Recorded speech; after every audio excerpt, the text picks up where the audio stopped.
This House of Burning Bones by Stuart McBride. Read by Steve Worsley.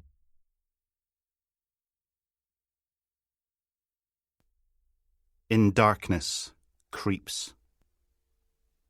1. Was there anything sexier than breaking into someone's house in the middle of the night? Moving from room to room in the darkness, touching their special, secret, private things. Of course there wasn't.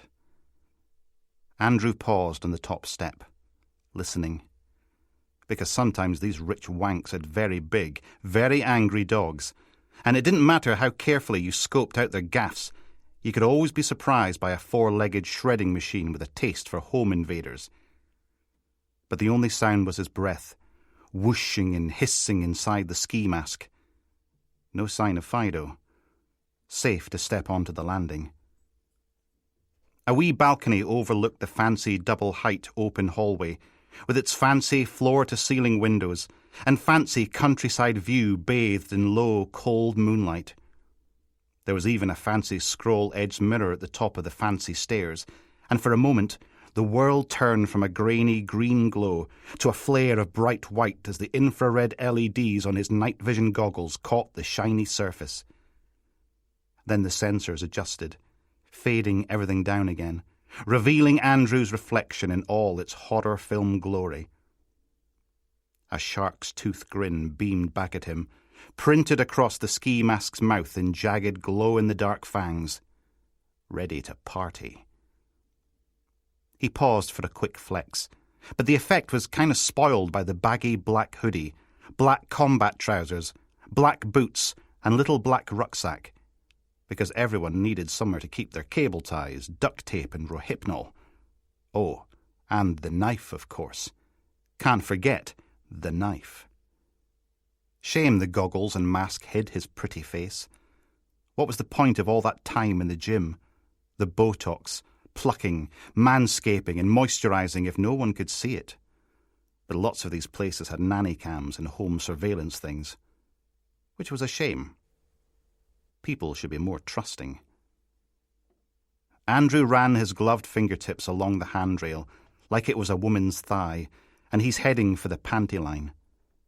The black nitrile making a faint, juddering squeal, keeping his voice nice and low.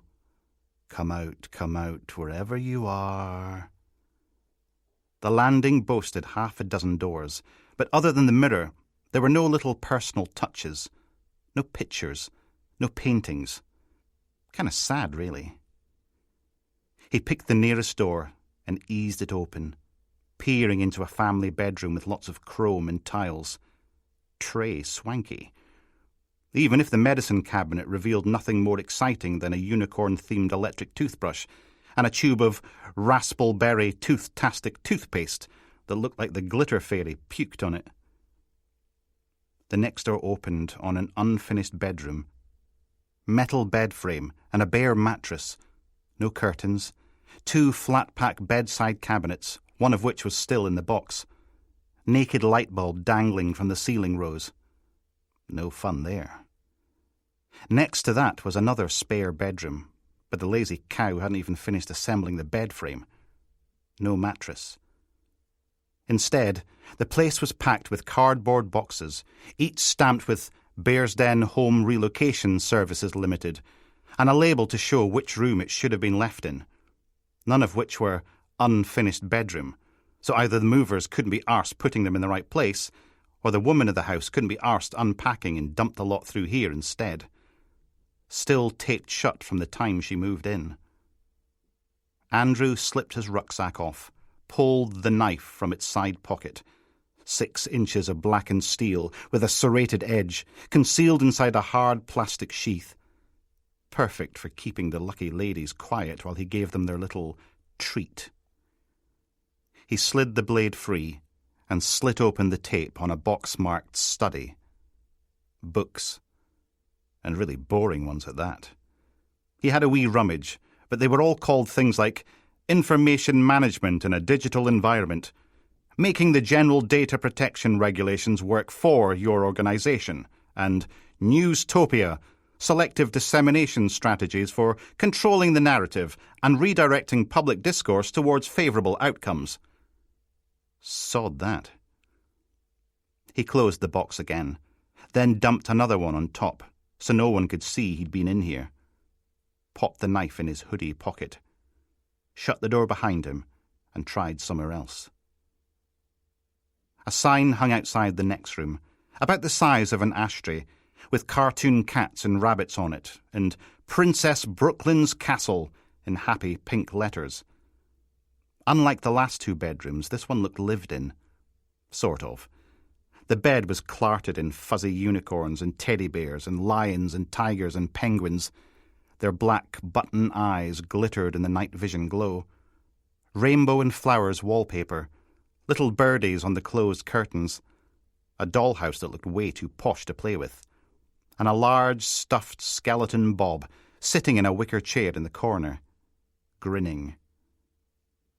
The place was spookily clean and ordered and tidy. No toys lying out, no clothes strewn willy-nilly, no pens and pencils, no Lego landmines waiting to be stepped on. Like a shrine to a long-dead kid. Andrew shook his head, sighed. Guess some people were just creepy. But a woman with kids was always a juicier prospect. He tiptoed back out into the corridor. The last door on this side of the landing was unmarked, but when he opened it, Andrew's grin matched the one printed on his ski mask. Finally, the master bedroom. He slunk inside, leaving the door open behind him. It was much larger than the other three, with framed photos on the walls and a pair of doors leading off on either side of a king-size bed, a big, heavy wooden one that looked like someone had sawn the top 3 foot off a 4-poster. In fact, every bit of furniture in here was way swankier than the flat-pack crap in the other rooms. 3 chests of drawers were arranged around the walls, along with a vanity unit festooned with bottles and jars and tubs and tubes, all of which probably cost a small fortune in their own right. Much more like it. Andrew helped himself to a few of the more expensive-looking ones, then tried the door on the left side of the bed, a walk-in closet, bigger than Andrew's whole bedroom, stuffed full of stylish clothes and elegant shoes, hanging on rails, displayed in racks, folded neatly on shelves. Nah. The other door opened on an ensuite done up to look dark and opulent. The kind of place you could spend a few hours soaking in your claw-foot tub, drinking champagne, surrounded by bubbles, one of those sinks that were carved out of a big slab of solid rock. He leaned on the cold granite surface and popped open the medicine cabinet, grinning behind his mask's grin, because this one was full of goodies. Yummy, yummy. Thank you, Mummy. He picked through the boxes of prescription pills, pocketing anything that might come in handy later. Temazepam, oxycodone, and a half-empty thing of tramadol, because sharing was caring. Andrew checked the time on his phone. 23:54. Should be home soon. Better get a move on. Back in the bedroom, he opened the first chest of drawers. Top drawer, scarves and box jewellery. Even though it was impossible to tell what colour everything was in the night vision goggles' dark green glow, it would all be stylish and expensive. And, okay, it went against the rules, but Mum's birthday was coming up, and while the jewellery was too dangerous to risk, bet she'd love some cashmere. He pocketed the most attractive scarf, then moved on to the next drawer down. Bras, plain, T-shirts, sports, and a handful of more exotic, lacy numbers. Andrew held them up for a good look, turning them in his gloved fingers, picking the skimpiest, frilliest item and stuffing it into his hoodie pocket. Drawer number 3 held a vast array of pants. Andrew licked his lips and trembled out a little breath, then plunged his hands into their delicious softness, working his fingers through them, tugging at the elastic as that familiar warmth cupped itself around his cock, stirring things up in anticipation of the big event. Looked like the lady of the house favoured the big arse hammocks, but there were a few saucy numbers that tickled his knob, so they went in the hoodie pocket to join that bra. Drawer 4 was full of socks. Fuck that. A wicker laundry basket lurked in the corner, though. Worth a dip, if he was quick. Andrew ripped the lid off and dug in, throwing dirty T-shirts and socks and leggings and big baggy knickers over his shoulder till something frilly appeared. Snatching them from the basket, he pressed the pants against his mask's toothy grin, took a long, deep sniff, breathing in the musky, sweet and salty scent of her pussy, holding it deep inside him, then hissing it out in a shuddering sigh, clutching his rock-hard groin, squeezing. But there would be time for that later. So, Andrew pocketed the pants, then went back for another lucky dip, coming out with a hold-up stocking, black and sheer, shiny in the night vision glow. He wrapped both ends around his hands like a garrote, then froze. Hold on. A sound rattle-clacked out from somewhere downstairs. Keys in a lock. Quick! Andrew swept up the discarded washing and stuffed it back into the basket, then tiptoed over to the bedroom door, adjusting himself through his trousers. Soon be time to shine. He poked his head out onto the landing. Couldn't see much from here, but there was light outside. Probably a car pulled up to the front of the house. Then a clunk sounded, followed by the whoomp of an opening door. Time to move. Andrew crept out of the bedroom, ran on his tippy-toes across the landing, and flattened himself against the wall, erection throbbing. Okay, so he couldn't see what was going on from here, but the important thing was being hidden from view. When you gave the lady of the house a treat, it was always best to keep it a surprise till the very last moment.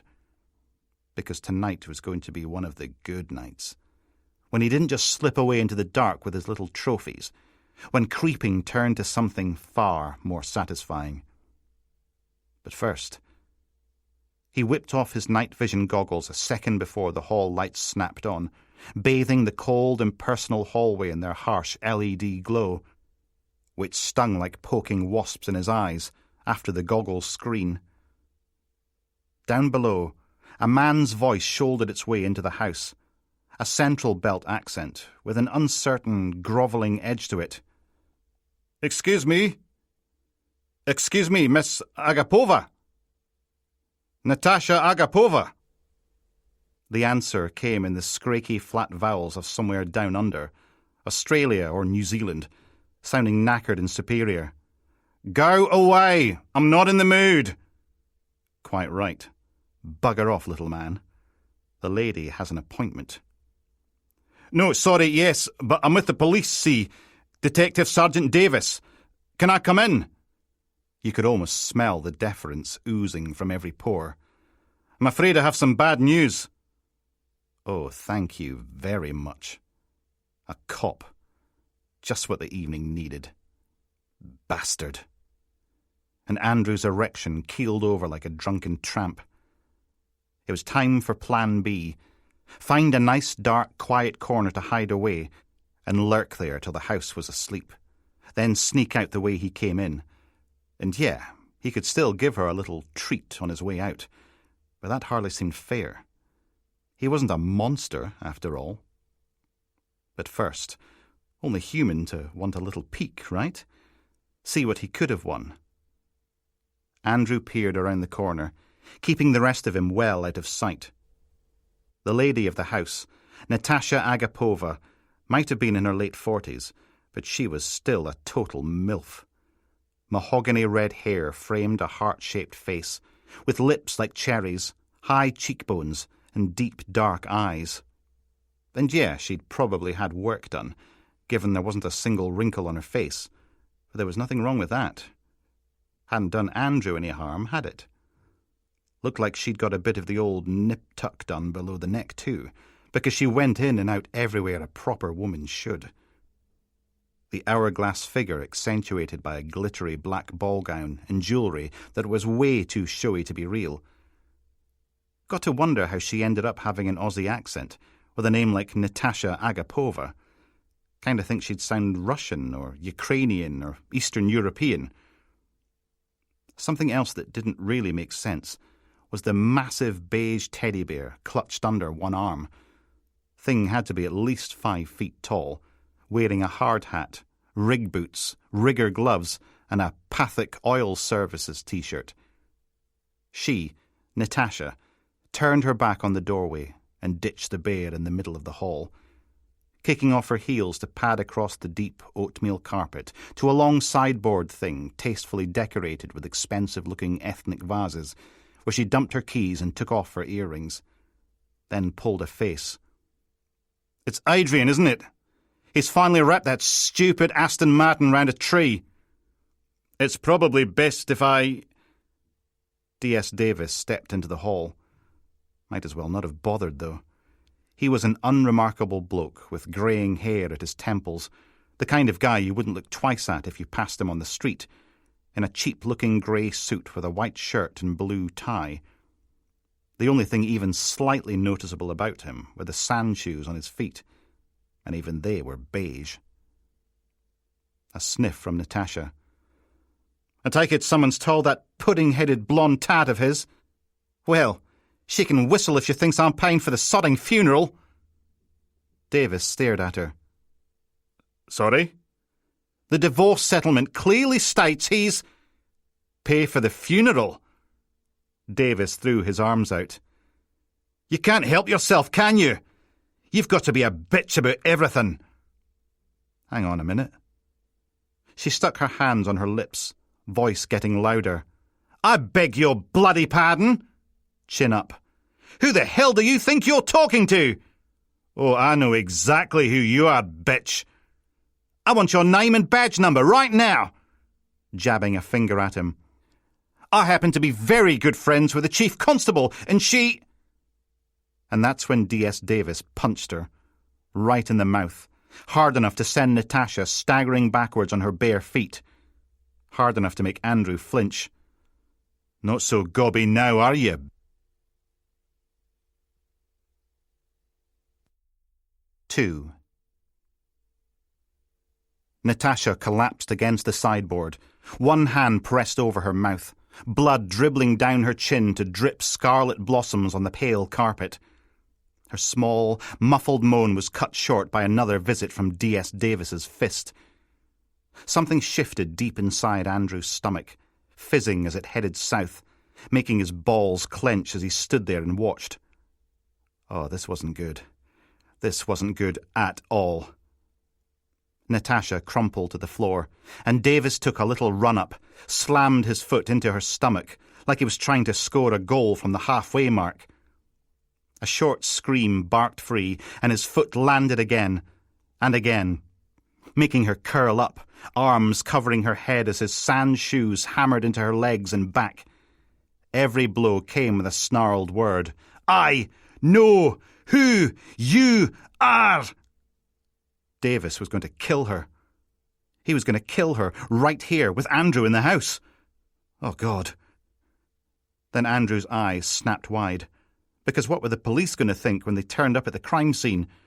Dead woman downstairs, and there's Andrew hiding in the box room with a rape kit in his rucksack and the murder victim's underwear in his bloody pocket. Think they'd believe he had nothing to do with it? Think D.S. Davis would fess up to killing her? Of course he sodden wouldn't. He'd point the finger right at Andrew, and his police bastard mates would believe him, and they'd plant whatever evidence they needed to make Andrew look guilty, and that would be it. Prison for life, while their murderous colleague danced off into the sunrise. Fuck that. Because Andrew was getting the hell out of here. He shuffled his feet on the bone-pale carpet. But how? The only exits were downstairs, and no way was Andrew going anywhere near that mad bastard. Oh, God. Think! There had to be a way out of here. Just needed a couple of minutes to breathe and get his head together, that's all. Andrew slunk away from the corner and opened the first door he came to, The kids' bedroom. Not a lot of places to hole up, but it would have to do. Somewhere downstairs, a clock struck midnight. The 12 chimes echoing through the mausoleum house as Natasha cried and D.S. Davis huffed and puffed like a rutting bull, kicking the living shit out of her. Andrew eased the bedroom door closed so gently that the catch barely whispered into place, then backed away. With the curtains shut, it was dark as a crypt in here, not so much as a sliver of moonlight. Shitting hell. He kept going, putting some distance between him and the door and whatever nightmare was going on downstairs. Why did everything have to go wrong? Hadn't he earned a little fun for a change? Wasn't it completely unfair that... The edge of the bed hit the back of his knee, and that was it. Both legs gave way. No, no, no, no, no. Andrew whirled his arms, arching his back, trying to get his balance back. Then gravity took over, thumping him down on the mattress hard enough to make the whole bed bounce. Not far, just a fraction of an inch, but the bed's metal feet clunked against the carpet like a hammer. An avalanche of stuffed toys tumbled to the floor. The silence that followed was deadening. Please, no. Oh, Christing buggering, no.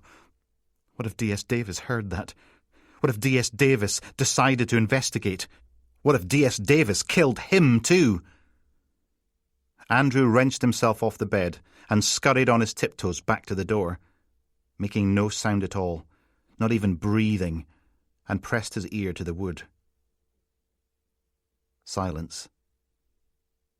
Natasha wasn't crying anymore.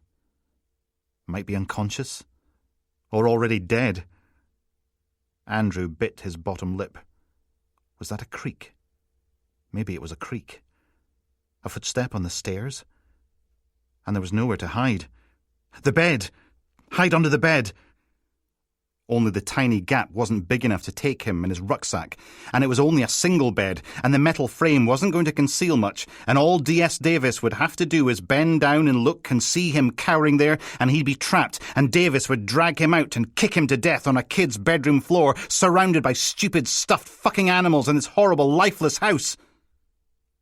Andrew's throat tightened, jaw quivering as tears threatened to break free. Please... Should have hidden in the other bedroom, the one filled with boxes. But it was on the other side of the landing, and how was he supposed to get there with all the lights on in the hall and D.S. Davis standing right there? Oh, God, oh, God, oh, God.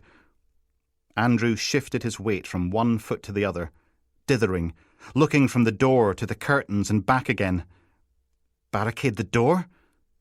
No time. And the noise, and Davis would know he was in here, and... Wait. He lurched into the middle of the room, thrust his hand up inside the tasselled light shade, and twisted the bulb from its fitting, cold and firm against his nitrile gloves, then slunk back against the wall, on the leeward side of the door, so he'd be behind it when it opened. Hidden. But maybe it wouldn't open. Maybe D.S. Davis would come to his senses and realise what he'd done, and maybe he'd run away like a sane person and not a total... The door handle turned. Andrew flattened himself against the wall, holding his breath, still as a corpse as the door swung open and light spilled in from the hallway. It was faint, though, like it was glowing up from the ground floor instead of crashing in from the landing, not bright enough to make much of a dent in the gloom, leaving the kids' bedroom smothered in darkness. Trembling so hard that his fingers barely worked, Andrew reached into his hoodie pocket and slipped the knife free of its sheath again, gripping it tight in his shaky hand, the other covering his mouth, tears making the room shimmer. A grunt from the doorway. Then D.S. Davis must have reached for the light switch, because that distinctive click sounded. Only nothing happened, what with the bulb missing. Davis tried a few more times. Click, click, click. Same result. Okay. Very, very quietly, Andrew pulled the night vision goggles down over his eyes again, and the whole room lit up like a bile-green Las Vegas. Just in time to catch D.S. Davis stepping into the middle of the darkened room. Davis peered up into the empty light shade. On the goggle screen, something radiated off him. Something sick and dangerous. Something desperate to slash and tear and destroy. Partially hidden by the open door, Andrew tightened his grip on the knife. He could do this. He could. All he had to do was lunge forwards and slit this scary bastard's throat, then watch whatever the hell it was bleed right out of him. Deep breath. Do it. Right now. Before Davis turned around, saw him hiding behind the door, and battered him to death as well. But Andrew couldn't even move. D.S. Davis's head turned to the right, towards him. Oh God, the bastard knows he's here. Andrew's whole body clenched. Across the room, Skeleton Bob grinned at them both, glassy black eyes sparkling, hungry and malevolent. The knife shook so much there was no way he could hold on, and if he dropped it, Davis would... A clunk rang out. But it wasn't the knife. That was still clenched in Andrew's fist. And a breath later came, the porcelain crash of something expensive shattering downstairs, followed by a wet, agonized sob. Sounded like D.S. Davis hadn't killed Natasha after all. A growl ripped out of the vicious bastard. Then he snatched a stuffed penguin from the bed and marched from the room, not bothering to close the door. Oh, thank Christ. Andrew closed his eyes and shuddered out a silent breath, sagging as his body unclenched, then frowned down at the front of his black trousers, damp and warm, followed by a yeasty smell. Yeah, because things weren't horrible enough without that. Outside, the sound of feet thumping down the stairs. Then Natasha's voice, wrenching between a loose-lipped mumble and a full-on scream. "Help me! Somebody help me!" Then a catch in her breath. "No, please. I have money. I have..." A thud muffled out. Silence. Then a sort of hissing noise, like something was being dragged across the carpet. A door opened. More dragging. And the final coffin-lid thunk of the front door closing again. Andrew folded in half, grabbing his quivering knees, the fabric of his cargo pants already starting to go cold and clammy through his nitrile gloves. He stayed there as the room whooshed around him, breathing hard, like he'd just done 1,000 reps on the bench press, blood pounding in his temples. But what if it wasn't over? What if Davis came back? Stiff-legged, Andrew shuffled to the window and peered out between the curtains. D.S. Davis was already halfway across the drive. He'd grabbed hold of Natasha's ball gown, between her shoulder blades, hauling her, one-handed, towards a car that was every bit as nondescript as he was. That stuffed penguin crushed in his other fist. Please don't come back. Please don't come back. Andrew fiddled with the buttons on his night vision goggles, and the picture zoomed in to full magnification, giving him a perfect view of Davis bundling her limp body into the boot, then hurling the penguin in after her. The bastard looked left, then right, making sure no one was watching, before climbing in behind the wheel with a huge grin on his face, far more terrifying than the one printed on Andrew's ski mask. Then the car's lights flared in the goggle's screen, washing out all details till the sensors caught up again. And by then, the pale, anonymous Vauxhall was pulling away, rolling down the drive and out onto the road, heading left, back towards town, leaving Andrew alone in the House of Horrors.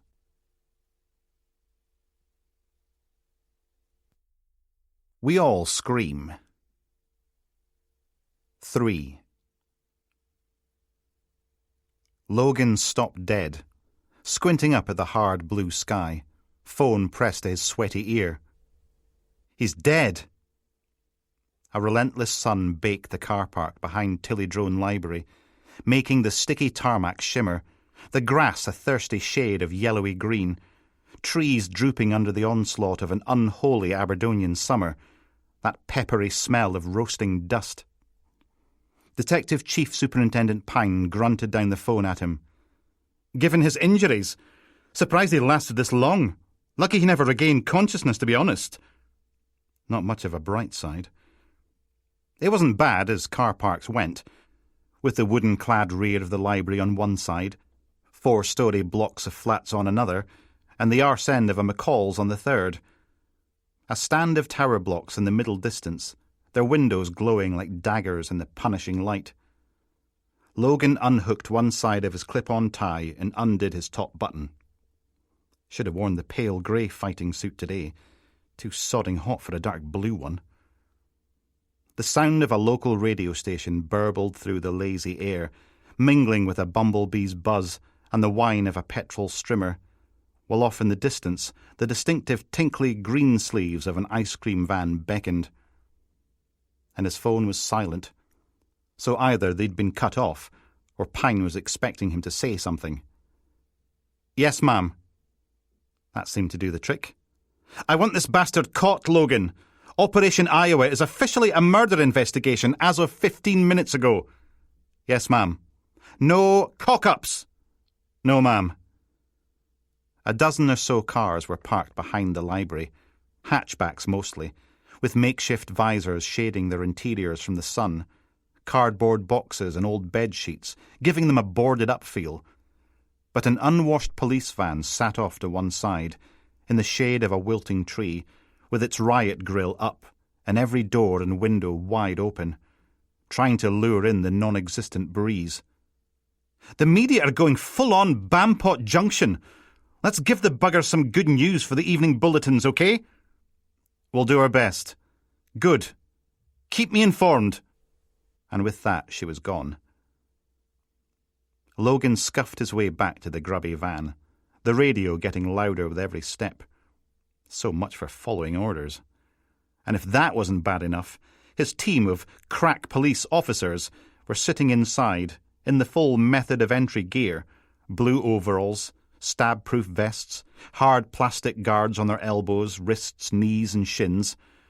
Only they'd removed their riot helmets and gauntlets to enjoy a variety of ice lollies. Ice lollies. The song on the radio clattered to a halt, and a broad Doric DJ boomed out instead. "Recht, it was Twist and Wallop by the Mighty Beetroot, and this next one's for Alice Muchty fae Riney, fa says, 'Aye, Doogie, can you do us a favour and play anything by the Rolling Stones for our Cathy, who's sitting her driving test today?'" Logan clambered up into the passenger seat and switched the radio off, to an instant chorus of disapproval from the team. Well, tough. No radio. He dumped his phone on the dashboard, which was like a sodding frying pan, so he snatched it up again before the electronics cooked. "Bloody hell!" A voice from the back. "Oh, come on!" Logan turned around, scowling at the useless sweaty lumps masquerading as police officers. Detective Sergeant Roberta Steele scowled back at him from the driver's seat, with her mad grey hair, chain smoker's wrinkles, and strawberry cornetto. In the next row of seats sulked Detective Constable Veronica Lund, page boy cut, cheeks starting to jowl a bit, little pink eyes, white chocolate magnum, and DC David Barrett, a blonde, rabbity-looking kind of guy, whose head brushed the van's ceiling, sort of a puka made flesh. Knobbly-bobbly. The second row featured a pile of everyone's bowling ball crash helmets, and DC Owen Harmsworth, far too chubby to ever pass a bleep test, with a receding hairline, saggy face, and permanently disappointed look. Solero. And at the back lurked the team's resident short arse, DC Stuart Tufty Quiddle, his thin, pointy face beaming out beneath a buzz cut. Lolly gobble chalk bomb. Steele clicked the radio back on. "Don't be a dick!" And sympathy for the devil ripped out of the van's speakers for the whole 3 seconds it took Logan to switch it off again. "No radio when we're on an op! You know that!" Pointing at the lot of them. "Supposed to be paying attention!" Prompting assorted whinging and moaning from the back of the van. "I don't care! And where do you get the lollies?" You can't just send someone trotting off at the first sniff of an ice cream van. At least Barrett and Lund had the decency to blush at that one. Logan gestured out towards the sweltering afternoon. They could give us the go at any minute. You want to miss it because you're listening to this rubbish and scoffing ice cream. Everyone else is rushing to the dunt and you're sat here like steamed farts while one of you's waiting in line for, gritting his teeth, for a sodding chalk ice. Harmsworth shuffled his bum in its seat. Yeah, but no radio, no more lollies, and that's final. Which was the cue for a lot of pouty posturing and folded arms. Fine. Let them stew in sweaty, sulky silence. See if Logan cared. Steele lowered her voice and leaned across from the driver's side. Thanks for motivating the team, Inspector. Really appreciate it. Logan stared back. One of our victims died 15 minutes ago. It's murder now. She closed her eyes and sagged. Son of a sigh. Great. That enough motivation for you? Logan checked the dashboard clock. 4:32, and still waiting for the shout. At least the general funk of communal sulking had eased a bit, but that radio was staying off. Pfft. He huffed out a breath and slipped free of his fighting suit's jacket. It was like a sodding kiln in here, and the open van doors made no difference at all. Didn't help he was on the sunny side of the vehicle. Steele, on the other hand, had a wee battery-powered fan on the go, wafting her shiny face as she perused that morning's Aberdeen Examiner, holding it up as a kind of barrier between their seats, because unlike the rest of her team, Roberta Steele sulked professionally. The front page blared, "Sicko Racists Torch Migrant Hotel," above a photo of last night's blaze on Broomhill Road, with the subheading, "Sleeping refugees awake to find rooms ablaze in middle of night," because apparently people were sodding horrible now. Steele looked up from page 3, thankfully free of half-naked glamour models, or she'd be leching all over them. "Protein thief takes a powder," starring a sports shop's shattered front window and a man in a tight polo shirt miming disappointment at the empty shelves. "What?" "Nothing." A lone cat wandered across the library car park, tail in the air as a butterfly flittered by. The cat cocked its head for a moment, as if contemplating giving chase, before deciding it couldn't be arsed in this heat. Steele turned the page. "Open borders, bringing NHS to its knees," says Tory Peer, next to a pinch-faced photograph of a baldy twat. A sniff. "Wouldn't think it was thunder and lightning all last week." So, at least she was talking to him again. Logan watched the cat wander off and flump down in the shade of a bush. "That's climate change for you." "Rains so much. Could have sworn I've got mildew in my intimate feminine areas." She grinned as he gagged a little. "And how am I supposed to get rid of my tan lines if I can't lounge about the garden in the nip, airing out my foosty bits? Ah, please. If it helps, you can imagine Susan smearing me all over with factor 20. No, it did not help. At all. A wee brown bird landed on the van's bonnet, hopping up onto a windscreen wiper to peer in through the window as if the occupants were a bunch of dafties. Maybe it had a point. Stuck in here, wilting in the stifling warmth of a stuffy police van. Half the team were half asleep, and the other half were on their way to the full snooze, all except for one. Tufty sat forward in his seat, eager as a spaniel. "You know, there's one thing the Americans got right." At which everyone woke up enough to groan. A sigh from Barrett. "Come on, then." Steele pulled down the driver's sun visor and tapped the sign mounted on the back.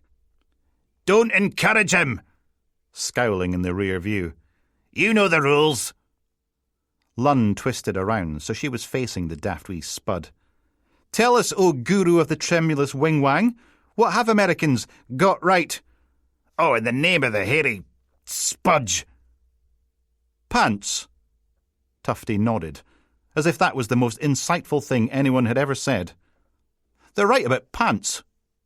Reaching into his overalls to ping his own elastic. "I mean, these are underpants, right? They go under pants. They're not under trousers, are they?"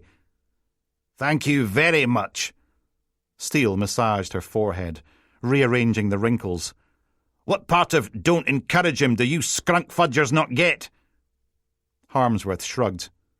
"Don't look at me. I remember what happened last time." "Yeah." Barrett turned around too. "But maybe they're pants that go under your trousers, ergo underpants. Pants that go under." Tufty's eyebrows shot upwards. "Ooh, good point." Logan hissed the words out the side of his mouth. "Is it always like this?" Steele just poked the sign, face creased in pain. Harmsworth shrugged again. "That's why we usually have the radio on." "No radio." Logan checked the dashboard clock again. Nearly 5:15 and still no shout. "What the hell's the hold-up?" "Aha! Now!" Lund wagged a finger. "Did you know trousers is Scottish? Comes from the Gaelic truas, a.k.a. trews. Something else we invented." Steele banged the flat of her palm against the sign. Barrett nodded.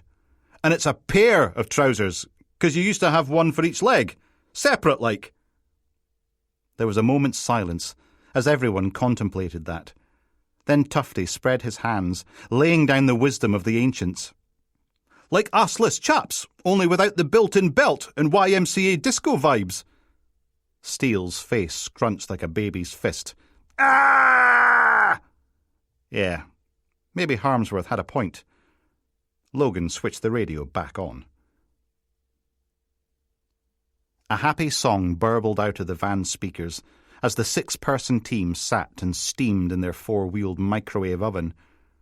Barrett was slumped back in his seat, with his eyes closed and his gob open.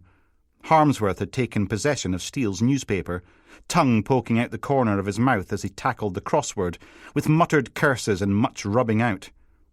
Lund fiddled on her phone, playing some sort of game with the sound turned down, so only the occasional electronic bing and wibble escaped, while Tufty had his head right back, trying to balance a biro on the end of his pointy nose. "They've lost him, haven't they?" Steele unzipped her overalls as far as the stab-proof vest would allow and flapped the edges. "We've been stuck here sweating like sex offenders in a sausage factory, and the bugger's done a runner." Barrett kept his eyes closed. "Pound in the swear jar." "Oh, go crunk yourself." Logan's thumbs ticked across his phone's screen. Tick, tick, tick, tick, tick. Has anyone got eyes on this guy? Send. The song crumpled to a halt, and the DJ's chuchter voice battled out. "Fitwise that no been a massive hit." Because it was rubbish? "You're listening till Doogie in the afternoon, and time's fair banging on, but we'll squeeze in one more tune afore the news, then it's ta-ta for me, and aye to Rush Hour Records with Big Sandy Thompson." Logan's phone dinged 3 times in quick succession. Incoming text messages. Biohazard Bob. Sod all here. Doreen. Nothing doing on our end. Spud gun. Think we've been sold a sack of shite? "So, our last request for the day is for a loon cried Stuart Quirrell." Tufty sat bolt upright, waving at the radio as the biro went flying. "Turn it up! Turn it up!"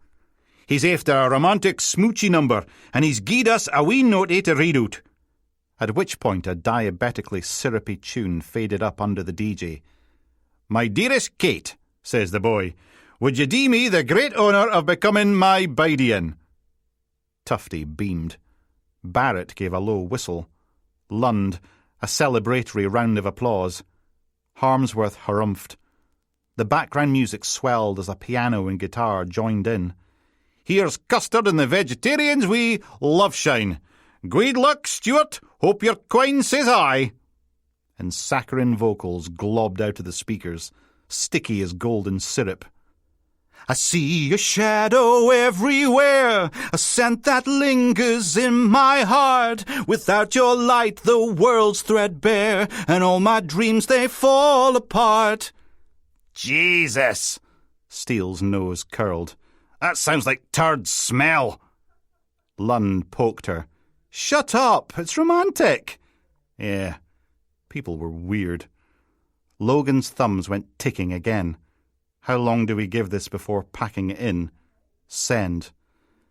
'Cause your love shines brighter, your love shines brighter, your love shines brighter than... Everyone's airwave handset blared out 3 bleeps, followed by DCI Rutherford's rasping voice. We're go! Repeat, go! Go! Go!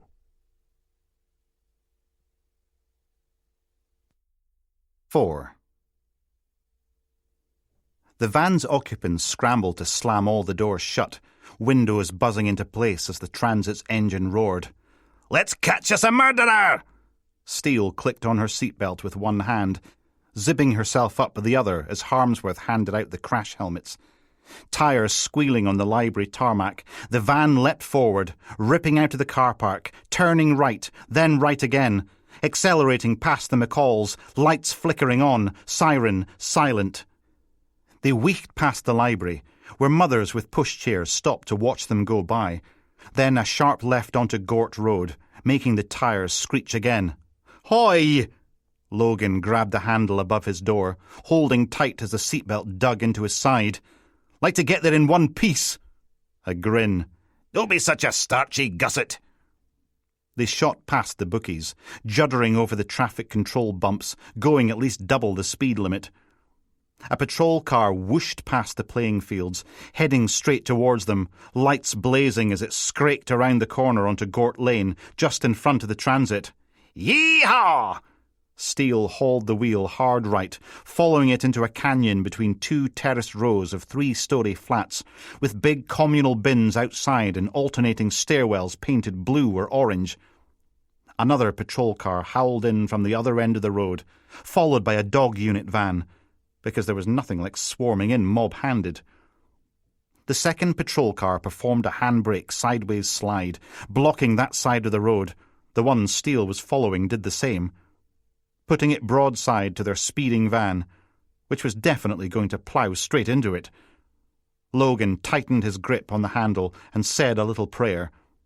And, as if in answer, Steele slammed on the brakes and jerked the steering wheel right, mounting the curb, then bouncing onto the strip of grass outside the flats as the ABS juddered, not coming to a halt until they'd crashed into a residents parking only sign and bent it flat.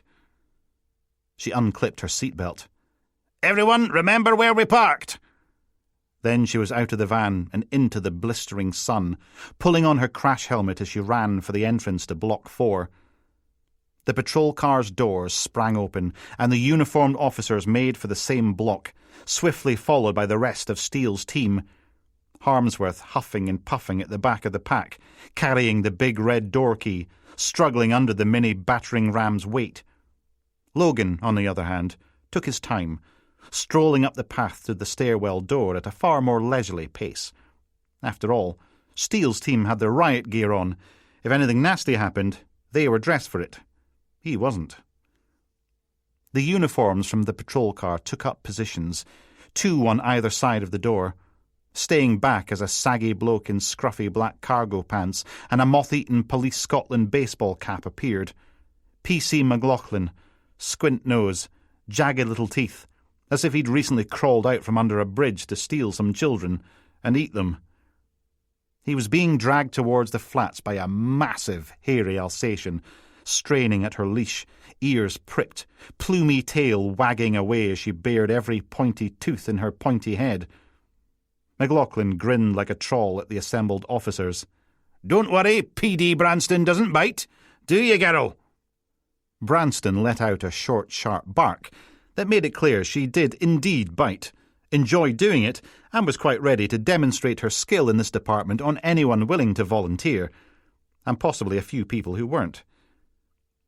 Off in the middle distance, that ice cream van tinkled its way through Greensleeves again, luring little kiddies for McLaughlin and Branston to devour. It sounded as if there was a bunch of them shrieking away behind the building, playing with something that went thudda-budda-budda-budda over and over again, unaware of the hairy, scary stranger danger. The intercom beside the door had 7 buttons, 1 for each flat, and an extra one marked Services. Barrett tapped the label for Flat E. "McGarriach! This is us, Charles McGarriach!" Pronouncing it McGarrioch, with a gritty coffee machine hiss for the och, as in loch. Steele shook her head. "It's McGeary, you spudge nugget." A frown. "McGeary? You sure? Because—" Logan pointed. "Can we get on with this, please? Before someone notices there's a dirty big police van parked on their lawn." All right, keep your pants on." Steele poked a finger onto every button, except for Flat E, and held them down, making the intercom growl. Everyone stared at the speaker's dirty little grill. Even Branston. Then a woman's voice crackled out. "What the bugger in hell is it now?" Steele put on her broadest Chukter accent. Aye, it's Aina for the council. Says here you're having trouble with some rats." "Rats? Gah! We've got rats!" The door buzzed, then clicked. Steele shoved it open. "Cheers, men!" Then let go of the buttons and waved Harmsworth through. "You waiting for an engraved invitation?" Harmsworth hefted the big red door key and lurched into the building, followed by Steele and her team, then P.D. Branston and P.C. McLaughlin. Good. Logan thumbed the button on his airwave, entered main property, then nodded at the uniformed officers and stepped into the manky stairwell. Not piddly manky, but manky nonetheless. The stairs dog-legged around between each floor, and the first landing made a small cupboard-like space on the ground level, where residents had abandoned 3 knackered bicycles, a broken pushchair, and a doorless washing machine stuffed full of junk mail. That kind of manky. The scrum bustled up the stairs, with Steele second from front, whipping Harmsworth before her. "Come on, lumps and bumps, shift it!" Logan jogged up the steps behind them, not stopping on the first floor with its pronounced sharp thug of uncleaned litter tray. Rutherford's voice fizzed through the airwave again. "Eyes open, people! We want a result here!" Around the landing and on, up to the top floor, where Harmsworth was already going a sweaty beetroot shade of red, meaning his complexion clashed with his mini battering ram. "And no heroics! We know this guy's dangerous!" The rest of the team crowded into the narrow balcony, leaving Logan loitering on the top step, contemplating a strange little shrine erected in the corner, outside Flat F, complete with joss sticks and drippy candles. Only instead of a Buddha, Madonna, or statue of Shiva, there was a plastic Gary Lineker being worshipped by a semicircle of garden gnomes. Steele smacked a hand down on Harmsworth's shoulder. "Dunt it!" Everyone else shuffled back a couple of feet, giving him enough room to swing the big red door key. The first blow boomed into the door, setting the whole stairwell ringing like a bass drum. The second rattled it in its frame, and the third swing smashed the whole thing free, sending it tumbling into the flat with a crackle of splintering wood. Job done. Harmsworth collapsed back against the wall, breathing like a leaky space hopper as the team rushed inside, followed by a very excited P.D. Branston and her hobgoblin handler. Logan stepped away from the shrine as shouts echoed out from the ruined doorway. Steele. "Police! Nobody move!" Barrett. "You! On the floor, now! Come back here!" Followed by some enthusiastic barking. Then an old lady's voice screeching obscenities somewhere inside. Tufty. "Left! Left! Left!" Harmsworth wiped a heavy leather glove across his soggy strawberry face and grimaced at Logan. When are the sodding operational support units coming back to work?" "When they're feeling better. Now," making shooing gestures. "In you go." A groan, a droop, Then Harmsworth dropped the big red door key and staggered inside. Tufty. "Sarge! Sarge! He's in here!" Logan followed Harmsworth into a short hallway that probably hadn't been redecorated since the coronation, and not the latest one. Faded Union Jack bunting drooped in disappointed grey strands, crisscrossing the ceiling, which gave the place a birthday party in a funeral home kind of vibe, but really set off all the framed portraits of the late Queen on the walls, some with Phil, some with other family members. Not sure Her Majesty would have approved of the old lady filth howling from the first room on the right, though. Logan peered in through the open door, and there was Lund, standing in an Antiques Roadshow bedroom, complete with Union flag duvet cover and a big photo of the King over the bed. "Okay, it's okay." Lund had both hands out, doing her best to sound calming and authoritative while being subjected to a torrent of OAP-flavoured abuse. "Everything's going to be okay. I need you to put the stick down, Victoria." Victoria had to be in her mid-80s, but that didn't stop her swearing like a drunken soccer casual, swinging an NHS-issue walking stick about like Excalibur, trying to take Mordred's head off. And you could tell she was up for the fight, because she'd rolled up the sleeves of her brown cardigan, exposing the thin, pale, tattooed arms beneath. Down at the end of the hall, Steele's voice was just audible between Victoria's bouts of profanity and anatomically impossible instructions. "So get him out!" Tufty. "Yeah, but the door's locked or something." "Then break it down! Harmsworth! Where's that useless fat snudge?" Well, it looked as if Lund had everything under control here, as the walking stick made another decapitatory attempt, so Logan left her to it. He wandered past a small bathroom and a galley kitchen, stepping into a living room even more old-fashioned than the hall, with antimacassars on the furniture and yet more royal portraits on the wall. A throw-covered armchair had pride of place in front of the telly, with a heaped ashtray balanced on one arm, next to a heavy, dark wood sideboard that was home to a vast collection of china cat figurines. So the sweary Victoria couldn't be all bad. It hadn't been a big room to start with, but cramming in 4 police officers wearing the full MOE kit, another in plain clothes, a scruffy wee ogre, and his gargantuan Alsatian, made it seem positively minute. Tufty was hauling at the doorknob through to what presumably was the flat's second bedroom, twisting and turning it, heaving away to no avail while P.D. Branston had a jolly good sniff at the gap beneath the door, making excited doggy noises. Meanwhile, Steele glared at a sheepish Harmsworth. "What do you mean you left it on the landing?" A proper whine weaseled into Harmsworth's voice. "Well, how was I supposed to know you wanted—" "Go!" jabbing a finger in his sweaty face. "Go get it! Now!" They all had to shift sideways so Harmsworth could lumber from the room. Logan watched him go. "Trouble?" "Yes, Sarge." Tufty hooked a thumb. "Charles McGeary hoofed it inside, locked the door." "So kick it in. It's only an internal partition." That got him a grin. "I does has being an action hero." Then Tufty took a couple of steps back and put some welly behind it, his boots slamming into the door, right beside the lock.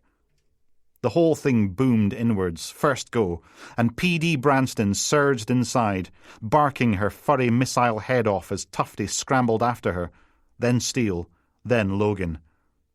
Charles McGeary's bedroom was much more modern than the old lady's, with matte black paint on the walls and lots of posters.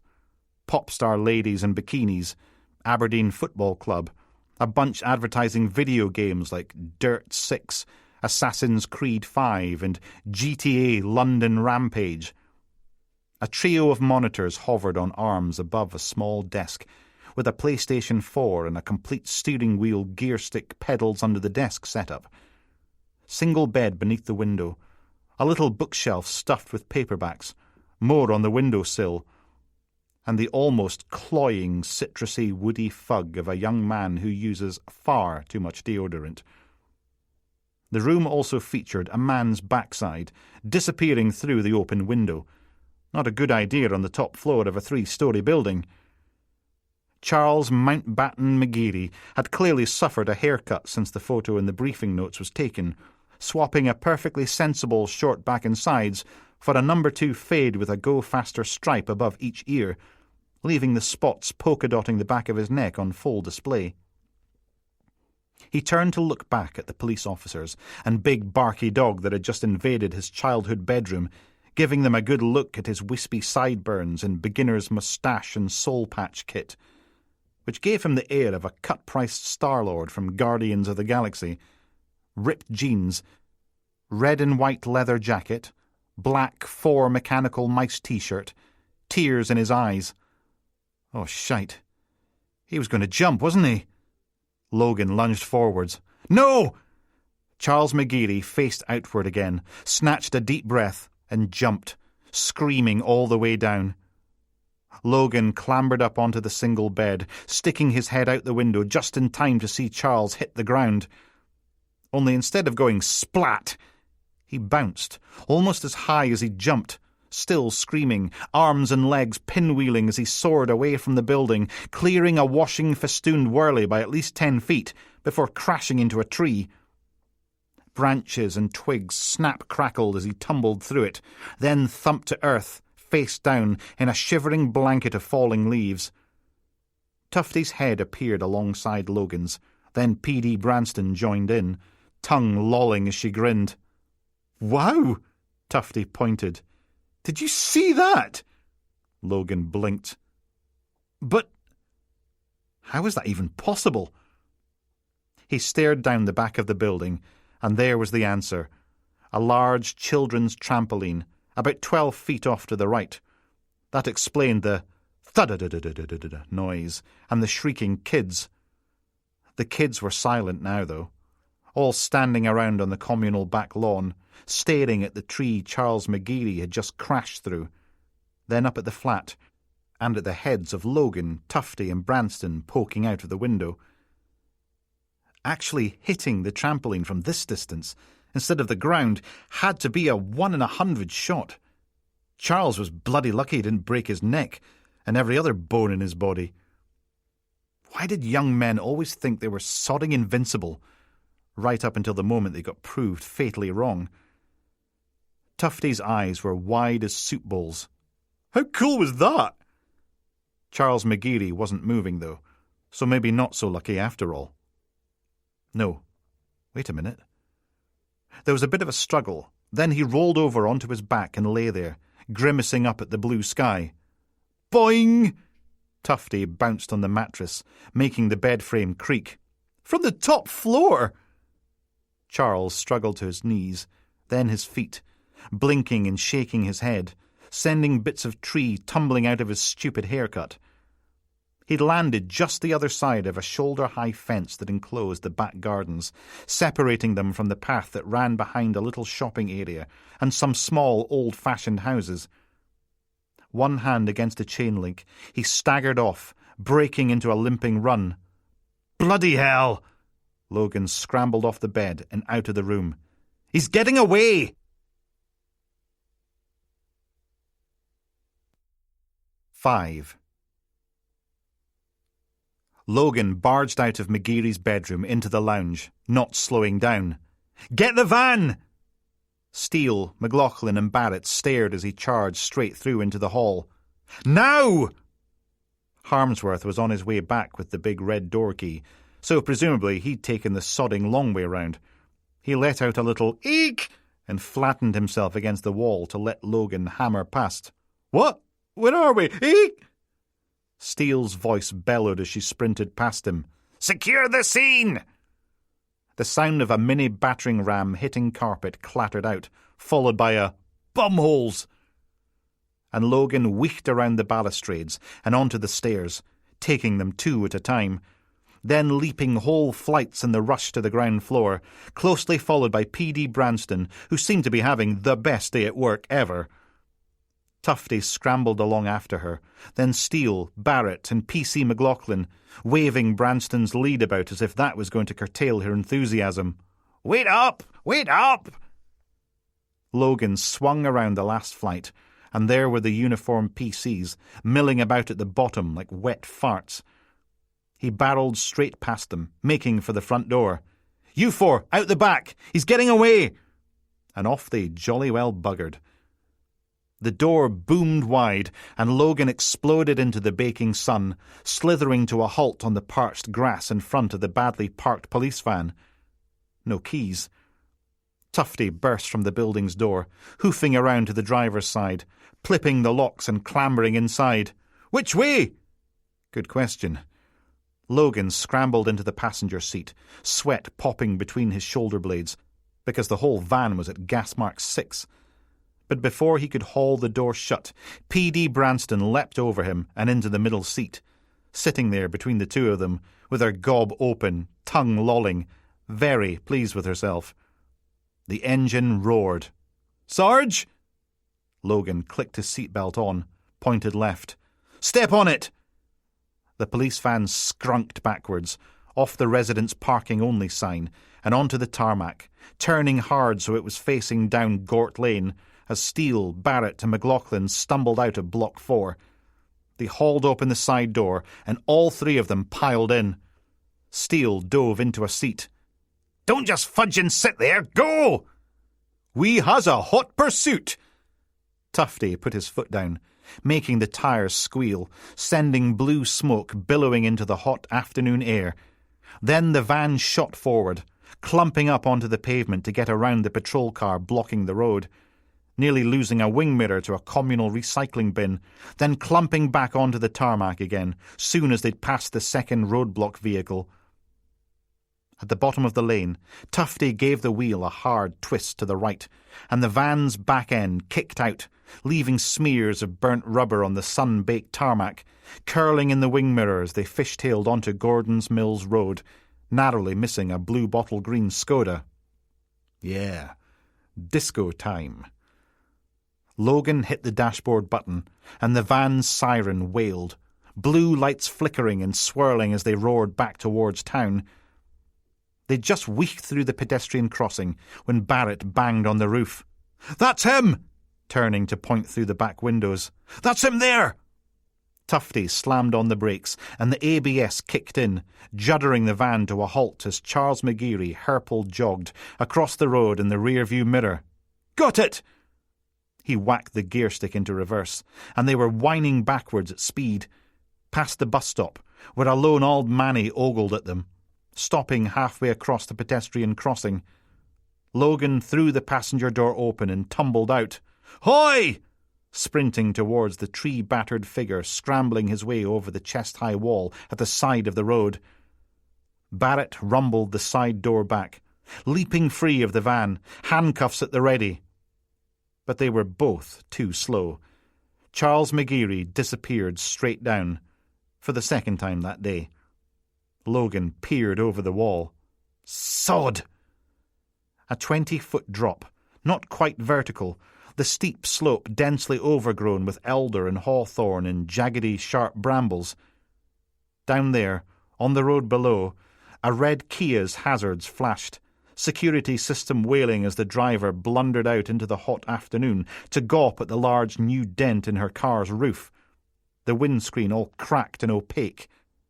The car alarm clashed with the more familiar jingly tinkle of Greensleeves, coming from the mysterious ice cream van that had haunted the afternoon. It was parked outside a modern block of flats, with a line of kids gathered by the serving hatch, others already munching on their purchase and staring at the accident. A bit of theatre to go with their pokey hats and funny feet. A cavalcade of copyright-infringing cartoon characters frolicked all over the van, along with the words, "Mr. Freezy Whip's Isolicious Treats," in bright, cheerful letters, and perched on top, an 8-foot-long fiberglass 99 cone, complete with red sauce. Charles McGeary limped into view, glancing over his shoulder at Logan and Barrett, his face covered in scrapes and scratches from the recent trampoline tree trauma and downhill bramble scramble. Logan stood on his tiptoes, scanning the slope for an easier/less painful way down. The main road had a turn-off about 400 feet further along that dog-legged around onto Paper Mill Gardens, where Charles McGeary was limping his way towards Mr. Freezywhip's ice cream van. "Okay." "Hoy!" Logan waved at Tufty, then pointed at the junction. "That way! We'll cut him off!" He slapped Barrett on the shoulder and clambered over the wall, crackling and snapping and shoving and half falling his way down the steep drop and out onto the road below, emerging next to the wailing Kia. Up on Gordon's Mills Road, the police van dopplered away. McGeary yanked open Mr. Freezywhip's driver's door and clambered in behind the wheel. "Gah!" Barrett staggered out of the undergrowth, looking as if he'd been pulled through several hedges sideways, spitting out spiders' webs and bits of leaves. He curled a mocking lip at the ice cream van. "Well, he's not going to get very far in that, is he? Probably only does about 10 miles an hour." Mr. Freezywhip's engine snarled into life, and the chimes grew louder.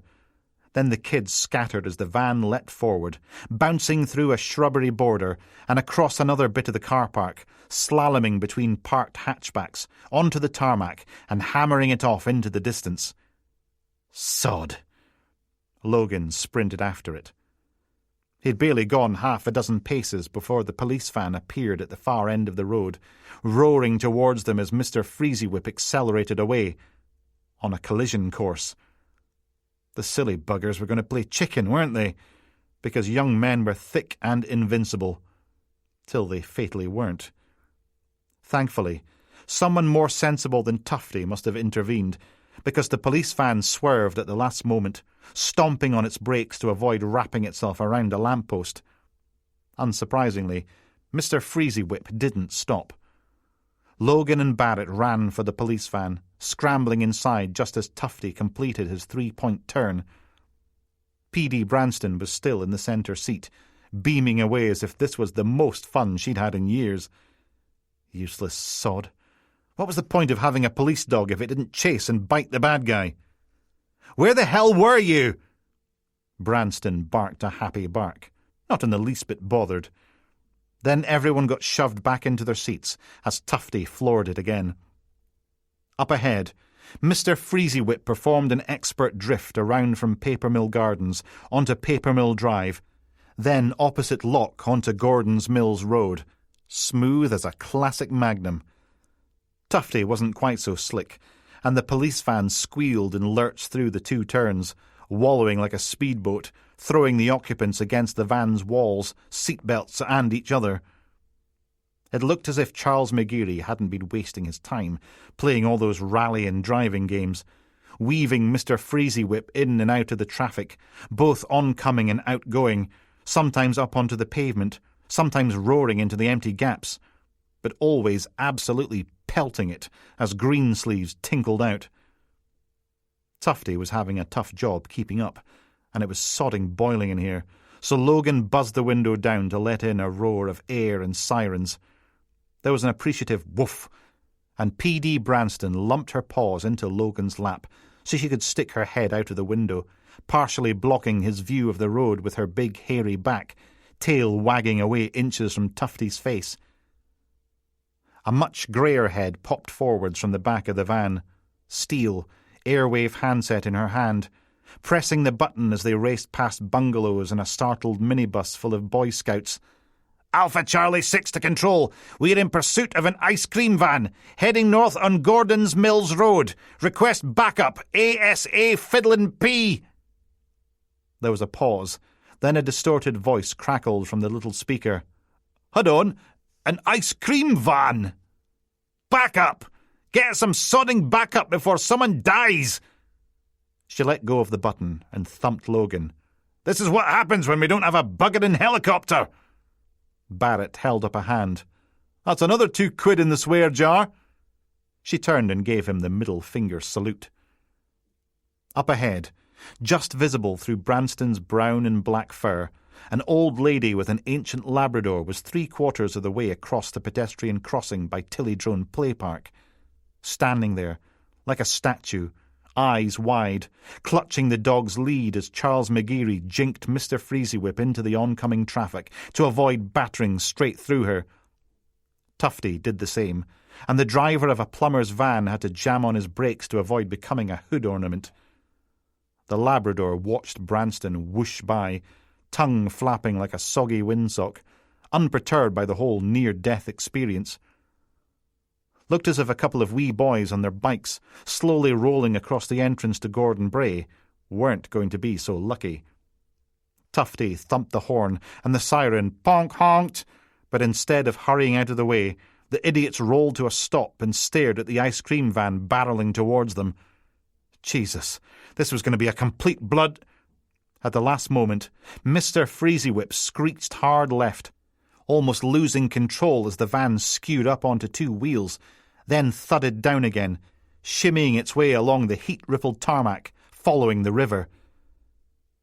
Tufty hauled the police van around the same corner, past grubby grey boxes and monolithic tower blocks on one side, trees, scrubland, and the ever-steepening slope down to the swollen River Dawn on the other.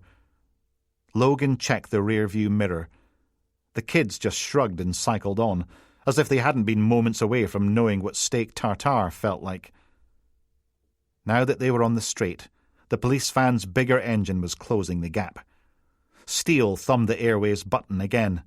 "Still on Gordon's Mills Road. Heading west now. Repeat, west!" Down to the right, sunlight flared off the river, strobing through gaps between the trees and bushes. A slab of communist grey flats on the left. Getting closer. And closer. Mr. Whippy-Freeze swung out, clipping the edge of a speed lump, sending up a shower of sparks from whatever part of its undercarriage clipped the raised patch on the way down again. Tyres shrieked as McGeary went hard left, leaving a scorched rubber graffiti tag behind into a quiet residential street. Nice little semi-detached bungalows, with steeply pitched roofs and dormer windows, neat wee gardens, hatchback country. Tufty barely made the turn, coming within a pube's width of ending the chase buried axle deep in a VW Polo. Steele grabbed the seat back, steadying herself as they raced after the ice cream van. "South on Donbank Terrace!" A groan from Barrett. "We're all going to die, aren't we?" As the road climbed the hill, it narrowed, parked cars crowding in on both sides, because, shockingly enough, it hadn't been designed with high-speed pursuits in mind. Steele poked Logan's shoulder. "Who are the useless tits in the bunnets?" A Volvo's wing mirror burst in a shower of glass and plastic shrapnel as Mr. Freezywhip clipped it. Logan flinched as the debris clattered against the police van's windscreen. "Don't know. They're DS Marshals." Up ahead, the ice cream van performed a perfect drift around onto Don Street. "Well, why aren't they?" Her eyes went wide, and so did everyone else's. Then screams rang out as Tufty rammed on the brakes to avoid wanging straight into an Amazon delivery truck. The police van shuddered and skidded, nose dipping. Barrett was right. They were all going to die. Logan grabbed Branston in a double-armed hug, because the silly hairy sod wasn't wearing a seatbelt, and this was going to be sudden, violent, and messy. He closed his eyes, bracing for impact, only to be hurled against the passenger door as Tufty spun the wheel and accelerated after Mr. Freezywhip again. How the hell did he pull that one off? Logan peeled one eye open, and there was Branston, looking a little confused at the sudden bout of physical attention, but happy enough to go along with it. Granite bungalows lined the right side of the road, but the ground disappeared on the left, down a steep embankment to the railway line, with more grey and beige houses beyond. A blue and yellow ScotRail train clattered along the track in a smoky diesel drone, heading for the city centre. The passengers stared out the windows as the police van rocketed past. Some even waved. Steele swallowed, no doubt glad to still be alive, given she wasn't wearing a seatbelt either. "North on Don Street!" She gave herself a little shake and poked a badge number into her Airwaves keypad, snarling into the microphone. "Biohazard, you useless glob of tit spunk! If I don't see your uniforms in their patrol cars right now, I'm jamming my boot so far up your arse I can use your nostrils for lace holes!" Barrett sniffed. That's another, I don't care! The road veered right, and so did Tufty, nearly clipping a green Clio. More bungalow semis on the right, terraced wee one-up, one-downs on the left, both reaching off down the hill, back towards the river. Mr. Freezywhip had grown his lead again, while they were dicking about, almost dying in the fiery wreckage of a side-on collision with the Amazon van, and now McGeary was whizzing downhill, towards what looked suspiciously like a dead end and trees. The default ringtone blared out of Logan's phone, Beethoven's Symphony No. 9, and he let go of Branston long enough to check the caller display. Chief Superintendent Pine. Yeah, maybe not. The ode to joy went on and on and on and on, clashing with the siren. Up ahead, Mr. Freezywhip's brake lights glowed, tyres leaving snaking lines of black behind as the ice cream van slid sideways into a messy four-way junction, causing a taxi to swerve bang into a lamppost. It probably would have been easier going right, onto Gordon's Mills Road again, and back the way they'd come, or first left and up onto Don Terrace, but instead, Charles McGeary took the second left, roaring away down into the darkness between the trees. Ha! Steele banged the back of Logan's seat. Got the bastard now! We... Screaming belted out from the back of the van, yells of terror from the front, as Tufty tried to make the same turn, passenger side wheels bouncing over the weird sticky-out chunk of pavement that protruded beyond the end of Don Street. The whole van parted company with the ground, going airborne, an unintended flying object heading straight for a flimsy set of bright orange, temporary plastic barriers and a 50-60-foot plummet into the river beyond.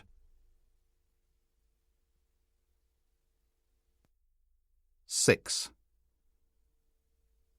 Tufty held on tight to the steering wheel, knuckles white with the strain, eyes wide, eyebrows trying to clamber their way to safety. Ah! Logan grabbed hold of Branston. Barrett babbled away in the background, battering out the words as quickly as possible. Hail Mary, full of grace, the Lord is with thee. Blessed art thou among women, and blessed is the fruit of thy womb. Jesus!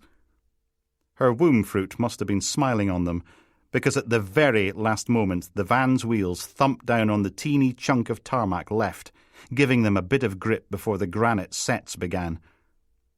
Hurling them down into darkness, past a cluster of signs. Weak bridge ahead. 3-ton GVW. Warning, no unauthorized access beyond this point. Barrier control operation 300 yards. Restricted turning facilities. And a no entry to cars and motorbikes, except for access, which wasn't exactly inviting. The sets burred and rumbled beneath the police van's tortured tyres, making everything vibrate. Stone walls leapt up on the left, holding the embankment back as the road sank deeper and deeper to a tight right turn, rushing towards them at ever-increasing pace. Even though it hadn't rained for a week, the van still slithered on the little rectangular blocks, arse ends skittering out as they tried to make the corner, rear wings striking sparks against the granite wall.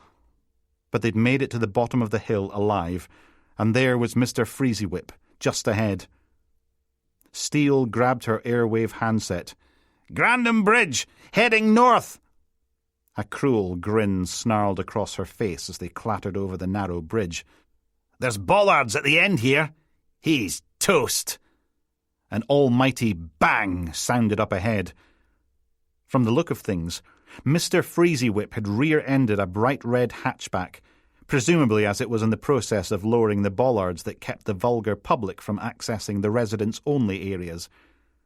The ice cream van bulldozed across the barrier, while the bollards were down, but the things were already sprouting up from the ground again, ready to catch a poor, unsuspecting police van unawares. Tufty took one hand off the wheel to pull down the sun visor, but all he found there was the sign, "Don't encourage him." He flipped it up and down again, as if that would change anything. "Oh, nose!" Looking more and more panicked with every passing second. "Where's the police pass? Where's the police pass?" Too late. The van's front wheels got past the barrier okay, But the rest of the vehicle wasn't so lucky.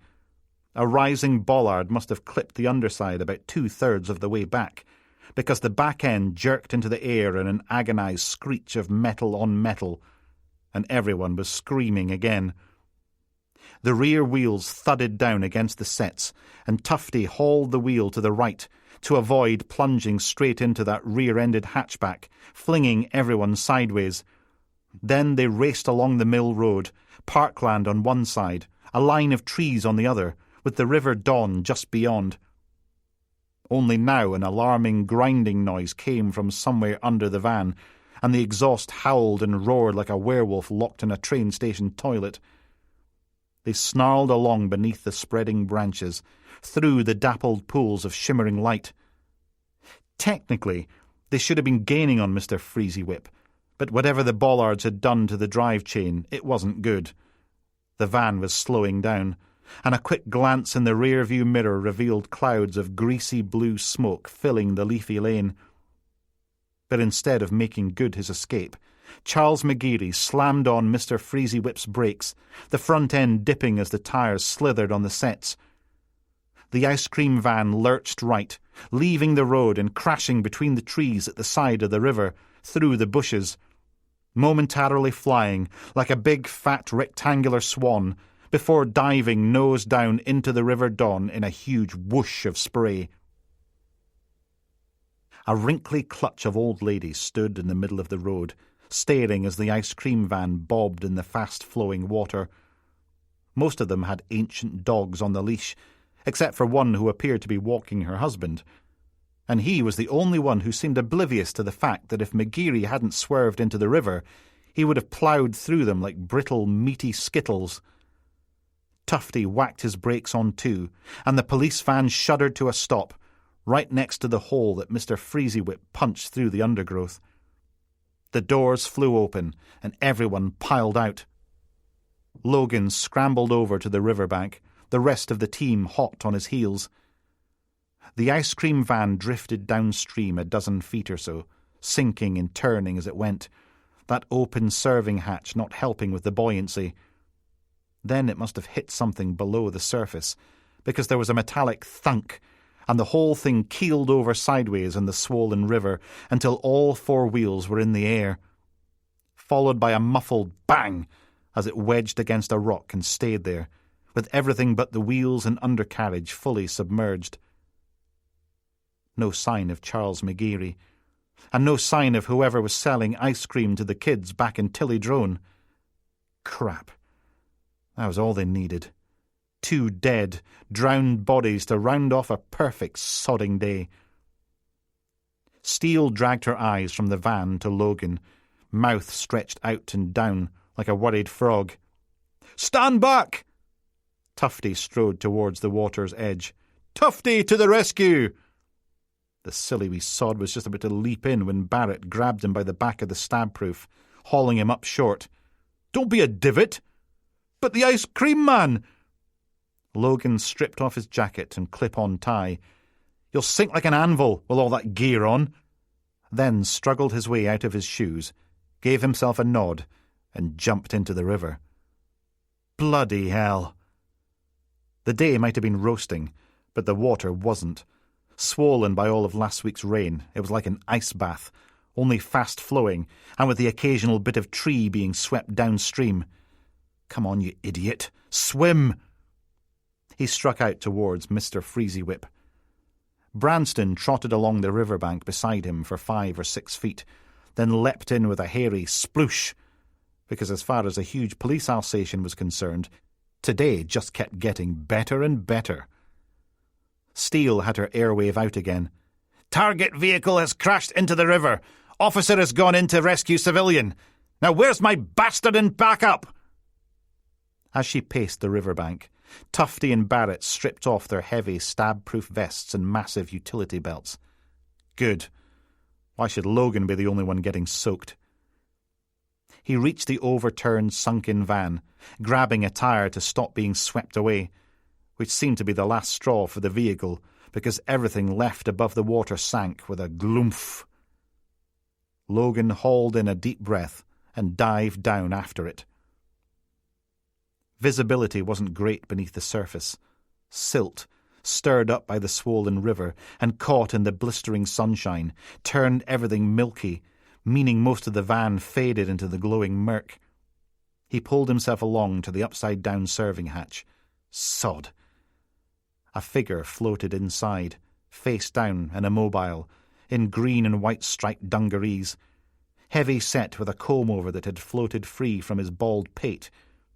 He hung, suspended in the water, surrounded by bobbing wrapped lollies and disintegrating cones, scarlet blooming out from a gash across his forehead.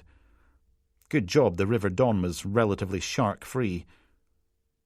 Logan grabbed a stripy dungaree shoulder strap and pulled, wrestling him out of his drowned vehicle and back to the surface. Hauling the ice cream man's head above the water and keeping it there, the fast-flowing river pinned them against one of Mr. Freezywhip's tires, stopping them from being swept off downstream.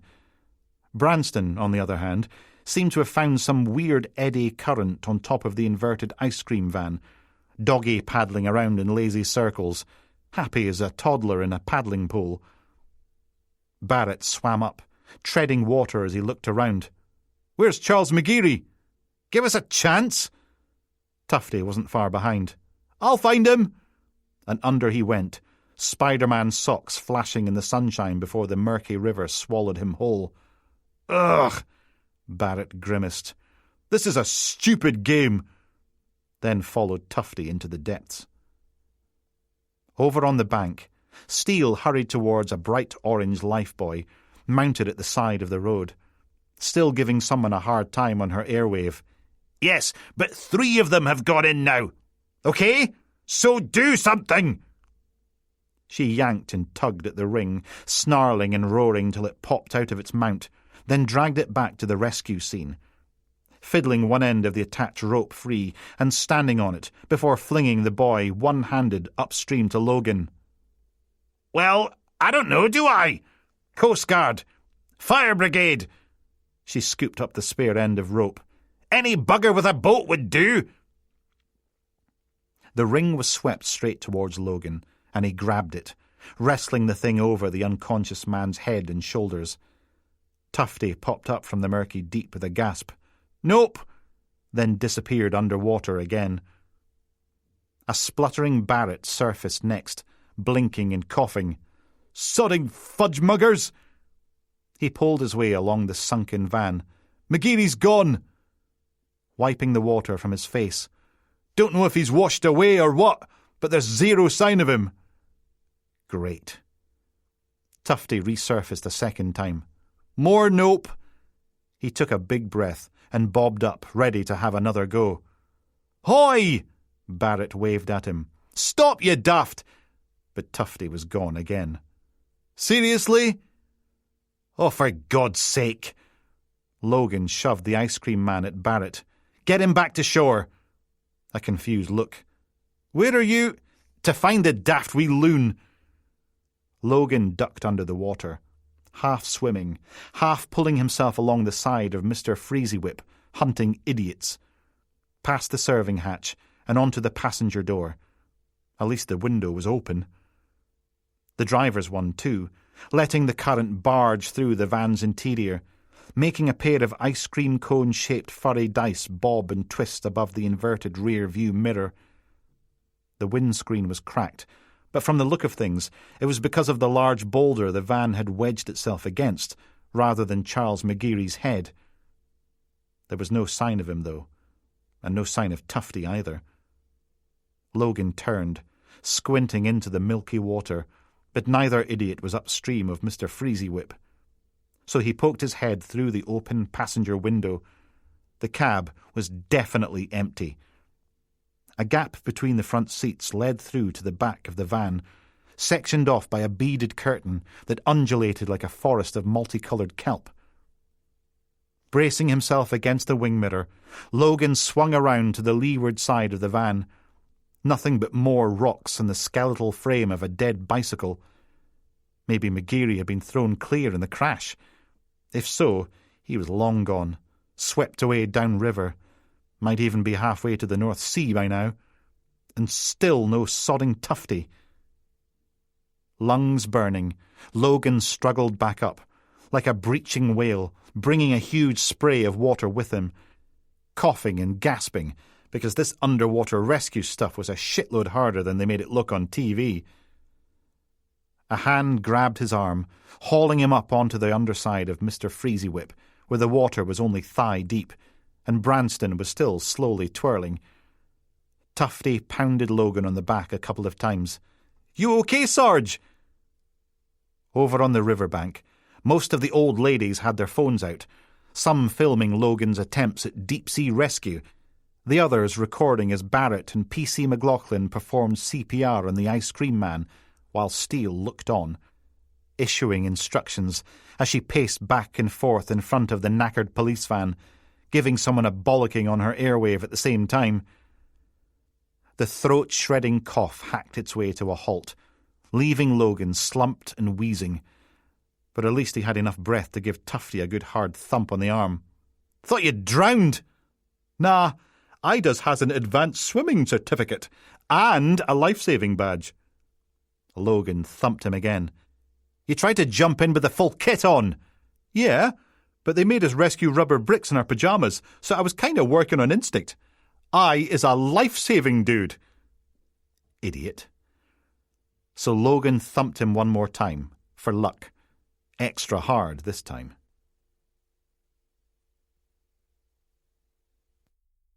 Seven.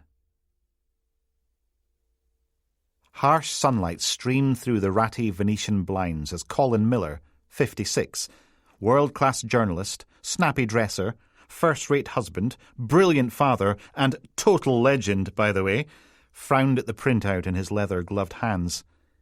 Hero cop stops sick livestock market, complete with photo of a burning cattle shed and some pretty bloody great writing. Definitely good enough for the portfolio. So it got a quick visit to Mr. Holepunch, then snapped into Mr. Ringbinder. The Aberdeen Examiner's bullpen was an anemic photocopy of its former self. Aye, the big open-plan space still had loads of cubicles, with their tatty blood-red walls, but the wee personal touches had been stripped away, packed into cardboard boxes for that sad final trudge to the pub, goodbye speech, platter of supermarket sausage rolls, and empty promises to keep in touch, leaving nothing but an empty desk behind, now covered in file boxes and dust.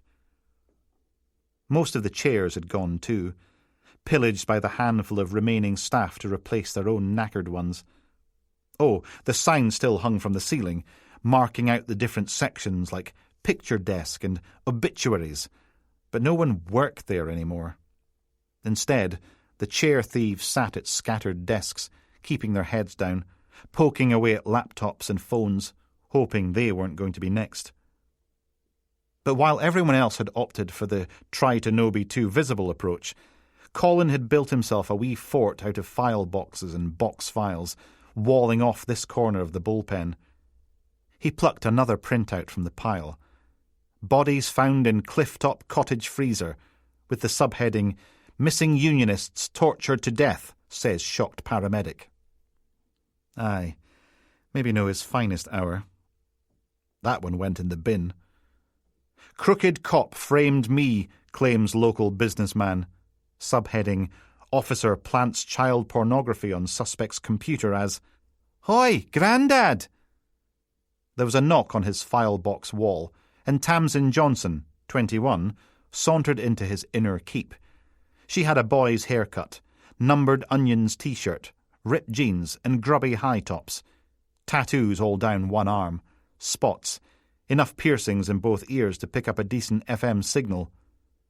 "Who are you calling Grandad?" Colin sat up a wee bitty straighter, so she could drink in the fitted pink Ralph Lauren shirt, top 3 buttons open to show off some tasty gold chains and manly chest hair, even if it was going a little grey, and there was slightly more of it than there was on top of his head. "Be still, my beating," voice flat as her chest. She peered at the ringbinder. "Not done your homework for teacher yet?" Colin punched 2 holes in the printout and added it to the binder. "Waste of bloody time." "And can you not do all this digitally?" perching her wee flat bum on the edge of his desk. God, you're such a dinosaur. Cheeky sod. Haven't you got a listicle to write? Top 10 reasons cellulite is the new margarine or some shite. Print's dead, Daddy-o. Tamsin hooked a thumb at the door. Quitting time. We're hitting Dodgy Pete's for some scoofage. You want? He snatched another sheet from the pile.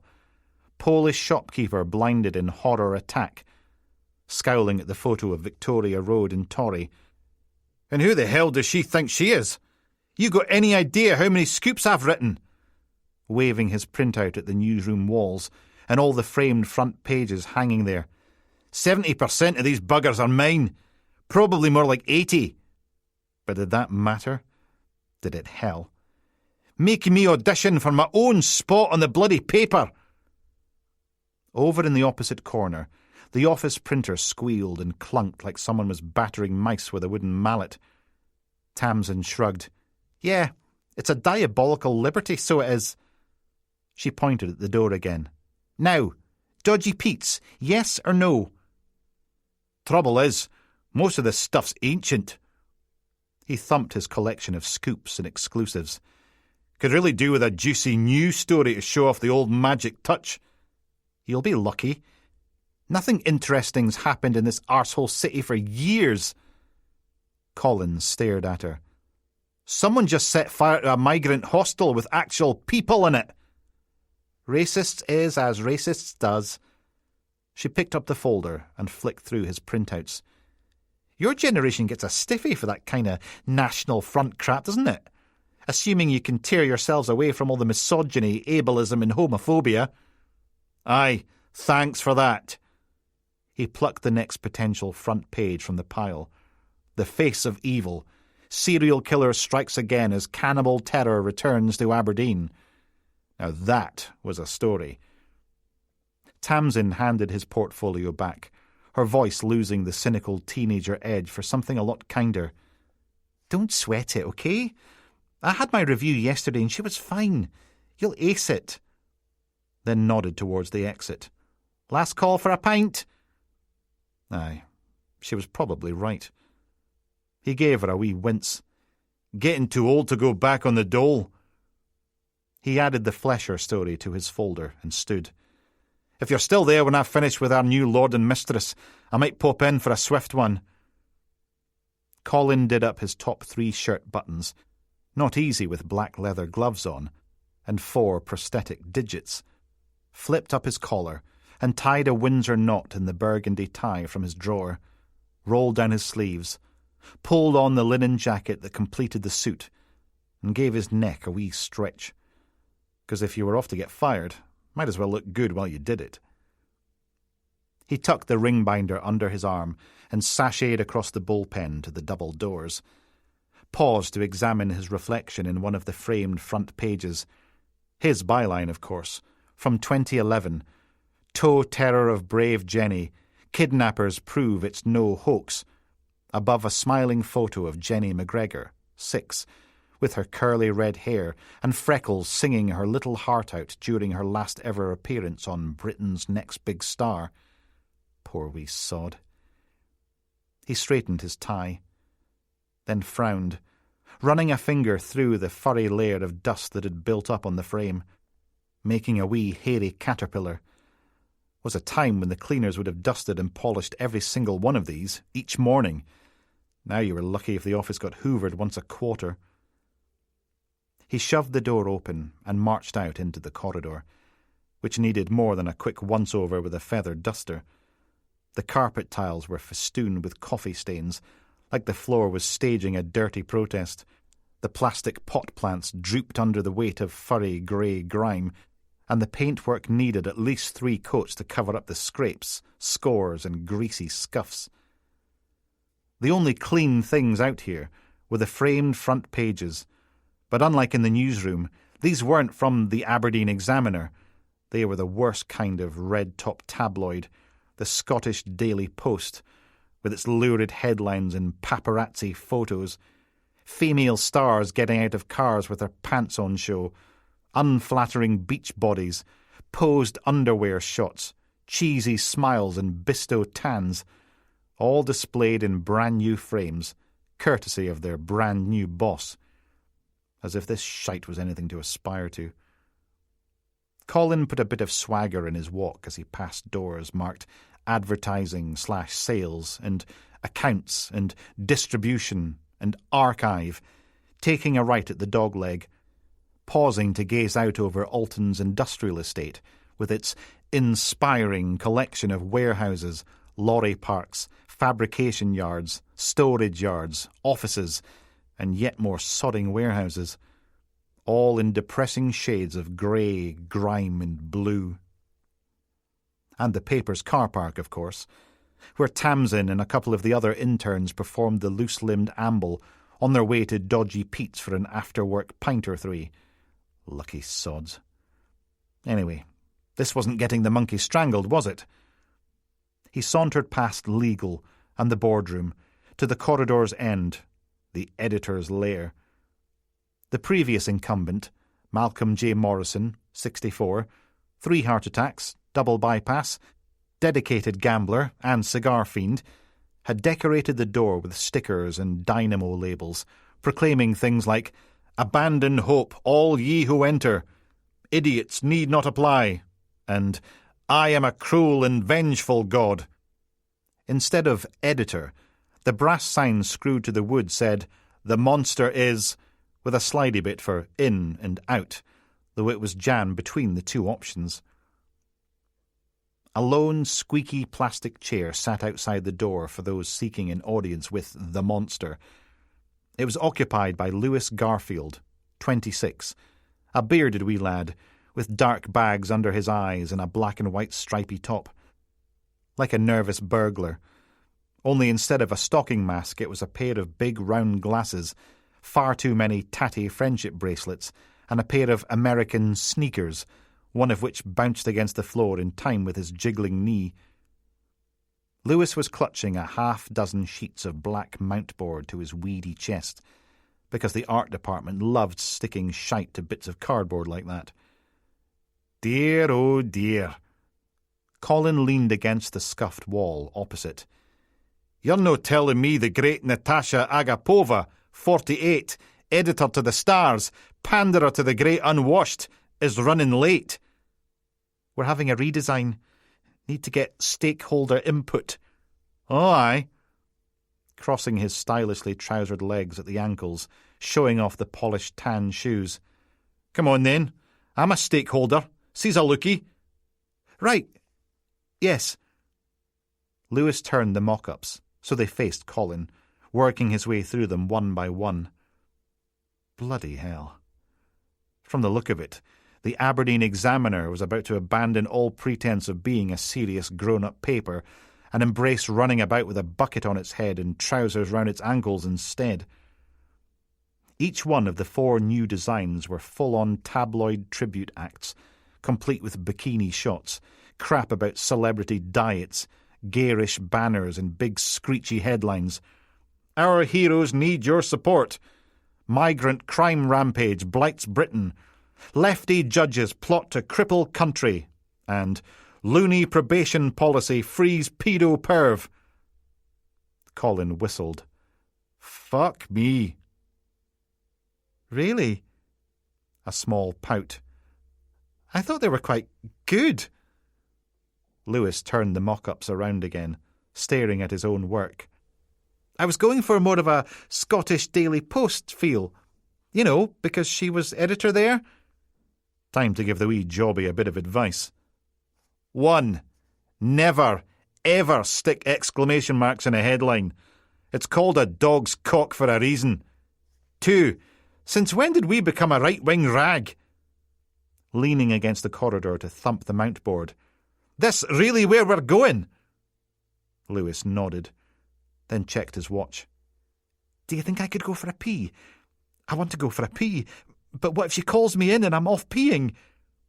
Twisting one leg over the other, presumably to stop anything leaking out. "Not a great first impression, is it?" "God's sake." Kids these days. Colin rapped his knuckles against the door, gave it a count of 5, then tried the handle. Locked. Aye, thought as much. He gave the door a good thumping, just in case she was hiding in there. Still nothing. She's no in.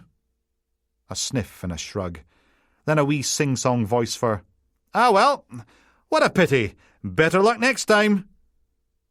Colin turned on his stylish heel and marched off, pausing outside legal to have a squint back down the corridor.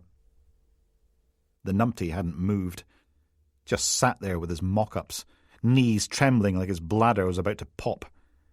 "She's no in, you idiot. Go pee. Go home. Go find a top that doesn't make you look like a zebra crossing," jabbing a finger in his direction.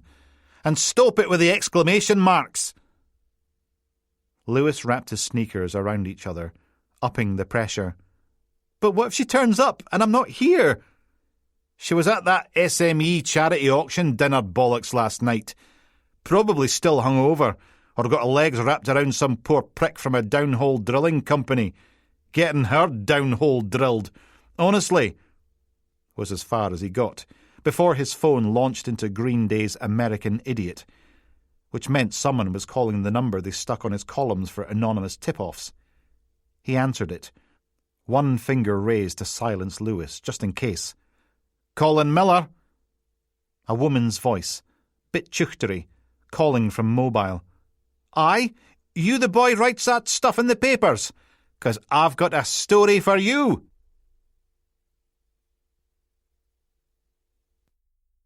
Eight.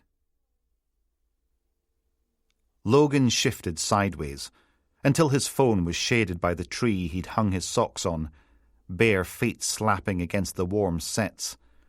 Shoes sitting on the riverbank, trousers now uncomfortably damp rather than sopping wet. Shirt no longer see-through, which was just as well, because there were only so many Roberta Steele jokes about your nipples one man could take. The knackered police van had been joined by 2 patrol cars and an ambulance, lights swirling as a paramedic thunked the door shut. A whoop from the ambulance's siren, and off it went.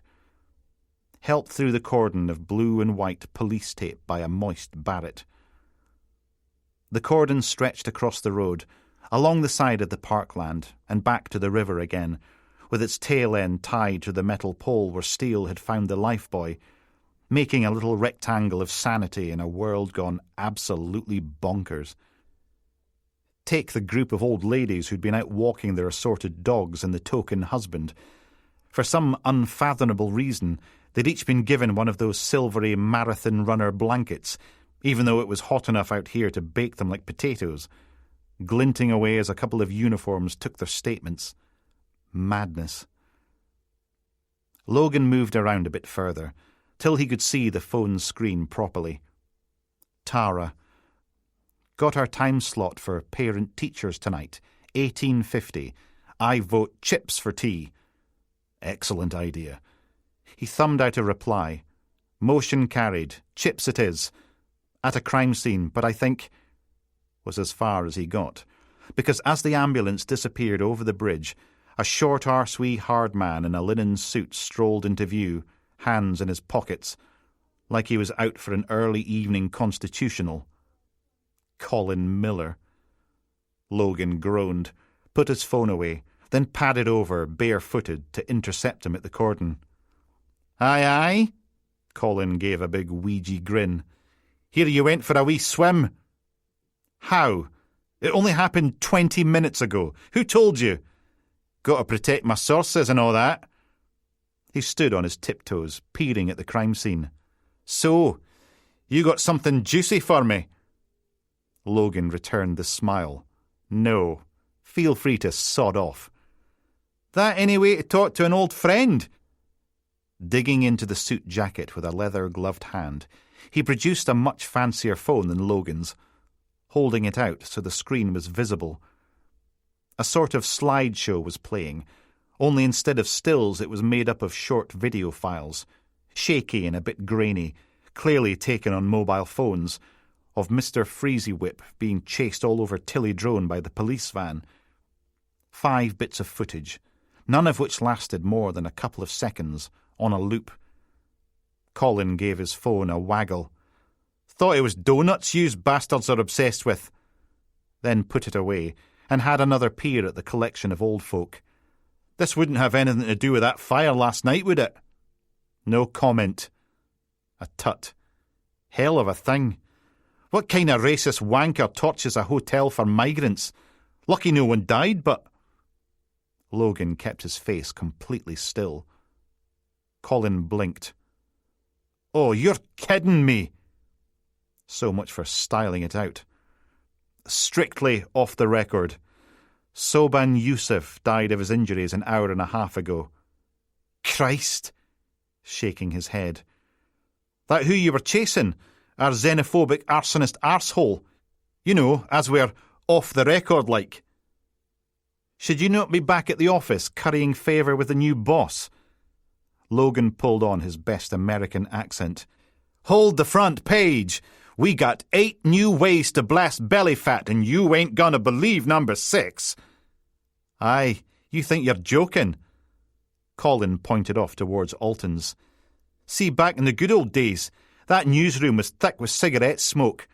The smell of ink and cheap coffee, clattering with typewriters. Now it's just me and a handful of sodden children. Scowling out at the glittering water. Work experience and unpaid interns, like it's sodden Bob-a-Job week. Throwing his gloved hands in the air, because the wee sod could never resist a bit of melodrama. And these kids got no nose for a story. If you can't nick it off twatter, thick talk or face puke, it's too much work. Logan nodded. Yup. He puffed out his cheeks, looked away. So come on, big man. Do's a favour and support local journalism. Maybe he was right. Maybe the press could help for a change, instead of making everything worse. And it wouldn't hurt to have the Aberdeen Examiner owing them a favour. So maybe just a tiny bit of sod. A sleek black Mercedes appeared over the Grandin Bridge, then turned onto the Riverside Road, making straight for the cordon. Logan stood up a little straighter. Here we go. Oh, aye. Barrett snapped to attention, then raised the police tape to let the murk through. Colin lowered his voice. Won't be long till the numpties arrive with their outside broadcast vans and their camera crews. He produced a packet of extra strong mints, proffering the open end to Logan, as if that was going to be an effective bribe. Maybe you and me can do a deal. Back-scratching like. Logan tried not to grimace. He really did. I'll think about it, okay? Now make yourself scarce. Don't want the boss thinking I'm a 5th columnist for the 4th Estate. Then marched towards the Mercedes. The driver's door opened and out climbed the Chief Super's sidekick, all done up in Police Scotland black. Sergeant Brookminster. Thin and efficient-looking. The kind of man who could carry off a side parting and a David Niven moustache without looking like a sex offender. He jerked his rugged chin at Logan, then marched smartly around the car to open its rear passenger door. There was a pause. Then Chief Superintendent Pine climbed out, dressed all in black, like her sidekick, only with a lot more decoration on the epaulettes. Phone pressed to her ear as she pulled her peaked cap on, followed by a pair of sunglasses. Yes, I understand that. Look, I appreciate your concern, First Minister, but I assure you my officers are proceeding with the utmost professionalism.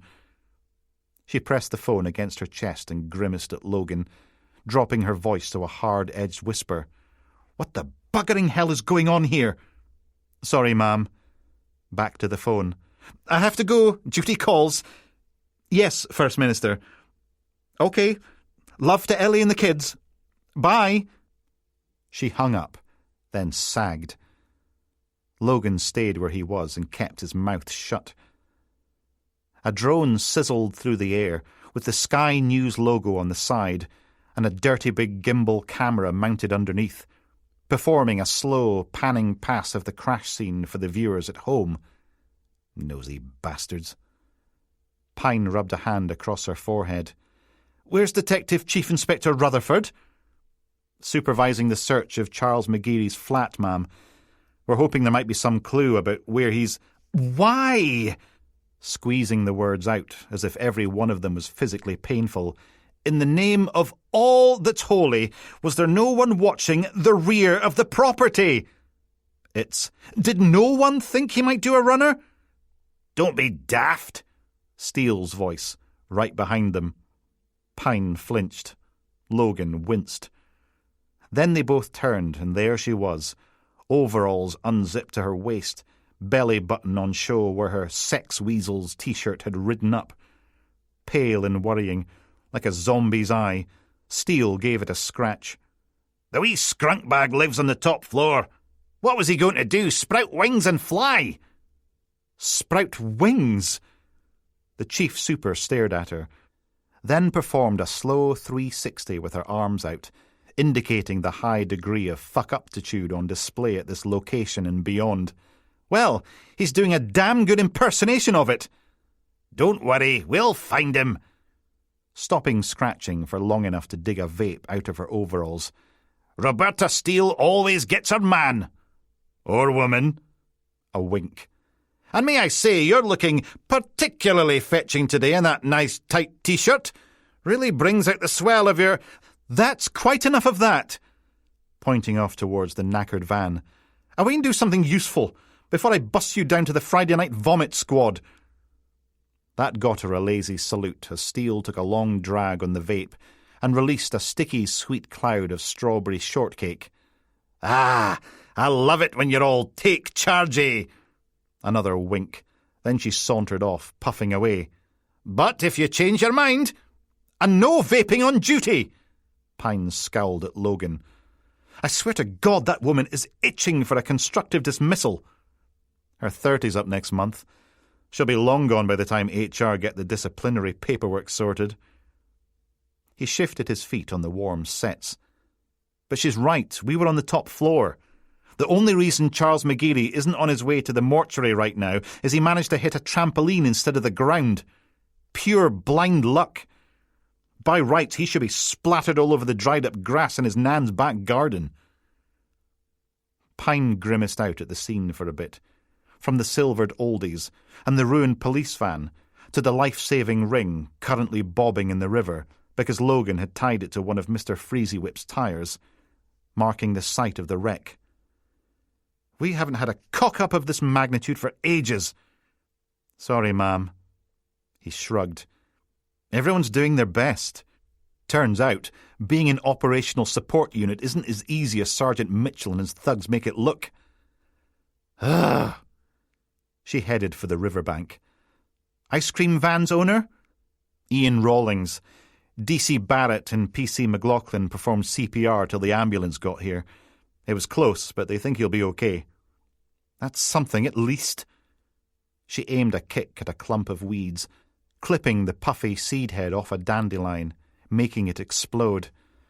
I take it we're working on the assumption that Charles McGeary survived the crash?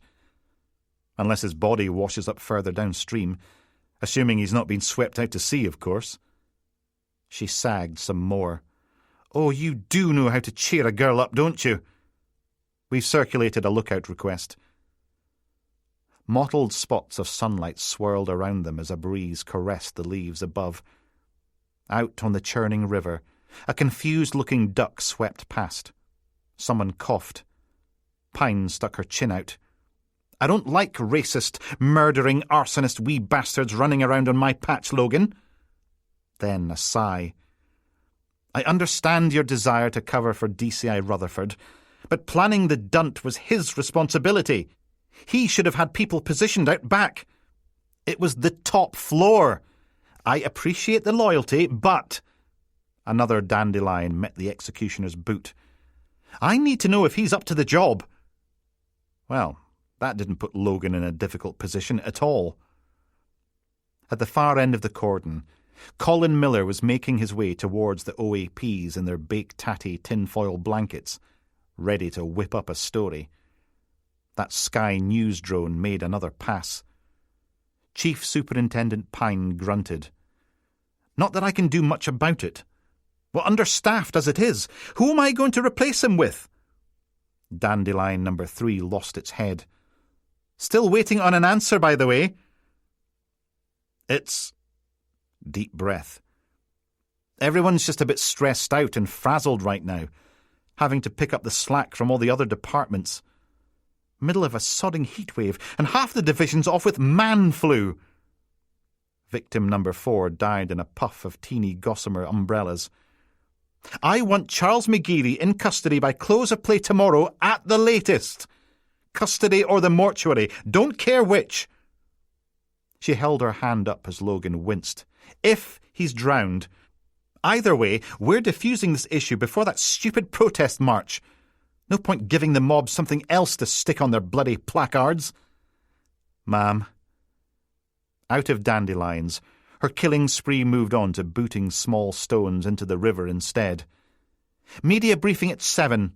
I want you there, prepped and ready to explain... Waving her arms again. This. Ah. I can't. It's parent-teacher night at Lizzie's school and we're... Oh, you should have said... All smiles. Right, well, we'll just ask the assembled camera crews, TV broadcasters, newspapers, journalists, newsreaders and podcasters not to talk about the story till you're free. How does Wednesday sound? Or is Thursday better for you? Heat prickled the skin on Logan's cheeks. Ma'am. Good man. The smile tightened as she patted him on the arm. Knew I could rely on you? Then turned and marched back towards her waiting Merc. Press are going to crap in our stovies over this one, Logan, and I'm shit out of brown sauce.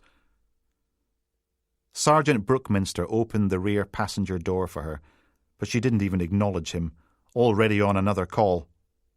Nigel! Slipping into her seat. No! Will you shut up for 2 minutes and listen? It's... Her sidekick clunked the door shut, then gave Logan a sort of cross between a salute and a wave, then climbed in behind the wheel. The Mercedes swung around in a scrunchy 3-point turn, slowing so Barrett could raise the cordon once more, and off they went. A voice at Logan's shoulder. Nice arse! Ah! He spun around, and there was Steele, leching as the Chief Super's car rumbled onto the bridge. Stop sneaking up on people! Steele produced another cloud of strawberry shortcake. Yeah, she's a bit stuck up, but I like a challenge. A good long puff. You got a crane sorted yet? A what? He stared at her. Have you been drinking? To get the ice cream truck out the river. Or are you planning on leaving it there? Because I can tell you for a fact, scenes are going to bitch and whinge if you make them take fingerprints underwater. Oh, for God's sake. The horror had a point. And what was worse, he should have thought of it. Logan sagged, grimacing up at the swaying leaves and rippling light. Great. Steele patted his other arm. Don't worry about McGeary. The wanker won't get far. His days as a murderous arsoning wee shite are over. A big sook on her vape, and she enveloped them both in another cloying, fruity cloud. Till then, call a crane.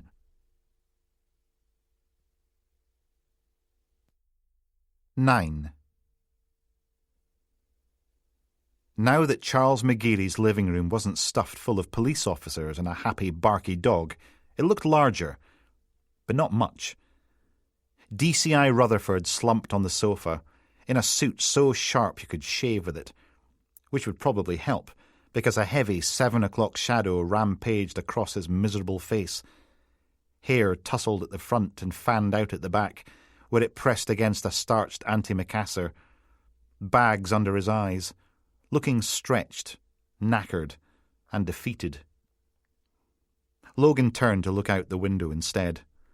A handful of kids were out, playing on their scooters, pretending not to watch as a forensic tech from Scenes lugged a blue plastic evidence crate to the grubby transit. They weren't the only ones keeping an eye on things. 2 photographers had their cameras out, snapping away, while a lone TV news crew filmed a bloke in a suit. Had a perfect view of his bald spot from up here, all shiny and strawberry-coloured in the baking sun. Just... Logan glanced back at Rutherford. Forewarned, okay? The DCI slapped both hands over his face. Oh, for Christ's sake!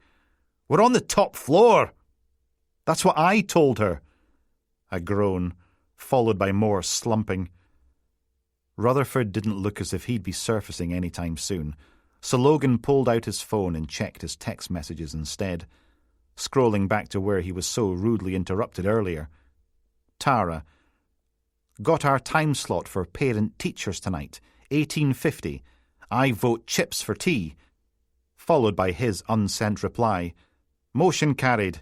Chips it is. I'm at a crime scene, but I think... He deleted the whole thing and tried again. Tick, tick, tick, tick, tick. Sorry, change of plan. Got to do a press conference. 3-line whip. We're having a day. I'll explain when I get home. Send. That would go down well. Like a condom full of sick at a balloon modelling party. Rutherford still hadn't moved. You okay? There was a teeny whimpering sound, then a muffled, Do you have any idea how many cases I'm juggling right now? One of the many joys of climbing the greasy pole. Higher up you got, the more crap they made you carry. Logan leaned back against the windowsill. Assuming Charles McGeary made it out of the ice cream van alive, and he swam ashore, what do you think? Other side of Gordon Bray Bridge? Or would you tread water till Hill Head? Put a bit of distance between you and the crash. First D.I. Vine comes down with the lurgy, so I get his cases. Then it's Evans, and McPherson, and Findlay. So I get theirs too. Really pressing those hands into his face as a frustrated howl rang out, followed by a little cough. I've called for a search team, but we'll be lucky if we get half a dozen bodies. Everyone's stretched thin. Thin? I'm bloody anorexic here. Rutherford's arms flopped sideways. Could sleep for a week. Thought we were meant to get backup from other divisions. Ha! They've all got the sodding plague too. He levered himself forward, sagged, then smothered a couple more coughs. We'll just have to make do with what we've got. Pointing at Charles McGeary's bedroom. They've got his computer in for analysis. I want you up their arseholes like a pineapple suppository till they find something. And we need to interview all known associates. And... He frowned. What am I forgetting? Chasing up the fire investigation unit? Rutherford nodded. OK, consider yourself volunteered. Great. That's what Logan got for being helpful. And there's the press conference at 7. Logan checked his watch. 1834. Better get moving. Yeah. Another groan as Rutherford levered himself out of the racist old lady's couch. Because apparently this crap isn't hard enough. Logan finished the last sentence from his prepared statement. A full recovery, thanks to the quick actions of officers on the scene. No! No, no, no, no, no, no! PC Nigel Sweeney bustled around the media liaison office, grabbing sheets of paper from the printer and whacking staples into them. Never say someone'll make a full recovery. What if he comes down with MRSA or something? Or has a stroke? His mean little mouth crunched its way through yet another Gaviscon tablet as he gathered his papers into a 6-inch thick pile. The wee mouth didn't really go with the over-generous nose and enthusiastic chin, sort of Mr. Punch joins the police force. He grimaced. Way my luck's going, our ice cream man'll be dead just in time for breakfast news. The office wasn't much bigger than McGeary's living room. Only instead of portraits of the king, shelves crowded in from every wall, making the room feel even smaller, jam-packed with folders and lever-arch files, piles and piles of newspapers. There was barely room for the 3 desks, or the trio of flat-screen TVs, each one tuned to a different 24-hour rolling news channel. 2 of them were covering a Vision for Britain rally in Trafalgar Square, chinless wankers with beer guts and poorly spelled placards, while Sky News featured drone footage of the River Dawn as Steele's crane lifted a waterlogged Mr. Freezy whip from the depths. Sweeney grabbed another antacid from the pack. "Tell them he's doing well, and doctors are pleased with his progress. That way, if he snuffs it, it's their fault, not ours." Then rammed a peak cap on his head and stuck a manila folder on top of his stapled pile, pausing for a moment to check his own reflection in a little mirror mounted by the office door. "Come on, Nige. Only 6 more months and you're back in CID." Popping one last Gaviscon before hurrying out into the corridor, leaving Logan to catch up.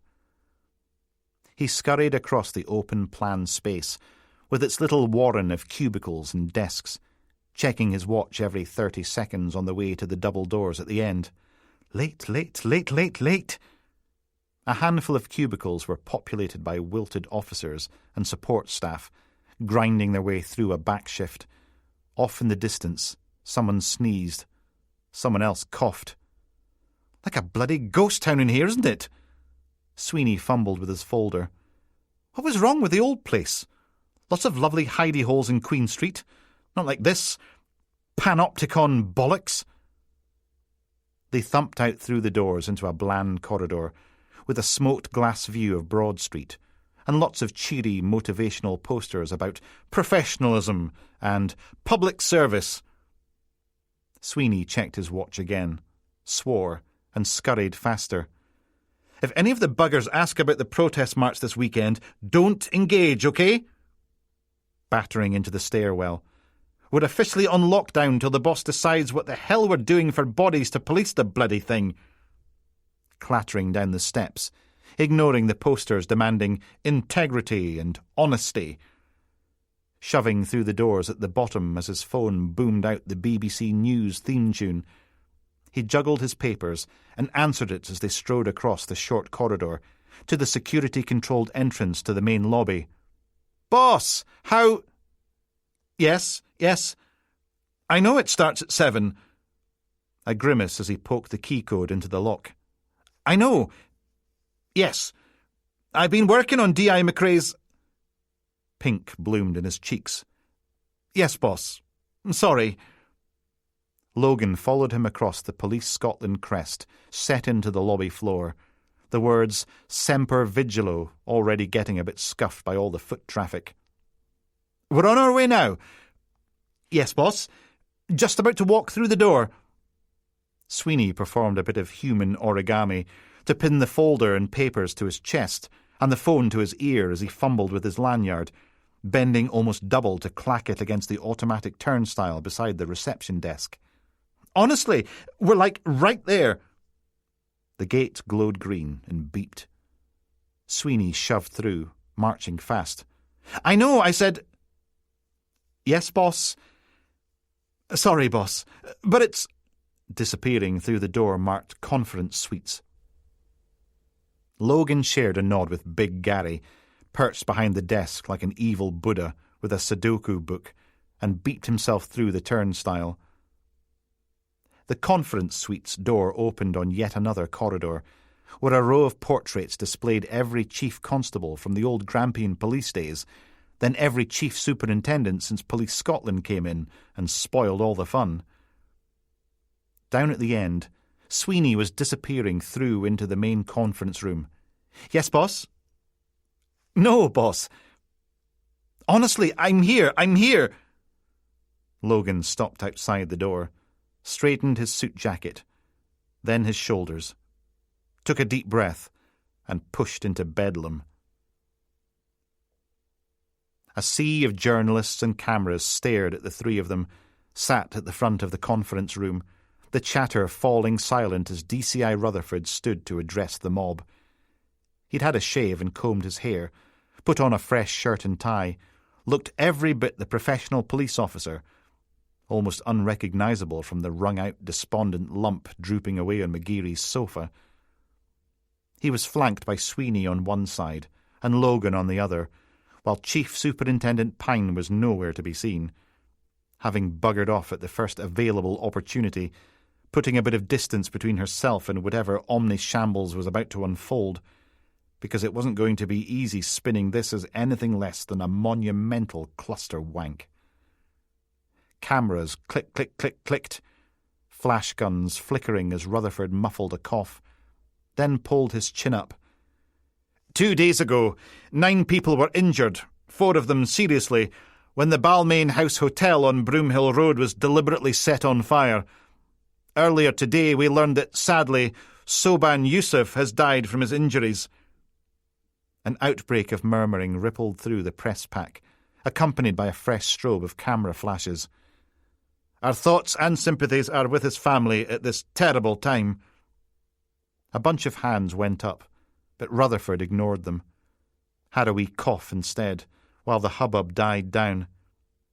Soban acted as a translator for British forces in Helmand province, and then later in Kabul. He leaves behind a wife, Zara, and 2 children, Kamnush, 13, and Shamir, 8, all of whom suffered from smoke inhalation during this cowardly and racially motivated attack. Another bout of coughing, as if in sympathy with the family. Excuse me, clearing his throat again. This afternoon, following information from a member of the public, we attended an address in the city's Tillydrone area. Officers attempted to serve a warrant on an individual suspected of being involved in the arson attack. More hands shot into the air. But instead of taking questions, Rutherford turned to Logan instead. Detective Inspector McRae? Thank you. And it was Logan's turn to get up on his hind legs and face the hordes. He treated them to a long, hard, serious look, what Elizabeth called his Paddington stare, then a curt nod. Today, just after 5 p.m, I and a team of officers forced entry to the suspect's flat. Meeting room 2 was a lot less out-of-town convention centre than where they'd held the media briefing, but every bit as magnolia and impersonal. Windowless, with 2 whiteboard walls covered in marker pen scribbles, lists and lists of officers' names with arrows and dates and various ongoing investigations, as if someone had been trying to brainstorm their way through the staffing crisis. Good luck with that. Now that the briefing was over, Rutherford was back to looking like a squeezed crap again, grimacing at the cheap mug of cheap coffee in his hand, which came with an even cheaper biscuit on the side. Sweeney offered the tin to Pine, who demurred, and Logan, who helped himself to a custard cream and ginger snap. Maybe they'd make the coffee drinkable. Biscuit duty over, Sweeney popped another antacid and crunched, face almost as miserable as Rutherford's. Could have been worse, I suppose. His partner in gloom grunted. And what's with all the stupid questions? Are you certain this was a racist attack, Detective Chief Inspector? Course we bloody are, you sodden half-wit. They firebombed a hotel full of asylum seekers. What the bloody hell did you think it was? Performance art? He turned to the boss. Anything from the search team while we were in there? Pine sniffed at her coffee, as if it might be caustic.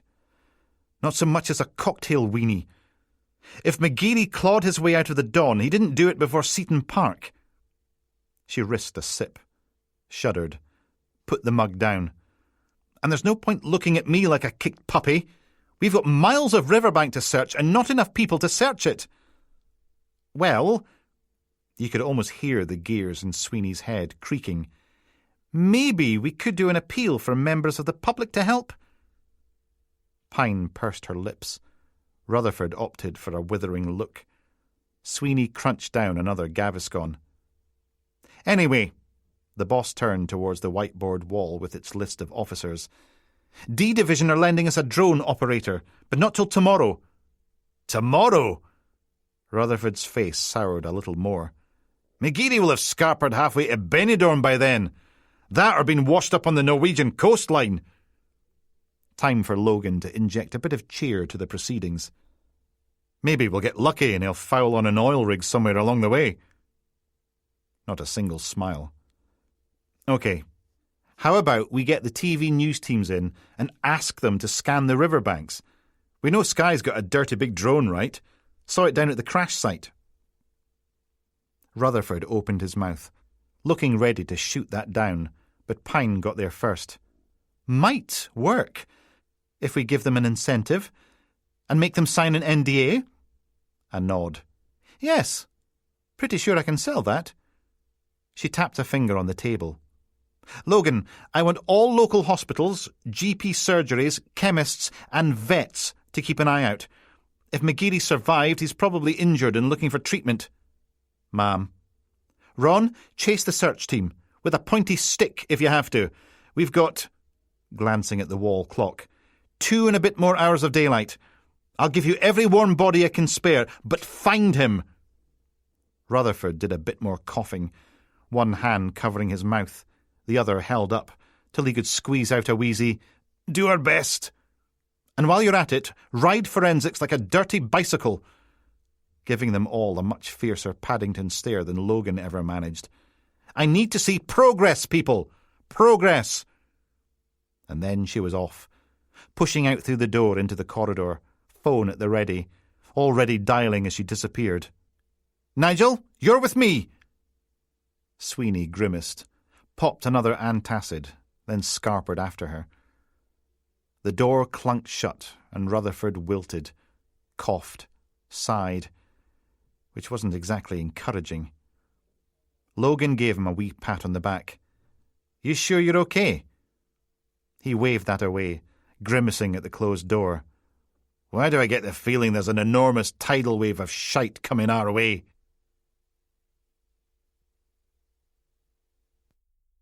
10.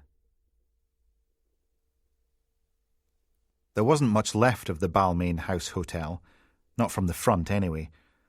Just a flat-faced mid-terrace, 2-storey rectangle of smoke-blackened granite blocks, with a dormer layer on the top for those swanky penthouse suite views of a baby scanning centre, a newsagent's, and a dog grooming place called Pup, Pup and Away.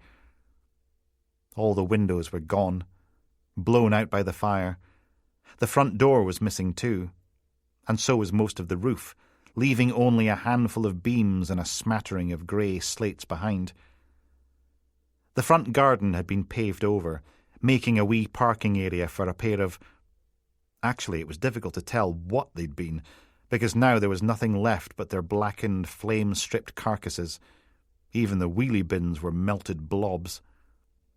But at least the wrought iron railings had survived, which gave people something to fix their floral tributes, football scarves and teddy bears to, votive offerings for the gods of tragedy and public displays of grief.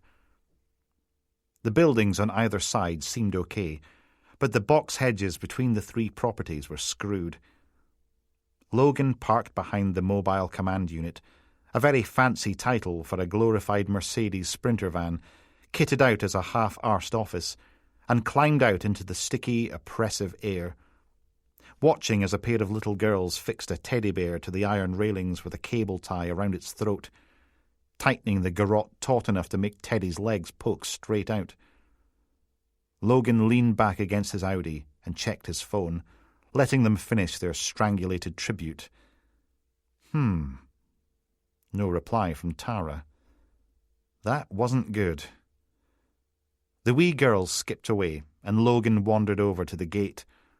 A double line of police tape was tied to the railings either side, to stop stupid members of the public climbing all over the crime scene. He untied one side, opened the gate, and walked between the burnt-out cars to the burnt-out hotel and its missing front door. Putting his hands on either side of the doorway, Logan poked his head in through the gap. Wow. Complete devastation. The building's supporting walls were granite, so they'd survived the blaze, but everything in between was reduced to a pile of charred debris. The upper floors had collapsed, offering a clear view out through the missing roof to an azure sky. To be honest, the whole place was completely... "Hoy!" A hard Peterhead accent blared out behind him. "Get out of it!" Logan pulled his head back and turned to find himself the target of an angry glower. A uniformed PC stood between the roasted corpses of both cars, fists on her hips, pointy of nose, with dishwater blonde hair pulled back in a tight bun, a high-vis waistcoat on over her stab-proof, and a deeply grumpy frown pulling at her heavy eyebrows. "You heard me! Out!" jabbing a finger at the gate and its untied cordon. "You see that tape? That means—" "Where's Stevie?" Logan flashed his warrant card. Her eyes narrowed. "Oh, no you don't. Let's see that properly." She took the thing and gave it a good long stare. "Ah, OK." Ahem. Bit her top lip and handed it back again. "Inspector. Gov. Sorry. Boss. Gov is fine. Only I'm usually based out at Peterhead." Which explained a lot. "Bit of a bruiser, eh?" Smiling as she blushed. "And do you have a name? Or is it a secret blue tuner thing?" "Hillary, Gov. Kent." "So, where's Stevie?" "I'm just filling in, really. Because of all the, off on the sick."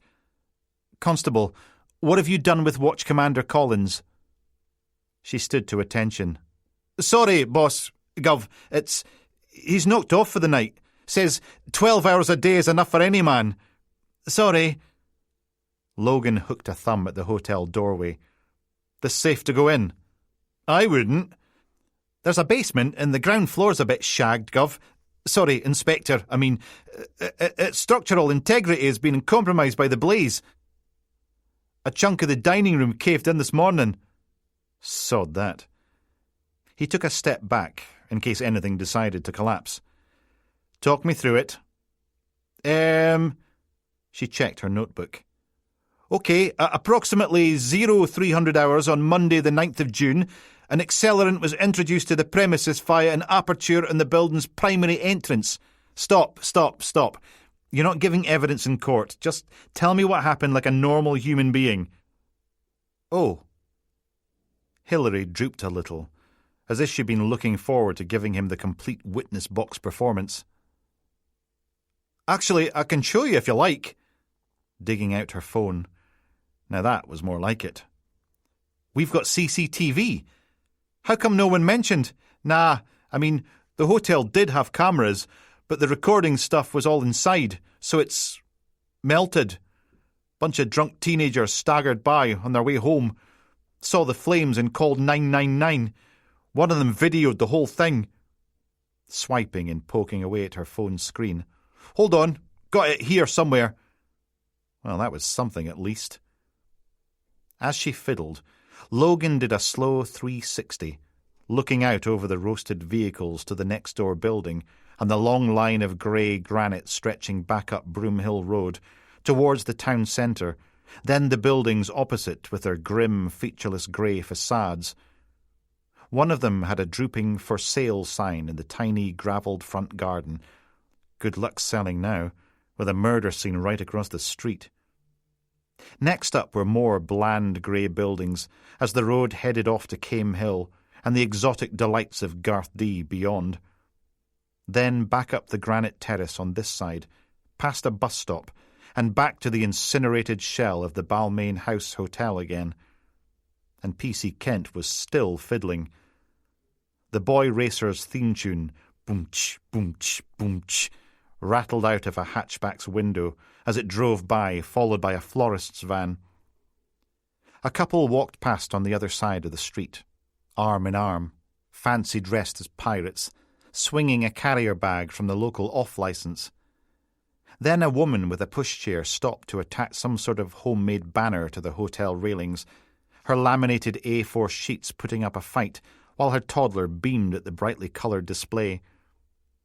There was a young man lurking behind the bus shelter, clutching a heart-shaped mylar balloon and some petrol station flowers, watching as the mother fixed her banner into place, awaiting his turn to perform at the Look at Me Morning Theatre.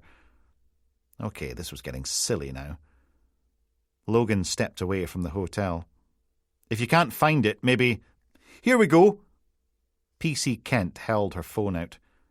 Something was playing, but it was barely visible in the glaring sunshine. He leaned in, cupping his hand around the screen to cast a bit of shadow, cutting the glare, then took the thing from her hand, turning his back on the sun. Finally, a fizzy mess of fuzzy pixeled darkness appeared, with a couple of white trainers in the middle. Then the footage weaked upright, giving a wobbly view along Broomhill Road, towards a smear of bright yellow and orange. An "Oh my God!" shrieked out of the phone's speaker, the words tinny and brittle as the video lurched into a jiggling run sprinting towards the burning hotel. Then a figure overtook whoever was doing the filming. A girl, 13, maybe 14 years old, in cargo shorts and a leather jacket. "Oh my God! Oh my God! Oh my God!" Another girl's voice, slurring the words, "Call the cops! Call the fire cops!"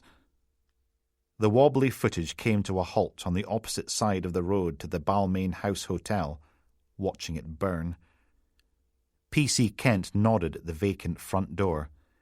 Whoever set it on fire, they stuffed one of those fleecy blanket things through the letterbox, followed by about 10 litres of unleaded. Blanket stops the petrol leaking away, acts like a big spongy candle. You drop a lit box of matches in after it, an instant inferno. Didn't screw the door or window shut, did he?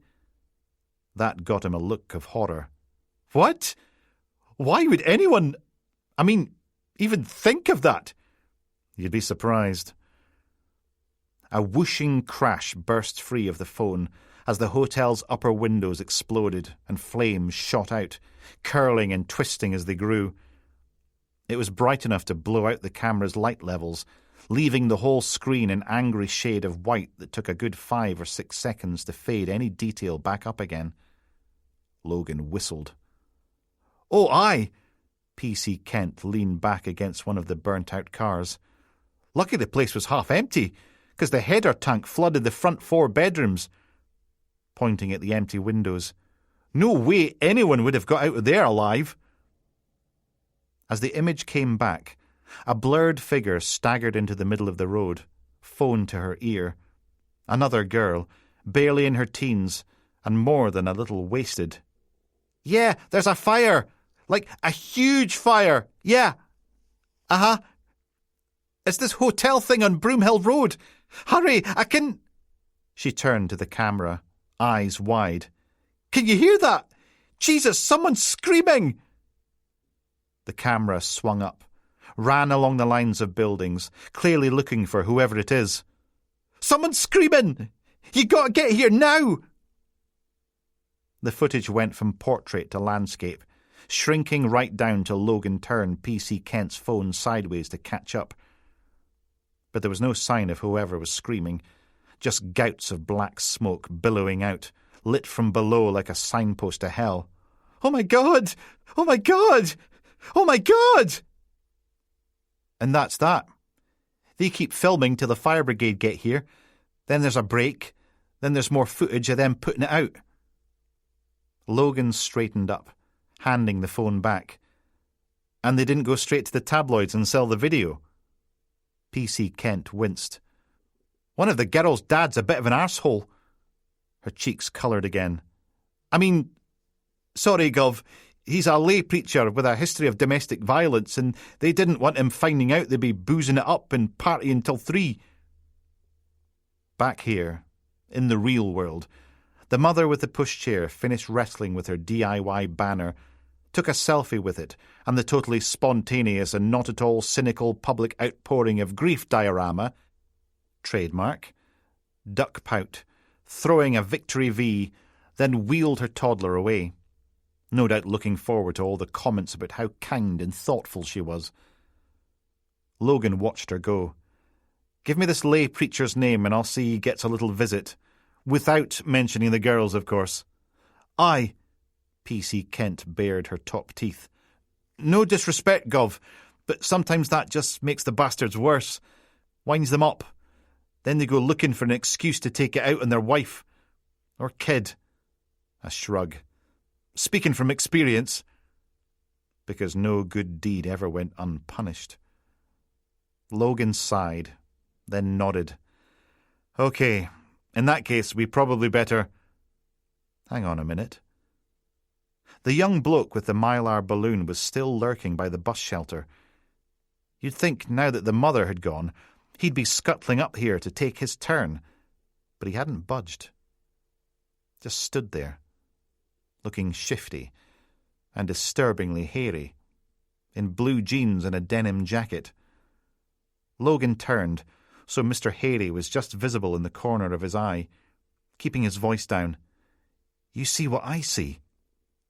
P.C. Kent snuck a quick peek, then acted as if she was more interested in her phone, matching Logan's whispery volume. "Bloke like a half-shaved Sasquatch in a Tory tuxedo. Yeah, been hanging around off and on all day." A wee smile. "Think he's been working up the courage to ask me out. Maybe I should play Cupid?" Heading for the gate. "Give me 2 minutes, then go say hello." Logan stepped out onto the pavement, shutting the gate behind him, which was when he finally saw the tribute of sympathy and support that Mummy Dearest had left. The banner was made up of 8 laminated A4 sheets, with a simple message printed across them in bright, bold, colourful letters. "No more migrants. Scotland's full." Oh, for... He ripped the whole lot down, bundling it up, which wasn't easy with the stiff, plastic-coated paper, then pulled out his phone and marched across the road, kidding on he was actually talking to someone. "Tara?" "Yeah." "No, it's me." "Did she?" Fake laugh. Yeah. Turning right, he strolled along the pavement, making for the junction those girls must have emerged from, going by where the burning hotel had been on the footage. "I know." "No." Another laugh, camping it up a little. "God, the woman's a nightmare. She really is." Mr. Hairy barely glanced at Logan as he sauntered past, then went back to watching the hotel again. Good. Logan sped up a bit, dropping the fake call routine now it was clear Mr. Hairy wasn't interested. Soon as he reached the junction, Logan turned to nip back across the road, and stopped, staring as a clown car puttered out from Balmoral Place. A 100% genuine, bona fide, multicoloured clown car, with big googly headlights and a polka-dot bow tie on the radiator grille. It even had one of those oversized manual honka-honka horns, and a man in the full makeup driving. Only instead of grinning and waving custard pies about, he was grim-faced, puffing away on a fag as his car backfired, producing a puff of bright pink smoke that drifted away into the baby blue sky. Now there was something you didn't see every day. The car crossed Broomhill Road and puttered away into the distance, letting out another Barbie fart every 100 foot or so. Okay. Logan gave himself a wee shake and hurried across the road, stuffing Mummy Dearest's shitty banner into the bin outside the corner newsagent's. M.C. Gibbons, established 1936, almost falling over the A-frame headline board plonked outside it. Protest organisers call for day of disruption. Well, they could sod right off. He loped back along the pavement, heading for the bus stop, like a ninja. Mr. Hairy was still there, shifting from foot to foot, clutching his balloon and his flowers, facing the burnt-out hotel as P.C. Kent stepped out of the gate. She marched straight towards him. He shuffled a bit faster, clearly trying to figure out what to do next. Stay or leg it? Leggett must have won, but when he turned to make himself scarce, Logan was right behind him. Mr. Hairy flinched so hard his wee feet left the ground for a second, his heart-shaped balloon escaping from his startled hand. He spun around, scrambling for the string, but the Mylar gods must have been smiling on him today, because the balloon wafted in under the bus shelter's canopy. So instead of floating off into the great blue yonder, it was trapped beneath the Perspex roof, bobbing there, as if it was beating. P.C. Kent reached out and caught hold of the string. Catastrophe averted. Logan thumped a hand down on Mr. Hairy's shoulder, making him flinch again. "I think we need to talk."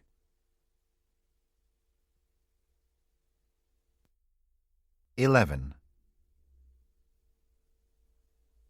There was a fly trapped somewhere inside the mobile command unit, buzzing away, banging its head against the van's walls, which pretty much summed up Logan's day so far. A bulkhead separated the driver and passenger seats from the rest of the vehicle, meaning the only natural light in this bit came through a frosted skylight. Because no windows meant the paparazzi couldn't stick their lenses against the glass, hoping for a juicy shot to sell to the tabloids. And even heavily tinted glazing was transparent if the buggers had a flash bright enough. A fold-down table took up a big chunk of space, flanked by a pair of manky office chairs, beneath a triptych of wall-mounted whiteboards, bearing various diagrams of the crime scene in shonky marker pen. To add a touch of four-star luxury, someone had installed a teeny section of worktop, with a cupboard underneath and a battered kettle the colour of smokers' teeth. Mr. Harry sat at the table, hunched into himself, as if he was scared to touch anything, fidgeting with his forecourt flowers as the sweat, bitter scents of beer and fruit oozed out of him. Logan had the other chair, sitting directly across from Mr. Harry, while P.C. Kent loomed. Mind you, she was still holding that heart-shaped mylar balloon, bobbing away on the end of its string, which rather undermined the sense of menace. "I see." Logan stretched back in his seat. "And is there a reason you don't want to give us your name?" Mr. Harry didn't look up from his flowers. "Am I under arrest?" "Should you be?" The bouquet's lone chrysanthemum lost a petal to those jittery fingers. "I don't have to give you my name or anything else unless you inform me why I'm being detained and questioned." "We're not detaining you, Mr. Silence. Apparently Mr. Harry wasn't falling for that one. "Okay." Logan made a show of looking around the grubby, cramped faux office. "We invited you into our nice, cool mobile command unit for a chat, and you accepted our invitation." Reassuring smile. "My colleague was just a little concerned about your well-being. What with you hanging around a murder scene in the blazing sun all day. Wanted to make sure you were okay." The fly buzzed. The jolly red balloons swayed. The chrysanthemum suffered. Pluck, pluck, pluck. Mr. Harry scrunched one shoulder. "It's difficult, okay?" Logan let the silence stretch and grow and fester into something truly uncomfortable, until Mr. Harry couldn't take it any longer. "I mean, I read the papers, yeah? I stay informed about stuff." He looked up from his tormented flower. "We're such a small country, but they keep cramming more and more people in. Health service is fucked. Transport's fucked. Council's fucked. You try getting a dentist's appointment or a decent job. There's no more room." He sat forward. "I'm not saying it's okay to burn them out, but something, yeah?" Pointing towards the hotel. "But not, I mean, there were kids in there. Kids!" Then went back to torturing that poor chrysanthemum. "You don't do shit like that." "Do you know something about the fire? Or who set it?" "I know they burned kids." Mr. Harry poked the table. "How can anyone do that and pretend they're not monsters? Should string them up." Logan tipped his head to one side, like a curious cat regarding a bird. "So, why were you hanging about all day?" "Wasn't. Came out to look, went off to the pub for a bit, came back, had a bit of a think, bought some flowers and a balloon." Another couple of petals fluttered to the van's floor. "They keep telling us we've got to take more and more people." Pick, pick, pick. "But they were kids." Time to try again. "Sure you don't want to give us your name?" Darryl Merrickson. I stay with my nan in Headland Court, on account of Dad being a man with strong opinions and Mum being dead with cancer." Logan leaned back against the iron railings, checking his phone as an elderly lady laid a small wreath of paper flowers outside Balmain House Hotel. "Tara, rearrange the PT meeting for tomorrow night so you're not getting away with it that easy. Well, she was still speaking to him, so that was good. He thumbed out a reply. I'm still at the crime scene. One of them, anyway. Am I too late for chips? Send. P.C. Kent emerged from the MCU, wafting her face with a leaflet on how to spot a terrorist. PNC checks out. Darrell Merrickson, 423 Headland Court. No priors. Lives with his grandmother. She jerked her head in the vague direction of town. Had a sneaky look at his dad. Talk about a man of strong opinions. Currently doing 4 years for assault. Didn't like the way an Asian gentleman barged in at karaoke to sing Living on a Prayer, 'cause apparently that's his song. Her expression soured. Oh, aye, Dad's got strong opinions, all right. Logan frowned at the van. What do we think about Darrell's story? She looked both ways, then leaned in, voice all whispery, as if she was about to share a massive secret. Just between me and you, Gov, I think we might be witnessing a racist tosser coming to terms with the fact that brown people don't deserve to be firebombed. Then back to normal again, in the shadow of a burnt-out hotel. Just a shame it took 10 litres of unleaded, 1 dead, and 8 injured to get there. Ugh. Why does tragedy bring out all the damaged people? If it's not kids with abusive dads, it's racists and wank nuggets. Sometimes all 3. That's moths for you. She did a bit of wafting. You want me to let him go? Logan's phone ding-buzzed in his hand. Tara, we've had our tea. Half an hour and the Liz Ness monster is going to bed. Finger out if you want to read her a story.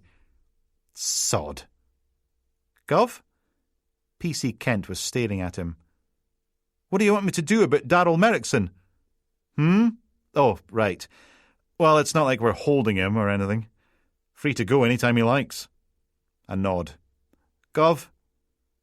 She disappeared into the MCU again, and Logan had a bash at composing a reply to Tara's text. Don't think I'm going to make it home for story time. Tell Elizabeth I'm sorry. Honestly, this case is... His thumbs stopped as little hairs pricked across the back of his neck. Someone was watching. Logan raised his eyes from the screen. There, on the other side of the road, another young man, but unlike Mr. Harry, a.k.a. Darrell Merrickson, this one wasn't armed with a bouquet of cheap flowers and a Mylar party balloon. Instead, he had a carrier bag from the same off-license as those pirates earlier. And muscles, lots of them, showing them off in a tight wife-beater vest with Harry's protein supplements on it, arms like tattooed anacondas, and one of those half-wit haircuts where it's shaved at the sides and shaped like a bunnet on top, plus moustache. Strangely, even with all the muscles, tattoos and facial hair, he somehow managed to look like a primary schoolboy, assuming the school had a very lax policy about steroids. But he wasn't actually looking at Logan. He was staring up at what was left of the hotel. Fair enough. The mobile command unit's side door popped open and out-lumbered Darrell with his balloon and half-balled flowers, followed by P.C. Kent.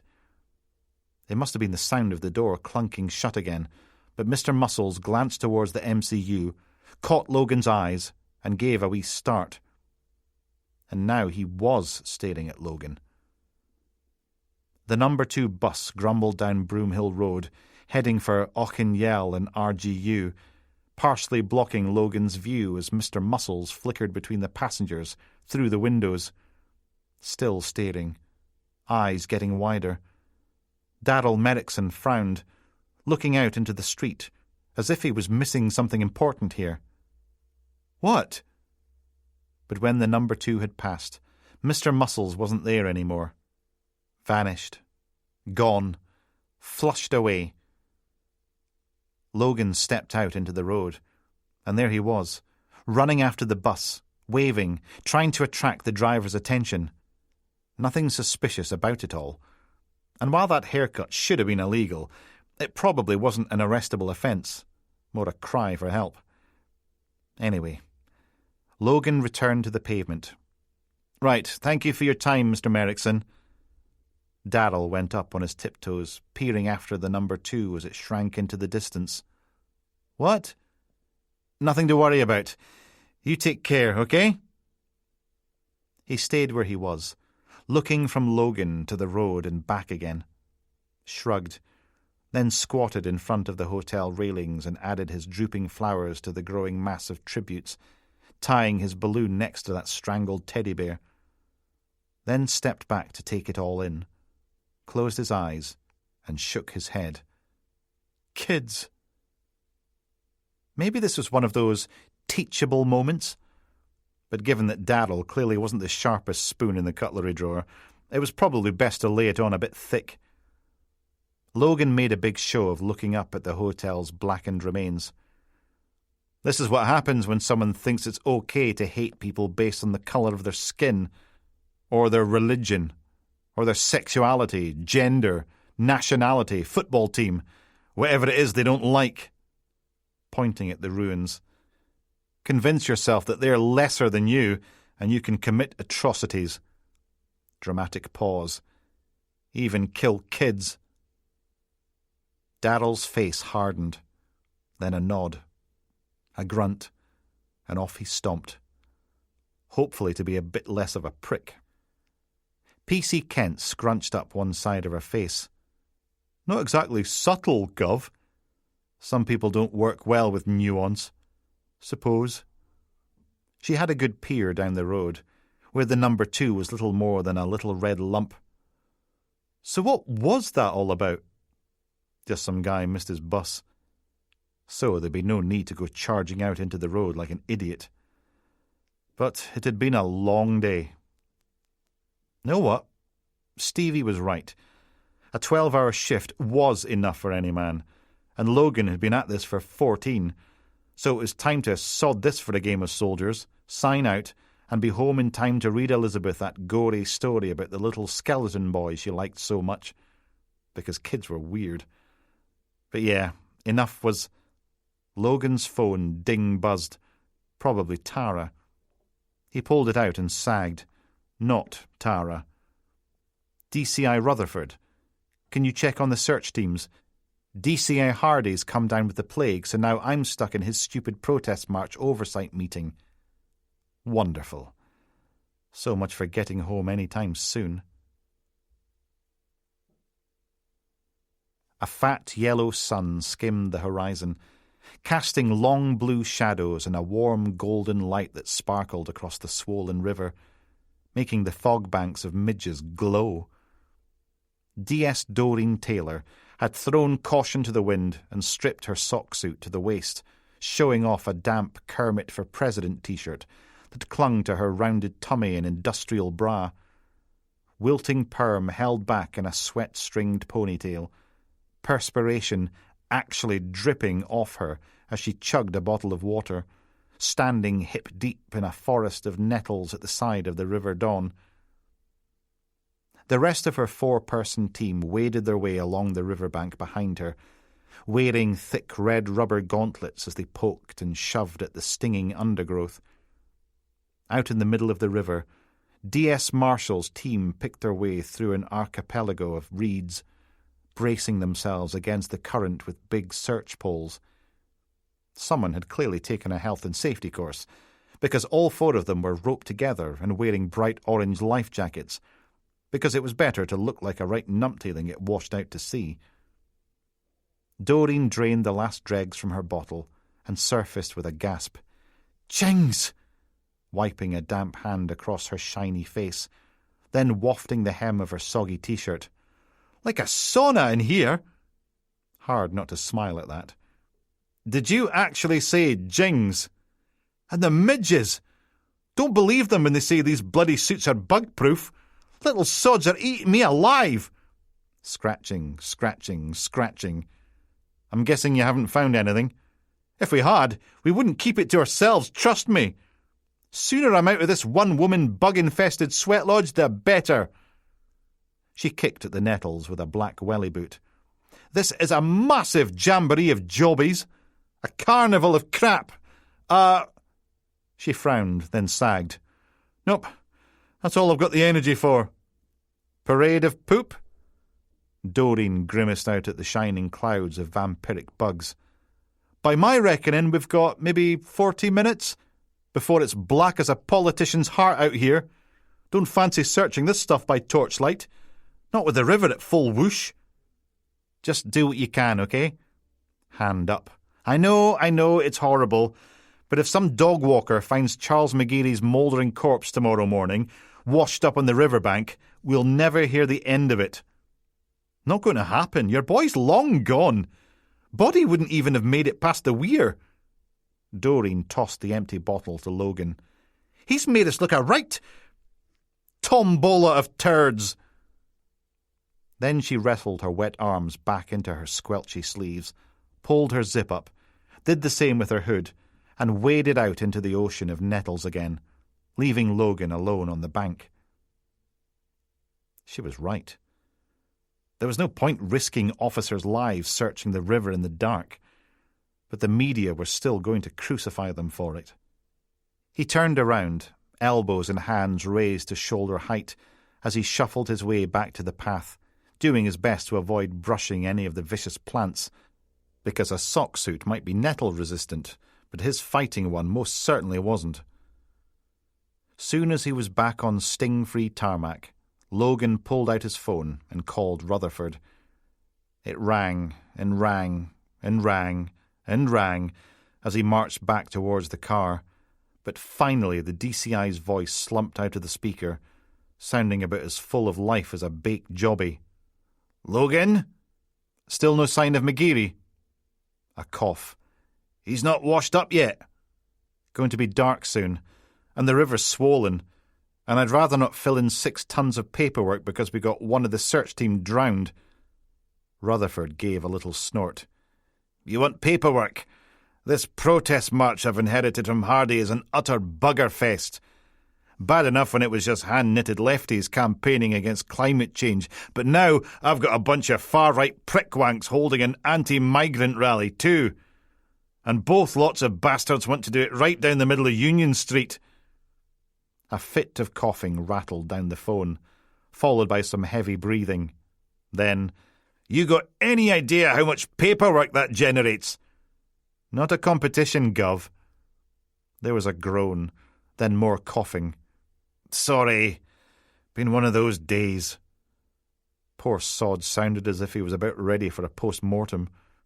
Speaking of which, how long you been on for? Logan checked his watch. Since 6:30. Look, we don't need you for morning prayers tomorrow. Have a long lie-in. Just make sure you're in for 9, all right? The call went silent for a moment. Then an almighty barrage of coughs blasted in Logan's ear, going on and on and on, the salvo finishing with a wheezing whimper. You okay? Nothing from the other end. Logan kept walking, following the river upstream towards the car park. Gov? Nope. He turned around, peering back towards the search team, just visible in the distance, their outlines growing indistinct in the dying light. Gov, are you okay?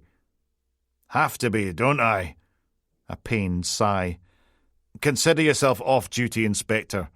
9 sharp tomorrow morning. We're going to noise up everyone McGeary's ever met. Thank God for that. Time to go home. Logan let himself in through the front door, closed and locked it behind him, sagged there for a moment, until the siren scent of his fresh fish supper dragged him upright again, crisply rustling in its cardboard box with "Wee Jimmy Swankies, Chipper to the Stars" printed on the top, and "Scotland's real national dish" on every side. Dark in here. He clicked on the lights, sighed, picked the little pair of red Paddington wellies off the floor and put them in the rack with all the other shoes, boots and trainers, slipped out of his fighting suit jacket and hung it up with everyone's coats, because to hell with laying it by upstairs, not when there were hot chips needing eaten. Hello? No reply. But familiar music thrummed out through the living room door, sinister and scuttly, which could only mean one thing. He grimaced, braced himself, and crept inside. They'd closed all the curtains, shutting out the twilight, so they could bathe in the well-worn, creepy glow of Witchfire on DVD, even though, strictly speaking, the film was in no way age-appropriate for a 6-year-old, especially the spider scene, currently scurrying its way across the TV, which always gave Logan the willies.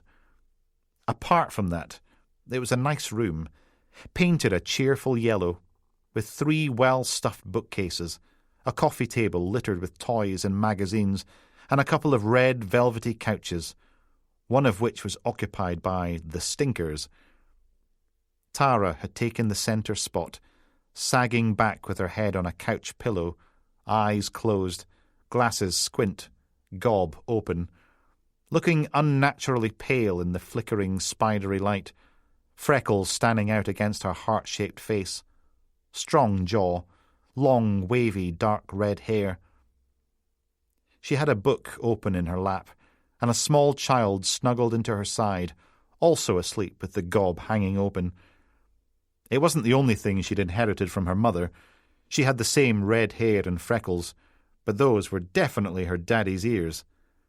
Poor wee sod. That soppy, warm fuzziness ballooned in his chest, making his wizened old heart tingle, as if Tara and Elizabeth had just poured space dust all over it, and all they were doing was sitting there, snoozing it up as the film got to the really horrible bit. Gah! Logan grabbed the remote and killed the TV. Of course, what he really should do is wake them up, send them both off to do their teeth and go to bed. But they looked so peaceful. Plus, if they were awake, they'd lay siege to his chips. And, as the great Greek philosopher Aristotle said, in his 4th century BC treatise, Nicomachean Ethics, sod that. Because blood might be thicker than water, but chips were thicker than both.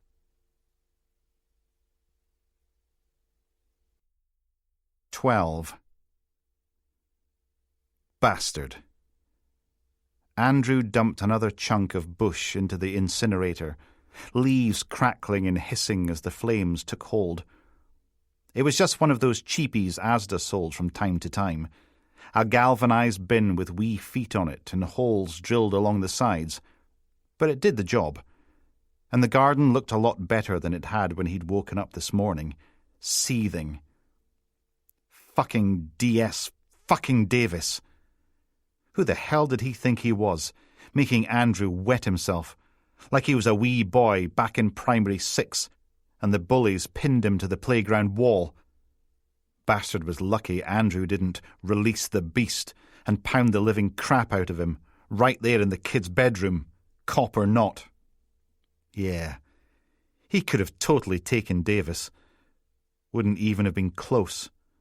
Another branch met the fire. It was only a wee garden, round the back of their wee house in a wee forgotten corner of Dice, but it had turned into a jungle these last couple of years, well overdue a good clear-out.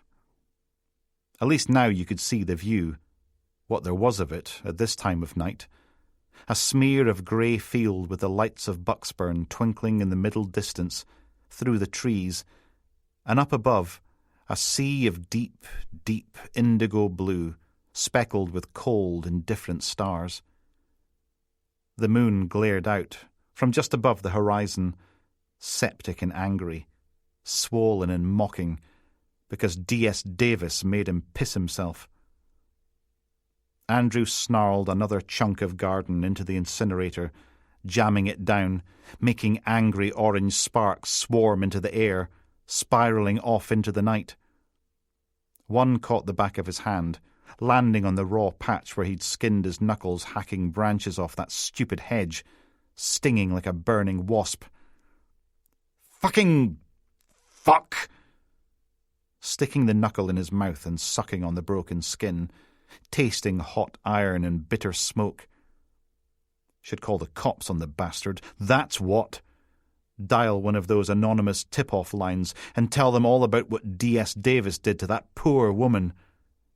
Yeah, But Davis was the cops, remember? Who were they going to believe? Their detective sergeant buddy, or Andrew, a normal, decent, hard-working bloke? Of course they wouldn't believe him. They'd fit him up, just like every other poor... Andy? He forced his face into a smile and turned.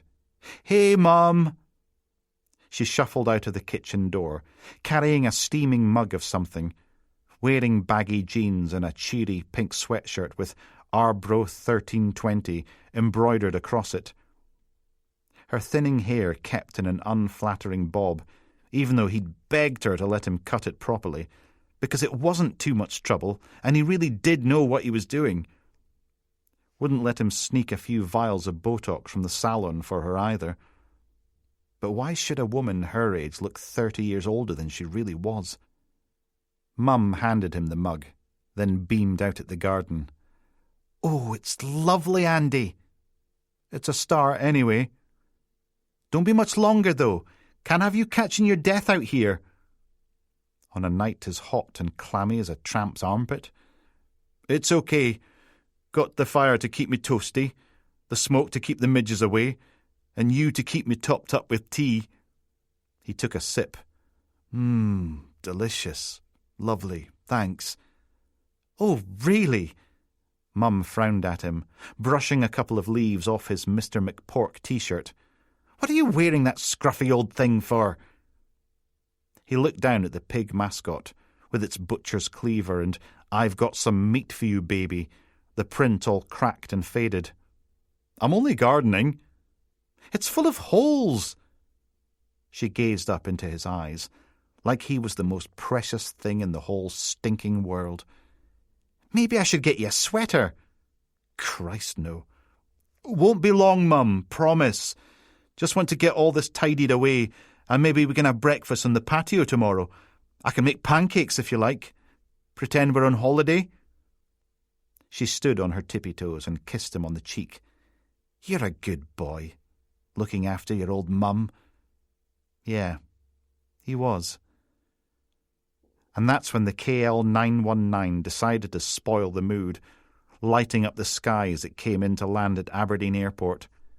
Its flight path didn't take it right over the house, but the big Embraer ERJ 190 twin jet roared over the field on the other side of the garden wall, getting lower and lower, wheels down, ready to land, a huge blue and white carrion crow.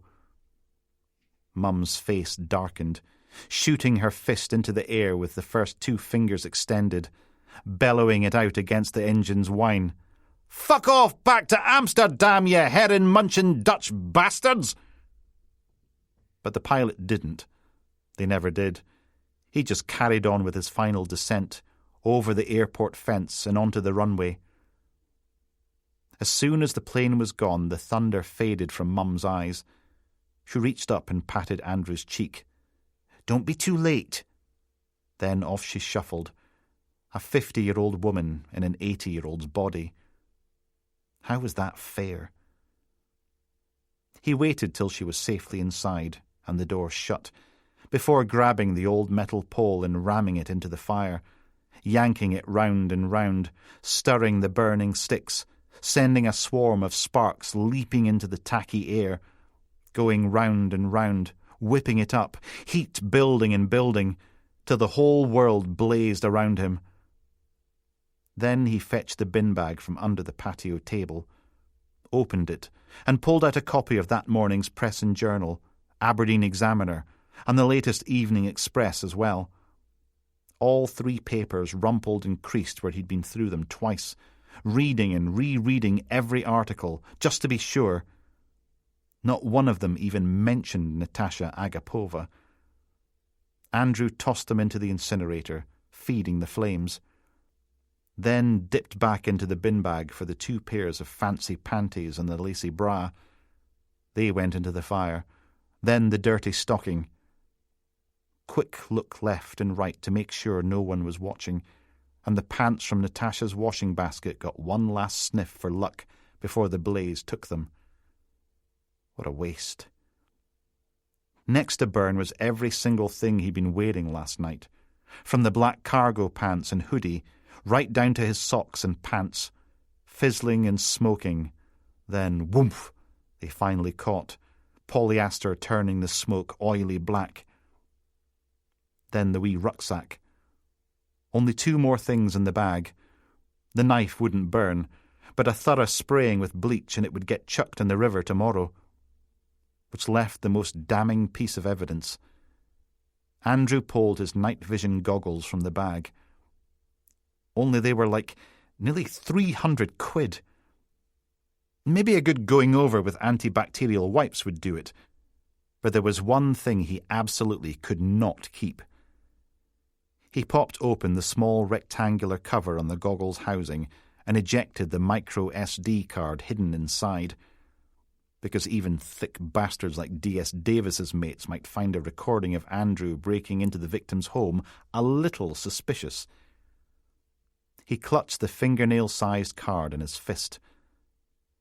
What if dumping it in the incinerator wasn't enough? Police IT guys could recover all sorts of things these days. You saw them do it on the telly all the time. Have to record over everything a few times first, or download one of those file shredders off the internet. Yeah, but the card had some of his favourite creeps on it. That didn't sodding matter. The choice was getting away with this or ending up in prison for the rest of his life. Besides, it wasn't like this was the end of Andrew's creeping career, was it? Could make a new video tomorrow, if he wanted. Yeah, but maybe one last look for old time's sake, before he destroyed everything. Andrew's bedroom was at the back of the house, meaning he had a perfect view of the garden incinerator, smouldering away, giving off an evil orange glow.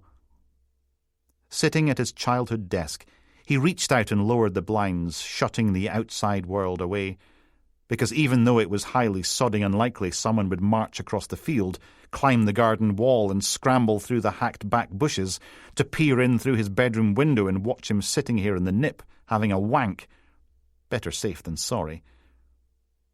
It wasn't a big bedroom, but then it wasn't a big house. Which is why, even though he had black satin sheets, his bed was a single. Posters for the films he loved growing up lined the walls. Nanny McPhee and Kung Fu Panda, rubbing shoulders with The Dark Knight and Reservoir Dogs. To start with, he'd put post-its over their eyes so they couldn't see him sitting there, all naked, bashing away, but they were used to it now. Quick check to make sure the bedroom door was locked, and Andrew fired up the laptop he'd nicked from that woman in Dainston, the one who'd stayed out all night, instead of coming home while he hid in her wardrobe. One of his non-goodnight creeps. But then he'd needed a new computer anyway, and you'd have to be an idiot to steal something like that from a woman you'd just given a treat. Too much risk of being tied back to the event. So, the blinds were down, the door locked, his clothes neatly folded and put away. He had his hand lotion and his box of tissues ready, headphones on. But before he gave himself a treat, probably best to check the footage from last night.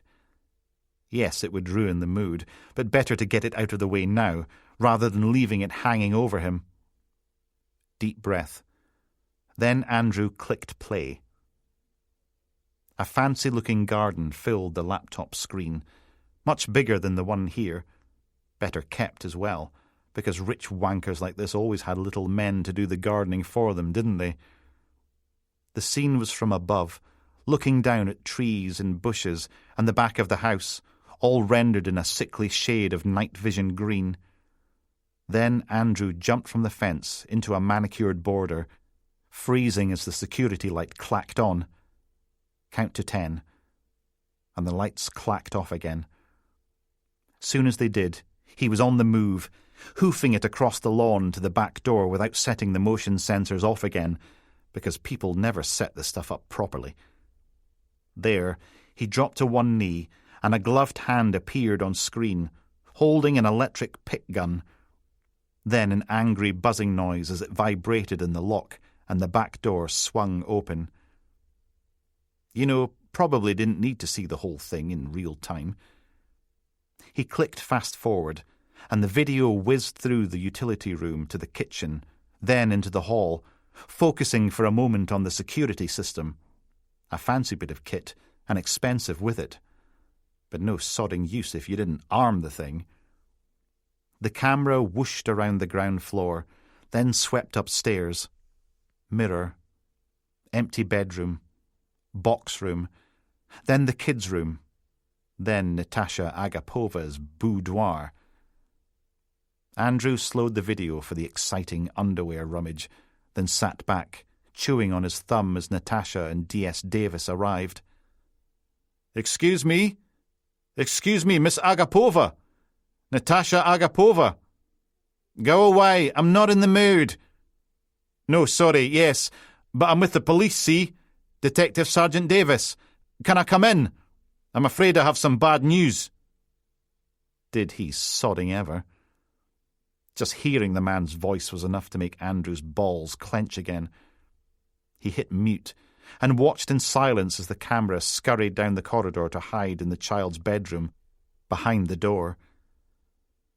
Holding his breath as the footage replayed the horrible scene where D.S. Davis almost caught him, not daring to exhale until the vicious bastard headed back downstairs again. Andrew sagged in his seat, Willie drooping like a little wrinkly chipolata. Maybe it'd be better to shred everything right now. Get rid of it all, leaving nothing behind to connect him to the house, or Natasha, or the terrifying monster with the warrant card. On screen, the night vision goggles rushed to the window, peering out between the curtains, zooming in on D.S. Davis as he dragged his unconscious victim to the boot of his car. Wait a minute. Andrew thumped the spacebar, pausing the video. D.S. Davis's Vauxhall Astra filled the laptop screen, and right at the bottom of the image, clearly visible and sharp as the knife, was the car's number plate. Will you look at that? A wee smile tugged at the corner of Andrew's face. Maybe he didn't have to delete the footage after all. Maybe this video was his own personal cash line machine, and D.S. Davis was the banker. And maybe the vicious, violent bastard wasn't so scary after all, because how difficult could it be to track someone down from the number plate? Pretty sure there were AI tools on the dodgier bits of the internet that would do it in seconds. Piece of cake. Andrew cracked his knuckles and got to work. The moon had barely risen, just skimmed its way along the horizon. It was still swollen and baleful, but now it was beautiful too, because the night had gold in its mouth. Andrew sidled over to the garden incinerator and peeked inside. Nothing left but ash and some blackened rubble, all of which was getting bagged up and ditched in a roadside bin somewhere, tomorrow, while he was out getting some stuff to celebrate his newfound wealth. Maybe pick up some prawns and steak and champagne. Hell, why not a lobster too? Live a little. Mum would like that. But first, Andrew settled his bum against the patio table, grinning as he tapped away at his phone, slipping into D.S. Davis's DMs on a secure messaging app, because he wasn't an idiot. You don't know who I am, but I know what you did. Send. Perfect. Andrew took a sip of Red Bull, as if he wasn't fizzing enough already, and settled back to wait. Not for long, though, because the reply came dinging right back. Unknown. You've got the wrong number. Oh, really? His thumbs flew across the screen. Natasha Agapova says different. I've got you on video. Want proof? Didn't take more than a couple of seconds to bring up a still of D.S. Davis dragging Natasha out to the curb with a lovely view of the bastard's face. Send. And off it went, scurrying through the ether like a bubonic rat, bringing the plague to D.S. Davis's life. This time the reply took a lot longer. Andrew saved the contact into his phone, giving it an inconspicuous name to avoid suspicion. Ding. Murdering bastard. What do you want? There we go. £1,000 to start with, in cash. Then we'll see. Send. Ding. Murdering bastard. When? Where?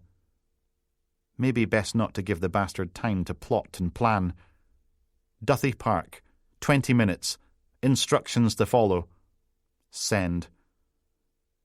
Well, they'd follow soon as Andrew had figured out what they were. But arranging an anonymous ransom drop had to be fairly straightforward. Happened all the time in films. Bound to be websites telling you how to do it, if you knew where to look. Because Andrew wasn't an idiot. After what D.S. Davis did to Natasha Agapova, he was taking zero risks. Ding. Murdering bastard. How am I supposed to get my hands on £1,000 in cash in 20 minutes? Sorry, mate. Your problem, not mine. Duthie Park, 20 minutes. Send. Out in the field, a dark, pointy shape turned into a fox, bounding through the hip-high barley on its way towards the airport. It paused, nose up, as if catching a whiff of just how all-conquering and impressive Andrew was. He toasted the fox with a can of Red Bull, one predator to another. Still nothing back from Davis. Off in the distance, a door opened, letting a bass-pounding thump of music out, then clunked shut, leaving nothing but silence behind. Andrew checked his phone. 5 minutes and counting. Maybe he'd over-egged it, and 20 minutes wasn't enough time to get that kind of cash together. Not like the banks were open, was it? And you can only take out a few hundred at a cash machine. Yeah, this might have been a mistake. Should send Davis another DM, telling him tomorrow would be... Ding. Murdering bastard. Okay. Oh, yeah. Andrew threw his head back and howled at the moon. Out in the field, the fox hunkered down, disappearing into the barley, then sprinted away, leaving the stalk shivering in its wake. D.S. Davis was now officially screwed, and soon as Andrew had finished bleeding him dry, he turned the bastard in, 'cause the cops couldn't cover for him with the whole thing on video. Or even better, bleed Davis dry, then sell the film to the papers, get one last payday, and then the cops wouldn't have a choice. No way they could cover this up with Davis's face splashed all over the Daily Mail or the Sun. Ha! Turned out Andrew's visit to Natasha's house hadn't been such a disaster after all.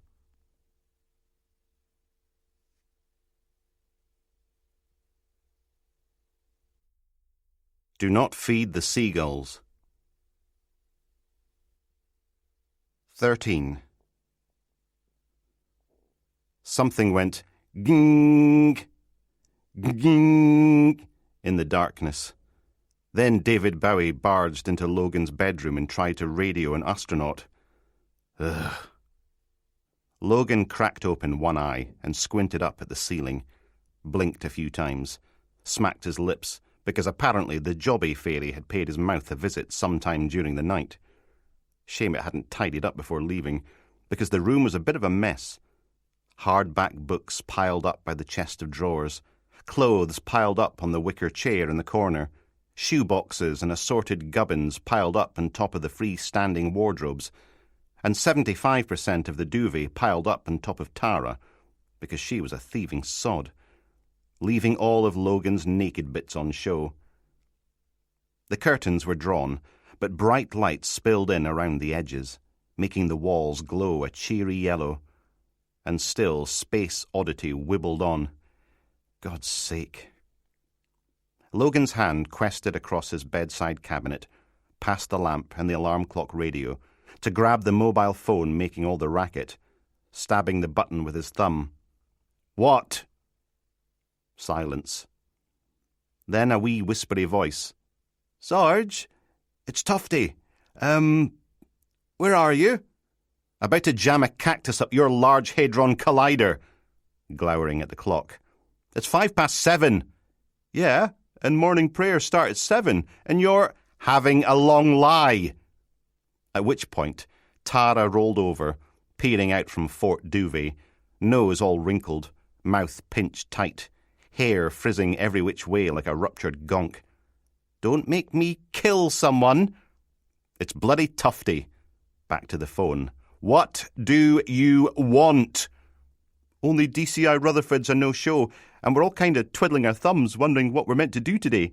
You know, Operation Iowa? Wonderful. No prizes for guessing why Rutherford hadn't turned up this morning, after all that coughing yesterday. The bugger was off sick. I thought maybe the Princess of Darkness would take charge, but she does have her feet up on the table and reading the paper. Oh, and a scratching under the bra. Logan scrunched his eyes shut again. Who else is there? We've got Harmsworth, and Lund, and Barrett, and senior officers, you corrugated fraggle. Anyone over the rank of sergeant? A wee fuzzy monster hopped up onto the end of the bed, big floofy tail pluming in the air as she padded along the sliver of duvet Tara hadn't annexed yet. Cthulhu clambered onto Logan's scar-scrambled stomach, pausing to blink at him with lovely amber eyes, before tiptoeing across his chest and head-butting his chin, purring all the way. Oh, I see. No, it's like a haunted pirate ship here this morning. Arr! Avast me absent hearties! Cthulhu rubbed her cheek against Logan's phone, claiming it as her own, then gnawing at his wrist to make him put down her property, and those cat teeth were sharp. Ow! You little horror! Tufty's voice drooped. Sorry, Sarge. No, not... Logan swapped his phone to the other hand, out of biting range, and ruffled the fluff between Cthulhu's ears. More purring. Suppose there was no point pretending this would all go away. Someone had to take charge. He let a big sigh rattle free. Better put her on, the evil Empress of Poopland. Thanks, Sarge. There was a scrunching noise, and Tufty went all muffled. Sarge! It's the Sarge for you! Steele groaned in the background. Oh, aye. What's that lazy bunt-thumper want now? He's in bed. Give! More scrunching. Then Steele came through loud and sleazy. You having a breakfast knee trembler and need some advice how to satisfy Ginger McHotpants there? Where's DCI McCulloch? I generally find nibbling the inside of a thigh to be a good starting point, especially if... McCulloch, where is he? What am I, his mum? Something on her end went hiss, then woof, which probably meant she was puffing away on that stupid vape again. Got to say, it's pretty unprofessional, skiving off morning prayers for whatever squelchy deviance you heterosexuals get up to of a morning. Some of us have been here for hours. Cthulhu jumped down from his chest and did a bit of cat yoga, showing everyone her bumhole in downward dog. Logan swung his legs out of bed, then sat there, yawning, ratcheting the heel of his free hand into one eye socket. Get someone round Rutherford's house and make sure he's okay. Then I want everyone doing something useful. Search teams back out there, door-to-doors in Bridge of Dawn, Tillydrone and Hill Head. And someone needs to canvass every A&E and minor injuries unit in the northeast. See if Charles McGeary's turned up looking for treatment. He blinked at the bedside clock. 07:08. Then yawned again. I'll be there in 15. Yes, Your Majesty, 3 bags full. Hiss. Woomph. Anything else? Want me to polish your bumhole while I'm at it? And no vaping in the office. He hung up and sagged for a moment, before hauling his naked, unpolished arse out of bed. Nearly half an hour later, Logan marched into the office, with a takeaway coffee in one hand and a rowie in the other. Tufty had been right. It was like a ghost ship in here, only with fewer parrots and no rum, and more in the way of desks and cubicles and whiteboards and filing cabinets and office chairs. So maybe not quite so piratey after all. A small knot of support staff crewed the phones in Holmes' suite, but one of them sounded as if she was trying to expel a lung. But that was it as far as the day shift was concerned. Everyone else was out.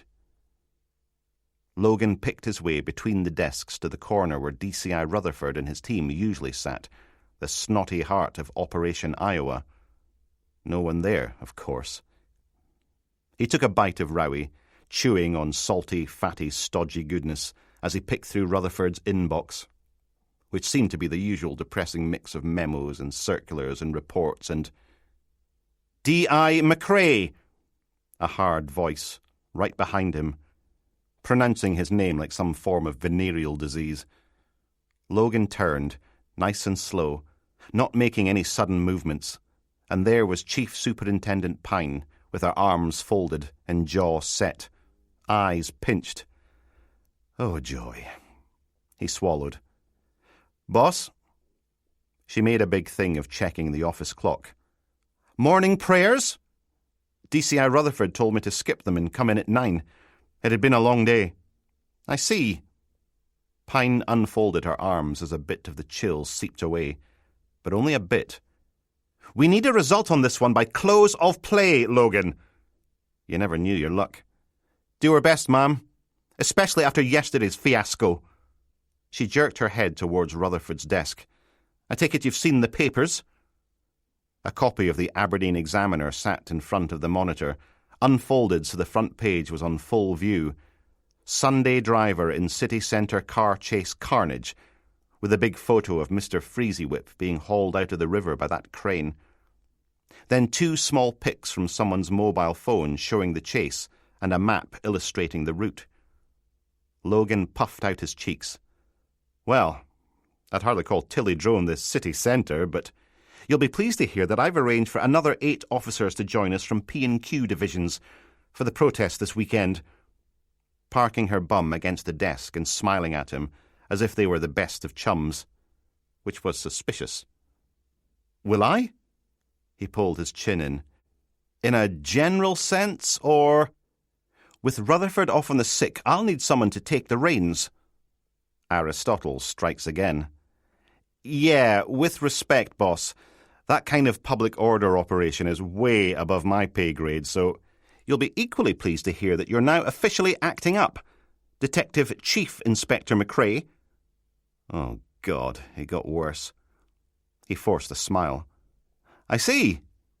Given the rate of attrition round here, you'd better select a couple of acting DIs as well. Delegation is the key to a healthy work-life balance, after all. And worse. He tried not to wince, he really did. Ma'am? Her voice softened. I know, but what choice do we have? I'm trying to find us more officers, but everyone's got the same problem.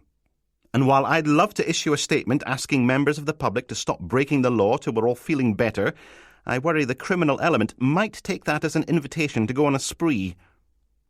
Pine gave his fighting suit the once-over with a critical eye. Which reminds me, I want everyone in uniform till the staffing crisis is over. Let's at least pretend we've got some more officers out there than we do. Pointing. That includes you and your team. And even worse again. Ma'am. Excellent. She hopped down from the desk. Now, I'm away to bully Dumfries and Galloway into giving us a few bodies. Till then, try to find Charles Sodding McGeary. And away she marched. And for Christ's sake, don't let anyone else get sick. He waited till she was gone, before folding over, covering his face with his hands and boinking his head off the desk. Should have stayed in bloody bed. Abandoning DCI Rutherford's plague pit of bad news and extra responsibility, Logan sat at his own desk, with his own cartoons and holiday planner pinned to his cubicle walls, and a photo of Tara and Elizabeth in a wee Lego frame, and mountains of paperwork, liberated from Rutherford's so-called filing system. Only instead of working his way diligently through it, like a responsible acting detective chief inspector, Logan was frowning away at that copy of the Aberdeen Examiner Pine had been nodding at, which wasn't exactly making his morning any happier. A familiar voice gravelled its way over the cubicle wall. Oh, aye? This what they call working now, is it? Steel. Logan didn't bother looking up, just turned the page.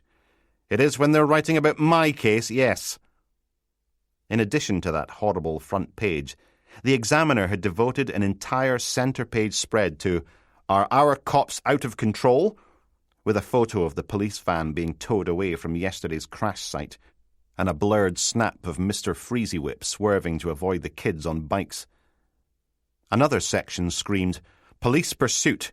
Could have killed us!" say panicked pensioners, above a group shot of the oldies in their tinfoil blankets.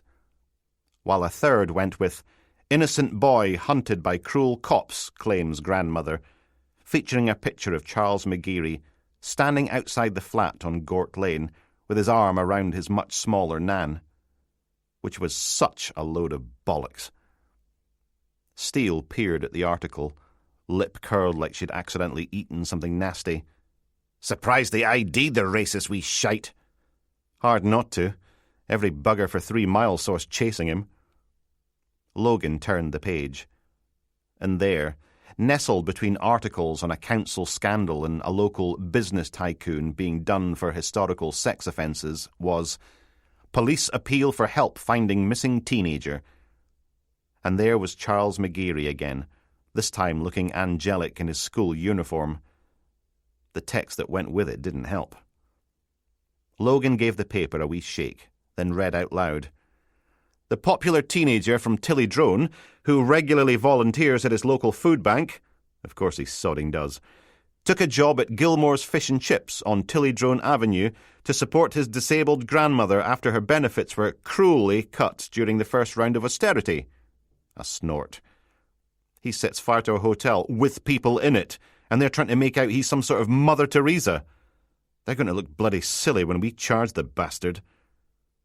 Steele snatched the paper from Logan's hands, elbows propped on the cubicle wall as she skimmed it. "So tell them. Put out a statement. Dear journalist morons, Charles McGeary is a rancid, bigoted, arsonist pishwank who tried to murder a bunch of asylum seekers. Stop chrome-plating his bumhole and tell the sodding truth for a change, you pricks." He tried to grab the paper back. "Have you not got work to do?" But she danced backwards clear of his hands. "Blah, blah, blah." Still reading. "I hear Chief Soupy Porcupine wants a couple of acting DIs." Steele gazed nobly at the ceiling. "Just saying, while I do not seek office, if my country needs me, I am prepared to put my personal wishes aside and accept this great responsibility." Bet she was. Hang on. How did you know? Only told me 5 minutes ago. "I have my sources," smiling like a Cheshire cat full of cream and sparrows. "Good for you." Logan gathered up a bunch of Rutherford's Operation Iowa files and plonked them on the paper in Steele's hands. "Meanwhile, you can go through the Holmes actions and get some of your lazy buggers to start ticking them off." Then made himself scarce before she could say anything.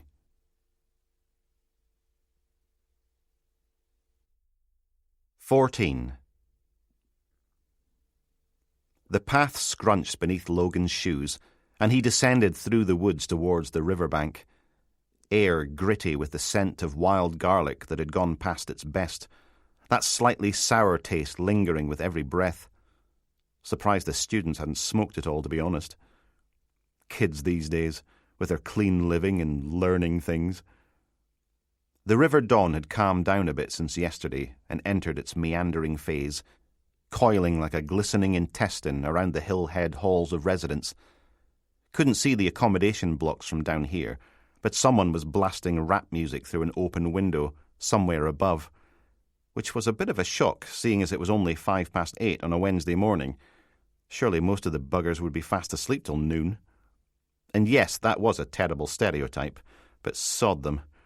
If Logan had to be up at Sparrow's fart o'clock, why should anyone else get a long lie? Up ahead, 4 sock-suited figures picked their way along the water's edge, poking away with their poking sticks, surrounded by clouds of glowing midges as sunlight poured like chip fat through gaps in the tree canopy, making everything sizzle and wilt. The river was only a stone's throw across at this point, and D.S. Marshall's team searched the opposite bank, their sock suits shining uncomfortably bright. Blinking after the relative shade of the woods, Logan stepped into the deep-fried light, off the path and down onto a teeny-tiny beach, just about big enough for a single person to lie on, as long as they didn't mind their towel getting wet. Both teams searched on, completely ignoring him. "Hello?" Everyone looked up, but only one of them waded out of the shallows and onto the tiny beach. Doreen peeled back her hood and unhooked one side of her mask, letting it dangle free from her other ear, face all red and drippy. "Please tell me you found the scumbag, and we can stop looking." She lowered the suit zip, exposing pasty white sweaty skin and a cast-iron sports bra. "Only been at it half an hour, and my Smurf suit's like a fish tank." Flapping the open side of it to cool down. "And where's this flipping drone from Tayside we were promised?" Good question. Logan scanned the riverbank. McGeary must have clambered out somewhere. Gah! More flapping. "I'm seriously considering accidentally falling in for a cool down." "You hear about Rutherford?" "Off on the sick. Lucky sod. Which means I'm now officially acting up." She gave him a sympathetic grimace. Time to spread the love. "So, by the powers invested in me, I hereby anoint you Acting Detective Inspector Taylor." Logan made the sign of the cross. "God bless you, and all who sail in you." Then hooked a thumb across the river. "Biohazard, too." But instead of groaning and complaining, Doreen actually smiled, stood up a little taller.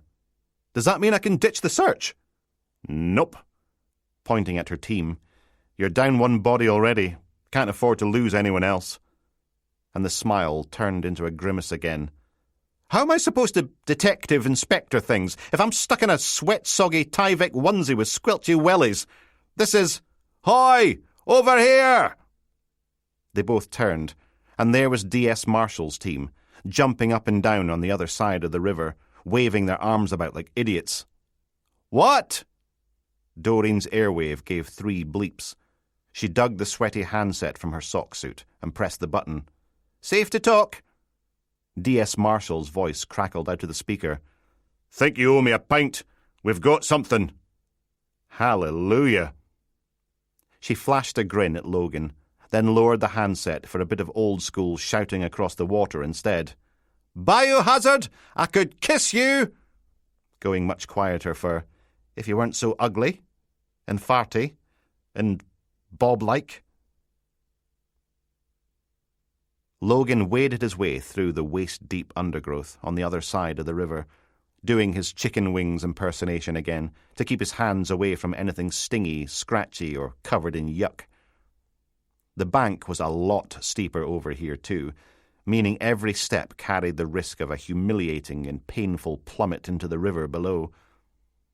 He navigated his way downhill, step by careful step, towards the clump of excited sock suits.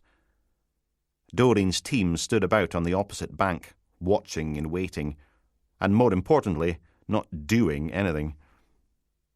Logan shoved his way through a clump of particularly amorous brambles and staggered to a halt, 2 inches away from pitching head first into the river. Detective Sergeant Robert Marshall, a.k.a. Biohazard Bob, was waiting for him. A thick-set bloke with big, sticky-out taxi-door ears, a massive bald patch, and a furrowed monobrow, all perched on an unsolved Rubik's Cube head. Like Doreen, he'd unzipped his sock suit to the waist, only instead of a sports bra, he'd opted for a T-shirt. Timmy and the Timenauts, ducking about in space and time, with his nips clearly visible through the soggy white material. A sniff. "Took your time?" "Bloody right I did. Got no intention of going for a sploosh for your entertainment." Logan scanned the slippery riverbank. "What you got?" "Over here." He led the way to a cluster of rocks and dead branches that reached about 7 feet out into the water. It looked a bit like a half-arsed beaver's dam, made of crud washed downstream on the swollen river. A flash of bright red and white leather glimmered at the far end, caught on a branch. There was more of it submerged below, but the silt-stirred water blurred the outline, making anything more than 6 inches beneath the surface fade from view. One of Biohazard's team stood on the bank, clickety-clacking away with a large digital camera, recording the scene.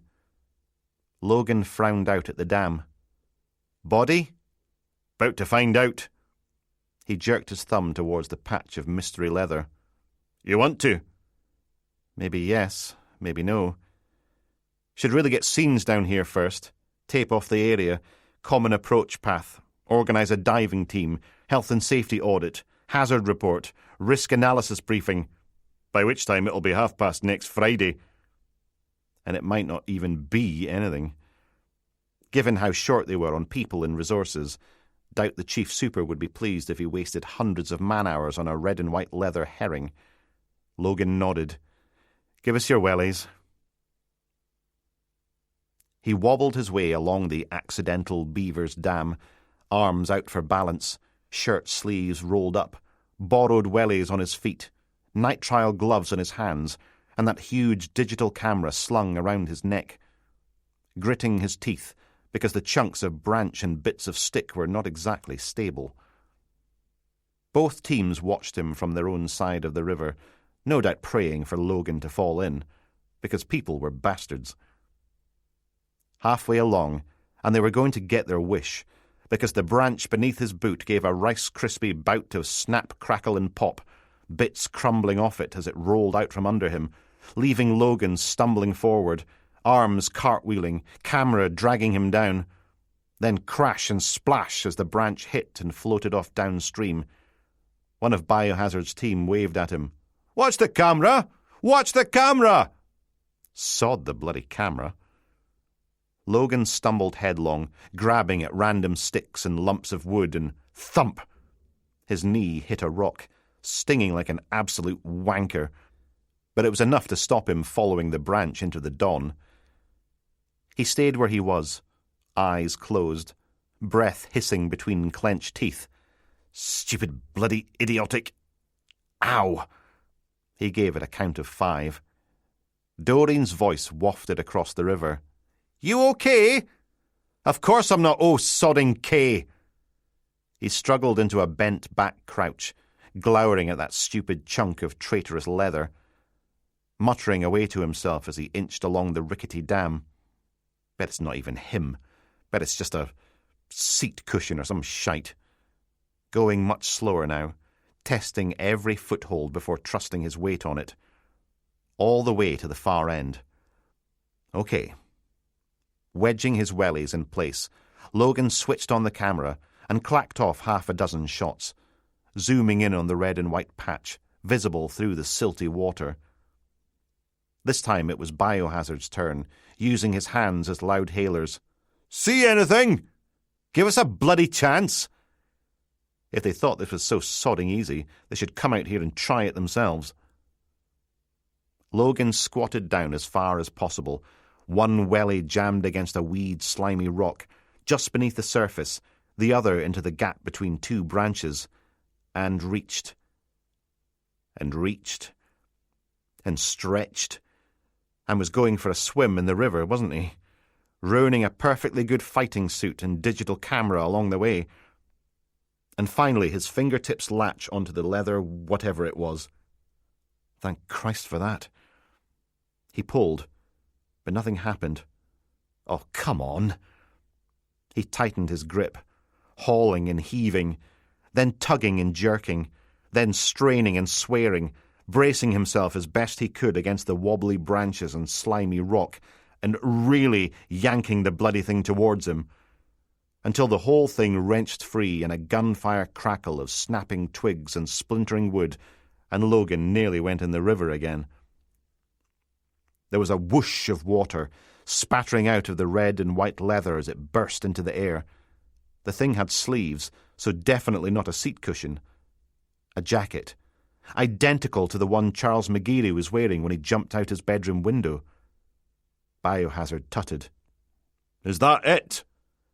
A chorus of moans and whinges rose from the search teams on both sides of the river.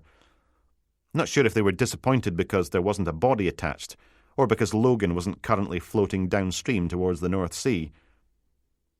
Logan leaned forward again, still holding the jacket in one hand as he stared into the underwater hole it had occupied. No body lurking there either. Sod.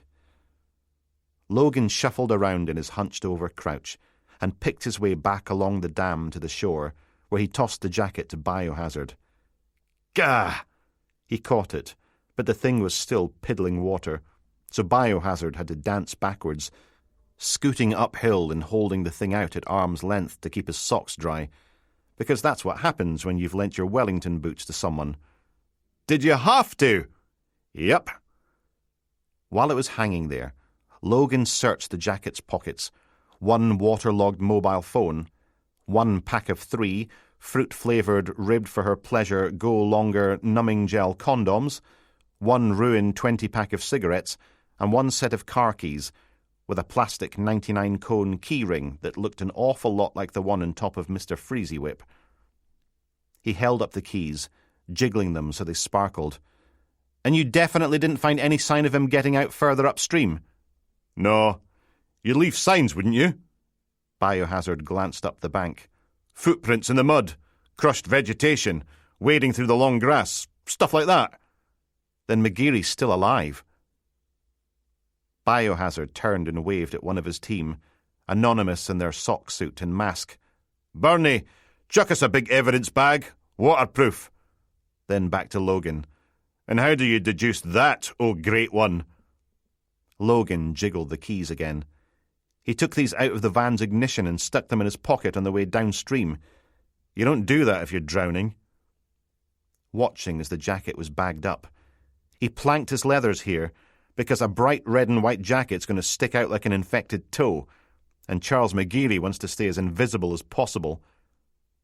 Logan held out the keys and Bernie bagged those too.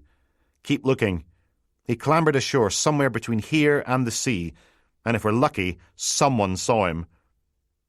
Biohazard seemed to think about that for a minute, then rolled his eyes.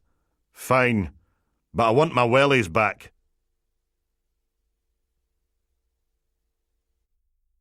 "15. Didn't matter how much sunshine there was. An industrial estate was an industrial estate was an industrial estate. Or in layman's terms, the view was shite. Colin Miller, 56, shoved his way out of the newsroom and strutted down the corridor, rocking a dark blue linen suit today, grey shirt, orange tie, because real men weren't afraid of a little colour.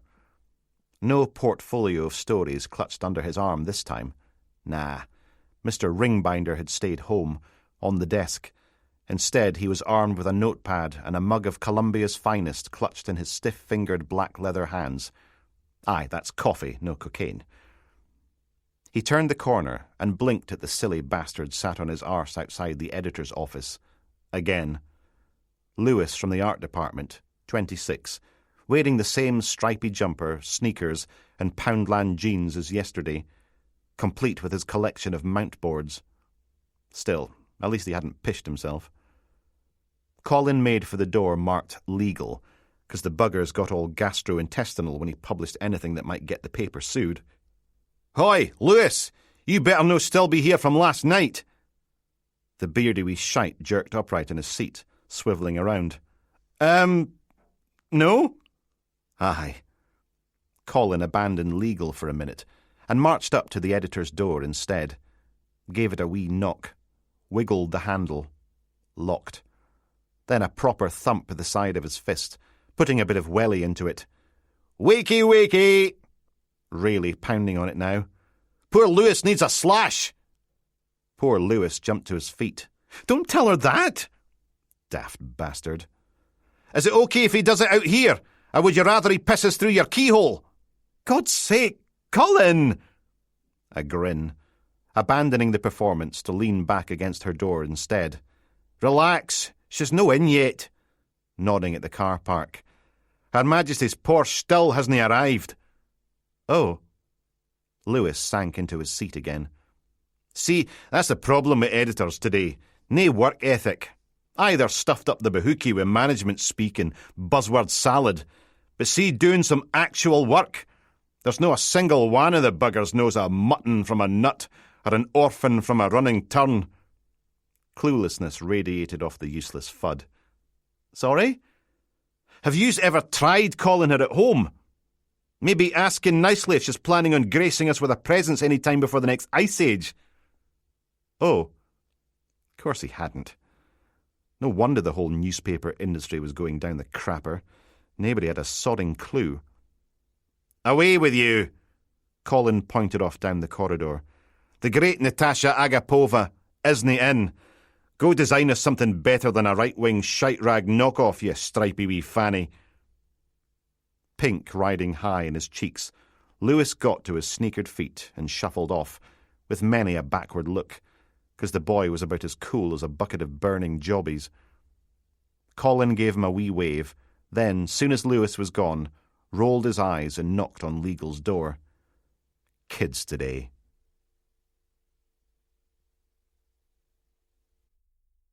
"16. To tell us all about her new book, P.C. Monroe and the Beekeeper's Crypt, which is a great read if you're the kind of person who likes books." Grandam Drive always sounded so much grander than it really was. Probably because it had the word grand right there in the title. But if you didn't have fancy houses or imposing buildings, or buildings of any kind, just trees and scrub and weeds either side of the patched tarmac.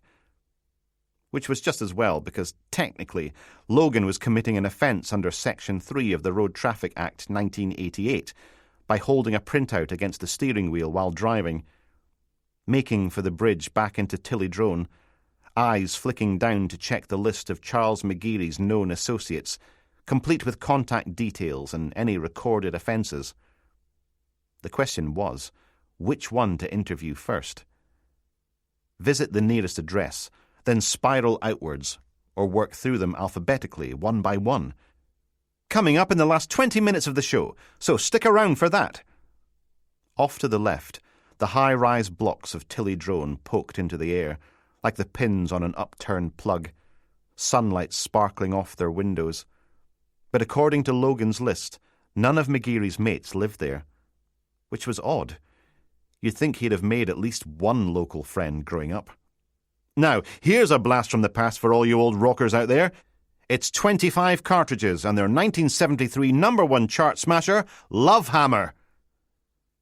The Gordon Bray Bridge appeared between the trees, its modern slab of concrete hovering above a hot pink sea of Rose Bay willow herb, some of which was still half drowned after last week's rains. Power chords wanged out of the car's speakers, joined by a thumping drumbeat and a whirling synthesizer, building until the singer barged in over the top, aggressive and adenoidal. Baby, baby, I got love for you. So much love, give you all of my love. Gotta lay down, baby, and feel my... Logan's phone triggered the car's Bluetooth hands-free thing, cutting the song off mid-unsubtle sexual reference. He poked the green button. "Hello? Sarge, it is I, Tufty." Idiot. "Told you to stop doing that." A sort of pre-bridge faded into view, like a damp underpass, choked with drooping weeds. Dockin and ragwort ran rampant, up and down the embankment, in swathes of sickly green and fire-bomb yellow. "Sorry, Sarge." Not sounding it in the least. "The Empress of Pokey Filth said you wanted someone to do the hospital rounds. I does hasn't results for you." Logan pulled up the junction, waiting for a line of traffic to pass. "If you're expecting a drum roll, you've called the wrong person." "Oh, right." Some rustling noises crinkled out of the car's speakers. "Well, first, I thought about getting in touch with all the GP practices too, because they sometimes treat people, don't they? But then I remembered that most don't open till 9, so McGeary couldn't..." "While we're still young, Tufty." "Okay, gap in the traffic. Time to pull..." It was that bloody clown car again, heading north towards Dainston, but this time the driver had another clown in the passenger seat, all done up in the full regalia, complete with bright red honkable nose, and an expression you could sour milk with from 300 paces. Going by the grim-faced glares, maybe they were on their way to murder someone. Mind you, not sure you could take hitmen seriously if they dressed like that. Suppose with all the makeup it'd be harder to identify who was underneath, though, so it made sense from an anonymity/getting away with it point of view. But then clowns registered their look, didn't they? There was a BBC Two documentary about it, painting their face on an egg so no one copied it. There was even a central registry in Wookey Hole and a place in London. The clown car backfired, letting free a wee cloud of baby blue smoke as it puttered away up the road. Wonder if assassin clowns would do the same. Made sense, didn't it? Couldn't have someone else claiming credit for your kills. Wouldn't be sporting. Asked everyone to keep their eyes to the ground and their ears peeled. What? No idea what the wee loon had been wanging on about. Logan gave himself a shake and turned left, across the Pre-Bridge, making for Tillydrone. Sorry, lost you there. Went through a tunnel. I said Charles McGeary did not hazza going to hospital. Or if he did, he didn't match the description or photo I emailed out. But I asked them to keep an eye out. I know, I heard. And finally it was time for the main course bridge, spanning the swollen River Don, silty grey water flashing like a welder's arc in the morning glare, sharp and stinging. Logan narrowed his eyes and flipped down the sun visor. Sarge? Acting Detective Chief Inspector McRae to you. That's what I wanted to ask, Sarge. See, I know you've had this big promotion and you does therefore has need of an sidekick. Now that he was closer, those tower blocks looked more like stacked electronic components than an upturned plug, part of some vast, crackling, impersonal machine. Up ahead, the bridge ended at the junction where Charles McGeary almost smashed through those gormless boys on their bikes. The road now bore 2 sets of tyre marks, tattooed in black across the greying tarmac, where Mr. Freezy Whip and the police van screeched around the corner and up the hill. Sarge? You still there? Thought you were D.S. Steele's sidekick. Please, Sarge, you know what she's like. And I'd make a perfect Dr. Watson. I could drive the car and get you coffee and be all impressed by your detectiving. He swapped the wheedling whine for an old man doctor voice. Good grief, Chief Inspector, I ejaculated. How the devil did you deduce that? Abso-sodding-lutely not. But you do has a sidekick. It's the law, and... Go do something useful, like chase up Sweeney in the media office. We need a press release drafted on the search for McGeary before the bugger starts screaming for one. What else? And then go poke forensic IT. I want Charles McGeary's digital world gone through with a rotary cultivator. Oh, and while you're at it, call Tayside. What's happened to the drone operator they promised us? That should keep Tufty busy for a while. Well, off you trot. Then Logan hung up on him, before he could complain or whinge some more. Bluetooth connection thingy over, the radio faded up again on a wanging guitar chorus. With my love hammer, gonna fill you up with my love hammer, baby gonna give you my love hammer. The entrance to Gort Lane was just up ahead, and Logan nipped through a gap in the traffic onto the road where Charles McGeary grew up, apparently friendless. Somehow, without all the rushing about and police dogs and sirens, it looked a bit smaller than yesterday. Baby, baby, you know that it's true. My love hammer, hammers only for you. Which was the drummer's cue to launch into a bangin' crash wallop solo, which was a bit of a relief after all the screechy nasal roaring, to be honest. Logan headed up the road to Block 4, where the residents parking only still lay bent flat against the sun-bleached grass as Captain Adenoidal started up again. Baby, baby, can you handle my love? All this love, it's all of my love. Wanna show you my love, gonna give you my... Nope. Logan killed the engine, and blessed silence returned. He climbed out into the dusty heat, clunked the car door shut, clipped the locks, and headed into the relative cool of the stairwell.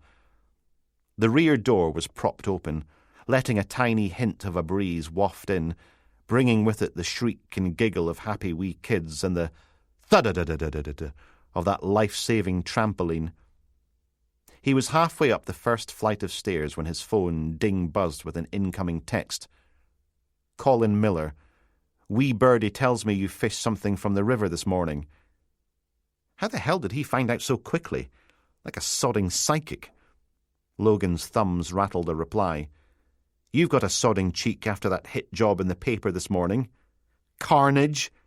Send. He'd barely made it to the first floor when the reply came ding-buzzing back. Colin Miller. You chased an ice cream truck halfway across Aberdeen. Course we're going to write about it. Come on.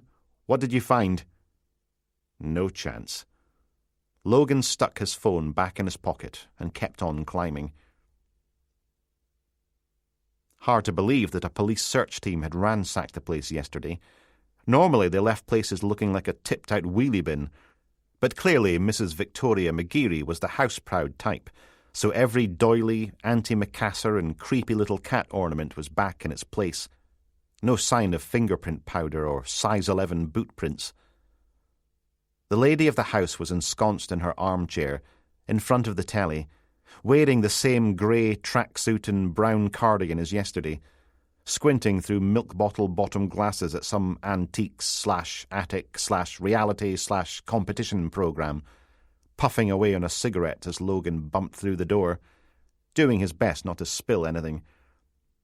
Been a while since he'd last made tea in a pot, let alone one with Princess Diana's face plastered all over the outside. Mrs. McGeary pointed her walking stick at the sideboard, and Logan eased the tray into a wee gap between the feline figurines, most of which were remarkably ugly. Here we go. He poured tea into a delicate china cup that featured King Charles's regal mug, nodding at the collection of maudlin moggies. See, you're a cat person. All the best people are. She sniffed, eyes fixed on the TV screen. Can't stand animals. They're parasites, eating your food and piddling everywhere. OK. He added milk from the jug, Queen Elizabeth, and sugar from the bowl, Prince Philip. It can't have been easy, raising Charles all on your own. And they shed hair all over the place, accepting the proffered cup without so much as a thank you. His dad was no use, feckless, lazy, took off, first sign our Diana was pregnant. Mrs. McGeary gazed up at a framed photo of all the Windsors on a balcony at Buckingham Palace, doing a bit of ceremonial waving. No sense of family. No sense of duty. Logan helped himself to a cup, Princess Margaret, with a splash of the Queen and no royal consort. Not that Diana was much better. Mrs. McGeary glowered into her tea. Dropped Charles off here for what she swore was just a long weekend so she could go on holiday with her friends to Ibiza. Back to the TV. That was 16 years ago. Ooh, potential line of inquiry alert. Logan kept his voice casual. Does she keep in touch? With Charles? Not unless he's got a Ouija board under the bed. Taking a big sook on her cigarette. Got herself killed in a car crash in Corfu. That's one of the Greek islands. A proud, smoky sniff. Prince Philip was born there. As if that somehow made her daughter's death worthwhile. Any other family? The wrinkles around Mrs. McGeary's mouth deepened. I told that fat, ugly policeman all this. The sweaty one. That would be Harmsworth. Yes, but you know what fat, ugly people are like. Can't trust them. She pursed her lips for a moment, rearranging the creases, then nodded. I had a brother once, but he got cancer in his... downstairs. What about Charles's dad? Or maybe his dad's side of the family? They moved to Australia. Moved. A snort. Ran away, more like. Don't know which bit. Don't care. 19 years and he's never sent my Charles so much as a birthday card. How about, what kind of father does that? Just abandons his kid, dumps him like yesterday's rubbish and sods off to start a new family somewhere else. Good question, and a bit of a sore point. But Logan just took another sip of tea and moved on. Girlfriend? Boyfriend? Mrs. McGeary sat up straight, wattles wobbling. "Not under this roof! And my Charles isn't some sort of Nancy gay boy, thank you very much! That's the very idea! With all those pictures of half-naked women on his walls. And he had a girlfriend, for your information." The proud sniff was back. "But I put a stop to that. You can tell when someone's no good. Like that horrible Markle woman." "You didn't approve? Coming between a son and his father, poisoning Harry with all this woke American mental health nonsense. We never had mental health in my day. We kept calm and carried on." As if she'd ever been in the war. She was, 70? 75 tops? Mental health! Mrs. McGeary ground her cigarette out on the bones of its fallen comrades. "They should bring back national service!" Logan produced his notebook. "I'm going to need her details." "I don't know, do I? Kira something. And don't ask me what she looks like, because they all look alike." Right. He closed the notebook again, because there was no way he'd be writing that down. "I'll just take a look in Charles's room, then leave you to," pointing at the TV, "whatever that is." Then he got the hell out of there.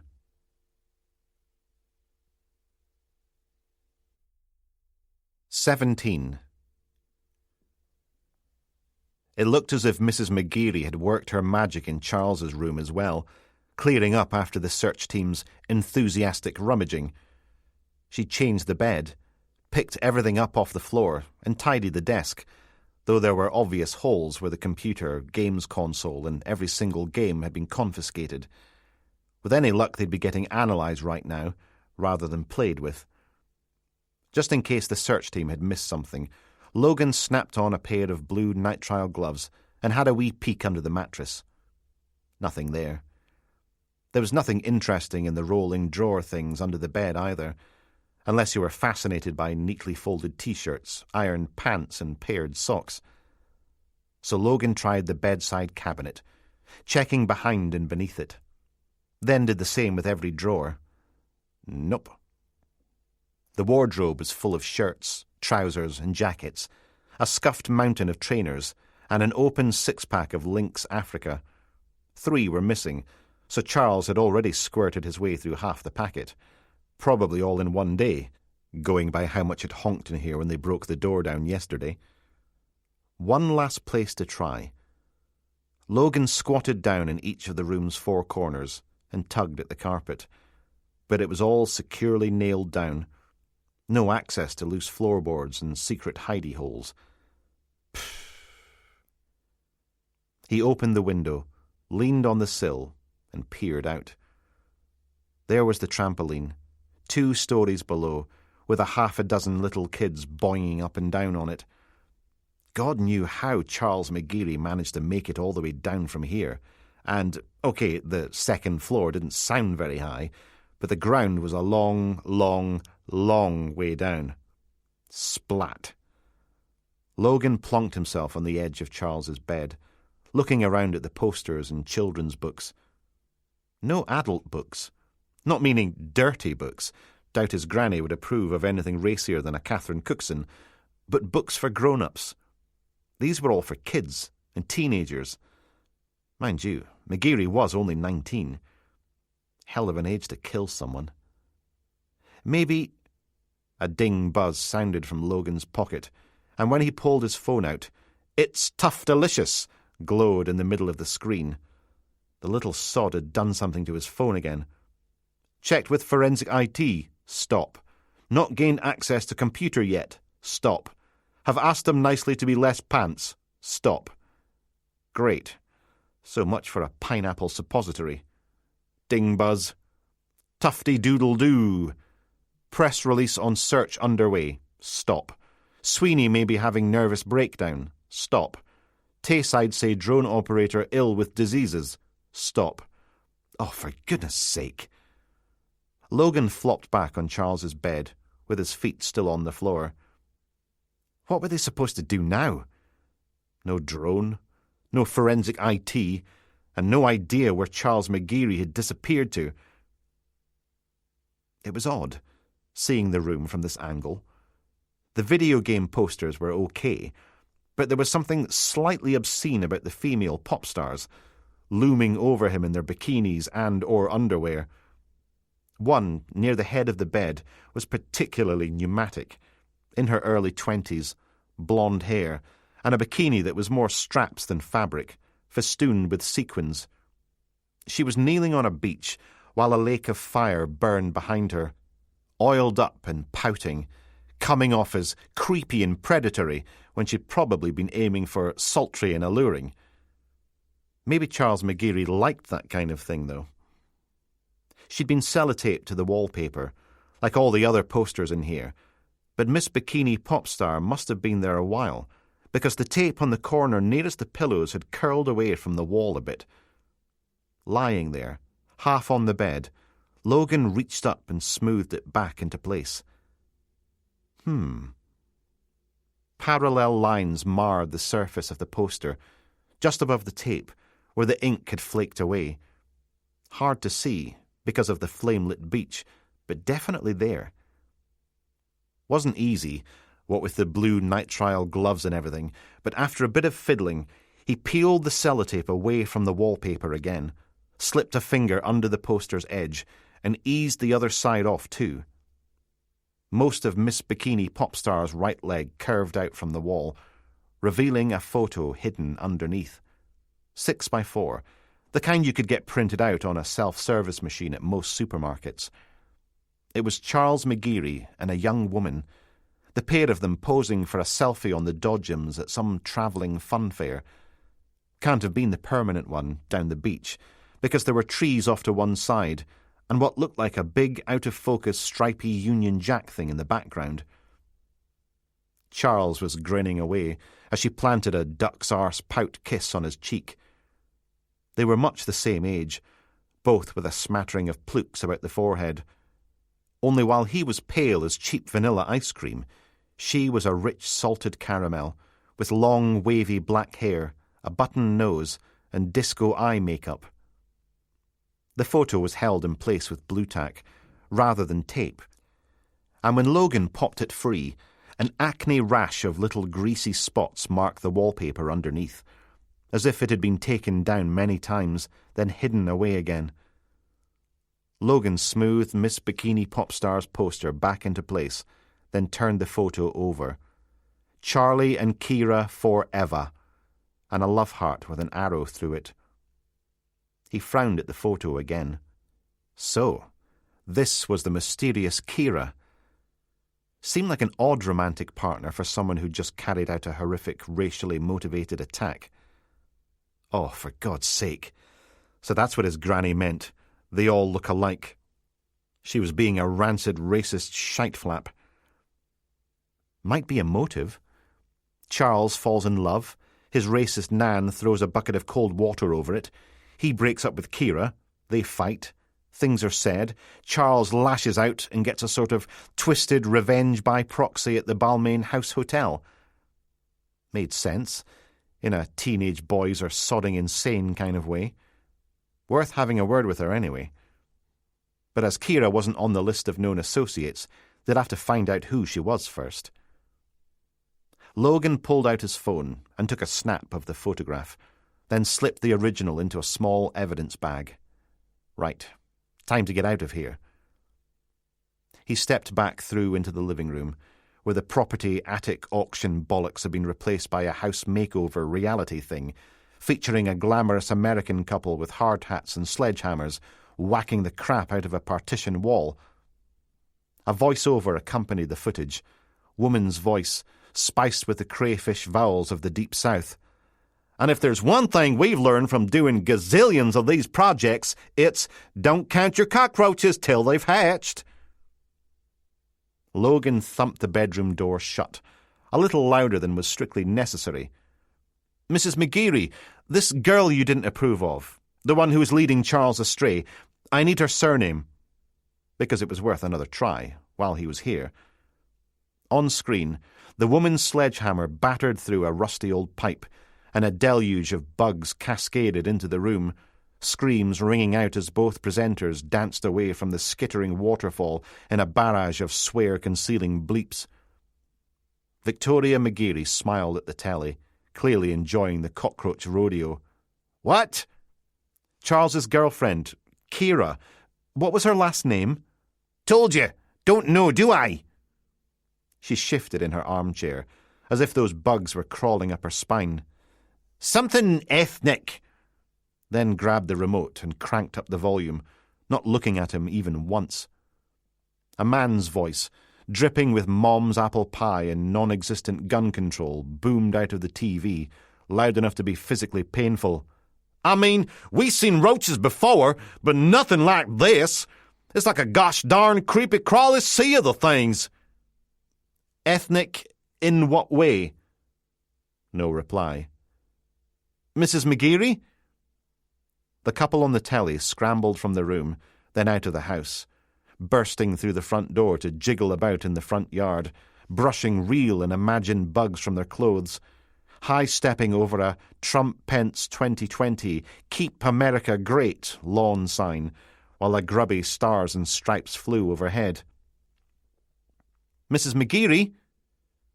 She lit a fresh cigarette and hissed a cloud of smoke at the screen, as if he wasn't even there. Looked as if the audience was over. "Okay, thanks for your time." He let himself out. The council had given the flat a temporary replacement front door that was barely a step up from boarding the place up, but Logan made sure it was closed and secure before heading downstairs.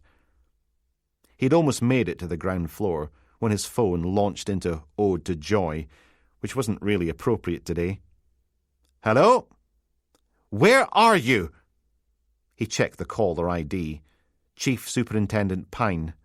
Oh, joy. "Just paid Charles McGeary's granny a visit, boss. Might have a lead that's worth chasing if—" "No, why aren't you here? The meeting started 5 minutes ago." He stepped out into the lobby and stopped. "Meeting? MAPA meeting about the protest this weekend. You're supposed to be chairing it." "What? No one told me about any—" "Honestly, Logan, I expect you to be across your responsibilities. Now you're an acting chief inspector." He pinched the bridge of his nose. "With all due respect, boss, I'm not psychic. I can't just magically know what— We're in conference room 1. I'm prepared to hold the fort till you get here, but put a rocket under it. I've got better things to do than cover for you." "But—" She'd hung up. Wonderful. Logan sagged like a discarded sock, staring up at the underside of the stairs above. Because who didn't want to spend hours and hours and hours wasting their life away in a multi-agency public protection arrangements meeting? Being an acting chief inspector sucked arse.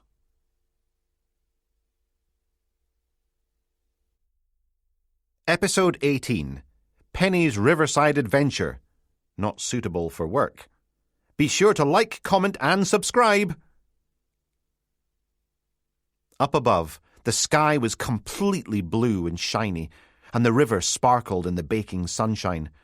More like Benidorm or Ibiza than a little pebble beach on the side of the River Dee, a stiletto's throw from Duthie Park, in the shadow of the railway bridge.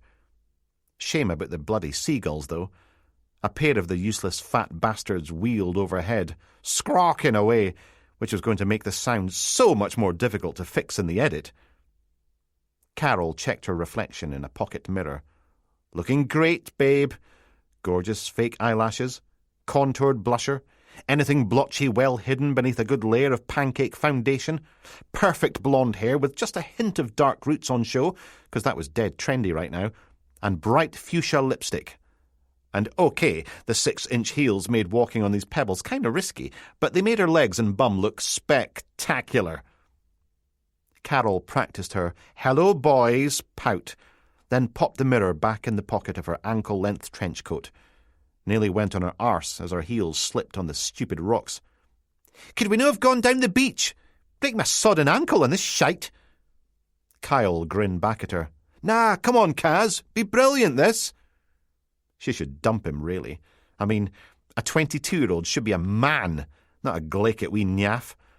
She deserved to be with...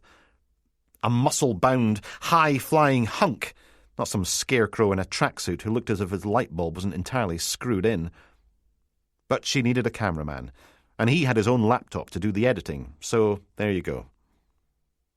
Kyle fiddled with a handheld gimbal mount, fixing his iPhone into place, poking away at the screen, then holding the thing up, ready to go. "You want to rehearse or something?" Cheeky sod. "You saying I don't know my business? I know my business, 'cause I'm a professional," treating him to a contemptuous hair flick. "Let's do this." She unbuttoned her trench coat, revealing a lime green bikini skimpy enough to give the Pope palpitations, slipped out of the coat, and laid it carefully out of shot, on the bank, amongst the weeds. "Make sure you get me in the river and the bridge," pointing across the river. "No one wants to see that bloody sports club, or football pitch, or care home." "Gotcha." Kyle shifted about, framing the scene. Carol wobbled along the pebbles a bit, arms out for balance, because she was definitely going to break an ankle in these bloody heels. Catwork turn, hands on hips, sassy pose, pouty lips. Girly voice, because God forbid men should have to deal with an actual grown-up confident woman. "Hey, lovely subscribers, it's your favourite OnlyFans sensation, Penny Thistle, with..." Oh, for Christ's sake. Kyle was waving at her. She dropped the sugar and spice shit. "What?" "Wasn't recording. Gotta wait till I say action, yeah?" "Gah! I was perfect!" But she gave herself a little shake. Resumed opening positions. Back to the camera, arms by her sides, because she was a professional. "Well, go on then." "And action." Turn, pose, pout, girly voice. "Hey subscribers, it's your favourite OnlyFans sensation, Penny Thistle, with another video just..." Cheesy organ music blared out from the road above as some inconsiderate bastard drove past. She glared up the riverbank, past the rippling pink sea of rosebay willow herb, to where a multicoloured car was puttering past, going bang, and letting out puffs of pink and blue smoke. Then a loud hailer added to the din. Roll up, the greatest show on earth, for 2 more nights only in Westburn Park." Carol stomped a high-heeled foot. "Oh, for fuck's sake!" Kyle lowered the camera. "Cut!" She clenched her entire body and howled at whatever clowns were ruining her scene. "We're trying to shoot a video here, you bunch of prickwanks! Come see the Rumplington Brothers Circus of Delights! All the fun of the fair!" Carol jammed both middle fingers up towards the disappearing car, teeth bared, everything trembling as the last puffs of baby blue and pale pink faded away. Then a snarl, and a grunt. "Shake it off. I'm a professional. Deep breath. She turned her back on the camera again. Act 1 beginners. Positions, please. "Okay." Kyle gave her a moment then. "And action!" Sodding turn, frigging pose, shitting pout, and girly bastarding voice. "Hey, lovely subscribers, it's your favourite OnlyFans sensation, Penny Thistle, with another video just for you." Carol bit her lip and squeezed out a giggle, setting everything jiggling. "Hope you like it." She turned and wobbled out into the water, which wasn't easy because A, heels, and B, even on a hot summer's day, the river was still barely above freezing. Carol did a playful sweep around, grin fixed on her face like the bloody thing was welded there, splashing water at the camera, then scooping up a handful and pouring it across her chest. God's sake, that was cold. Smile, Carol. Give the punters what they want. At least now her nipples jutted out like fruit pastels. The dirty bastards would love that. Another giggle. Then a saucy look left and right to make sure no one's watching, even though that was the whole point of filming it, hamming it up like something off one of them old-fashioned silent movies. "Oh, am I all on my own? But it's so hot in the sunshine. Too hot for little old me." Carol unhooked the catch at the front of her bikini top and slowly peeled it open, teasing as she eye-fucked the camera. 3, 2, 1. She pulled both sides wide open, exposing her pierced assets. Kyle gawped. Bloody hell! Oh, for Christ's friggin' cut! Carol stomped a foot at the stupid bastard with his stupid haircut and his stupid bloody tracksuit. You're not supposed to talk! It spoils it for the subscribers if they're mid-wank and your stupid man voice blares on their ear! He lowered the camera and stared. But... Pointing, eyes wide. Oh! They're just breasts, Kyle. You've seen them before. She pulled them in and up, sunlight glinting off the twin piercings. I mean, obviously, I'm flattered, but... No! Look! Still with his finger trained at her chest. Only it wasn't really, was it? He wasn't looking at them. He was looking through her. Bloody rude. She turned, and there was the Edinburgh train, rumbling onto the bridge, making for Aberdeen Station. A whole host of people peered at the windows, ogling as she basically flashed the whole train. Carol flinched and slapped her hands over her naked breasts because... Actually, why bother? All publicity was good publicity, right? So let the people see a bit of flesh. House prices were through the sodding roof, and every new subscriber put her one step closer to escaping Mum and Dad's place. Made sound financial sense, when you thought about it. She let go of her boobs and gave the train a wave, throwing in a jiggle for good measure. First taste's free! Smile, pout, pose. Lowering her voice, even though there's no way anyone would have heard over the huge diesel engines. The rest you have to pay for. Kyle made a revolting noise. Think I'm gonna hurl? It's called advertising, Kyle. Jesus, you're such a... Wait a minute. What he'd been pointing at was a man.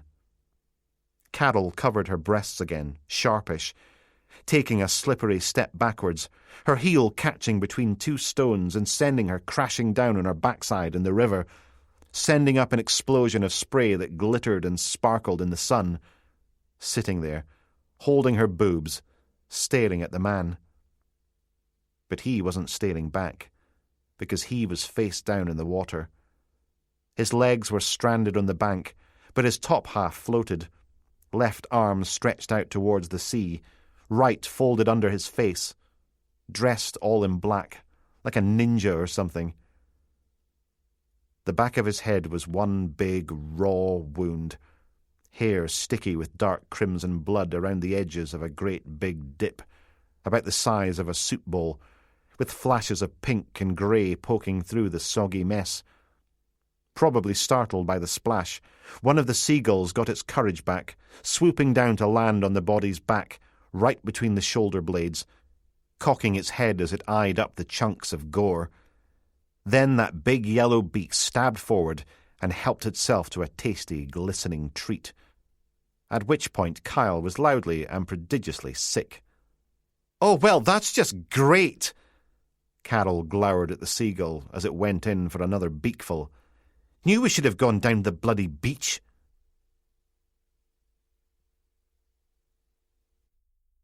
"19. In Dante's Divine Comedy, there are 9 circles of hell. The first is limbo, home to people who aren't Christians, so they can't get into heaven, but weren't dicks when they were alive, so can't be punished in hell. Level 2 is for the lustful. 3 is stuffed full of gluttons. 4 is where the avaricious are held to account. 5 is all the angry sods. 6, heretics. 7, seethes with violent bastards, though Dante is a bit of a wanker when it comes to defining what violence actually means. 8 is slick with fraudsters, and the 9th circle is a frozen lake, where traitors spend eternity with only their heads poking out of the ice. But what Dante didn't know was that if you took a dirty big drill and bored your way through the ice, down, down, down, 1,000 feet or more, you would eventually come to a small, stuffy cavern where lies the 10th and final circle of hell, also known as the MAPPA meeting on this Saturday's upcoming protest march. Oh, it might have looked a lot like the room where Logan and Pine and Rutherford and Sweeney had grimaced their way through a post-press conference debrief, but it was full of demons, all hell-bent on making Logan's afterlife a sodding misery. One of them was on his feet now, a baldy prick in black-rimmed glasses with Keith Longfellow, Aberdeen City Council Liaison Management Services, on his name badge, wanging on about key performance indicators and stakeholder engagement. Every seat in the place was packed with some other poor sod, in their shirt sleeves and lanyards, listening to Keith drone on. Like Jessica, from the road department, frizzy-haired with a splodge of ketchup on her top, who kept trying to say something, but Keith was on full monologue mode, with no intention of ceding the floor to anyone. So they all sat there, wilting in the stale meeting-room air, with their mugs of nasty coffee and plates of disappointing biscuits.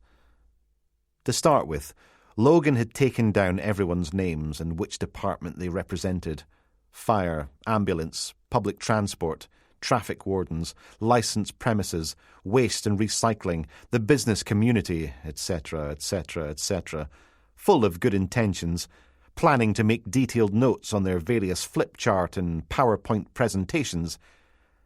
But it had been nearly an hour and a half now, and he'd already started doodling skulls and kittens on his conference notepad, as Keith tried to break the world record for most boring arsehole in the world. There weren't even any biscuits left. No decent ones, anyway. Chocolate bourbons, which looked more like dog biscuits than people ones. Ironic, given that chocolate was poisonous to dogs, and Logan's phone ding-buzzed, skittering slightly on the tabletop as the caller ID flashed up. "It's Tufty time!" It wasn't enough to distract Keith, though. "And we have to maintain that draw factor long after those protesters have gone away. We should be embracing this as an opportunity to showcase Aberdeen as a destination not just for protest, but for fine dining and culture and recreational activities." Ding buzz. This time, tough delicious, glowed away in the middle of the screen. How? How did the little sod manage to make Logan's phone change caller ID every time? All the texts came from the same bloody number.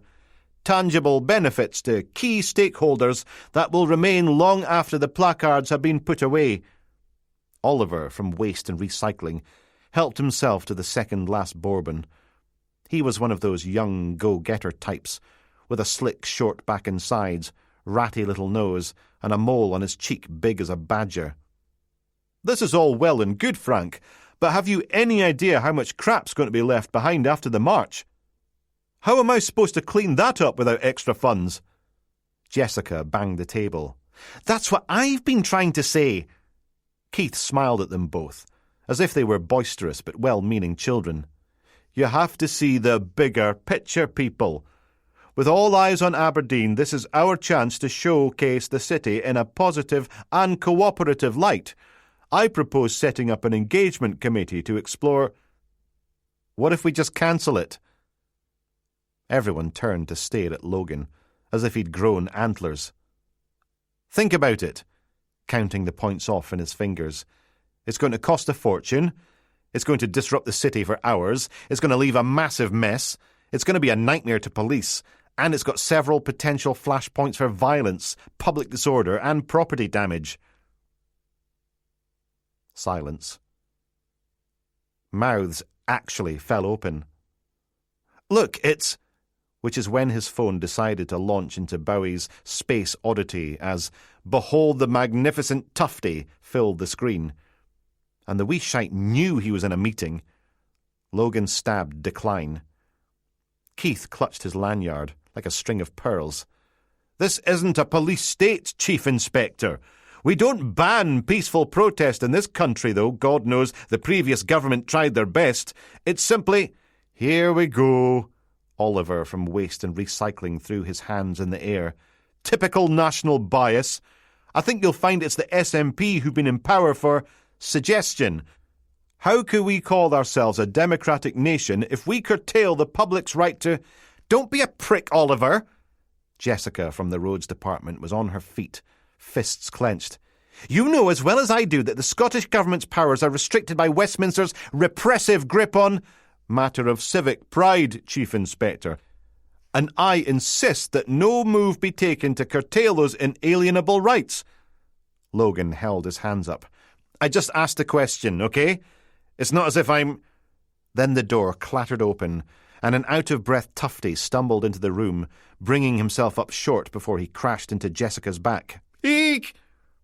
Keith stuck his nose in the air. Excuse me, but I think you'll find we've got this meeting room booked till 12, so... Sarge! Tufty pulled a face at Logan. Sarge! We've got a hot one! On the riverbank! Raising his eyebrows for an ominous pause. Something's washed up! Something? That could only mean one thing. Charles McGeary's body. And an excuse to escape the 10th circle of Hades. Logan grabbed his notes and phone and pen and the last forlorn bourbon biscuit, definitely not grinning as he hurried for the door. Sorry, everyone. Duty calls. But, Chief Inspector, what about our... He clunked the door shut behind him and got the hell out of there. The pool car skirled along Market Street, siren wailing, blue lights flashing, as Detective Sergeant Simon Rennie drove like a coked-up squirrel. His peroxide hedgehog hair stood to attention at the front, but was deserting its post at the back. He'd put on a bit of weight since the third kid, but had tried to compensate for the extra chin with a little bleached Van Dyke beard, which was a bit midlife crisis-ish, as if Spike from Buffy the Vampire Slayer had awoken one morning to discover he'd somehow turned into Guy Fieri. Tufty sat in the back, munching away on the rescued bourbon biscuit as a reward for rescuing Logan from the Mappa meeting of doom, which left Logan in the passenger seat, one hand wrapped around his airwave handset, the other around the grab handle above the door as Rennie threw them around the four-way junction at the end of the road, narrowly missing a massive articulated lorry hauling offshore containers away from the harbour, and roared off down North Esplanade West. Will you slow down? Already got one corpse on the go today, don't need another 3. Logan pressed the airwaves button twice, voice raised above the siren. I don't care if they found the body or not. They don't get to film the bloody thing. Keep them back. We need that scene secured. Offices and industrial units flashed by on the right, a line of trees and the shining ribbon of the River Dee on the left, with the granite-grey mass of Torry lurking behind it. Steele's voice grated through the airwave. Oh, aye, thanks for pointing that out. Here was me selling tickets and letting everyone take selfies with the remains. What a silly Billy I am. We got an ETA on the Procurator Fiscal, or the pathologist yet? How the bugger lumping hell would I know? Tufty sucked air through his biscuity teeth. That's a quid in the jar. The pool car flashed through the lights outside the big Jewsons and a blare of angry horns. A bunch of fish workers were out lounging on the riverbank, still dressed in their overalls, blood and guts aprons, hairnets and wellies, enjoying a tea break in the sunshine. They sat up to watch the car go by. Tufty gave them a cheery wave.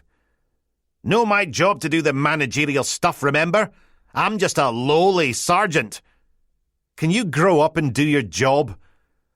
The car wheeked on, past a bunch of glass and concrete office blocks with their glittering modern facades, trying to kid on there weren't fish processing units hidden in the little side streets behind them, with big plastic bins full of fish guts, heads and bones for the seagulls to feast upon. Mind you, suppose they were a dying breed these days. Back when Logan was a humble probationer, patrolling the streets with big Annie Dunbar to stop him doing anything stupid. Wonder what happened to her. The traffic thickened up ahead, anticipating the approaching roundabout, cars and trucks and lorries creeping down the left lane, while the right was clogged by some tit in a black BMW. The driver more interested in dawdling along, contemplating his bumhole than getting the hell out of the way of a patrol car with its lights and siren blaring. And still nothing back from Steele. Logan pressed the button again. Hello? You made Doreen and bloody Biohazard acting DIs, and not me. It was their turn.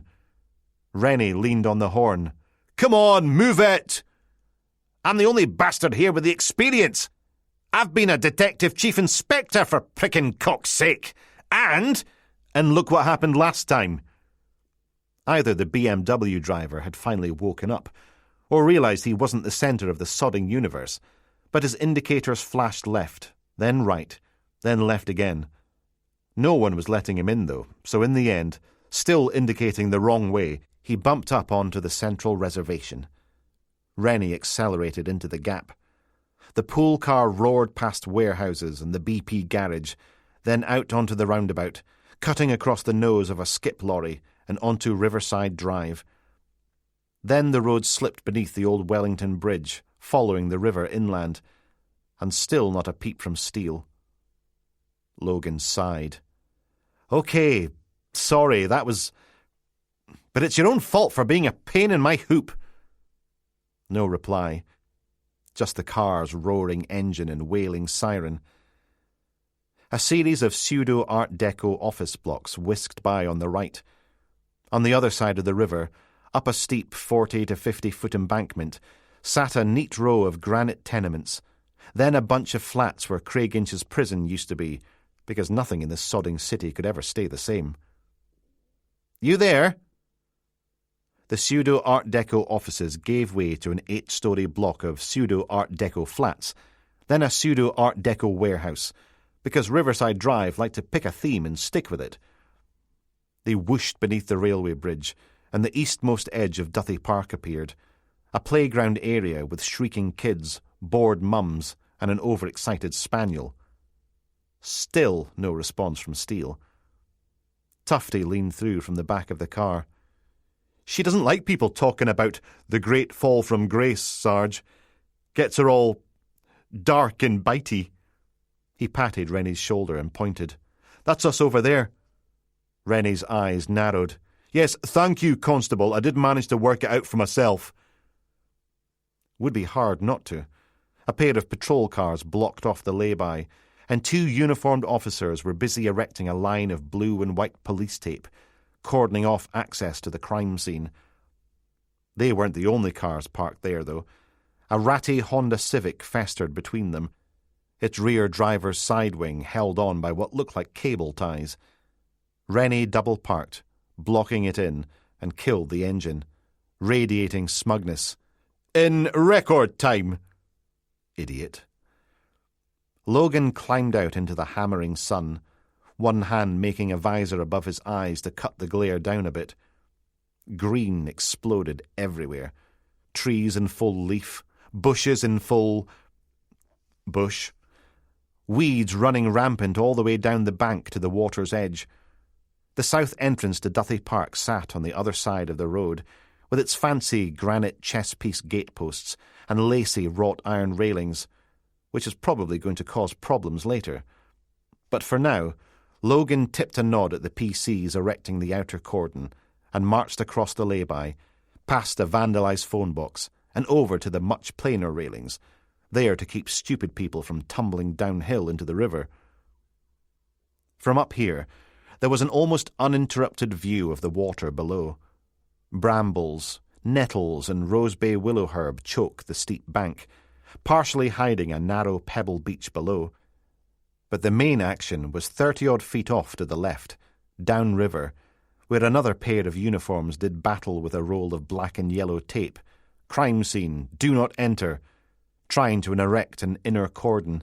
With nothing convenient to tie it to, they'd stuck a pair of orange traffic cones on the bank and fixed one side to them.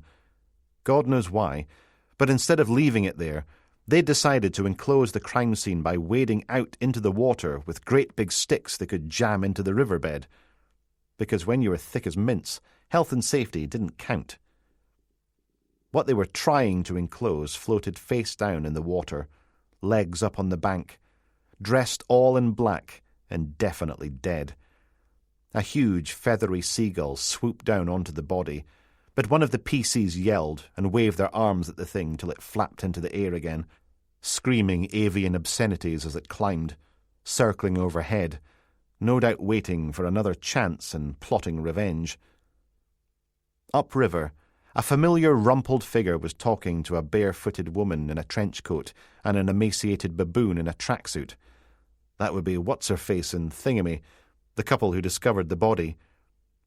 Steele might have been sulking, but at least she was doing something. Logan snapped on a pair of gloves and leaned out over the railings, scanning the undergrowth. "Gov!" Rennie sidled up, keeping his voice low, presumably so Tufty wouldn't hear. "What we looking for?" Unless he jumped off a train, someone must have chucked the body in from somewhere. "Eh?" Chin in, making that ridiculous bleached Van Dyke bristle. "But he was—" "Nah, Charles McGeary went in the water, remember? When the ice cream van crashed."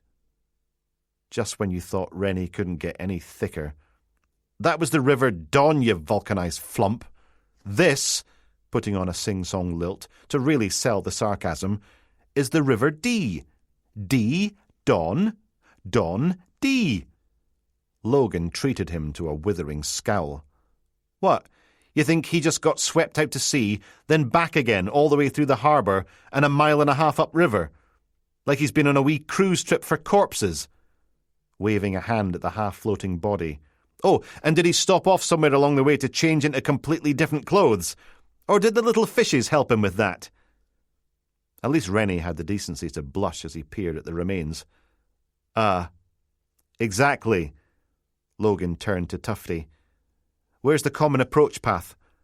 The wee loon bounced on his tiptoes, scanning the riverbank, then pointed. "That way, Sarge." One last wither for the idiot Rennie. "Charles McGeary."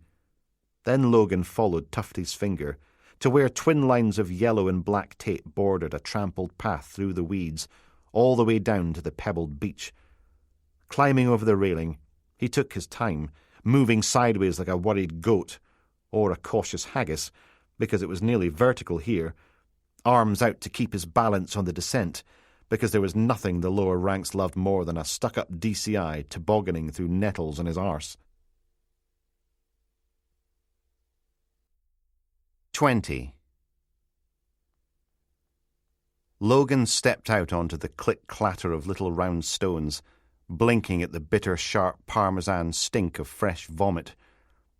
He skirted the half-chewed spatter and across the slithery beach to the traffic cones, staying behind the glaring yellow strip of tape as the two uniforms wanked about with the other ends. P.C. Ferguson was a nondescript bloke with an underwhelming moustache and all the grace of a tumble-dryer.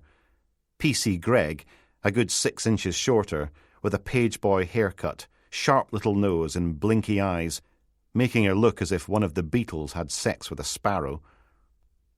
Ferguson and Gregg were both knee-deep in the river, wobbling about, trying to get their Gandalf staffs to stay upright in the fast-flowing water, and failing. "Hoy!" Logan waved at the pair of them. "What on earth are you doing?" P.C. Gregg shuggled her stick. "Inner cordon, Gov." "Who are you protecting the body from? Mermaids? Get out of the bloody water before you fall in and drown." While they splish-splashed back to shore, Logan had a good frown at the body. Back of the guy's head looked like 1/2 pound of raw stewing steak mixed with strawberry angel delight. So that's what the seagull had been after. Which probably explained the vomit. Ferguson waded ashore. "Hi, Gov, it's—" and promptly fell over on the beach, sending pebbles rattling. "Buggering! You're bloody hopeless." Gregg rolled her eyes and hauled him to his feet, then nodded at Logan. "What's the plan?" "Better get the road closed. You can see all this from the lay-by. No entry to Riverside Drive from the Duthie Park roundabout and other side of the railway bridge. And get on to the park. I want those gates shut and padlocked." He looked up at the bright blue sky and its hungry, circling seagulls. "We need a crime scene tent down here ASAP too, before the TV people turn up with their sodding drones. Gov." And away she wobbled, keeping a firm grip on Ferguson in case he went Alpha Oscar Tango again. Soon as they were gone, Rennie slithered over with Tufty in tow. The peroxide idiot pouted at the body. "So if it isn't McGeary, "Who is it?" As if Logan was supposed to know. Time for another withering Paddington scowl. Tufty held a hand up. "I has chased up scenes, Sarge. They is on their way, but did give an ETA of 20 minutes on account of Ernie Hasing's the squits. Make sure he's got bicycle clips on his sock suit then." Logan looked out at the shining river. They weren't that far from the harbour here. Less than a mile for sure, which meant something else to deal with. "Is the tide coming in or going out?" "On it." Tufty whipped out his phone and wandered off, poking away with his tongue sticking out. Rennie made a show of getting his mobile out too. "And I'll get cracking on the Miss Pearl list. See if anyone's lost a..." Squinting at the body. 6 foot, IC1, male, dark hair, undercut. Last seen wearing black cargo pants, black boots, and a black sweatshirt. Logan stepped right up to the cordon. All in black. The guy was even wearing black nitrile gloves, like the ones tattoo artists used, so not wanting to be seen or leave any fingerprints. Dressed for cat burglaring. While you're at it, see if there's been a string of thefts by housebreaking anywhere around here. Could be our victim picked on the wrong property. Householder fights back. Things get out of hand. Oh no! Panics, dumps the body. Turning to look uphill, at the trees towering above. Which probably means within 3 or 4 streets of the park. You don't take the guy you just accidentally killed on a magical mystery tour. Unless you're in some sort of fugue state, because of the shock. That was true. Logan patted him on the shoulder. Better make it all of Aberdeen, then. Which was when Rennie realised that he'd just vastly increased his workload. A groan, a sag, and off he sodded. Over in the middle distance, Tufty waved. "Sarge!" Jumping up and down to attract attention. "Tide's coming in!" Of course it sodding was. Scenes better get here quick then, or he'd have to compromise the crime scene to secure the body, and the Procurator Fiscal would love that. Not to mention their horror show pathologist. But they'd love it even less if he let the remains float away. Maybe... "Hoy!" A gravelly voice right behind him. "Jesus!" Logan skittered sideways. Turned. "Don't do that!" Sneaking up on people. "I called in scenes, by the way." Seal glowered up at him. "And the PF, and Dr. Death, even though it's no my spudging job." How can you creep about on this stuff? Just moving his feet set pebbles rattling. Like a horrible terrier-haired ninja. The scowl deepened. Not far up the pebble beach, Tufty was turning slowly in place, with his phone out, probably taking panoramic crime scene photos that had better not end up on Twitter. Then the phone rang in his hands, making him jump and drop it with a high-pitched "eep!" Scrambling to catch the thing before it shattered on the stones, he stuck a finger in his ear and answered it, waving at What's-Her-Face and Thingamy as he passed. The seagulls circled high above, like albino vultures. The river flowed. The sun shone. And Steele just stood there, regarding Logan with a look cold enough to reverse global warming in a single glance. Sigh. If this is about Doreen and Biohazard being acting DIs, don't. She stuck her nose in the air. "Oh, aye, like I care." One of the gulls broke away from its mate, swooping down at the remains, hoping for another tasty gobbet. Steele snatched a golf ball-sized lump of rock from the beach and hurled it, the stone weaking off on a perfect intercept course.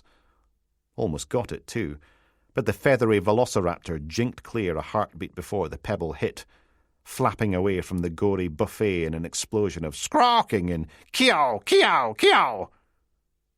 "Nah." Steele brushed grit off her hands. "All the extra responsibility and work for none of the extra pay." Turning and slouching away. "Kiss my sharny arse!" Because no one sulked like Detective Sergeant Roberta Steele.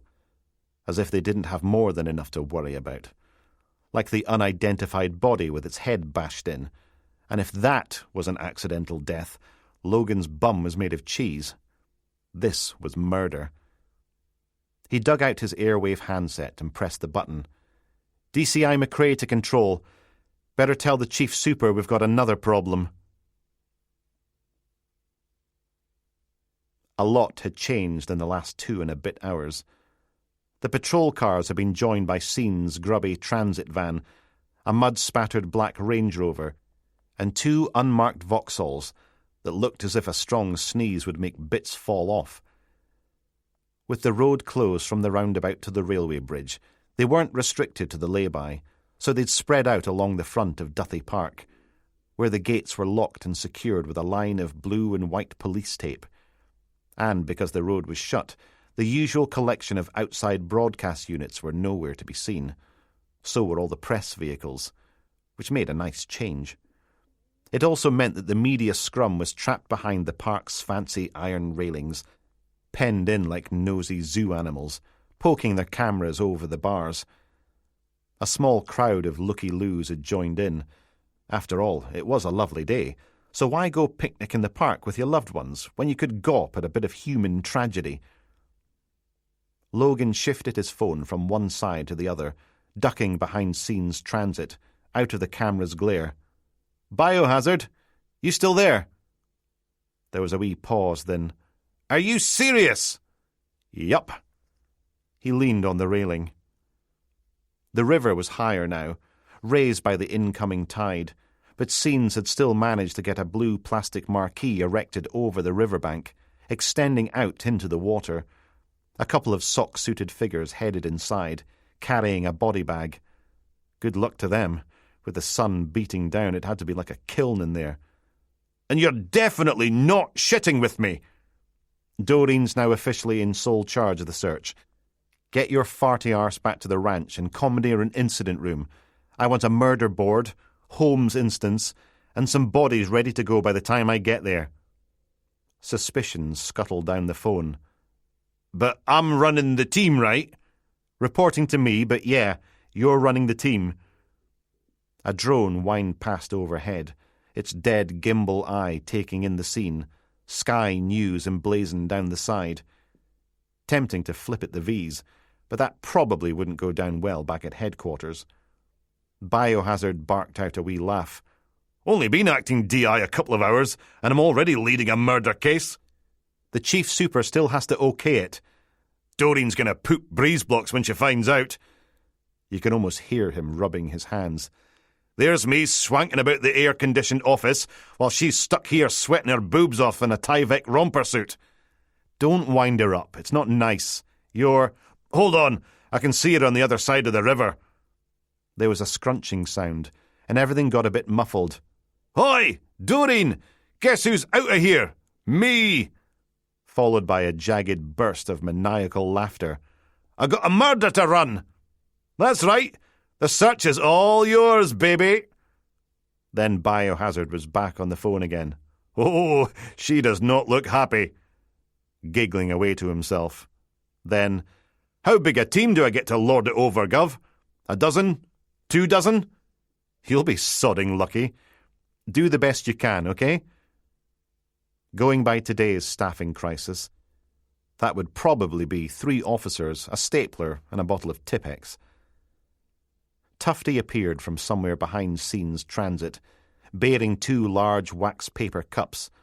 Somehow, he'd managed to swap his fighting suit for the full Police Scotland uniform black, complete with peaked cap, stab-proof vest, high-vis waistcoat, and overstuffed utility belt. "Got to go. Official duties call."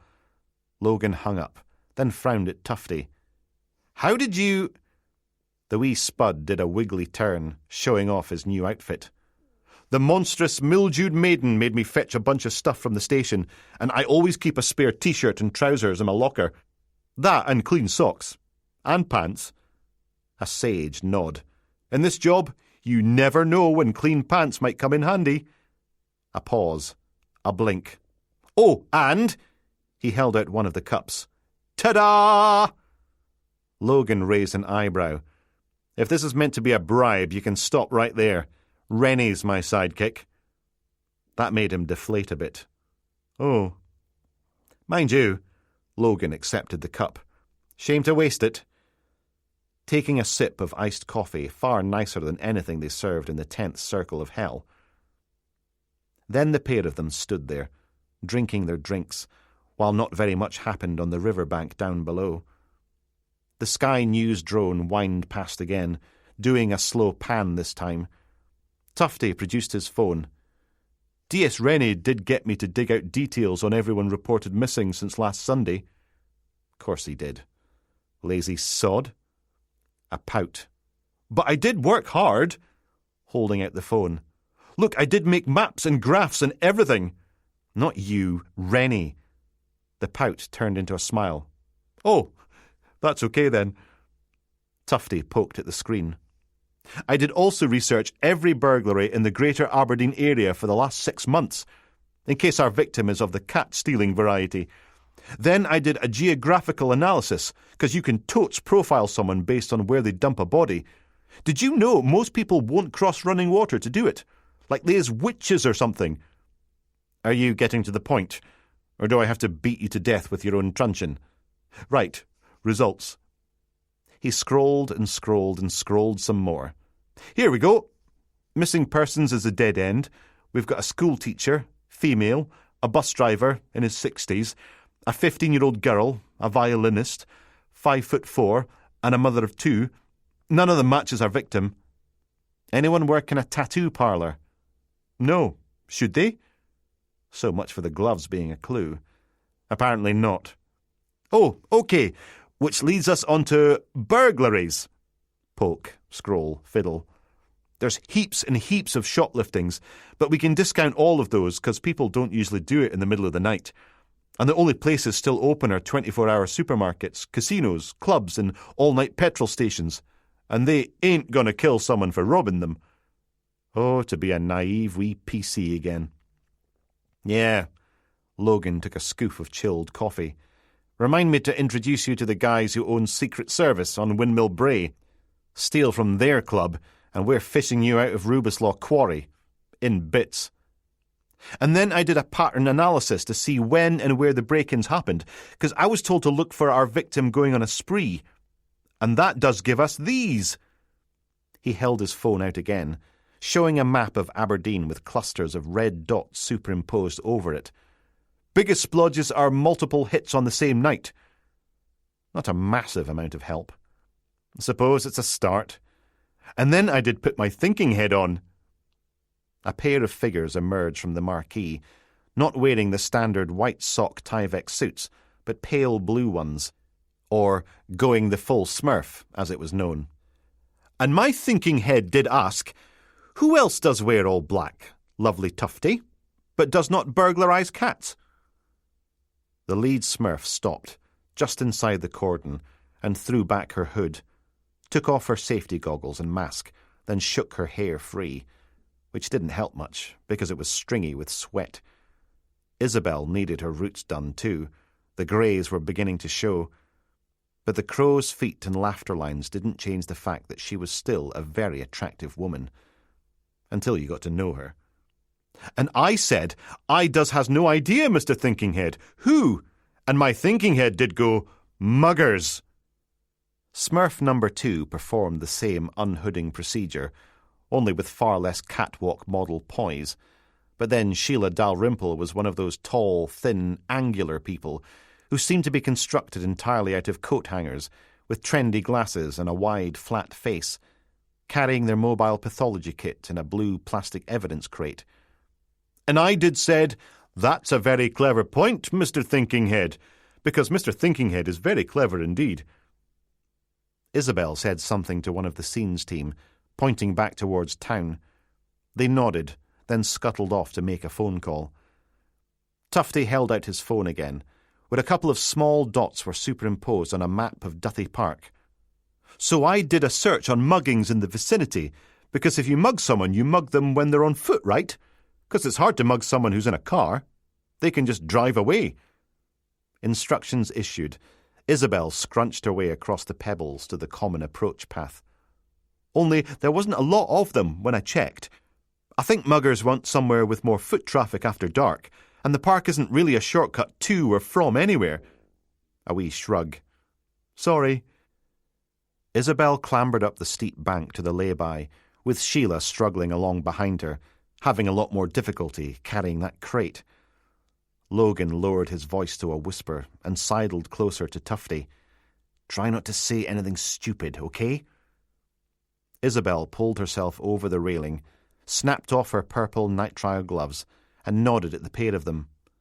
"Acting Detective Chief Inspector? Constable?" A wave from Tufty. "Hi, Doc." She gave him a scowl in return.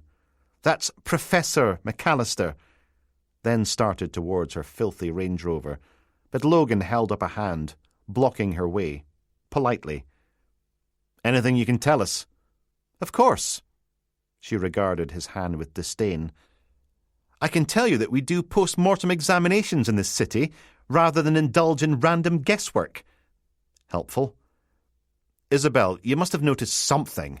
Come on, we won't hold you to it. Just any idea on time of death?" There was a long, imperious pause. "You do know how we estimate time of death, don't you? With a rectal thermometer and some complicated mathematics, which we do back at the mortuary, not knee-deep in a river." Logan pinched his eyebrows in and up, in a sort of spanked puppy dog look. Her mouth pinched. Then a breath hissed out. "But I suppose I can speculate that the remains have been in the water for a number of hours, probably overnight, going by the lividity and level of predation by marine fauna. Cause of death is yet to be determined, but if he was alive when the trauma to the back of the head occurred, it wouldn't be for long." Sheila Dalrymple struggled over the railings and staggered to a halt, joining the congregation. "Verily, 'twas a mighty blow he suffered. Near rent his skull in twain, it did." Everyone stared at her. "Don't do that." Logan turned back to Isabel. "What about ID? When you went through the guy's pockets, driver's license, credit card, library membership?" He got nothing back but a flat, dead stare. "Fine. How quickly can you get fingerprints and DNA?" Her eyes narrowed, in a way that suggested she was about to tell them to fornicate somewhere far from here. Then, "DNA will depend on the lab, but don't expect miracles. Everyone's got the flu, so they're woefully understaffed. As for fingerprints, wait until the body's dried out, then we'll see. Don't suppose you've got a photo of his face? Pocket contents?" A tut from Sheila. "In faith, some villain had plundered our fallen friend's possessions long before we lay our hands upon his damp apparel." "What?" Isabel sighed. "The victim's pockets were all inside out. Are we to assume you weren't responsible? It's not uncommon for police officers to conveniently forget the importance of crime scene management." "We didn't touch him." "Then 'twas truly a villain that performed the vile search." Sheila leaned in for a conspiratorial wink. "Perhaps even the miscreant you and your stout fellows seek." Isabel massaged her temples. "Sheila, I need you to chase up the duty undertakers. Make sure they're on their way to collect the remains, okay? Please." A nod. "Be of good cheer, my lady, for I shall stir their sluggardly pot." And off she stalked, taking her crate with her. Soon as she was gone, Isabel let loose a long-suffering breath. Someone gave her a box set of romantasy novels. That Diana Gabaldon has a lot to answer for. She undid her sock suit zip, revealing a sweaty grey shirt and purple tie. "We took some reference shots before putting the remains in a body bag. Sheila will email them to you, but I doubt they'll help with identification. Going by the extensive edemata and ecchymosis, he was severely beaten for an extended period." Tufty binged upright. "Rapist!" "Eh?" Isabel peered at him. "Your constable appears to have Tourette's." No. The wee loon shook his head. "We were playing Who Dresses All in Black in the Dead of Night." "I don't think that's a very funny game, Constable." Logan stepped in before she eviscerated the daft sod. "It isn't meant to be, and Constable Quiddle's got a point. See if you can light a bonfire under the lab. I need to know if our victim's DNA matches any rape kits." She stood there, frowning for a moment, then pulled her shoulders back. I require a favour. Do you now? I understand you're having a gathering on Sunday, a barbecue. I want you to invite Colin. Ah, Logan grimaced. I'm not sure that's entirely appropriate with... For goodness sake, it's been 20 years.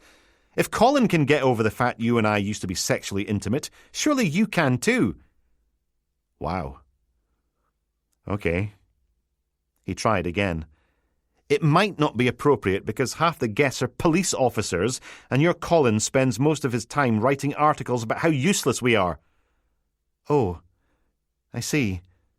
Isabel didn't even blush. Well, I want you to invite him anyway. All his work friends have been made redundant and he needs some sort of outside interest. She rustled off without so much as a thank you. Fine, but I want those DNA results ASAP. If she heard that, it didn't show. Instead, she climbed into the Range Rover, started the engine, and growled away into the scorching afternoon. Sarge? Tufty fluttered his eyelashes. About that barbecue? No. Now go find me some rapists.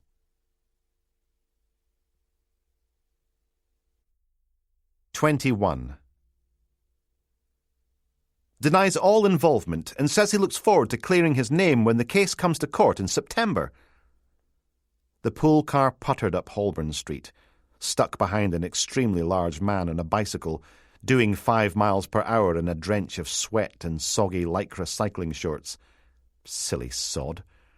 Had to be 30 degrees out there, and everyone knew Scottish people started melting if it got above 18. Rene's hand kept twitching towards the horn, as if that would make their rolling roadblock go any faster. But then he'd been in a grump since they'd left the lay-by, what with doing all the driving while Tufty lounged in the back, making him little more than a bleached blonde chauffeur.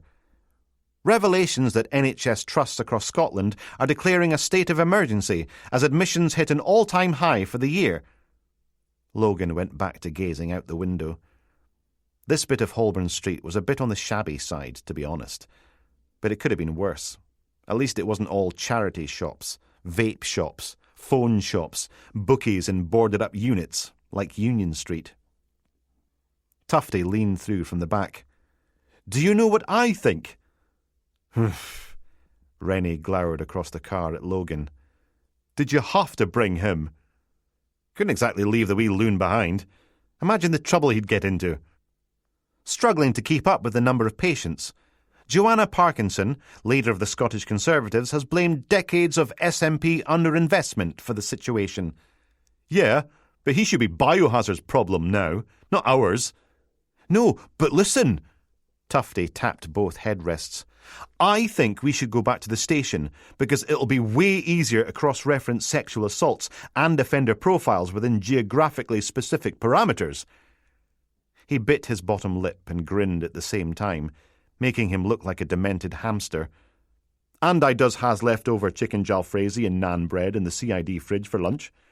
We did get a celebratory curry last night, because Kate said, yes! Bouncing up and down in his seat. I does has a bidey in! How cool is that? Serious face. But mostly the sexual assaults thing. Fordyce, MSP for Aberdeen South and North Kincardine, invited her to awa and bile her heed. Logan smiled. Congratulations. Rene just humphed again. The lights were with them for a change, and they crawled across the three-way junction where Holborn Street crashed into the tail end of Afford Place and the start of Union Street. Back in the day, Aberdeen's main thoroughfare was vibrant and alive. Now it was all grey and moribund. Seemed as if every day there was something else closing down, or to let, may sell. Following a riot at her concert in Glasgow, the American pop star and vocal Trump critic has received numerous death threats. Still stuck behind their one-man Tour de France, Rene's thumb stroked back and forth across the car's horn, as if he was trying to arouse it. We're not going back to the station. Call the support team. Get one of them to do it. We've got bigger haddock to batter. Which was true. After all, Charles McGarry's friends weren't going to interview themselves, and every single one of them would need talking to. Tufty's bottom lip poked out, no doubt mourning that leftover curry. Then he whumped back in his seat and pulled out his phone, noodling away at the screen, probably playing some daft game, because no one could just sit quietly anymore, could they? They always had to be entertained. Rennie glared in the rear-view mirror. "Constable! I said call the—" "Hazing a bash at it online, Sarge." Poking and scrolling. "Searchity search, search, search." And 3 people were stabbed. The First Minister has called for calm, calling the outbreak of violence this week a cowardly and racist attack. Logan unfolded the list of Charles McGeary's known associates and scanned down it for the closest address, then pointed at the traffic lights. "Left here." Rennie switched lanes, accelerating past Mr. Soggy Spandex, then weaking around the corner onto Rose Street, with its collection of takeaways and city inns, each one a siren's call to Logan's empty stomach. Well, it was a long time since breakfast, and a couple of mouldy meeting-room custard creams did not count as tenses. Claim the arson attack on the Refugee Support Centre in Edinburgh's Cowgate last night was inspired by the burning of a hotel housing migrants in Aberdeen. There was a sports shop on the junction with Thistle Street, where 2 women in overalls were removing a big sheet of plywood from a shattered window, presumably to replace it with one of the units strapped on the back of their tartan van, the one with Ochter Turra Glazing Company Limited down the side. Though most politicians have condemned the events, Ian Wilson-Vale of Vision for Britain said, a full-on twat bloviated out of the car's speakers like a fart made flesh. "People are angry that our proud country doesn't feel like it's theirs anymore. These are legitimate concerns, and the government isn't helping by pretending everyone who feels that way is somehow racist or part of the far right." Sitting in the back, Tufty noodled on. "Doodly doodly, searchity poo." Following his comments, Marion Lewis, Minister for Culture, Media and Sport, is facing calls to resign after she was picked up on a live microphone after her interview with BBC Breakfast News this morning. A tired female voice grumbled out of the radio, the audio muffled and cracking. "Christ, that man's a bigoted moron. The real reason is, why would anyone elect a racist bleep with bleep, bleeping, bleep, like Ian, bleep for brains witless vile?" The minister wasn't available for comment, but her department did issue the following statement. "Searchity, bingity, bongity, boo, spidgety, spodgety, spudge." Rennie rolled his eyes. "The idiot's right about one thing. We should drop him off at the station." Nodding in agreement with himself. "Biohazard's going to need all the help he can get. I mean, how are we supposed to set up yet another murder inquiry with no flippin' officers to staff it?" With difficulty. Logan pointed. "Straight through at Skene Street. For calm, rather than seeking to divide our country by stoking the flames of isolationism, xenophobia and hatred." They crossed just as the lights changed, onto Esselmont Avenue, with the austere granite lump of Aberdeen Grammar School on one side, and a long run of grim grey tenement flats on the other. Rennie slowed to avoid mowing down a middle-aged man with a shark's fin haircut. "Suppose we could get officers to double up. But you know what the press are going to say if they find out we're half-arsing it. Unless it turns out our victim was a rapey pervert. Then they'll probably give the killer a medal. What a time to be alive." Sex scandal engulfing American politics as a 3rd Republican senator is questioned by the FBI. Tufty looked up from his phone. "Do you want the depressing news or the depressinger news? 163 unsolved rapes still on the books." "Christ." Rennie boinked a fist off the steering wheel. "You know what we should do? Mandatory DNA database for every male in the country, and anyone entering the country too. Soon as you set foot on Scottish soil, DNA swab, thank you very much, into the database you go." Sniff. "Fingerprints too. That'd help the clear-up rate." "Ooh." Tufty scooted forwards again. "Maybe you could fit everyone with ankle monitors as well, or tracker chips. Make sure you know where they are at all of the times." "Good idea." Logan thumped Rennie on the arm. "He's being sarcastic, you coagulated moomin." A scowl.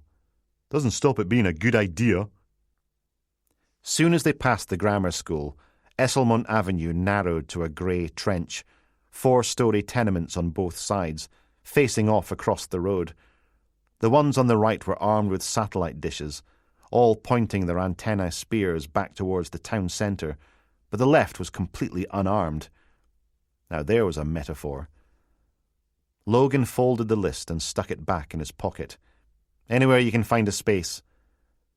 Rennie squeezed the pool car in behind a pair of huge communal black bins, tightly sealed against the brain-eating seagull menace. Right. Logan scrunched around in his seat. You find any rapes in Duthie Park? Doing my best, Sarge. Poking and frowning away at the phone's screen. Location fields aren't searchable by geographic proximity. You can only list addresses alphabetically. Who coded this? The API's rubbish.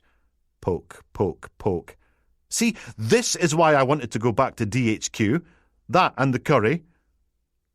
Rennie climbed out of the car, then poked his head back in, smiling like a hungry wolf. Then you'd better sit here and go through them, one by one, hadn't you, constable? He held up a paw. Don't worry, I'll crack a window for you. Wouldn't want someone calling the RSPCA on me. Then thunked his door shut, leaving Logan and Tufty alone in the car.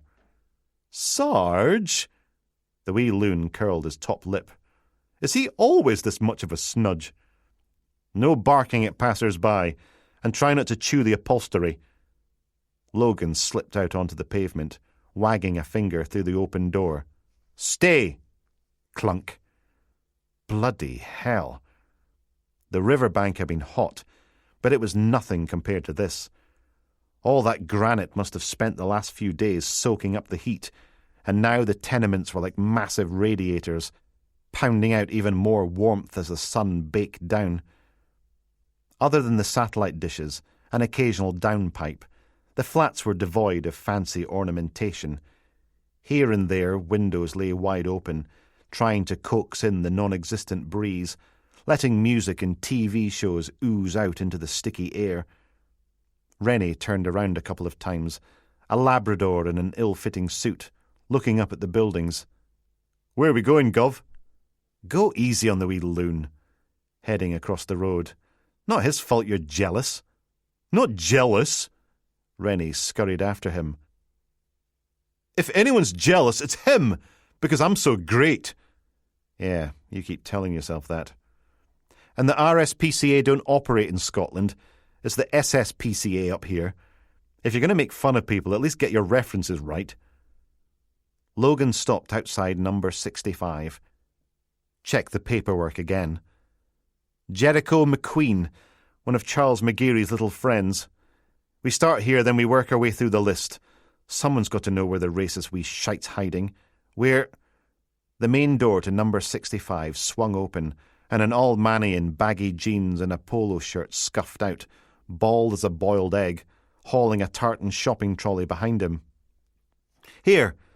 Logan stepped forward, catching the door before it bit into the trolley's flanks. Let me get that for you. Mr. Bald and Baggy wrestled his trolley free, then gave the pair of them a good squint. You Jehovah's Witnesses are cops! Waving that away before they could answer. Don't care. Long as you give that idiot in 2B a hard time. He's an Asbo waiting to happen. And a wanker.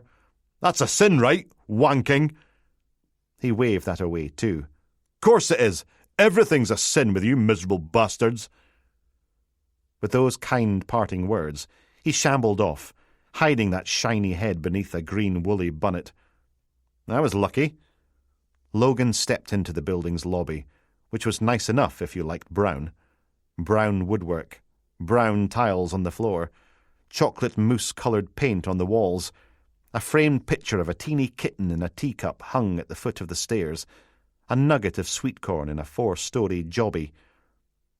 He popped his head outside again. You just going to stand there gawping, or can we get on with this? Rennie stared after the old man. Rude old bugger. I mean, do I look like a Jehovah's Witness? Not unless they'd really let themselves go.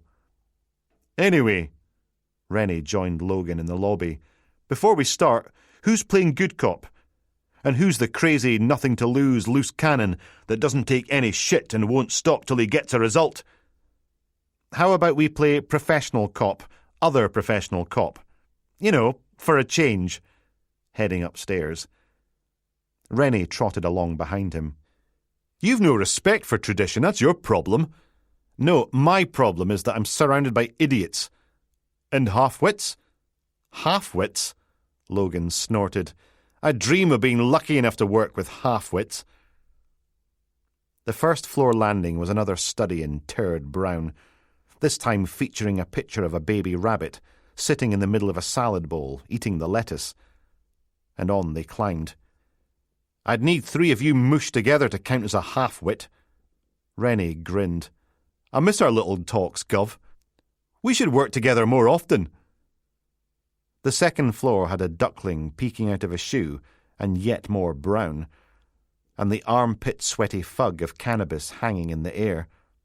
Not Logan's problem. 1 floor to go. Gov! Rennie dawdled a bit at the back. We still on for Sunday? Unless the city's like something off Mad Max after the protest, of course. Welcome to the Chuchter Dome. Emma bringing her tatty salad. Coleslaw. And I've got 2 of those big things of beer from Costco. Like a mini keg. The top landing boasted a puppy wearing a bow tie and a soppy expression to enliven the poop-inspired decor. Logan stopped outside Jericho McQueen's flat and pointed at the door. Rennie gave it a knock. Anything I should know before we go in? I like her tatty salad better. Oh, and Steele's bringing, and I quote, homemade lesbian sausages. Ugh! The door opened an inch, and a wrinkled face peered out, narrowing her eyes as she clocked their fighting suits. If you're here to ask about my eternal soul, I gied it to a wee manny wi' a forky tail and horns 12 weeks ago. Is Jericho in? Logan held up his hands. He's not in any trouble. We just need to have a word about one of his friends. Suspicion seeped onto the landing, thicker than the smell of weed downstairs. Oh, aye. Silence. Then a sigh, and the door swung open all the way. The wrinkled face belonged to a woman in her mid-80s, with a tan corduroy skirt, Sex Pistols t-shirt, thick-rimmed glasses, and a red cardigan. Suppose you'd better come in, but wipe your mocket feet. It was always nice to feel wanted.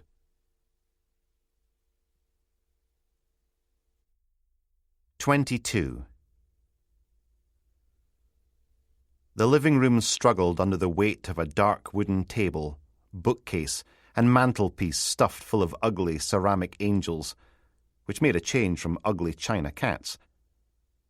But unlike Victoria McGeary's flat, there wasn't a single photo of the royal family on display, or anyone else, come to that. Instead, a brass urn had pride of place on the mahogany sideboard, in a wreath of white plastic roses. A ridiculously large TV took up one whole corner, the screen filled with some sort of bejumpered Scandi crime drama, paused mid-gruesome discovery. Logan shifted on the saggy, striped couch, not drinking the tea they hadn't been offered. Why did no one on the telly have the faintest clue about crime scene management? Never mind a sock suit. Detective Inspector Melancholy Ugly Sweatersdottir wasn't even wearing gloves. Rennie stood in front of the window, looking out and down at the street below, presumably lording it over Tufty, which left Mrs. McQueen sitting in pinched stillness on the room's only armchair as the clock ticked. Yep, great to feel wanted. Finally, the living room door opened, and in slouched a young man whose DIY beard kit fluffed out from a puppy-fat face. It went with little pink eyes and a nose that looked as if it had been broken more than once. He hadn't bothered to dress for company, scuffing his way to the couch in a Lego Ninjago t-shirt, Spider-Man boxer shorts, and nothing else. Collapsing into the seat beside Logan, with a yawn and a scratch, hair sticking out in all directions. And even though his skin was pale and lumpy as a tub of cottage cheese, His accent sounded like a wobbly Detroit gangbanger from the Project's knockoff. "Go seize a coat, Gran. Get it yourself, you lazy wee gape, staggering in at all hours. Gran!" Whining and whinging. "Oh, in the name of the hairy Christ!" She levered herself out of her armchair and lumbered from the room. Rennie got his notebook out, pen at the ready. "Jericho." Logan put on his best non-threatening we're all friends here voice. "You're one of Charles McGeary's mates, right?" "Might be. Don't mean I done nothing, even if he has, which he hasn't." "Any idea where he might have got to?" A lopsided shrug. "Dunno. At his nans or his bitches, innit? I ain't his keeper, bro." Logan kept his face perfectly still, because giving the wee shite a bollocking for referring to women as bitches wouldn't help catch Charles McGeary, and Soban Yusuf deserved better than that. "Sure you didn't see him yesterday? Or maybe he popped past early this morning, when everyone else was asleep?" "Nah. Whatever you's trying to pin on Charlie is sod all to do with me. Jericho was working all night." He mimed playing twin turntables while holding imaginary headphones to his ear, as if talking about himself in the third person in a borrowed accent didn't make him enough of a tosser. "Got me like 150 witnesses, innit?" "That's cool." Logan leaned in, as if he was about to share a secret. "Where's he hiding?" "Dunno. Wouldn't tell you if I did, 'cause Jericho don't clap on his homies." Time to try concerned parent mode. It's only going to get worse for him, Jericho. The longer Charlie's in the wind, the harder they're going to crack down when they find him. Help us to find him. Jericho stiffened. "You deaf, bro? Jericho, don't clipe." I can respect that. Okay, so concerned parent didn't work. How about gossipy mate? "How long have you two known each other?" "Since, you know." He looked across the room, at the urn sitting on the sideboard. "We was in that support thing for kids that didn't have no mums and dads. Growed up with our nans or granddads, aunties, that kind of shit." "Must have been tough." "Nah." Jericho looked over his shoulder at the door, a wee smile on his face. "She's a daft old bitch, and her taste in music is well crap, but I love her, you know? She been good to me in all these years. Jericho would fucking die for that woman." Fair enough. Logan produced his phone and called up the photo he'd found in McGeary's bedroom. Charlie found himself someone to love too, holding the screen out. "Yeah, he's a lucky guy." Jericho did that stupid finger-clacking thing rappers used to do about a decade ago.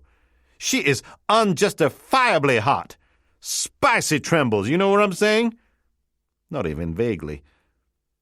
Turning the phone back the right way, Logan frowned at the screen. "Ooh, look at me being all confused." "Kira still lives at home, doesn't she?" "Nah, man, she's got her own place in Powys, innit? Sharing with them vegans and shit." A nod. "Sweet." Now all they needed was a last name and an address. "Totally." His grin pulled that horrible, ratty pseudo-beard even further out of shape. "Likes to mess with them, 'cause she brings home, leftover steak from the restaurant and leaves it in the fridge for them to freak out about." Jericho waved his hands about and put on a hippie voice. "It's a dead animal, man. I'm totally shocked and offended." "Ha!" "Yeah, of course. She works at the..." Logan scrunched his face up, throwing in a little shake of the head. "I always forget the name of the place. The Star-Sprinkled Heavens, which is well wanky, but you gotta make wedge, right?" Rennie did a little squint-shouldered pose. "You got that right, bruv," making devil's horns with both hands and half-folding his arms so they pointed at 45 degrees as he launched into a rap. "She's called Kira, like Knightley, 'cause she's hot and she's spicy, but you treat her politely, ask nicely, go lightly, and her surname is..." "Oh, for God's sake." Jericho stared at him, as if the daft bastard had just grown an erect penis in the middle of his forehead, which might have been less embarrassing. "Ah, nah." Jericho shook his head. Nah. Jumping to his feet and jabbing a finger at Rennie's stupid face. You bastards is playing me, like I is some sort of fucking idiot. Logan poured on the oil.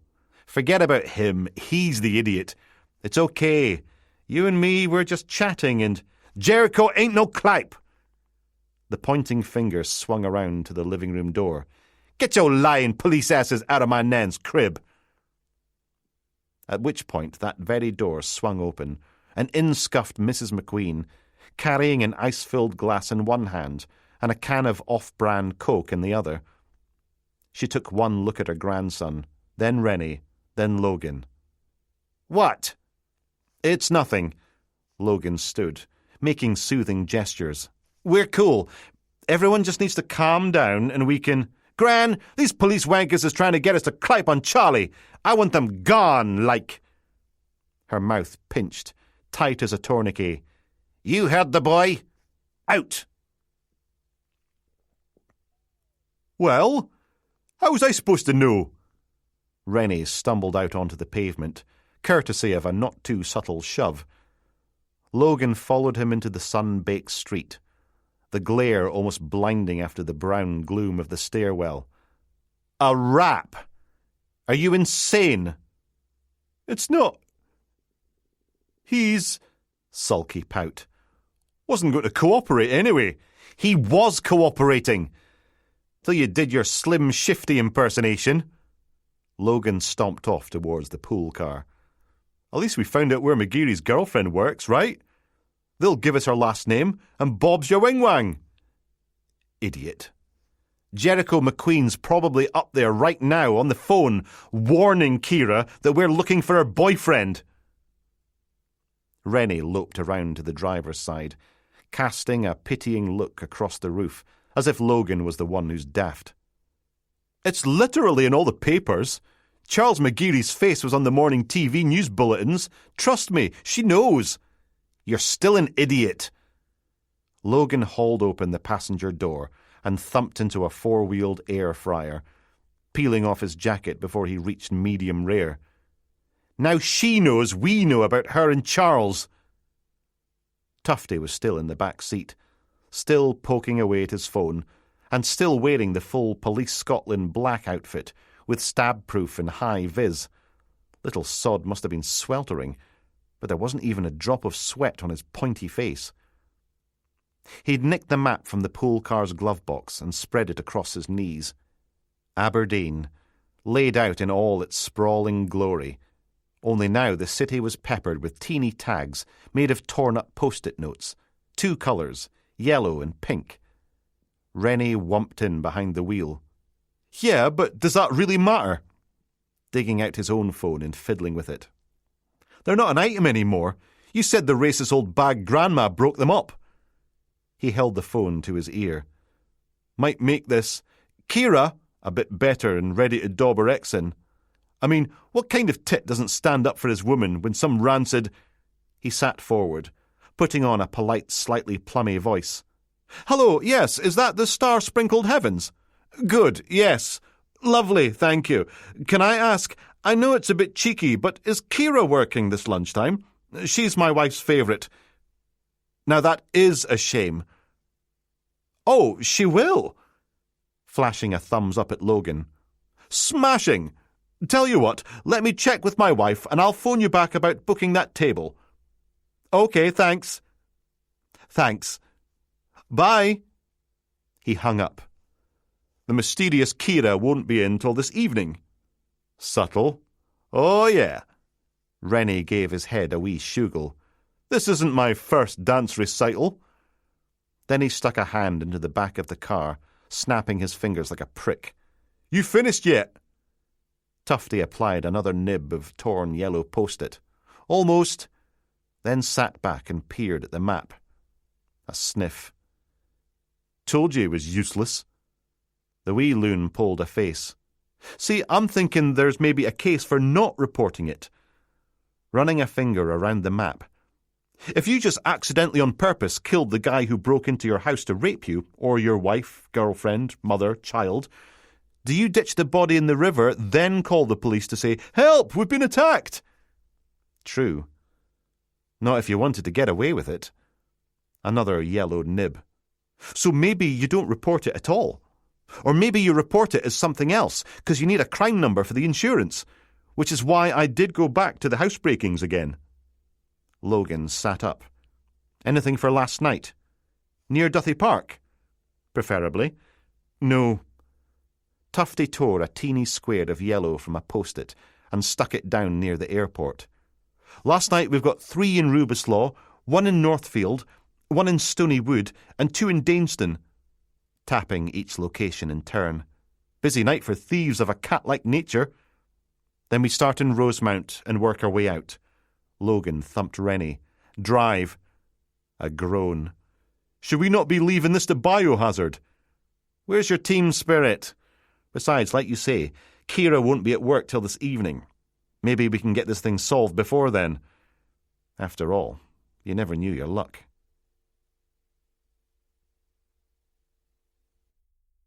"23. Logan stepped out of the front door of number 86 into a fancy portico with granite pillars, because the houses in this bit of Rubislaw weren't exactly modest. Big flash homes with big flash gardens and big flash cars parked outside. Mr. Copeland followed him out into the sunshine, wringing his hands, mid-70s in a Lochskian Hotel polo shirt, shorts, baldy head, and hairy knees. It's all quite distressing, really. Logan tucked his notebook away. It might be an idea to get a decent padlock on your shed. You never know when thieves will strike. Oh, yes, definitely, definitely. Nodding so hard his wattles wobbled. Thank you, officer. Greasy, lying, hairy-kneed fraud that he was. A quick nod, and Logan wandered off down the driveway and around the corner, onto Forest Road. How thick did he think Logan was? Someone broke into his shed and made off with a ride-on lawnmower worth £3,000, a chainsaw, a petrol strimmer, pole saw, and over £2,000 worth of power tools. Aye, right. The front lawn was nowhere near big enough for a ride-on mower. Most of it was lock-block parking for the 2 Jags and a Lexus, and the back garden had been covered in paving slabs. OK, it was a very nice patio, but doubt it needed a lot of mowing. Should put a flag on the crime number, in case the insurance company got in touch. Why was it the richer some people got, the fewer morals they had? Of course, maybe that's how they got to be rich in the first place. Forest Road was even swankier, with huge granite mansions, baronial palaces, Edwardian halls, and the odd schloss thrown in for good luck. And it was lined with trees, so there was a nice bit of shade from the punishing sun. Good for strolling along with your hands in your pockets. Logan's phone ding-buzzed as he took a left onto Rubislaw Den North, which was posher still. You'd need a serious lottery win to afford anything in this part of Aberdeen, or old family money. Ah, a boy could dream. He checked his phone, pulling up the new message as he wandered through the leopard spot shade. Not a text this time, but an email. Sheila Dalrymple. Well met, good fellow. I trust the day finds ye hale and hearty. Attached, please find these photographic representations of our sorry victim's physiognomy, as recorded by mine device of miraculous wire-free communication this very morning. Official pics to follow. My mistress hath scheduled a post-mortem ere the cock crows 10 tomorrow's morn, and greatly pleased we would be to have thy presence for this grand affair. Your obedient servant, Miss Sheila J. Dalrymple. Swear to God she was drinking on the job. Logan clicked on the attachment, starting the download. On the other side of the street, a woman jogged by in her Gucci tracksuit and Chanel sweatband, with a ridiculous-looking cockapoo trotting along beside her on an extending leash. No doubt impressed by Logan's fighting suit, she gave him a cheery smile on the way past. Little did she know that his entire outfit came from the big Asda in Garthdee. But he returned her greeting anyway, the smile vanishing from his face as Sheila Dalrymple's attachment finally appeared. Bloody hell. Logan leaned against the cool trunk of the nearest tree, frowning at the screen. It was a portrait shot. The body lay on its back on the pebbled beach. Even with the flash on, the camera hadn't been able to adjust for the watery blue light that seeped in through the sock marquee walls, draining colour from the remains, which was probably a blessing.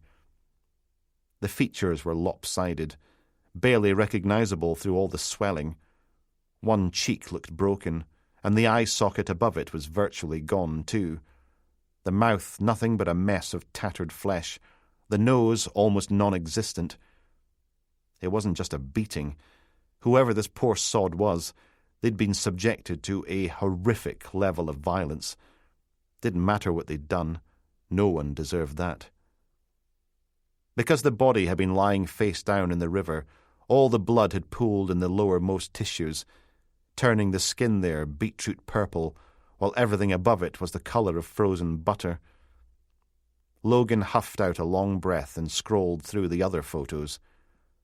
Number 2 was a close-up of the eyes, ballooned up to scarlet slits. Number 3 showed the left ear, almost completely ripped from the victim's head. And last, number 4, the poor sod's right hand, with every single finger on it broken and dislocated. Even with the sun softening the tarmac, the day had turned a lot colder. Logan took a breath, hit forward, and thumbed out an email to Biohazard. "This is your victim.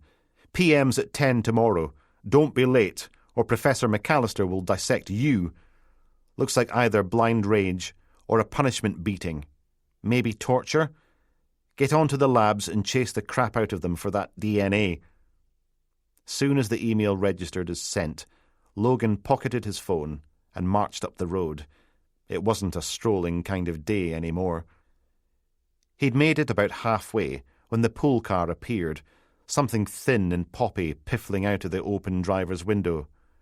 "Doodle-de-doo, doodle-de-doo, 'cause I love you. Doodle-de-doo, my heart is on fire, hot like Vindaloo. Doodle-de-doodle-de, doodle-de-doo." Rennie took one look at Logan's face and killed the radio. "What's wrong?" Could just show him the photos, but there was a risk, after the whole DNA test every man in Scotland rant, he'd want to celebrate, and that would not go well. Logan forced a smile instead.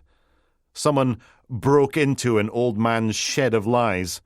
"Ah, okay." He hooked a thumb over his shoulder. "Mine was a crotchety pair of old farts whose home help allegedly made off with a set of silver cutlery and 2 crystal decanters. Silly sods didn't get their key back before stiffing her a month's wages for breaking a casserole dish." Grin. "Why are rich people such twats?" A question for the ages. Logan climbed into the passenger seat. "So, if my OAP was working an insurance fiddle and yours were, the technical term is twats, that just leaves the wee loon." Rennie put the car in gear, and off they went. Bayview Road wasn't as swanky as Rubislaw Den North, but then not much in Aberdeen was. It was still pretty grand, though, even if whoever named the street was a lying sod. That, or they had a massive ladder, because the only thing visible from here were the large granite houses, and even they were partially hidden behind hedges and trees. Rennie peered through the windscreen. "Where is the little spud? Plain nice. I'll promote him to head sidekick, and you can go help Doreen search the riverbank." God. Total shudderfest. 2 doors down, a gate opened in a 7-foot-high hedge, and out lolloped the little spud in question. He paused on the pavement, turned, and waved back towards the house, then closed the gate and stood there, face upturned, beaming back at the sun. Rennie ponked the horn. Tufty gave them a wave as well, then scurried up the road and clambered into the back. "Afternoon, Sarges," rubbing his tummy with happy hands. "Mr. and Mrs. Knowles did has the loveliest of finger sandwiches and teeny quiches and strawberry tarts and meringues with rhubarb cream." Sigh. "Couldn't eat another thing." There was a scowl from the driver's seat, but Rennie kept his gob shut. His stomach rumbled a complaint, though. It wasn't wrong. Logan gave the mirror a stare. What about the break-in? Some poophead jimmied the patio door in the dead of night and tried to make off with their DVD player. Interesting. Tried to. They does also has a very big dog, and Captain Woofalot doesn't like burglars. Rennie raised an eyebrow. Bingo! No, bingo. Mr. Knowles is in a wheelchair, Mrs. Knowles is in a leg brace, and they're both in their 80s. Pausing for a chin stroke. Unless she beat him to death with her walking stick, I don't think there are killers. Plus, it's difficult to dump a body when you drive a mobility scooter. Rennie's face tightened, but the threat of being demoted to squelchy riverbank searching kept him silent. Tufty consulted the post-it note map. Northfield? Northfield. And now it was Logan's stomach's turn to howl. But we're stopping somewhere for lunch first. Rennie took a scoop of iron brew. But the thing that worries me is, what happens if it all kicks off like last time? Because that's what these bastards want, isn't it? Anti-migrant riots on the streets, smashing in corner shop windows, burning people out their homes, and all the time they're raking in the cash. This bit of Northfield was a lot less swanky than Rubislaw Den. Instead of granite mansions, the pool car sat between twin terraces of beige and brown harling, 2-story, flat-faced, with the occasional tiny awning bolted above the front door. No mature trees or towering green hedges here. Instead, most of the gardens had been lock-blocked or tarmacked over for off-street parking, hatchbacks and vans, instead of Range Rovers and BMWs. And you know what? Rennie took a bite of pie, chewing through the words. Bet half of it comes from Russia, too. Destabilising the West, one knuckle-dragging racist arsehole at a time. To be fair, they were very nice pies.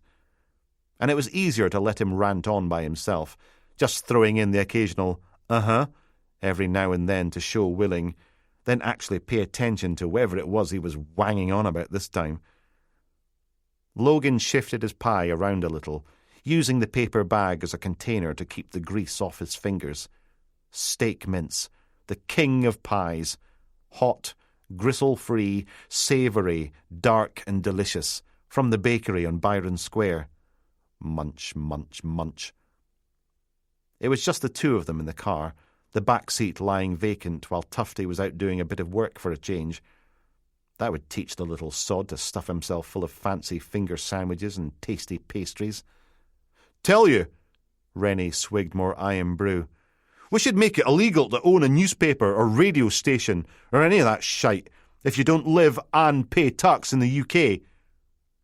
Logan's phone ding-buzzed on the dashboard. He checked it, one-handed, leaving the other free to provide another tasty munch of crisp pastry and beef gravy. And they're forever bleating on about being patriotic and having pride in our country. How are we supposed to be proud of it when it's full of wankers like Charles McGeary and those hostile burning pricks in Edinburgh? What, we're supposed to just turn a blind eye and salute the sodding king? Tara, don't forget, PT conference is tonight. New time equals 19:30. Will you be home first? Good question. And don't get me started on the politicians. Rennie tore at his pie, getting flakes of pastry all down his clip-on tie. Pretending they're men of the people. Half these tossers went to private school. Logan pecked out a reply with one thumb. Do my best. If I'm not home by 7, go without me and I'll meet you there. Promise. Send. Working class. Never done a hard day's work in their bloody lives. Ding buzz. Tara. Logan. Yeah, I had a feeling that wouldn't go down well. You know why they want to drag us all back to the 70s? It's because that's when they were kids. No responsibilities, no worries, no mortgages, or any of that shite. Mummy looked after their every need, and you could call people nignog and get away with it. A grunt. Some angry chewing. Bunch of fucks. Logan's thumb ticked across the teeny keyboard. Picked up another murder this afternoon. A really nasty one. But I will be there. I swear on Cthulhu's fuzzy whiskers. And you couldn't get a more solemn oath than that. Send. The rear door creaked open, and in thumped Tufty, all black and fluorescent yellow, like a radioactive licorice allsort. Mr. Bhattacharjee thinks it was one of the kids from a couple of streets over. They wriggled in through the bathroom window, ransacked his mum's bedroom, she wasn't there on account of being in hospital with a lurgy, and made off with their life savings, about 2.5 grand stashed under the mattress. Logan popped his phone back on the dashboard. Think he might be our killer? Doesn't drive. And it's going to look weird if you call an Uber and ask if it's okay to pop a body in the boot. True. Logan polished off the last morsel of pie, starting to think this housebreaking idea of yours is a washout. It's only a hypothesis, Sarge. Rennie crammed in the final toenail curl of pastry, chewing as he scrunched up the paper bag, and lobbed it over his shoulder, where it just missed Tufty's head. Stonywood ho! And off they went again.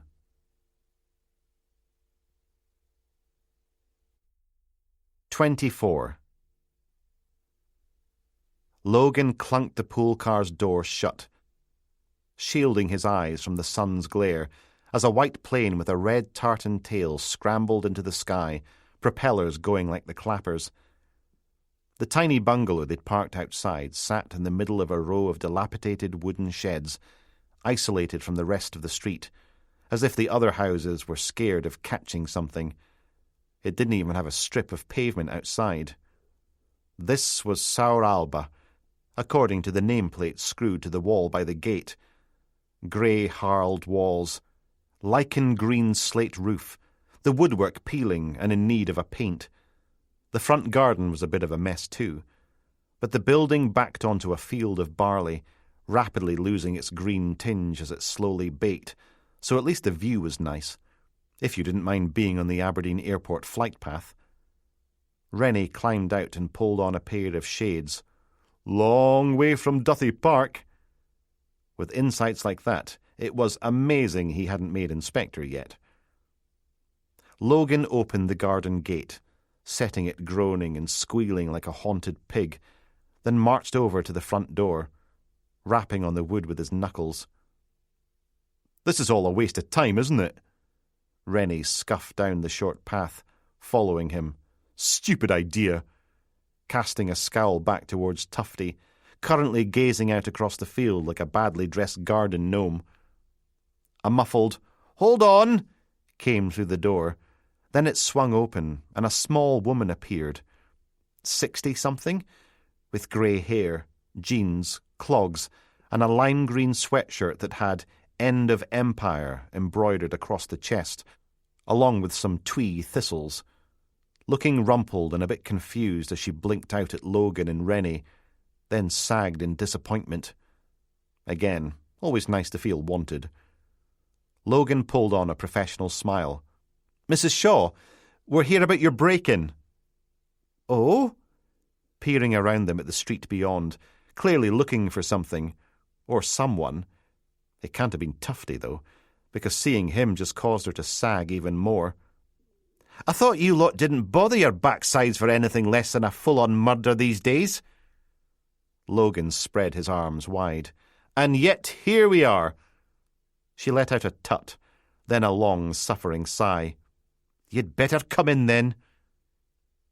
Wow. The tiny room looked as if someone had been through it with a petrol strimmer. Film posters hung in tatters from the walls. The bed lay on its side, the mattress slashed. Every drawer hung wide open, their contents flung about, wardrobe too. A small desk, the kind kids were given to do their homework at, was missing a leg, leaving it tipped back at a drunken angle. All its drawers were open too, but there was no sign of the contents.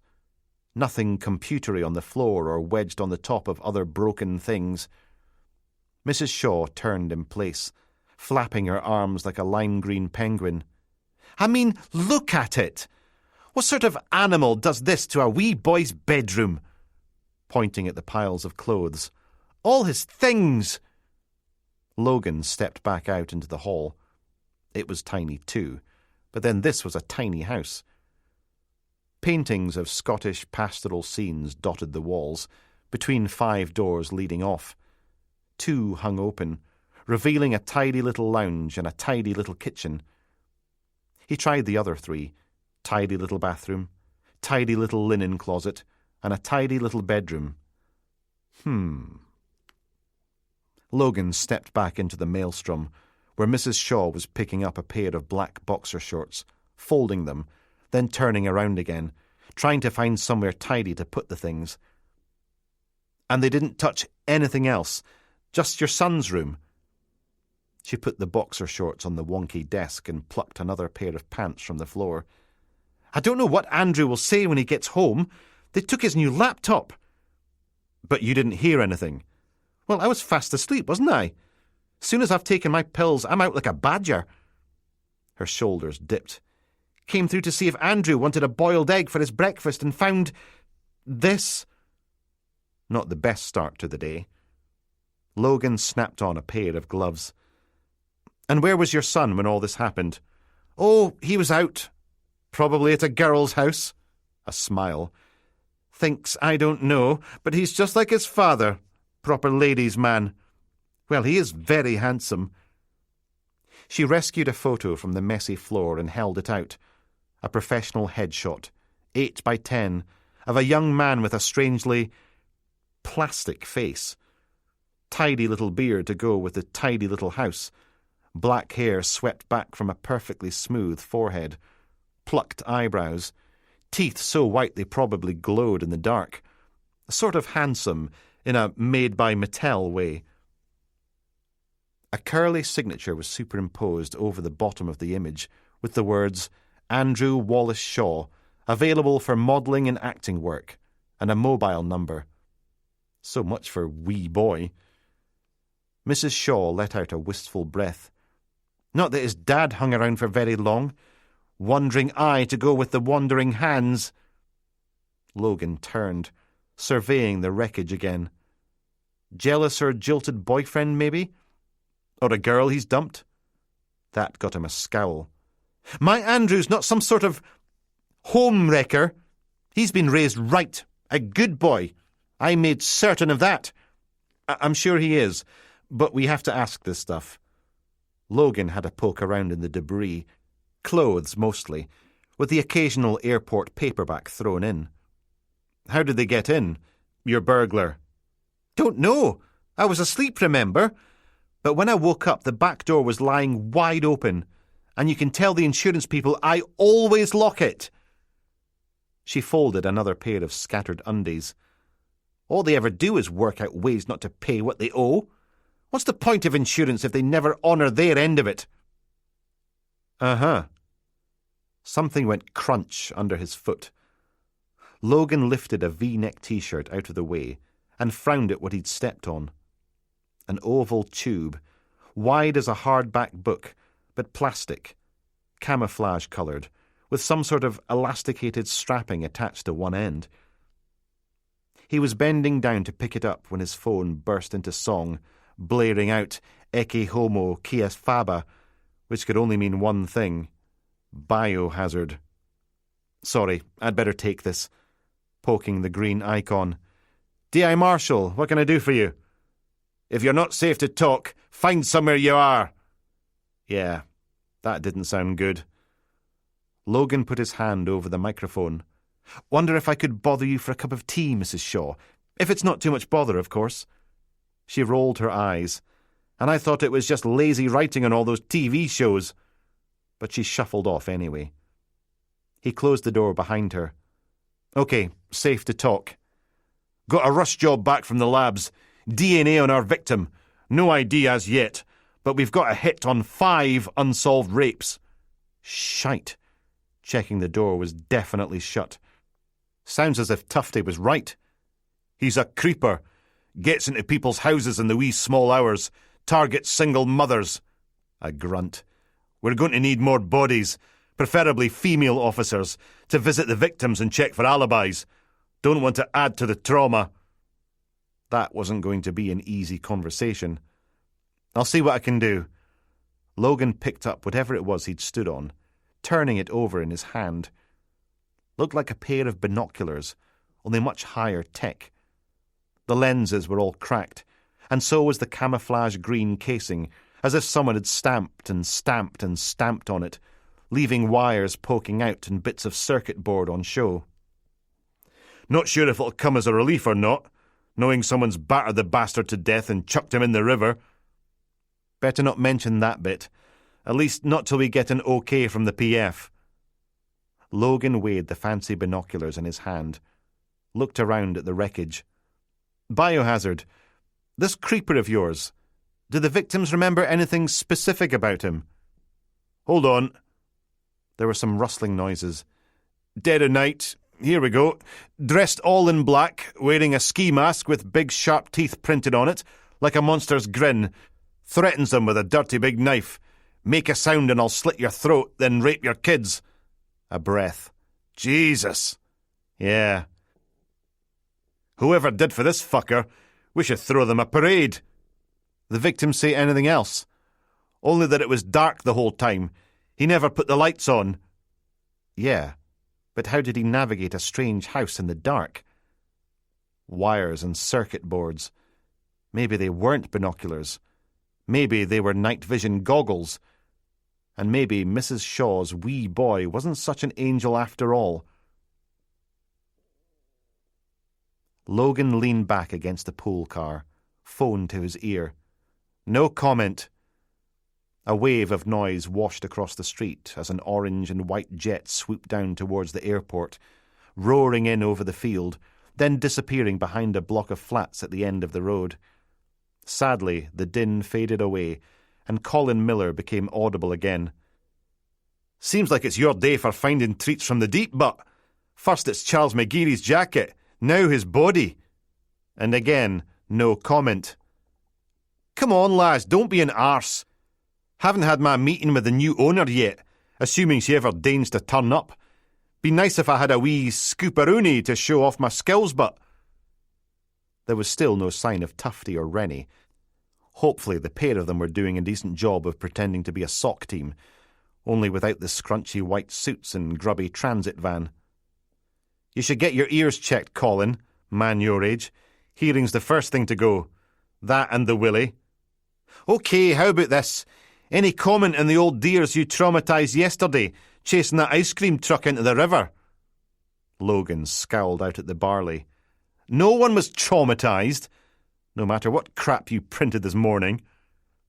A rumbling howl grew louder, and an aeroplane appeared from behind the flats, outbound this time, white and green, with a shamrock on the tail, clawing its way into the clear blue sky, wings shining in the blazing sun.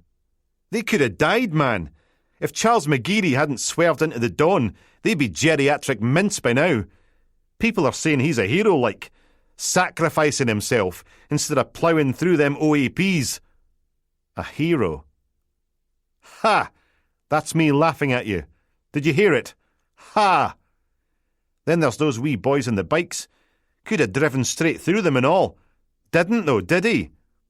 Charles McGeary is not a hero. He's a... Logan clamped his gob shut before something classified fell out. Oh, aye? Colin adopted a sly, sleek-it tone.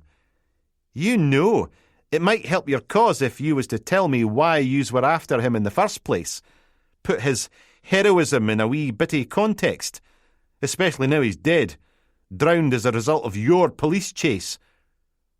Logan gazed out across the barley. The Aer Lingus flight had shrunk to little more than a shining dot in the distance. A tortoise-shell cat bustled across the hot tarmac, tail swaying, disappearing into one of the tatty wooden sheds.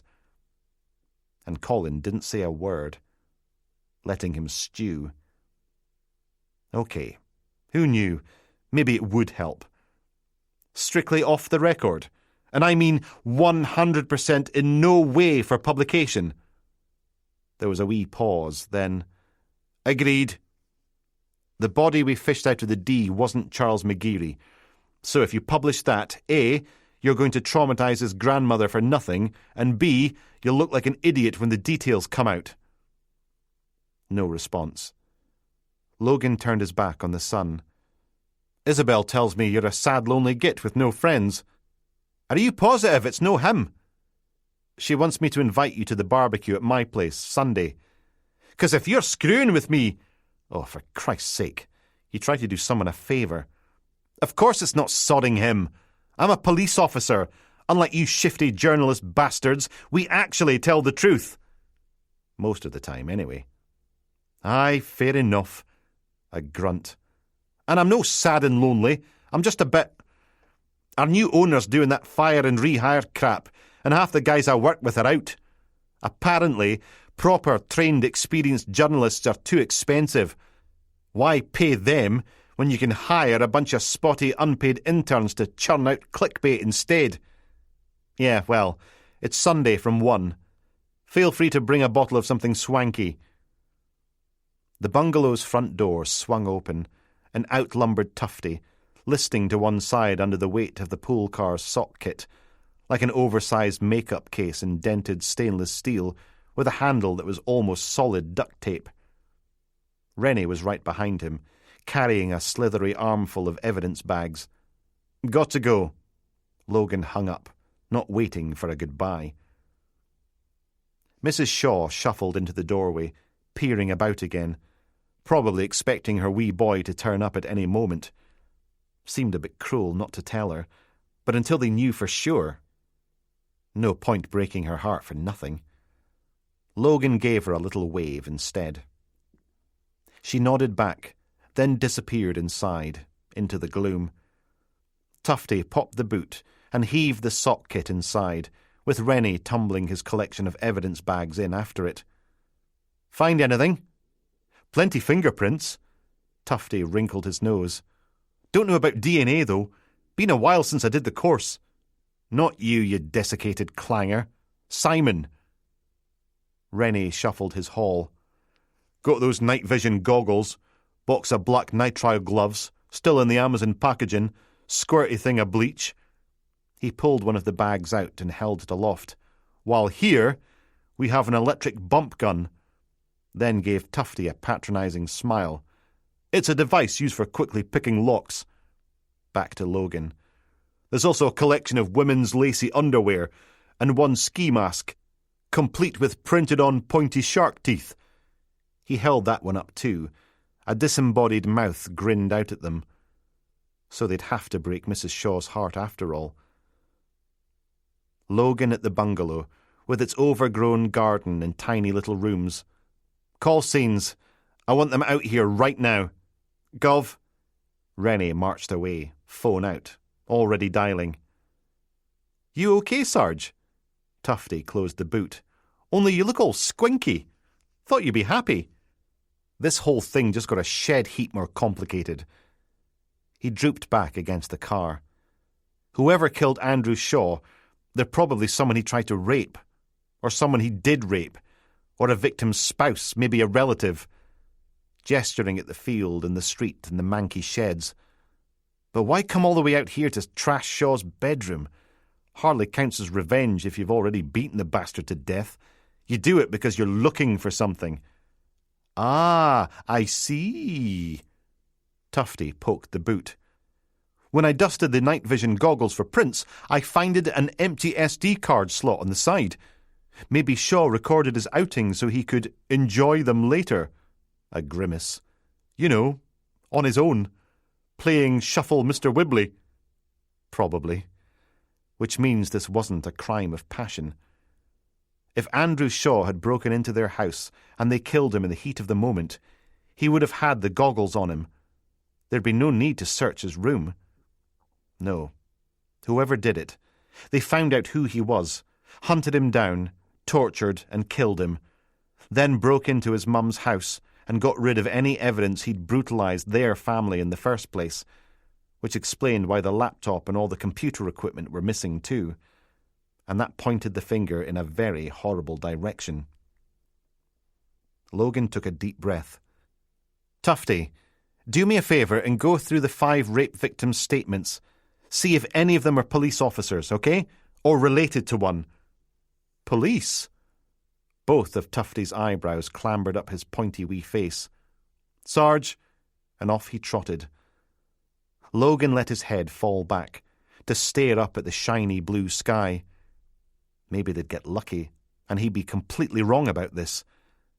Yeah. The whirling clatter and thrum of rotors rushed closer. Then a bright red, white and blue Super Puma helicopter snarled overhead, whisking oil workers away to some far-distant oil field in the middle of the North Sea. Jammy sods.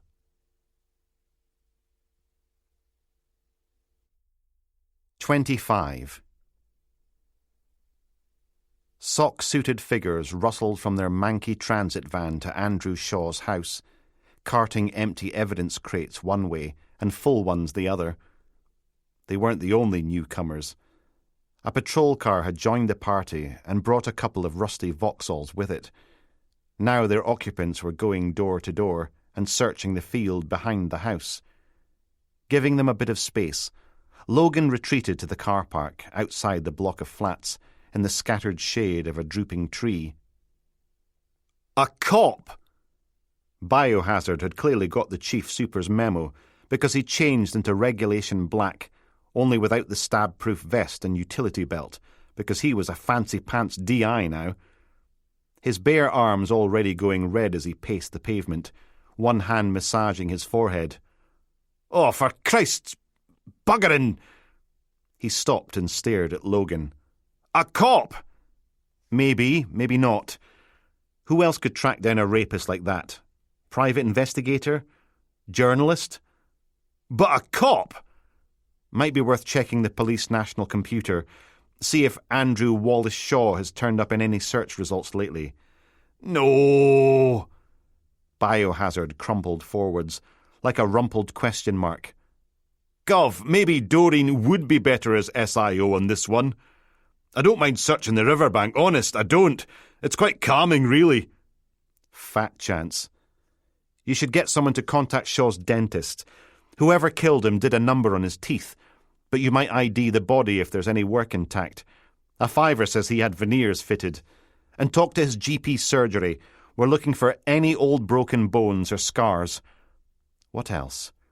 See if you can find his car, too. Must have left it somewhere. Biohazard groaned. "This whole thing's a proper sodding poison chalice full of jobbies." He straightened up and pointed at the bungalow. "I catch the killer and he's a cop. Everyone hates me. Horrible press. Career suicide. I don't catch the killer. Everyone hates me. Horrible press. Career suicide." Logan patted him on the back. "That's the spirit." "But Gov!" Like a puppy destined for a Hessian sack in the nearest river. But before acting DI Marshal could start whimpering, Tufty scampered over from the pool car, holding out his airwave handset. "Sarge, got a call for you. Someone called PC Kent." No idea why they didn't just dial his direct number, or even who PC Kent was, but it was that kind of day. He took the handset and poked the button. "Safe to talk." A Peterhead accent jerked out of the speaker. "Sir? I mean, boss? No, Gov. Yes. Hello? It's Hillary. PC Kent. Watching Balmain House Hotel, where the fire was." "Ah, that PC Kent. What can I do for you, Hillary?" "Yeah, Gov. I got the hotel owner here, and he's feeling nae pain, if you get my drift. Maybe you could, 'cause he's demanding access, and I'm telling him no, and he's not taking that for an answer, and he wants to speak to whoever's in charge. And there's only me here, and when I asked the station for backup, they just said to call my CIO, only I don't really have one, 'cause I'm on loan from Peterhead, like I said, and the owner's becoming agitated, and I get the feeling everyone's going to disapprove if I twat him one. So, no twatting members of the public." Suppose it wouldn't hurt to lend a hand. After all, everything was under control here. Scenes would be at it for ages yet, and Biohazard was a big boy now, and ugly enough to cope on his own. "We'll be there soon as we can." "Unless you secretly want me to twat him one, Gov.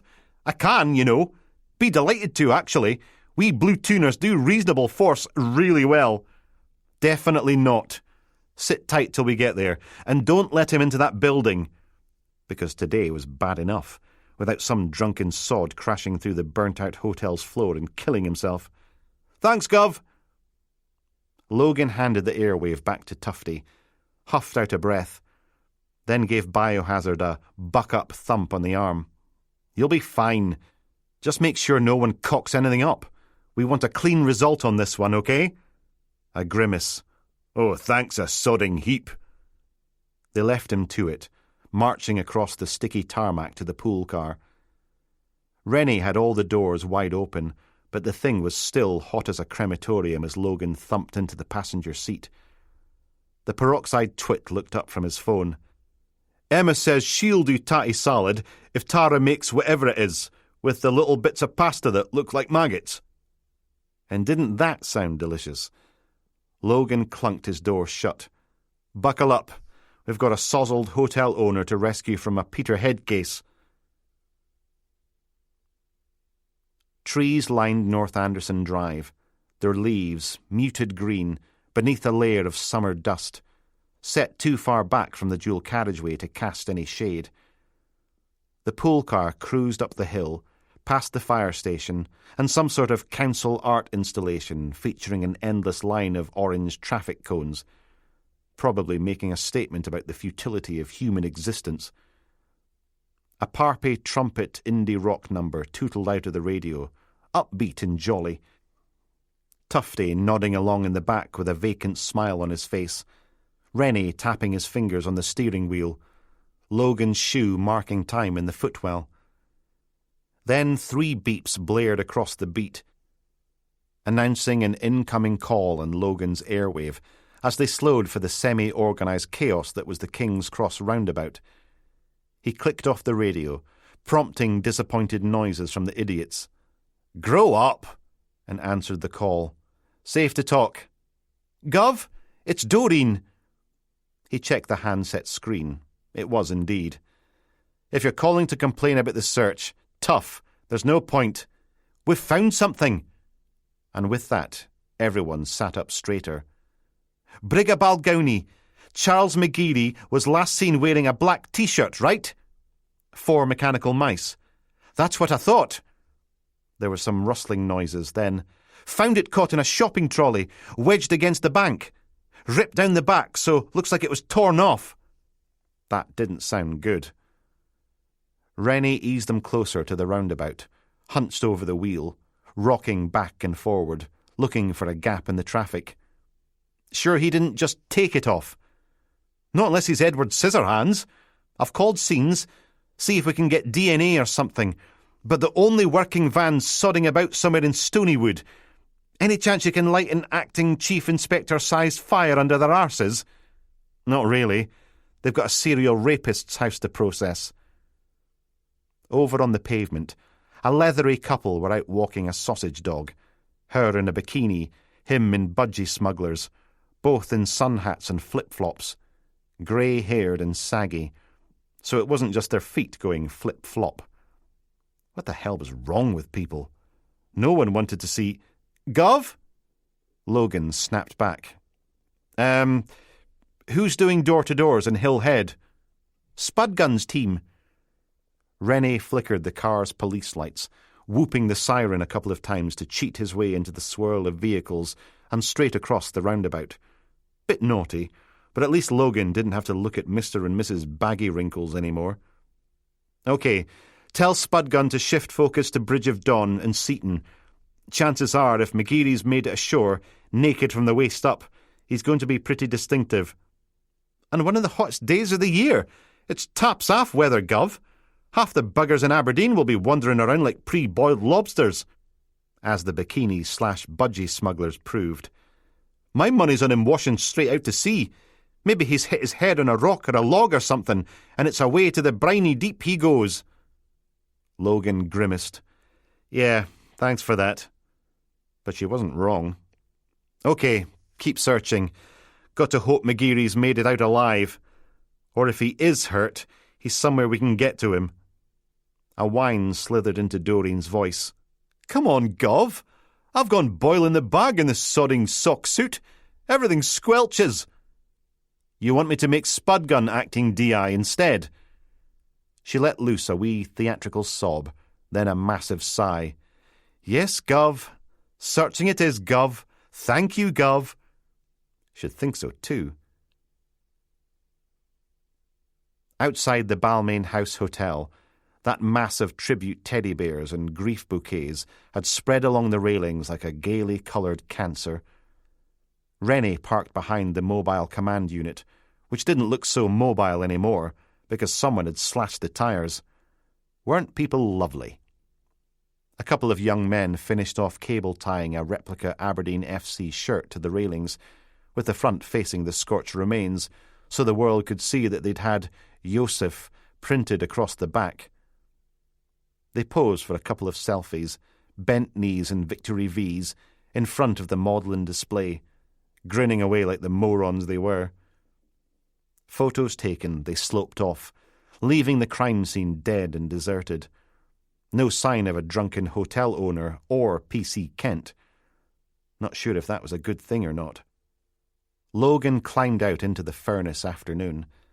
Soon as his foot hit the pavement, Kent emerged from the MCU, her brown blonde hair looking a lot more dishevelled than yesterday.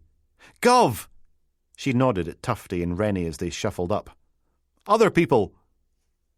The knuckles on her right hand were scuffed, and a little swollen patch reddened across her chin. Hilary, when you said reasonable force, how reasonable was it? A happy sigh. Very reasonable. Kent hooked a thumb at the no longer mobile command unit. He's inside, having a wee rest if you want. Might as well, as we've come all this way. Logan followed her into a stuffy funk of stale booze, unwashed clothes and warm dust, which probably had something to do with a man slumped across the table, eyes closed and gob wide open, snorking away as a puddle of drool spread, a half-drunk mug of something brown sitting beside his head. Kent plucked the mug from the tabletop, then banged her hand down hard. Wakey, wakey, Mr. Murray! He jerked upright, then collapsed back into his seat. Blinking, a string of dribble still connecting his mouth to the tabletop like a fleshy balloon. Mid-50s, maybe? With double bags under his eyes and a proper soup-strainer moustache, scrapes on his left cheek and forehead. His polo shirt was all rumpled too, collar half up, half down, stains on his chinos, hole in one knee. He wobbled a bit, as if the MCU was driving down a rutted track. One eye screwed shut as he peered around at the four of them, or possibly 8, depending on how drunk he was. Rennie and Tufty stationed themselves by the kettle, looking hopeful, as PC Kent loomed over their guest. Meanwhile, Logan clunked the door shut and locked the thing, before leaning back against it, because you only made that mistake once, and folded his arms. Kent wobbled the mug. Thought I'd sober him up a bit, before deciding whether to charge him or not. Isn't that right, Mr. Murray? He answered with a rattling belch, filling the van with a rancid miasma of garlic and old whiskey. Logan coughed, one hand windscreen wipering in an attempt to waft it away. Didn't drive here, did he? Only lives across the road. Lucky he didn't get squashed by a builder's lorry on the way, though. She clicked her fingers under the man's nose a few times. Mr. Murray! Mr. Murray! You wanted to talk to someone in charge. This is Detective Chief Inspector McRae. A baleful, one-eyed glare turned in Logan's direction. Want to make a complaint. Police brutality. Logan tutted. Is this true, Officer Kent? Mr. Murray became a little boisterous when I wouldn't let him into the crime scene. She produced her notebook, flicking through to the relevant page. He felt the exclusion order shouldn't apply to him on account of it being his bloody buggering hotel in the first bloody place, and that we're a bunch of buggering wanks if we think we can keep him bloody out of his own bloody buggering hotel. Gov. She tapped the plastic rectangle fixed to her stab-proof vest. I got the whole thing in camera if it helps, because sometimes body-worn video was your friend. Oh, and he got the scratches and scrapes tripping over the curb before I even spoke to him. That's on film too. A sigh. Oh dear, Mr. Murray, that doesn't sound very good, does it? In fact, it kind of sounds as if Officer Kent here should charge you with a number of offences. Mr. Murray waved a trembling hand in the vague direction of the ruins. Do you understand? Understand someone died? In my hotel, someone died. His pink eyes shimmered. I only tried. It's not fair. It's not fair. And tears rolled down his injured cheek. Poor sod. Logan swapped the stern police officer act for a much kinder tone. But I think if you apologised, she might be persuaded not to arrest you. Isn't that right, Officer Kent? Don't know, Gov. He was very boisterous. Mr. Murray covered his face with his hands, shoulders jerking with every sob that racked free. I'm sorry, please. I'm so sorry. Because Charles McGeary ruined every life he touched. Hey, it's okay. Shh. Logan patted Mr. Murray on the back. Officer Quirrell will see you home. Tufty cast a longing look at the unboiled kettle, then pulled on a brave smile. Come on, let's get you safely to your beddy byes. It took a bit of hauling and levering, but eventually he got Mr. Murray to his feet, where he wobbled and swayed, as if ready to timber down at any moment, before staggering out into the sunshine, with most of his weight supported by the wee loon. Soon as they'd gone, Rennie popped the lid off the kettle, peered inside, then dug a 2-litre bottle of water from one of the cupboards and filled it up. Logan waited till he'd plugged it in. Milk, no sugar. Then followed Tufty and his drunken friend out into the sunshine, watching from the pavement as they steered a meandering course across the road, like a tiny tug towing a drunken cruise ship. P.C. Kent stepped down from the MCU. Sure we shouldn't do him anyway, Gov? Nah, what's that going to achieve? Poor sod's already lost his hotel. The flotilla arrived at the far shore, where Mr. Murray performed an ungainly pirouette and thunked sideways into a Subaru estate, before being hauled upright again and steered towards the bland granite building opposite, with its drooping for sale sign. Kent tucked her hands into her stab-proof's armpits, looking off into the distance and acting all casual. Don't suppose I can stop doing this any time soon, can I, Gov? Got to be more interesting/important things to do than garden a burnt-out crap hole. Given how short-staffed they were. Yeah, probably. Logan turned back towards the MCU. It's... Wait a minute. He swivelled around again. Other side of the road. This guy looked familiar to you. It was Mr. Muscles from yesterday, with the daft haircut and porn moustache, the one who'd missed his bus, staring up at the blackened corpse of Balmain House Hotel, clutching another carrier bag from the off-licence. Today's wife-beater vest had Colonel Michigan's Gym and the silhouette of a boxer on it. He must have realised they were watching him, because his gaze drifted down from the scorched granite remains to Logan and P.C. Kent. Then a look of horror crawled across his face.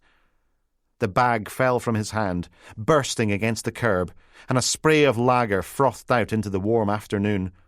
Then Mr. Muscles was off, sprinting away down Broomhill Road, like the 4 horsemen were after him. Shite! Because that wasn't suspicious at all.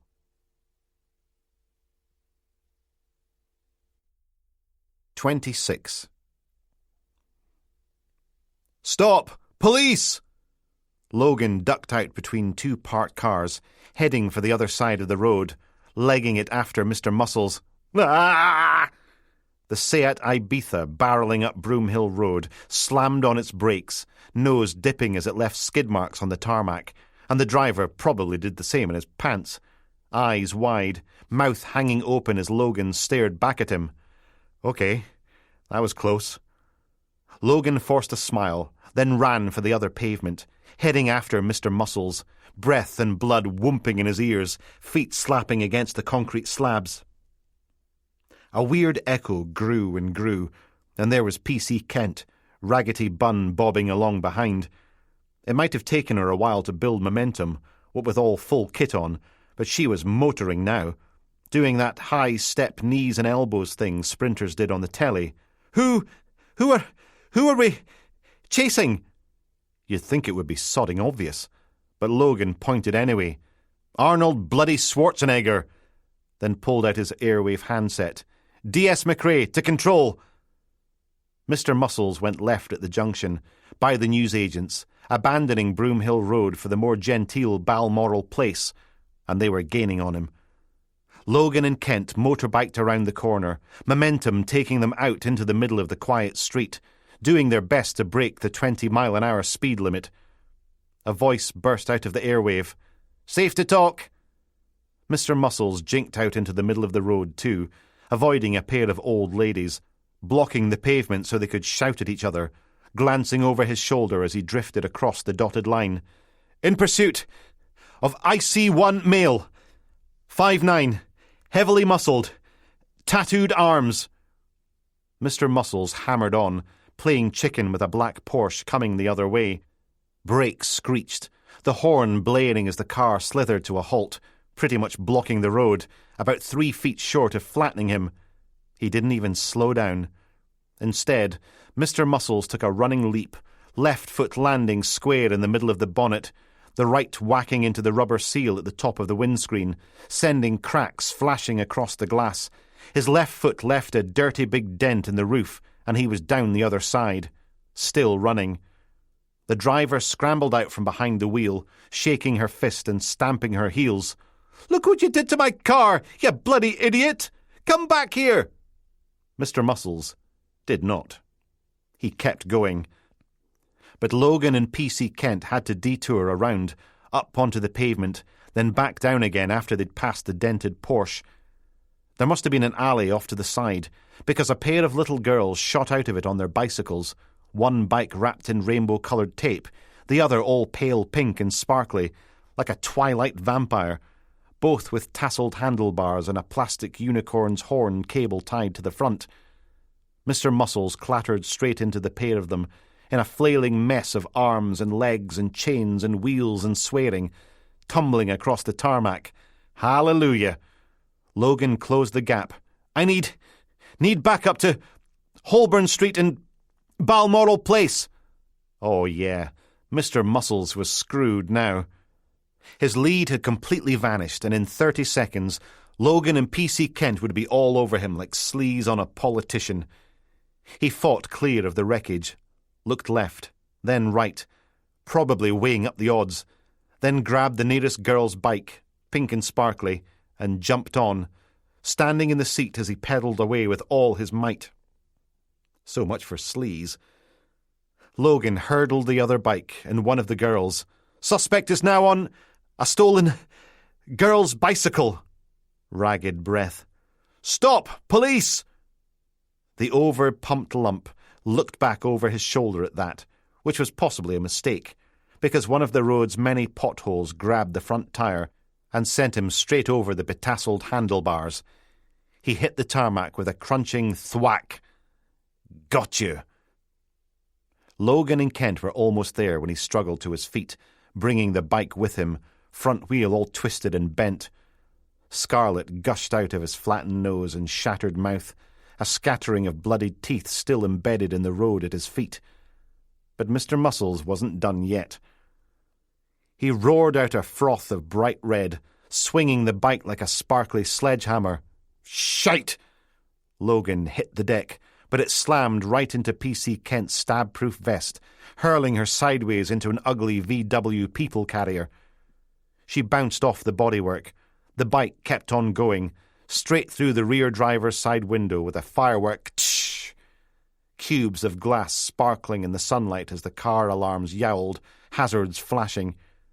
Not waiting around, Mr. Muscles staggered into a run, one tattooed arm held against his chest. Logan shoved himself upright. "Stop! Police!" As if anyone ever did. Instead, Mr. Muscles barreled straight through the stop sign at the end of the road. A tartan-liveried glazier's van screeched to a standstill, inches away from bursting him like a gore-filled water balloon. He thumped his good hand against the bonnet, spinning around to glance at Logan again, keeping the momentum going as he ran across. Bang! The Toyota Hilux smashed right into him, sending his body whirling into the air like an action man hurled by an angry child. He cartwheeled over the truck's cab and its load bay, full of broken bricks and jagged spears of rusty rebar, then hit the road with a sickening crunch. Far too late, the Hilux jammed on its brakes, jerking sideways into the glazier's van with an almighty crash of broken double glazing units. Little cubes of safety glass pattered down across the tarmac. Horns blared. Someone screamed. Behind the Hilux, a minibus pulled up about 2 feet short of the battered body.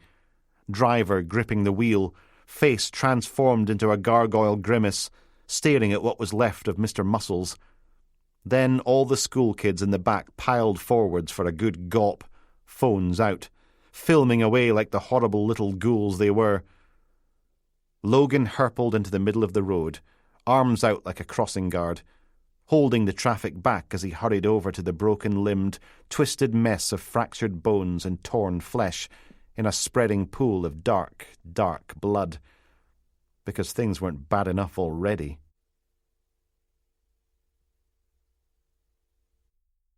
Blue bottles, asbestos, and blood. Chapter 27, in which Tufty does a good deed and has a poke about in a very messy place. Tufty propped Mr. Murray against the wall, holding him there with one hand while the other went a-rummaging for house keys. And yes, it would have been a lot easier if Sergeant Rennie or the Sarge or Officer Kent had offered to help, because assisting Mr. Murray across the road from his burnt-out hotel was a bit like wrestling drunken jelly. But Tufty did has an initiative, so he could totally do this. Aha, keys. The name on the fob was the same as the faded sign above the door, done renovating, so this had to be the place. He unlocked the door and shoved it open, then turned to give the Sarge a wave, but he was busy talking to P.C. Kent. Droop. Ah well. Come on, let's get you inside. Tufty took a firm hold of Mr. Murray's arm and hauled him upright, wibble-wobble, then steered him over the threshold and into a dark and dusty hallway. Ooh, atmospheric. Envelopes and flyers spilled out from the edges of a sisal mat, like they'd been kicked onto the black and white tiles, or at least the tiles looked black and white. It was hard to tell under all that dirt. A fancy staircase swooped upwards, discarded books and empty bottles lining the steps, spooky high ceilings. Cobwebs colonized every corner, blurring the edges as they sagged under ancient layers of dust. This must have been a big fancy house at one time, abandoned long ago to the mice, spiders, and ghosts. Ah well. Tufty folded his new friend over the newel post at the foot of the stairs, then scurried back to close the front door with a clunk. Do, do, do, do. Click, click. Keeping an eye out for disembodied hands or cousin Its, Tufty tiptoed to the bottom step. Hello? Anyone home? The house swallowed his words before they could echo. Hello-ho! No reply. Mr. Murray, is there someone here who can look after you? Being draped over like that made his words all muffled and breathy. Lone. All alone. In which case Tufty would just have to save the day. He pulled Mr. Murray upright again. Right. Bed. No. No. No, no, no, no.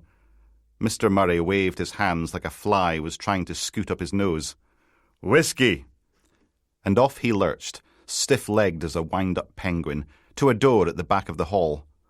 Mr. Murray! Tufty followed him into a kitchen that was even dustier.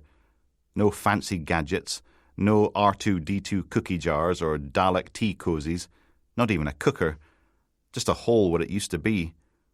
Going by the foust and dust outline on the wall, a big American-style fridge freezer once lived here, now replaced by a battered under-the-counter job that buzzed like it was full of wasps. But what the kitchen did have were a cheap kettle, a cheap toaster, and a cheap microwave perched on the grubby worktops, a crispy layer of dead flies on the windowsill, and a bunch of chubby blue bottles banging their heads against the grubby glass. Oh, and bottles. Lots and lots and lots of bottles. An army of them, all empty and lined up on parade. Most of Mr. Murray's squaddies looked like the kind of wine supermarkets flogged for under a fiver, with the odd bottle of old Sporran McRotgut acting as captains and generals. Clearly, in the battle against sobriety, Mr. Murray believed quantity triumphed over quality. He grabbed a bottle from the ranks, staggering slightly as he held it up to the thin grey light. Empty. So was the next one. And the one after that. Tufty put on his best helpful voice. "I really think you'd be better off having a nice lie down, Mr. Murray. Gotta have something. Somewhere." He inspected the troops again. A mound of letters was heaped up by the toaster, and though it was a little nosy to look, they all seemed to be stamped "Final Demand." Tufty peered out through a slightly less dirty bit of the window at a back garden smothered in weeds and bushes and things. 3 doors led off the kitchen, one back into the hall, one out into the jungle, while the third lay slightly ajar. And as the horror-haired queen of grumbling doom was always telling them, "It's no snooping if you're a police officer. It's investigating." So he left Mr. Murray clinking his way through the soldiers and slipped through the beckoning doorway, having an investigate. It might have been a drawing room back in the long ago, but now it was a storage place for spider houses and mouse droppings, slowly suffocating under a blanket of fuzzy grey. Shadows in the wall remembered paintings and maybe a large flat-screen TV. Bet there'd been heaps of fancy furniture in here.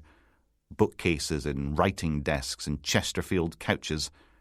Now, though, there was just a saggy brown corduroy couch and a coffee table made from old milk crates with a teeny portable CRT telly on top. Indoor aerial. Not even a DVD player. A bouquet of long dead flowers wilted in a vase on the mantelpiece, all papery grey and brown, next to a photo frame, lying face down in the dust. In this haunted house, even the ghosts were sad. Tufty stepped back into the kitchen, where Mr. Murray was still hunting for a non-empty warrior to ride into battle with him. "Hey, come on, why don't we get you upstairs, okay?" Tufty plucked a hollow general from Mr. Murray's hand, took his arm, and steered him towards the door. "There we go. You'll feel much better after a snooze." Or hung over as a Klingon's bumhole. But it was the thought that counted. The main bedroom was every bit as miserable and fusty as the rest of the house. Shadowed walls, discarded clothes in the corner, and a bed cobbled together from pallets and old panel doors with a droopy mattress on top. Breathing hard, after half carrying him all the way up the stairs, Tufty flopped Mr. Murray onto the bed, setting the pallets creaking. Lying there, flat on his back, he stared up at the ceiling, which had to be rotating pretty fast, given how bloated he was. Then Mr. Murray popped out a wet burp that sounded like it contained lumps. He smacked his lips and grimaced. Maybe not the best of ideas. Luckily, though, the room had an ensuite, and when Tufty pushed the door open, it was totes fancy and stuff, with a claw footbath and a swanky shower cabinet, and a bidet for washing your bum. Ooh la la, tray swish. Shame it was also grubby. But it would do. He hauled Mr. Murray up again and waddle-walked him into the echoing room. Another lumpy burp. "Sleep. Why don't we put you in the recovery position in here instead? That'll be fun, won't it?" Helping him down onto the cool tiles. "This way, if you vom, it'll be easier for you to clean up in the morning, and you probably won't choke on any chunks." Probably. It took a bit of pulling and shoving to get all of Mr. Murray's limbs and body in the right place so his airways would be clear, 'cause people origami was tougher than it looked. But finally, Tufty wrangled him into place, then stood back to admire the results. Now that was some fine recovery positioning. By the time he'd fetched the duvet from the bedroom, Mr. Murray was already snoozing it up, snorks and grunts echoing off the unclean tiles, like a sleepy warthog. Tufty draped the duvet over him, then tiptoed away. Maybe it wouldn't hurt to do a little more investigating, while he was here. There was another bedroom on the first floor, but it was even more empty than Mr. Murray's. No bed or mattress, just dust and arachnids. Then a single bedroom, but the only way to tell was a tatty Kylie Minogue poster curling away from the ancient zoo animal wallpaper, not a single bit of furniture. Then a sewing room, going by the bobbins and grey furred reels scattered about the untreated floorboards, because even the carpet was missing. Then a big family bathroom, just as swanky as Mr. Murray's ensuite, but it clearly hadn't been used or cleansed in years. A thick drift of flies littered the grimy windowsill, and a weird, meaty, sewagey stink slithered out of the drains and toilet pan. Moving on. Tufty climbed up to the top floor, with its sloped ceilings and dormer windows.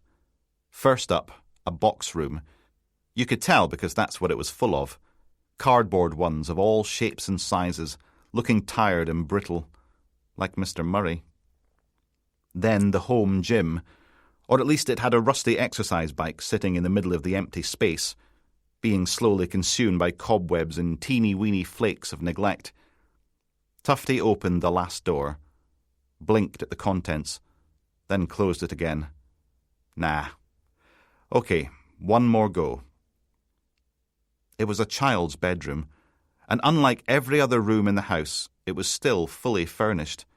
A bed, a wardrobe, a toy box, a Mr. Men duvet, an orange teddy bear, a rocking horse, a desk and chair, a bookcase full of well-thumbed paperbacks, Winnie the Pooh and Narnia, Alice in Wonderland and The Wizard of Oz, all the classics. But Mr. Murray complained about being all alone. And there was no way social services would let a kid live here. Mr. Murray was probably a lovely bloke, but he could barely look after himself, never mind a wee boy or girl.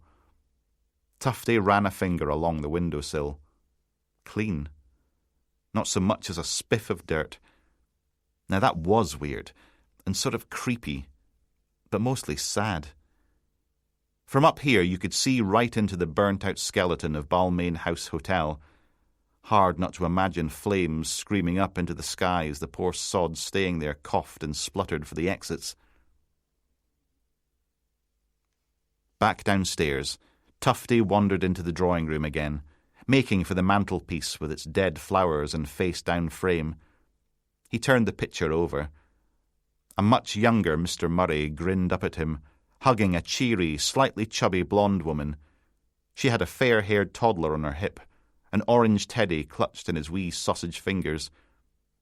Tufty frowned at the photo for a bit, then up at the ceiling, then put the frame back on the mantelpiece, upright, so the happy family smiled out into the graveyard room. Poor Mr. Murray. Tufty scuffed out into the hall, stopping at the end of the stairs.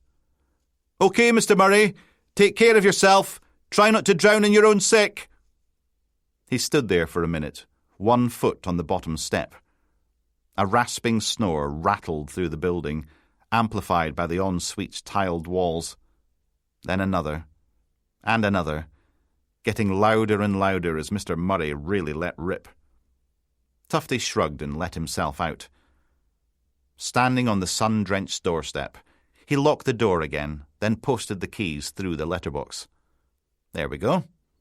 At least that was one good deed done today.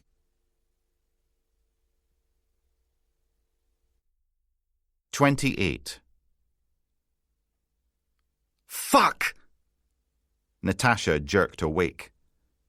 This was not right. This was not good. This was... Oh, Jesus. Where the fuck were her clothes?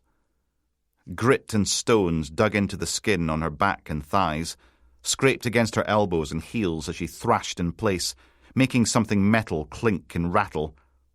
The bastard! The one who came to her house with a message about that dickhead Adrian. What the hell had he done? She was blind. And deaf? And suffocating. Get to your bloody feet! But her arms weren't working properly. Every time she tried to move them, it dragged her neck about, as if her wrists were tied to her throat or something, like some twisted version of Edvard Munch's The Scream. "Help me!"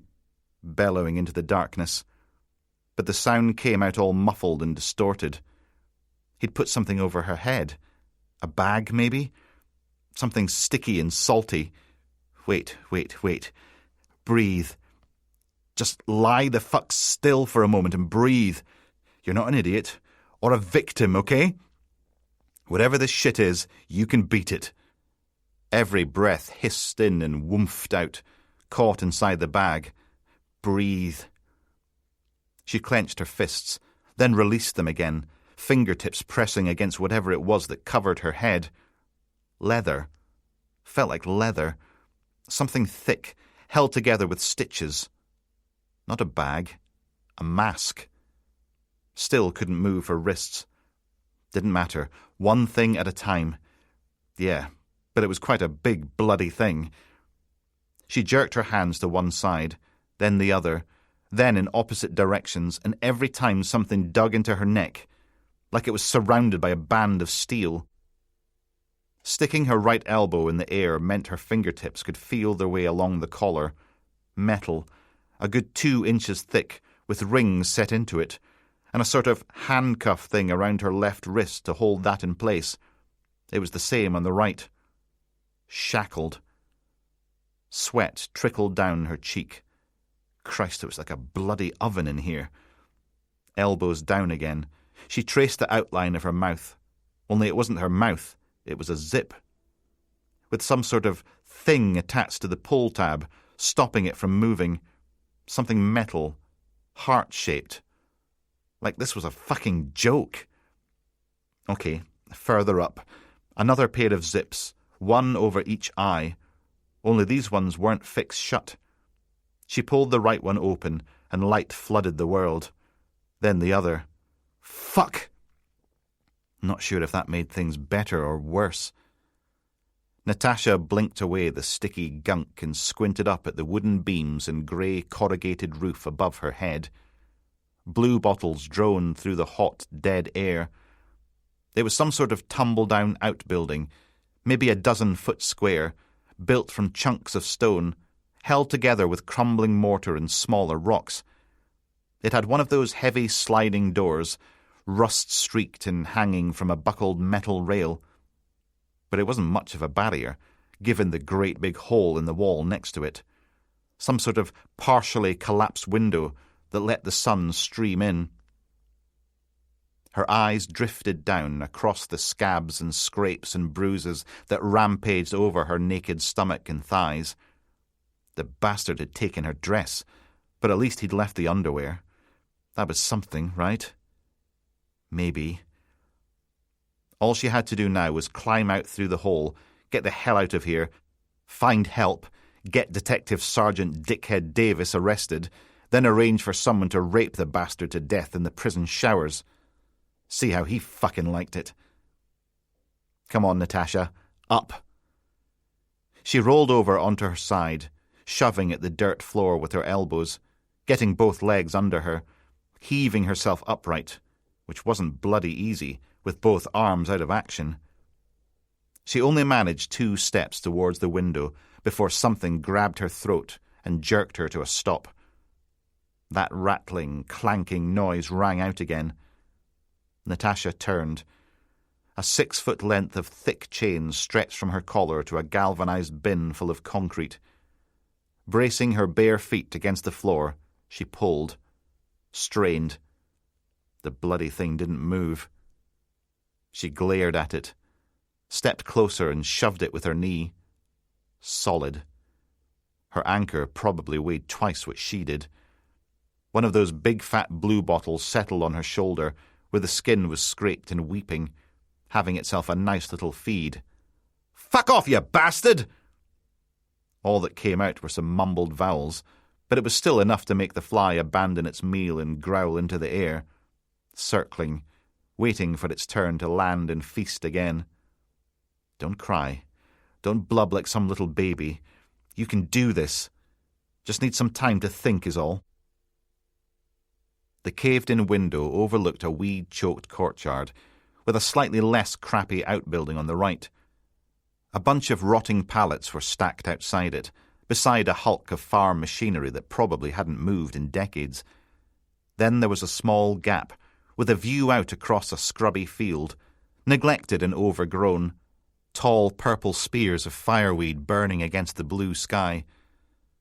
A big agricultural shed sat opposite Natasha's prison, its concrete panels half-skinned in wasp-peeled wooden slats, beneath a roof of corrugated asbestos sheeting. Finally, off to the left, a beige and brown static caravan formed the final side of the square, its windows opaque with dirt and dust. Lichen reached out from the corners and joints, spreading across the walls like mould on a corpse. You didn't need to be bloody psychic to know something very, very bad had happened here, and that there'd be worse to come.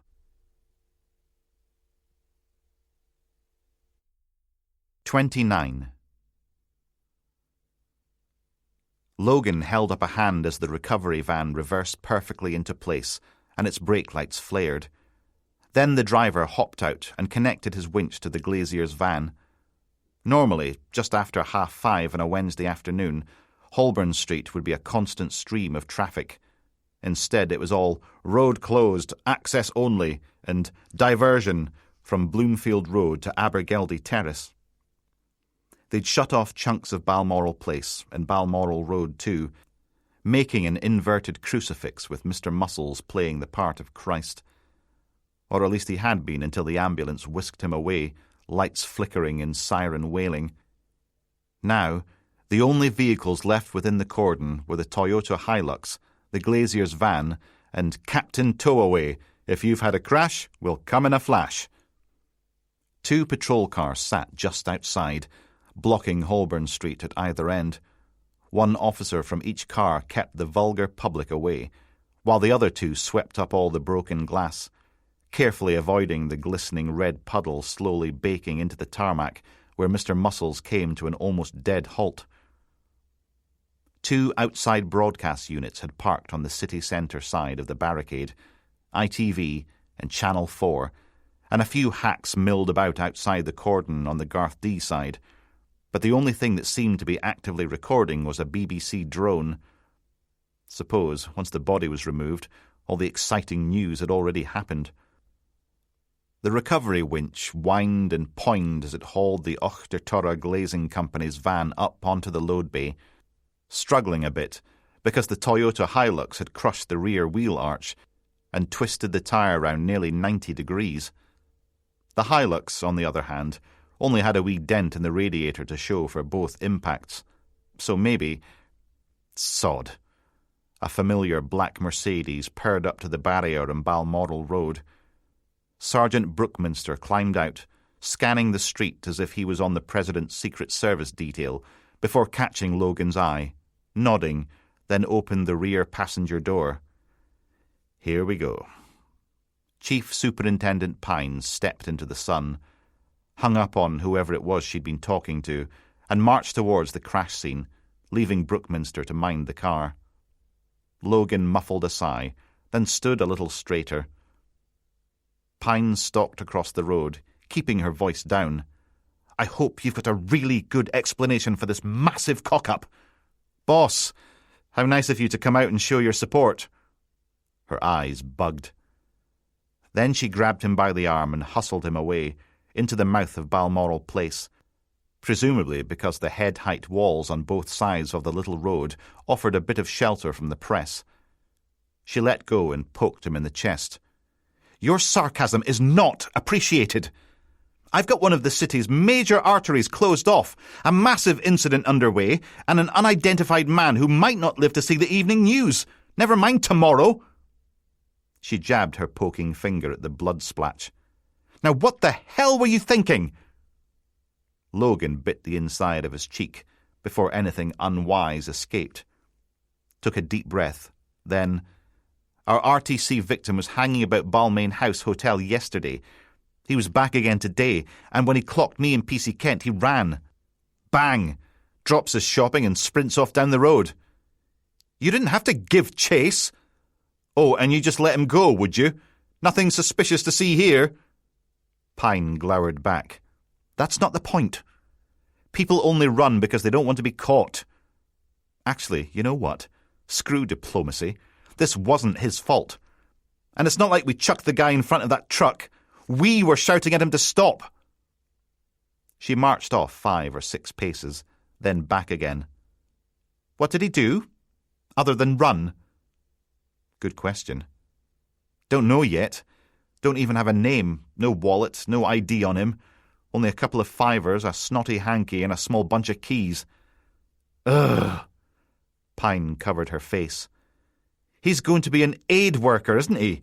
Or a volunteer with handicapped kids. She dropped her hands. Eyes narrowed. Thought I told you, everyone in uniform. I'd have nipped home to change, but I've been kind of busy. Oh, haven't you just? She did another half lap. We can't paint this guy as a suspect in Operation Iowa. Not till we've got some proof he was involved in burning the hotel. A frown. He was involved, wasn't he? Logan gave her a shrug. Wonderful. Pine stared up into the pale blue sky. Was our caseload not bad enough without you complicating everything? One dead body a day not sufficiently challenging without... Waving her arms about. This? Sorry, boss. She drooped. I know. Sigh. Where's PC Kent? Sent her back to the station, doing a formal statement and incident report. If it helps, she's got the whole chase on her BWV. Suppose that's something. Pine went back to pacing, one finger tapping away at her forehead. You'd better head off and do the same. I'll hold down the fort here till we get the road opened again. Good grief. A senior officer who was actually prepared to help. Thanks, boss. He flashed her a pained smile and got out of there before she changed her mind. He'd barely gone a couple of paces up Balmoral Place before her voice rang out behind him. And no more complications! Well, you never knew your luck, did you? Logan slumped along Balmoral Place, sticking to the pavement this time. The dented Porsche was gone, along with its angry driver, and so had the quarrelling OAPs, leaving behind the chirp of birdsong and the sound of violins and a choir coming from one of the houses. Mournful, dark music that clashed with the vibrant gardens and flowering shrubs, and fitted today perfectly. A voice from across the road. Aye, aye. Great. Colin Miller lurked against a tree, suit jacket hooked on a finger over his shoulder, as if out for a stroll in the piazza in Venice.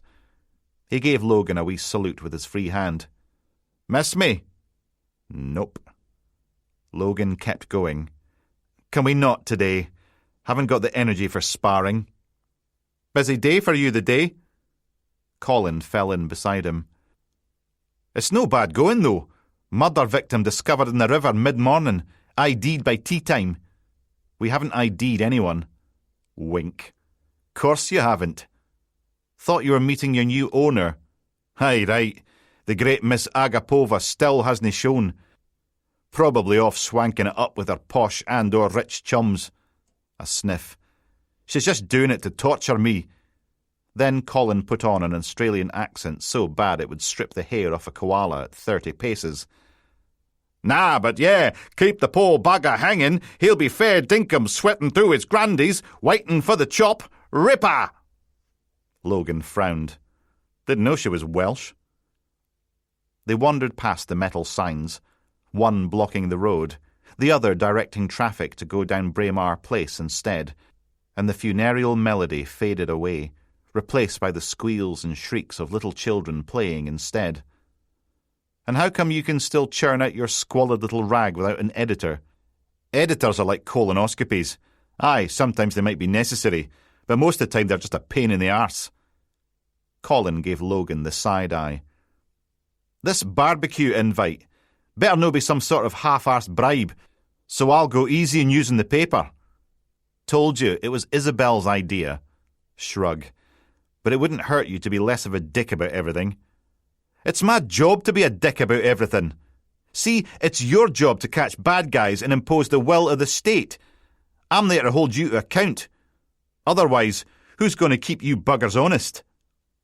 The screeching got louder, followed by a flotilla of shimmering bubbles wafting out from behind a high wall. So your deed man in the river's Andrew Shaw? Logan stopped and stared at him. Grin. People phone and email the paper all the time. They say all you daft buggers in your sock suits, tramping in and out of their neighbour's house. They tend to notice something's up. We search lots of houses all the time. Doesn't mean it's Andrew Wallace Shaw, 32, Gigolo Joe-looking motherfucker, all Botox and brow cream, works at Brenda's Hair and Beauty Palace in Chapel Street, doing perms and colouring. Very good at it, so I'm told. Frown. No anymore, like, on account of him being deed. Logan headed off again. You're fishing, Colin. Nah, I'm no. Radiating smugness. One of your little birdies. Got to protect my sources, but only thing I can tell you is, it's no Isabel. She wouldn't tell me shite, even if my job was on the line. Which it probably is, by the way. Logan turned right at the crossroads, heading up Broomhill Road, back towards the mobile command unit. On the other side of the road, a wee man was out changing the display on the newsagent's sandwich board to "City car chase ends in carnage." Collins scowled. I mind the day when being a journalist meant something. Now we're all bloody content creators and engagement engineers. I shite you not. Engagement engineers. A snort. Used to be about digging up the facts. No fear or favour. Speaking truth to power. Sticking up for the little guy. Now it's all, how many tweets did you get out the day? How many likes and retweets did you get? How many bloody comments? You saying that headline wasn't you? Course it's sodden wasn't. Think I don't know the difference between an ice cream van and a car? Can't have a car chase with a pair of sodden vans. And you never, ever put a dog's cock in a headline. Okay. No idea what that meant, and no desire to find out. The wee man unfurled a new poster for the sandwich board's back face too. UK braced for more race riots. Collins snarled, shoulders up. And don't get me started on that bollocks. Whipping up fear while simultaneously promoting the bloody thing you've just told everyone to be afraid of. Tell yous it's... Hello? A voice honked out, right behind them. One of those teenage boy noises that wobbled about from bass to treble mid-word. Out of the way! Excuse me, thanks! Logan stepped aside, and a young man trundled past, wheeling a pushchair and talking on a mobile phone at the same time. His AFC tracksuit was 2 sizes too big, flapping about in his wake as he clomped away at speed on massive trainers, heading up Broomhill Road, taking his World War I haircut, yodely voice and schoolboy zits with him. No! Because it's your turn to change the nappies. I always change the nappies. Yeah, well, I want to go on the school trip to Belgium too. How about we prioritise my needs for a change, Charlene? Kids today. Colin dug his free hand deep in his pocket. And when did it become okay to dumb down everything? Who decided we're all thick as breeze blocks? Did you just come here to whinge? Oh, a frown. Then Colin jerked his head back over his shoulder. Yeah, your man back there, Mr. Tarmac Tartar. This means you's finally got a suspect for the hotel fire. Off the record? A nod. Can't say. And I don't mean that in a police we can't talk about ongoing investigations way. We don't know. He was standing right there. Logan pointed at the pavement, opposite the burnt-out hotel, watching the place, and when he saw us, he legged it. Don't even know who he is.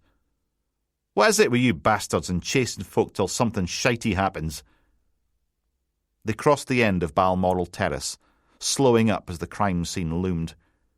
The pool car was still tucked in behind the MCU, so at least Rennie and Tufty hadn't sodded off with it when he'd sent them back to the station. Small mercies. Colin pulled his lips in, as if tasting a fine wine, then spat out.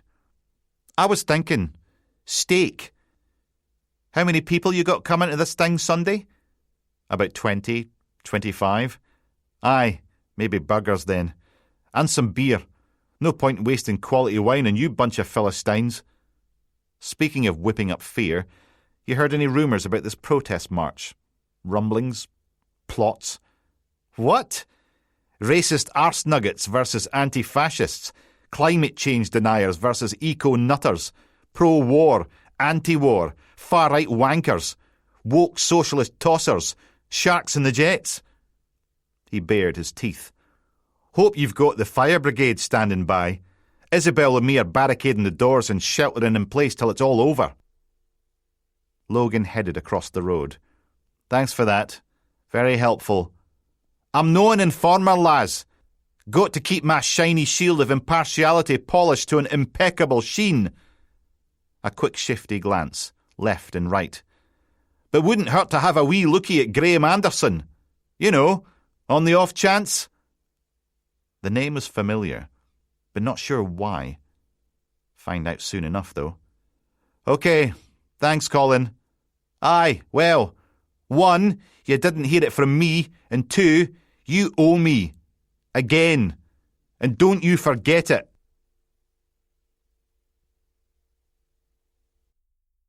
.30.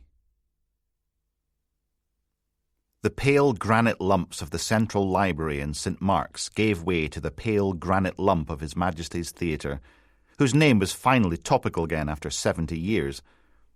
About a dozen little kids skipped along the pavement towards it, all wearing knitted pink onesies with oversized ears, being shepherded by a trio of adults dressed as the Grim Reaper, scythes glinting in the baking light as a heat haze shimmered above the tarmac on Rosemount Viaduct. Bet sweat was cascading down their bum cracks. Going by the posters outside the theatre, they were off to see Skeleton Bob and the Unfeasibly Large Sheep. Jammy bastards. Because Logan was heading back to the office, windows rolled down, radio chattering away to itself. But here's a wee traffic update before the 6 o'clock bulletin. Holborn Street has just reopened, so that's the good news. The bad news is you've got another hour of me to endure before Stevie B's preload playlist. Honks and twiddles and whooshing noises blared out of the speakers in a comedic fashion. Tell you what, let's squeeze in a quick tune, shall we? Here's the Brigadoon Tourist Board with their new single, The Whale That Ate the World. All aboard! Cue indie guitars and someone wanging the hell out of a drum kit. Wonder if there was a special school DJs went to where they learned how to be massive arseholes. Honk honk, ding, wibble.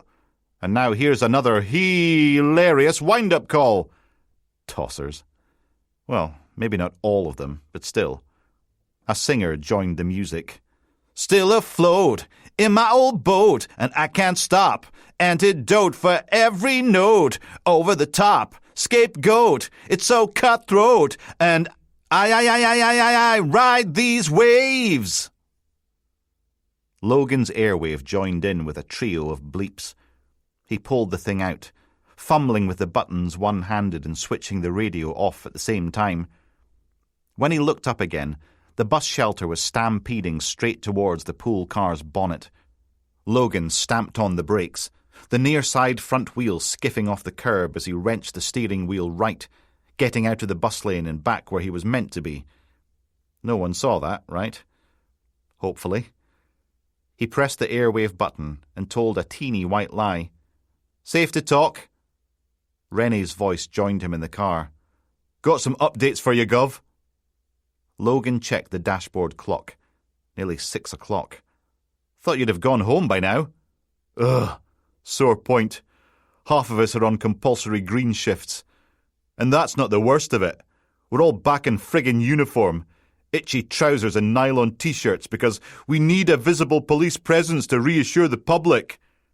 A wet, raspberry noise rattled free. Sod the public!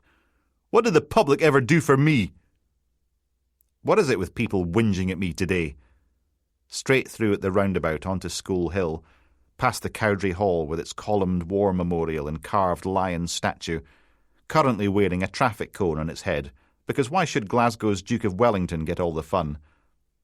I'm not your agony aunt. If you need therapy, I can easily swap you out for Tufty. The wee loon did good today, with the sex offender break-ins thing. No, it's fine. Team player all the way, Gov. Some rustling of paperwork. Got a positive match on the victim's remains. DNA matches samples from the bedroom. Hairbrush, manscaping razor, that kind of stuff. The body in the river is definitely Andrew Shaw. Really? Pathology said definitely. Of course they didn't. They couched it in high probability that, and on the balance of probability it's likelies, but unless our victim broke into Shaw's bedroom to shave their balls, it's definitely him. Now there was an image. Looked as if Mrs. Shaw's heart was getting broken after all. Someone needs to deliver the death message to his mother. Biohazard's on his way now. Rennie puffed out a heavy breath. Don't envy him that one. Sorry, missus, your wee boy's dead. Someone bashed his brains in and dumped him in the river. Oh, and by the way, turns out you raised a rapey wee shite. Yeah. Logan checked the clock again. Get your bum out front. I'll pick you up in Broad Street. Cool. He lowered his voice. And don't worry, I won't tell you-know-who. We can have some decent grown-up conversation without Constable Sodding Quiddle wanging on about particle physics and who'd win in a fight, Stephen Hawking or Davros. I mean, everyone knows Davros's chair is equipped with Dalek. Logan ended the call. He dawdled past the old Robert Gordon's building, now turned into some sort of tech hub, and the unique development opportunity that used to be the old student union and the old, whatever it was the Academy shopping centre used to be before it became a shopping centre. Probably an academy, going by the name. Then past the hairdressers that used to be a museum and art gallery, giving Rennie time to escape from the office and meet him out front. And yes, technically, Logan was meant to go back to the station and give a formal statement about what happened on Holborn Street, but there were things to be getting on with. A ding buzz sounded deep in his pocket, but he wasn't daft enough to read text messages while driving, not after nearly totalling a bus stop. School Hill turned into a pedestrian and cycle zone at the crossroads with Back Wynd and Harriet Street, but Logan flickered the pool car's blue lights and drove down it anyway. Rebel that he was. St. Nicholas Kirk appeared between the graveyard trees. Then he was at the bottom of the hill, waiting for the lights to change as sweaty people with carrier bags streamed from one bit of the Bonaccord Centre across the road to the other bit. A rookery of nuns in black habits were busking outside the Bank of Scotland, playing a weird mashup of punk, folk and techno, singing away as they rocked out on guitars, decks, tambourine, double bass, and a cajon. They seemed to be having a great time, even if no one was paying any attention to them. On the opposite side of the street, a miserable clown handed out flyers, clearly regretting his career choice and wishing he'd become a nun instead. The lights changed and School Hill turned into Upper Kirkgate. Logan did some more dawdling. Sure, there used to be a Blackwell's bookshop here. God knew what it was now. Maybe the games shop? And what happened to the Tasty Tatty? That was the trouble with getting older. Everything changed. Well, except for the Kirkgate bar. At the top of the street, Logan turned right, and Marshall College reared into view, a jagged granite confection of narrow windows, mini spires, and assorted pointy bits, all sparkling in the early evening sunshine, facing off against a miserable row of ugly grey Rubik's cubes that went up to replace the old council buildings, like a jobby plonked down beside a wedding cake. And speaking of jobbies, there was Rennie, leaning back against a plinth that Robert the Bruce's horse stood on.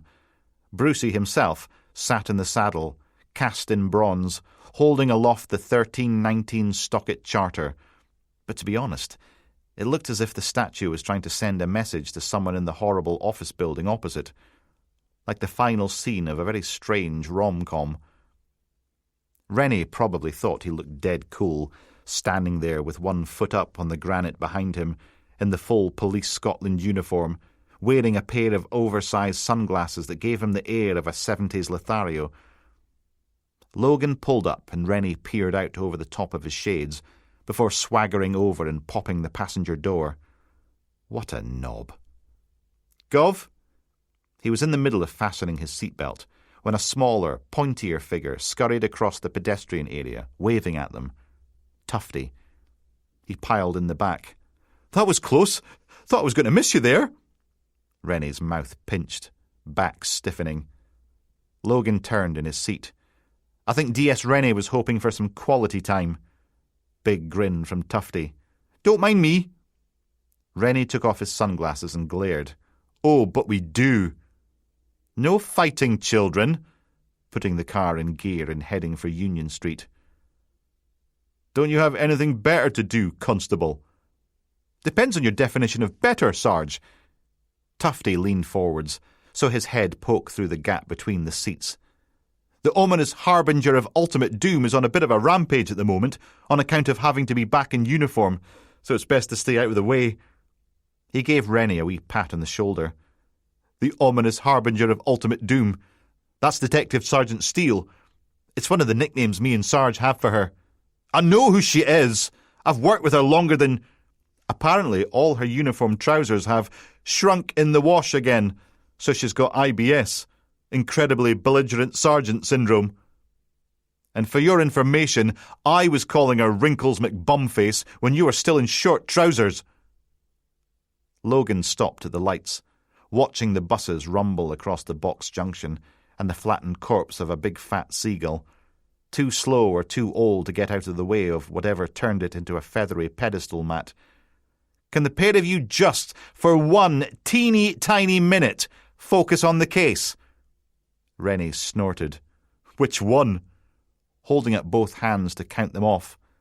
"We've got Andrew Shaw's murder, Charles McGeary on the run, drugs and Lithuanian teddy bears, the break-ins at all those sports shops, car thefts, burglaries. All right, we get it." He scowled up at the lights, drumming his fingers against the steering wheel. "Okay. I need a PNC check on one Graham Anderson." Tufty whipped his phone out. "Sarge?" Logan looked across the car. "This restaurant Charles McGeary's girlfriend works at. Think it'll be open by now?" Rennie popped his oversized shades back on. "I could eat." A long, flat-fronted granite terrace curved along one side of Bonaccord Crescent, 2 stories up and 1 story down, where each basement level was set back behind its own little light well, with steps leading down below road level, mullioned windows and grand double doors, oldie-worldy lampposts and iron railings, looking out over a verdant triangle of parkland, even if most of it was hidden behind a swathe of trees. The restaurant menu was mounted to the railings, beside an open gate and stairs down to a welcoming mini courtyard with sculptural pot plants and a wee seating area. Rennie leaned in for a good squint at the glazed frame as Logan locked the car and joined Tufty on the pavement. The wee loon held up his phone. "Graham Anderson, 43, Libra, history of DV and possession with intent. Got 4 years for putting a junior doctor in a wheelchair." "Doesn't he sound nice?" "I had a sneaky wee look at his social, Sarge. He does not has a very nice at all." Rennie whistled. "Sodding hell! Tempura haddock with triple cooked chips, crushed petit pois and sauce gribiche. Guess how much?" "Here." Logan tossed him the car keys. "Oh no, I'm not keeping a dog and barking." He lobbed them at Tufty instead. "You can play chauffeur." "Eek!" There was a bit of juggling as Tufty fumbled the catch, then a clatter as they hit the deck, then some scrambling to pick them up again. "Bad keys! Naughty!" He pocketed the things. Anyway, so Anderson's always liking horrible posts from Vision for Britain and the Anglo-Saxon Defence Group and the People's Sovereign Army. He's what nice polite people call a complete arseholish turdwit. Seriously, Rennie pointed at the menu. 36 quid for a fish supper. Logan descended the steps into the little sun trap, where heat radiated from its granite walls, making his forehead prickle with sweat. The star-sprinkled heavens gleamed in gold letters above the restaurant door. Tufty bimbled down after him. Think Anderson might even be treasurer of the local ASDG chapter. A pause. Ooh, can we go arrest him for something? Don't know yet. He opened the door and stepped into air-conditioned opulence. It was all low lighting, polished wood, decorative glass, and dark blue walls in here. Something soothing and classical wafted out from hidden speakers, while a constellation of LEDs glittered in the midnight ceiling. The maitre d' stood up behind her desk, smiling as Logan entered. White-haired and maternal, arms open wide. Welcome to the star-sprinkled heavens. Can I take your coats and ask what name your table is reserved under? Logan presented his warrant card. I understand Kira's working tonight? Oh dear. It's okay, she's not in any trouble. We just think she might have seen something that can help with a case we're working on. A prim little nod. I'll just be a minute. Off she bustled, through a door behind the reception desk, leaving Logan and Tufty alone. Until Rennie squeezed in. And you won't believe what they want for a steak. 87 quid for a ribeye. And you don't even get tatties. You have to buy all your vegetables and sauces on top of that. Curling his lip as he looked around. Me and Emma found a place in Union Square last week, and it was $16.99 a head. All you can eat. Somehow doubt it would be quite the same dining experience as this place. Tufty noodled on his phone. Logan counted the LED stars. No one paid any attention to Rennie. So he had to spoil the silence. And another thing. Thankfully, that was as far as he got, because the door through to the dining room opened, releasing the murmur of conversation and clitter-scrake of cutlery on plates as the early dinner crowd got stuck into their overpriced meals. A young woman slipped into reception, wearing a smart white shirt, tweed waistcoat, black trousers, and the half-apron of a French waiter. Kira looked a lot younger and shorter in real life, especially without the heavy makeup. Her long black hair was pulled back in a neat French pleat, and she shuffled her sensible brogues on the carpet, not meeting anyone's eyes. Logan tried a non-threatening smile. Kira? Hello? Sounding even younger still, a wee nervous tremor in her voice as she snuck a look at Tweedle Spud and Tweedle Twit in their police uniforms. It's okay, we just need to ask you a few questions, then you can get back to work. She bit her bottom lip at the maitre d'. Is it okay? A matronly nod. Of course it is. Why don't you take them out the back? Give yourself a bit of privacy. Which no doubt had the added benefit of getting the police out of reception before any guests saw them and started suspecting something was very wrong in restaurant land. Kira gave her a little curtsy, then swept a hand towards a small, unassuming door, as if leading them to their table. Please, follow me, gentlemen. The back turned out to be a narrow gully between the kitchen's extractor ports, the outer wall of the toilets, and the bins, marinating in the smell of mouldering food waste. Beyond that, the neighbouring property's 8-foot-high walls enclosed a small, staff-only car park, jammed with rusty old hatchbacks, festering in the blistering sunshine. A stringy wee bloke squatted atop a couple of old veg boxes, knees level with his shoulders, soaking on an old-fashioned cigarette and fiddling with his phone, getting ash all down his long black waterproof apron, fingers chapped red and raw like uncooked beef sausages. He looked up and scowled as Kira stepped out through the emergency exit, then went back to his mobile. Tell Benny to sod off. I'm on my statutory break. She held the door open for Logan and his half-wits. Bruno, Can you give me a minute, please? I need to speak to someone. Then you can sod off too. I'm on my break. A cruel smile twisted Kira's face, and just like that, the trembling, shy little girl vanished, replaced by a much harder version. Either you do one, or I tell the nice policeman here all about what you've got hidden in the bottom of your locker. Bruno's head snapped up at that, eyes widening as he saw Rennie and Tufty standing there in the full Police Scotland get-up. He scrambled to his feet. All right, Jesus! You're such a biatch! She clicked her fingers at him. Give us a fag too. Don't be a stingy prick. He slumped and flumped, then tapped a cigarette from his pack and handed it over, glowering as he lit the thing. Can I go now? Bruno stuck out his weedy little chest, nose in the air as he squeezed past Logan. I ain't got nothing in no locker. She's just being a biatch. Then off he scurried, no doubt keen to get rid of whatever it was he definitely didn't have planked in his locker. He's the bitch. Kira took a long, slow draw on the cigarette she'd bullied out of the kitchen's pot washer. She whoomfed a lungful of smoke in Logan's direction, and her transformation from a polite little girl into an arrogant wee shite was complete. Her chin came up. What? You never see a Nubian goddess before? Okay.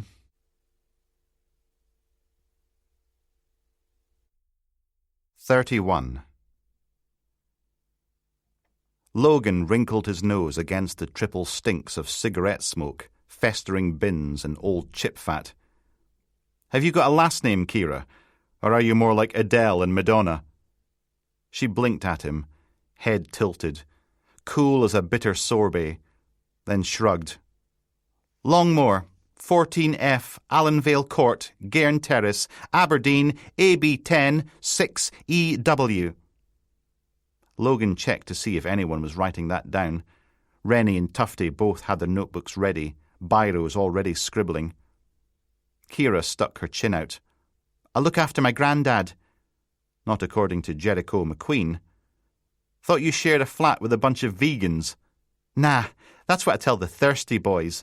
Jericho, Spencer, Wallace and the rest. Think they can get it on with this fine ass? Patting herself on the bottom. No way I'm telling them where I live. Fair enough. What about Charles McGeary? There was a tiny pause, then. Never heard of him. Really? Logan called up the photo from McGeary's bedroom. Because I heard you two were an item. Her mouth pinched as she considered the picture. Maybe. Why? What you think he's done? Kira flicked a cylinder of ash onto Bruno's vacated perch. Not that it's anything to do with me, whatever it is. Where is he? How would I know? Throwing it back hard and fast. Because you're his girlfriend. You're the one's chased him into the river. She leaned back against the wall, wearing that cruel smile again. What, you cops think we can't read the papers? I hear he's a proper hero for saving those kids and those oldies. Another long inhale. Anyway, haven't seen him in ages. His bitch grandma's scared of people like me. Says I'm a black whore, trying to corrupt her poor little darling. A snarl. Racist cow. Logan nodded. Yeah, that was kind of the impression I got too. Maybe try appealing to old affections. We need to talk to Charles, Kira, and it's in his best interest to talk to us. You want to help him, don't you? She sent another cloud of smoke Logan's way. How'd you find me? Kira, it's important, okay? After the crash yesterday, he could be hurt. What if he's got internal bleeding or a concussion? And whose fault would that be? One more go. He could be dying right now and not even know it. You want that to happen? She smoked and smoked and smoked, burning through her extorted cigarette, making it hiss, looking off into the middle distance, towards the centre of town, forehead creased between the concealer-plastered zits. Charlie always said he wanted to go to Ireland, the south bit, where all the Guinness and leprechauns is. A smile broke free, a genuine one this time, nothing malicious about it. Had this great big dream of getting his own B&B. I'd do the meals, and he'd look after the rooms. We'd both get fat and pop out a whole heap of kids. She dropped the spent butt, grinding it out against the concrete. Of course, we'd need to wait for his granny to snuff it. Charlie won't abandon the old cow, and no way she's moving to Ireland. Surrounded by all them foreigners, living in the EU. She'd rather claw her cobwebbed fanny out with a carving fork. When did you last see him? Months ago. Kira pulled one shoulder up to her ear. His nan's debts were getting him down. Old bag never was any good with money. Tried picking up extra shifts at the chippy, but it's not exactly wedge, is it? Minimum wage and all the second-hand grease you can scrape off your hair. She dug into her apron and pulled out a tube of extra strong mints, popped one, frowned at the packet, then extended the open end to Logan. Thanks. He offered a business card in exchange. If you hear from Charlie or anything, can you let me know? We're genuinely worried about him. She eyed the thing as if it might bite. You never said why you're after him. Someone tipped us off he'd been involved in something a bit shady. We went round to get his side of the story. Okay, so strictly speaking, that wasn't exactly true, but it wasn't exactly a lie either. Kira plucked the card from Logan's fingers, turning it over to read the mobile number printed on the back in biro, then filed it away with her mints. If he calls... Thanks. Nodding at the restaurant. We'll leave you to it. Logan shooed Rennie and Tufty through the emergency exit, into a short corridor with scuffed white walls and doors marked Manager and Stores on one side, Staff/Changing and Kitchen on the other, and dead ahead, Front of House. Remember, your smile makes all the difference. Because it wasn't just Police Scotland who were addicted to motivational wank. Soon as they were all inside, Rennie flattened himself against the wall, snuck back to the emergency exit and cracked it open a sliver, ear pressed against the gap. Oh, for God's sake. Logan dropped his voice to a whisper. What are you doing, you idiot? The idiot stuck a finger to his lips, so quiet he was barely audible. Seeing if she calls McGeady to tell him we were here. Tufty hooked his thumbs into his utility belt, rocking on his heels like an old-timey prospector. I got a job in a chip shop after school. Worked my way up from peeling tatties to doing the pizzas. Very responsible job doing the pizzas. Nodding at the wisdom of that. It's not all deep-fried Mars bars, you know. Rennie scowled. Will you shut up? Trying to listen here. We used to do deep-fried crunchies too. Then a grimace. Cadbury's cream eggs were a step too far, though. Like a weenie hand grenade full of napalm they were. Half-wits. Logan was surrounded by half-wits. He ignored the reminder to smile and pushed his way into reception anyway. The maitre d', on the other hand, flashed her dentures as he emerged from the door, pointing at the phone currently pressed to her ear, as if he couldn't see it, but he gave her a thank-you wave anyway. Tufty tottered after him. They'd burn straight through the roof of your mouth. Remember the fizzy acid blood in Aliens? That. Only all chocolate and fondanty. Bet Inspector Morse never had to put up with this nonsense. Sunlight streamed through the canopy of leaves at the side of the road, stirred by a faint breeze, making the Dalmatian spots ripple across the pool car and tarmac. Tufty lounged against the driver's door, hands in his pockets, eyes closed, face up, a wee smile on his daft pointy face. Across the road, a well-heeled couple headed downstairs to the star-sprinkled heavens for ferociously expensive fish and chips.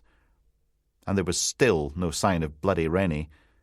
2 more minutes, and that was it. They were leaving, with or without him.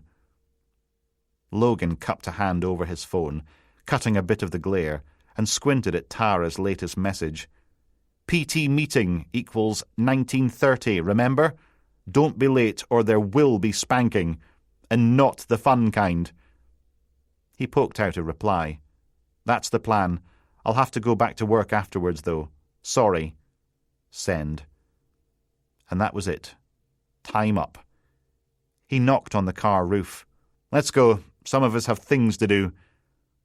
Tufty jumbled in behind the wheel, grinning and pointing at himself with both thumbs. Oh yeah, promoted to sidekick.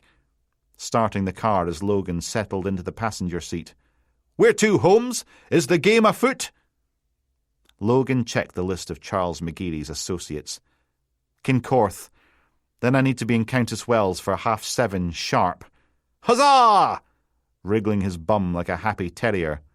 Sarge, now that I is your official sidekick, and I did has the genius idea about rapists and burglaries, can I come to the barbecue on Sunday?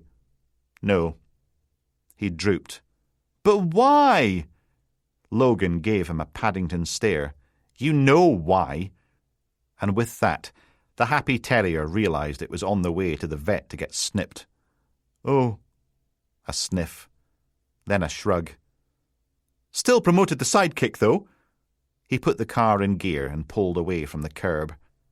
Which is when Rennie decided to finally put in an appearance, wandering up the steps from the star-sprinkled heavens' subterranean lair, eyes popping as he watched the car leaving without him. He sprinted for the back door, yanking it open and diving inside. What the hell? Thumping Tufty in the arm. Constable! Ow! Don't blame him, Logan pointed.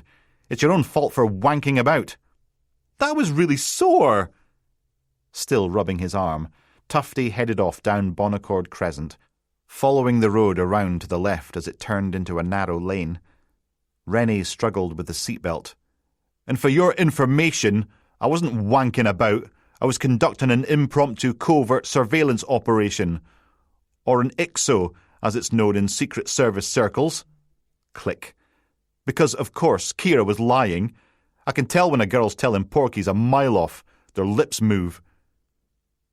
Tufty took a right, heading downhill on Bonaccord Street, making for the lights with a frown on his face. Bit misogynistic, Sarge. I've got 3 daughters and a wife with a shoe addiction, Constable. I know when women are lying. He sat forward. So it was logical to assume that Kira Longmore would get in touch with Charles McGeary soon as we'd gone. Might as well indulge the lad. And did she? Called her granddad to check he was okay after the men from the council had been to fix the living room window. Oh, the horror. Rennie squinted off into the middle distance, as if that made him look any less daft. Course, maybe she wasn't talking to her granddad at all. Maybe it was McGeary, and maybe the men from the council is code for us, the police, and fixing the living room window means we've been round asking questions. Bit of a stretch. Rennie dug out his airwave. Going to run a PNC check, see what she's been done for. Tufty clicked on the radio. Meantime, let's have us some tunes.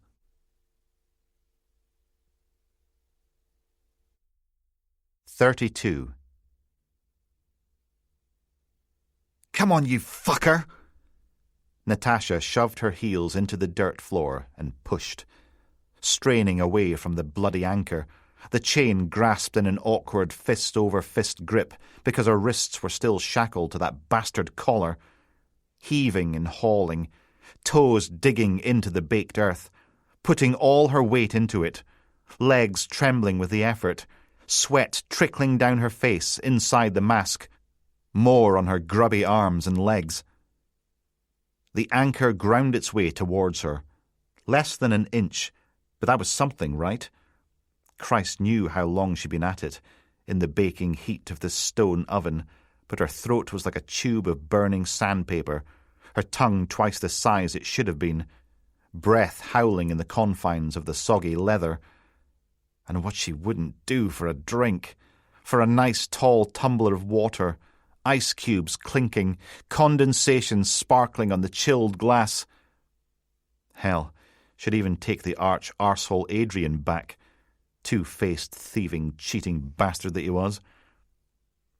As she stood there, hunched over and wheezing, blue bottles settled onto her bare skin, feeding on the salt and scabs. A a glass of water and a shower and a soft, soft bed. Come on. Couldn't build a media empire by lying down and dying. You got there by fighting. And D.S. Davis would be back soon enough with the next installment of whatever horror he had planned. Fucking police wanker. Did his cop mates know what he got up to? Did they know he was a dirty, criminal, violent bastard? Or would they all pretend it came as a massive shock when the story broke?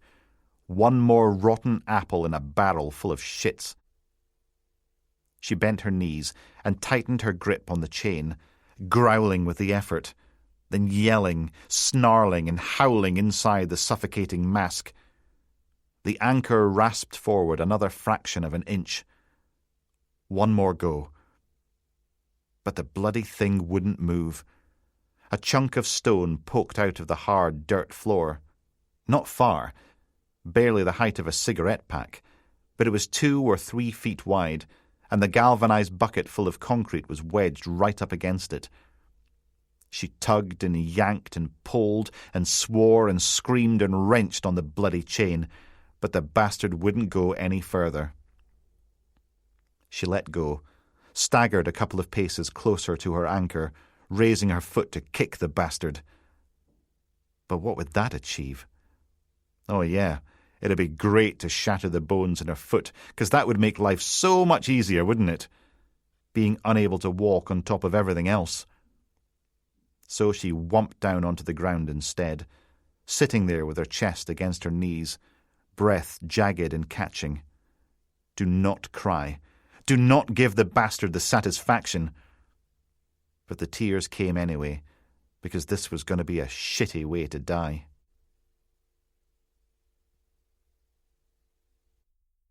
33. Logan stepped out of the front door, shutting it behind him. It was a little terrace of 6 houses, next to another identical one, and a third that looked a bit like a schoolhouse.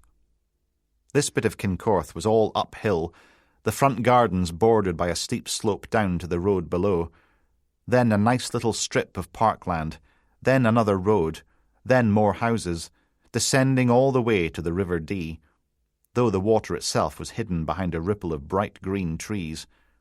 Still a nice view, though. About a dozen teenagers had set up a picnic site on the yellowing grass, complete with camp chairs, tartan rugs, barbecues, cool boxes, and a swing ball set. Smaller kids scampered around the trees and bushes, giggling and screeching as they hunted each other with super soakers and bubble guns. Everyone was in shorts and t-shirts, enjoying the sun, while the enticing scents of charcoal and sizzling chicken wafted through the warm air, and a handful of Bluetooth speakers pumped out cheery tunes. Had to admit, it was kinda idyllic. Shame to spoil things by asking about a racist, arsonist wee shite like Charles McGeary. Logan headed down the steps and across the road, rolling up his shirt sleeves, because it was far too Mediterranean out here to wear a suit jacket. "Sarge!" Tufty joined him at the edge of the small park, doing a hoppity skip to get his feet left-righting at the same time as Logan's, because clearly it would kill him to act like a normal, sensible human being for 10 minutes. Twit. Logan strolled onto the grass, one hand shading his eyes, voice raised above the music. "Randolph Hay?" Over by the barbecue, a young man in a camping chair raised his tin of Stella in reply. Long red hair, tucked back behind his ears. Squint front tooth, the kind of nose you'd normally find on busts of Roman emperors, and a "fuck capitalism" t-shirt. A brightly coloured tattoo rampaged all down one arm. Norman pickle stripes, being intimate with Betsy. Randolph took a scoof of lager. "I'll go by Ralph, though. You guys want a cold one?" Pointing at the little kids. "We got non-alcoholic for the weenies." "Can we talk?" Ralph stood. Course. Grabbing a weenie as they hurled past, he wheeled them up into the air, upside down, giving them a wee shoogle till they shrieked with delight. "Watch my chair, okay? Don't let the bumbersnatch steal it." The weenie giggled and wriggled as Ralph lowered them into his vacated seat. Then Mr. Fuck Capitalism led Logan and Tufty away, across a road, to the next small chunk of park. He leaned against a tree trunk, took a swig from his can, keeping an eye on the weenies. "So, you want to talk about Charlie?" Grinning as Logan raised an eyebrow. "The orphan grapevine's been ringing." Quick check to make sure Tufty was writing this down. "You're one of the support group." "Family holiday, staying with friends in Cornwall. Mum and Dad had a run-in with a London estate agent going way too fast on a twisty country road after a liquid lunch." He toasted them with the Stella. "I was 5, and in the back seat." "I'm sorry." "Meh." Shrug. "There are worse origin stories, believe me." Another swig. "Haven't seen Charlie for about week and a half. Talking about a trip to the circus in Westburn Park. Get the whole gang together and hit the final night." Logan tucked his hands into his pockets, keeping it casual, as if there weren't a short-arse police constable in the full uniform kit taking notes. "He say anything about money worries?" "We used to hang out all the time, the whole lot of us, broken little people looking for our tribe. But it's hard to do that when people start disappearing off to university." Ralph made a spreading-out gesture with one hand. "So yeah." Drifting away for a moment, creases deepening between his eyebrows. Then back again. "Charlie's a good guy. I mean, you'll never find anyone more loyal. Literally give you the shirt off his back. Seen him do it. But he's not winning Celebrity Mastermind anytime soon, if you get my meaning. Always coming up with get-rich-quick schemes. Always having to bum a couple of quid for the bus fare home."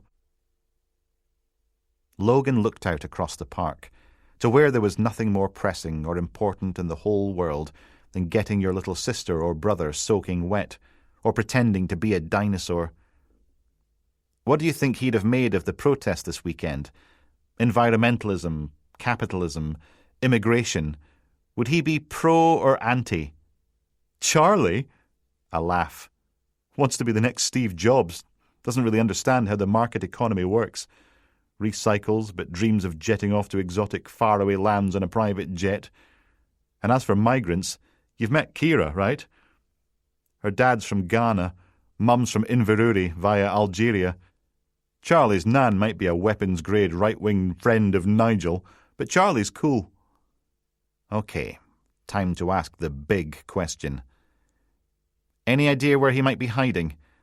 We're worried he hurt himself when he drove that ice cream van into the river. Could be serious." "Ah." Ralph frowned at the treetops, one finger tapping against his tin of Stella as the silence stretched. Then he scrunched up his face and drained the can. Decision made.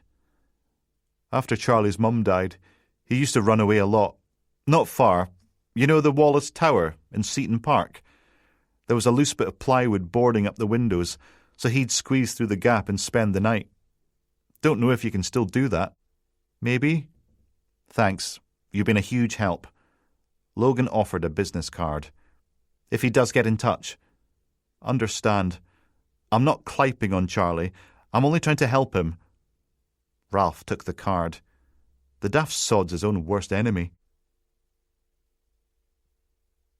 Tufty climbed back in behind the wheel, looking across the pool car and out through Logan's window, towards the park, where Ralph was chasing a couple of weenies around the makeshift picnic area, arms in the air, making monster noises and pretending he was going to eat them while they laughed and screeched.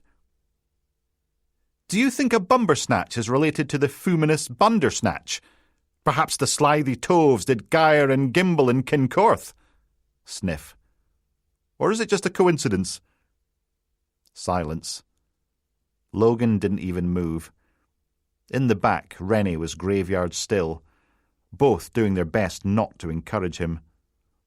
Finally, Tufty shrugged, started the car, and launched into a lumpy 3-point turn. With the moment broken, Rennie pointed. "Right! Seaton, ho!" Logan pressed buttons on his airwave and waited for the bleeps. "Sergeant Moore, safe to talk?" "Fit like, boss manny." Spudgun, need you to grab a couple of bodies and stake out the Wallace Tower in Seaton Park. Low key, no lights or sirens. 3 point completed. Tufty headed back towards the Bridge of Dee. Oh, aye.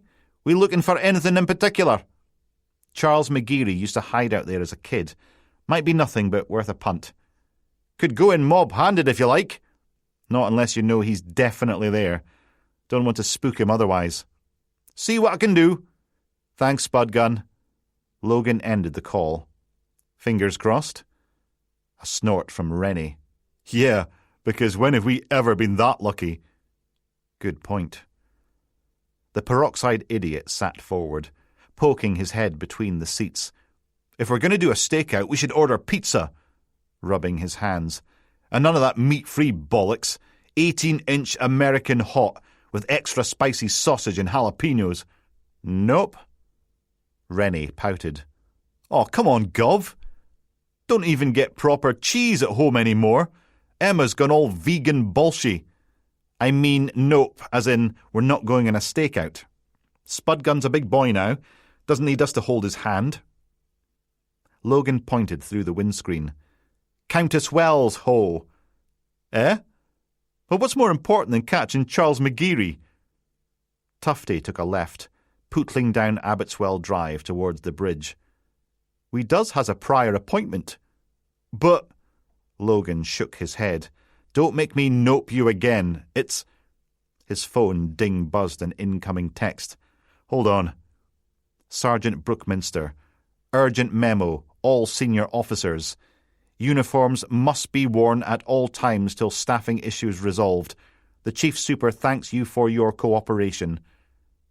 Bet she did. Ugh. Suppose there was only one thing for it then. But we've got a quick stop to make first. The pool car scrunched to a halt on the driveway, and Logan scrambled out, running for the front door, unlocking it and letting himself into the house, peeling off his suit jacket as he charged upstairs, dumping it on the bed, unclipping his tie, then stripping down to his socks and pants before hauling on his itchy uniform trousers, while Cthulhu watched from atop the laundry basket, head on one side, tail twitching as if he was insane. Clingy black police-issue T-shirt on, Logan straightened his epaulettes and rushed downstairs again, sitting on the bottom step to lace up his black boots. Into the kitchen. He tore open a sachet of chicken and extruded the gelatinous slab into Cthulhu's bowl, giving her a wee stroke and a kiss on her fuzzy little head as she tucked in. Then into the hallway again, grabbing his lanyard and peaked cap before weaking out the front door, slamming it behind him, locking it, then leaping back into the passenger seat. Logan banged a hand on the dashboard. Drive! Drive! And Tufty did. Clerkenwell Academy was a concrete monstrosity that looked about as welcoming as a prison block. Actually, strike that. HMP Grampian was much nicer than this miserable series of grey boxes masquerading as a school. A pair of 3-story blocks were bolted together at right angles, with a bunch of other, smaller wings sticking out in random directions, all flat roofs and dirt-streaked walls, over a dozen ancient porticabins clustered around the edges, no doubt a temporary measure when they were erected 20 or 30 years ago. Rusty chain-link fencing was a bit of a theme, 8 feet tall, dividing the secondary school from the primary, wrapping around the rhomboid of tarmac that passed for a playground, and enclosing a tatty patch of grass that was just big enough for a couple of 5-a-side football pitches and a weedy running track. The pool car pitched and lurched between potholes. A miserable OAP, dressed in brown overalls, was scraping great sticky globs of chewing gum off the school sign, Clerkenwell Academy, where dreams grow and flourish. Tufty gave him a wave on the way past and got nothing but a stony look in return. Yeah. He scooted down in his seat. Is it just me, or can anyone else hear banjo music? Back-a-dow-dow-dow-dow-dow-dow. Following the pitted road to the back of the school were a leprous patchwork of tarmac pretended to be a car park, crowded with run-down estate cars, sagging hatchbacks, and the occasional flatbed truck, surrounded by yet more chain link. A deeply unattractive bread van-style Citroen Berlingo was parked by the gated entrance to the school grounds, a sticker in the rear window boasting, "My other car is a police van." Suppose it would have been too much to hope that Tara was the one running late for a change.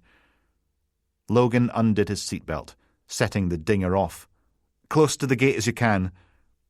Tufty drove right up to it, slamming on his brakes at the last moment, and Logan jumped out into the oppressive evening air, tasting toasted dust at the back of his throat as he battered through the gate into a fenced-off compound, pulling on his peaked cap as his phone ding-buzzed another incoming text message.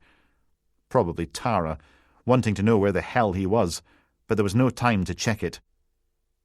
The compound's barricade of chain link was topped with barbed wire, protecting a squat building about the size of a garage forecourt. It had been painted white once, long, long ago, but now grass grew on the flat roof's gutters. Weirdly, all the windows were coated in that stuff boy racers use to hide the interior of their wankmobiles, the sort of pinky-orange film that was only see-through if you were looking out. The door was marked, "Strictly staff only," but some helpful soul had taped a pair of laminated signs to the wall. "Parent-teacher meetings, secondary," and "Parent-teacher meetings, primary." Logan went right, jogging around the side of the teacher's bunker to what looked like the entrance to a prison exercise yard. But it was a bare and basic playground instead, with some hopscotchy things painted on the potholed tarmac and a couple of wonky climbing frames, though those were cordoned off with yellow and black striped tape and signs screaming, "Warning! Unsafe!" He shoved through the squealing gate and loped across the playground to Kirkenwell Academy's primary school, also known as a sprawl of interconnected porticabins, squatting in what used to be a five-a-side football pitch, going by the goalpost that still stood at either end, though the grass had been smothered with landscape fabric and bark chips. At some point, they'd had a bash at cheering things up by painting each temporary building a different colour, like the houses in Ballamore, but they'd long since faded and weathered to a grubby palette of off-greys. One of the cabins, at the front of the depressing pack, was covered in posters that the kids had clearly drawn themselves, because they were rubbish, and above the door a sign declared, "All visitors must report to reception." Logan stopped just outside, took a deep breath, and stepped into the mildew sock and armpit funk of a cobbled-together primary school. Rows and rows of empty coat hooks lined the walls, with hard wooden slat benches below.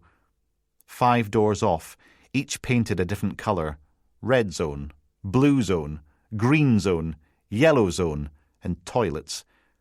A handful of desks made a pushed-together island in the middle of the room, where a beanbag-faced woman in a pink cardigan and perm sat facing the door, knitting, looking as if she'd be happier at the foot of a guillotine, watching a bunch of French aristocrats get 12 inches shorter.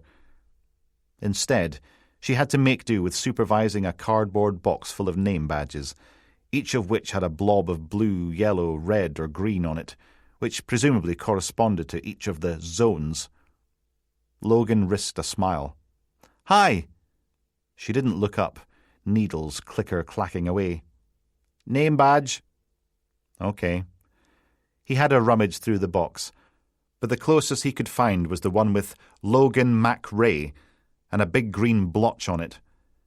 With a heavy sigh, he pinned the thing to his lanyard and marched through the door to the green zone, which turned out to be yet another porticabin, shock horror, with scruffy green carpet tiles and some fairly awful kids' paintings on the walls. About 3 dozen little desks were lined up in neat rows, each with its own small plastic chair. A door at the back of the class promised access to a cool-down area. Could do with one of those back at divisional headquarters, and a naughty step wouldn't go amiss. To add a touch of sophistication and luxury, they'd laid out 2 bowls of crisps, a stack of plastic cups, and a beaker of diluting orange, all 3 of which looked cheap and nasty. A handful of teachers milled around, easy to spot by their lanyards, general air of depression, and predilection for corduroy. Except for one, a young woman with huge bouffant black hair and denim dungarees, who seemed to be mainlining Energizer batteries. The parents, on the other hand, looked bored and uncomfortable, each with a fidgety little child in tow. A baldy bloke in shorts and a golfing jumper grinned. "Aye, aye, everybody behave, it's the police." And with that, everybody stopped talking to stare at Logan. "Thanks, mate."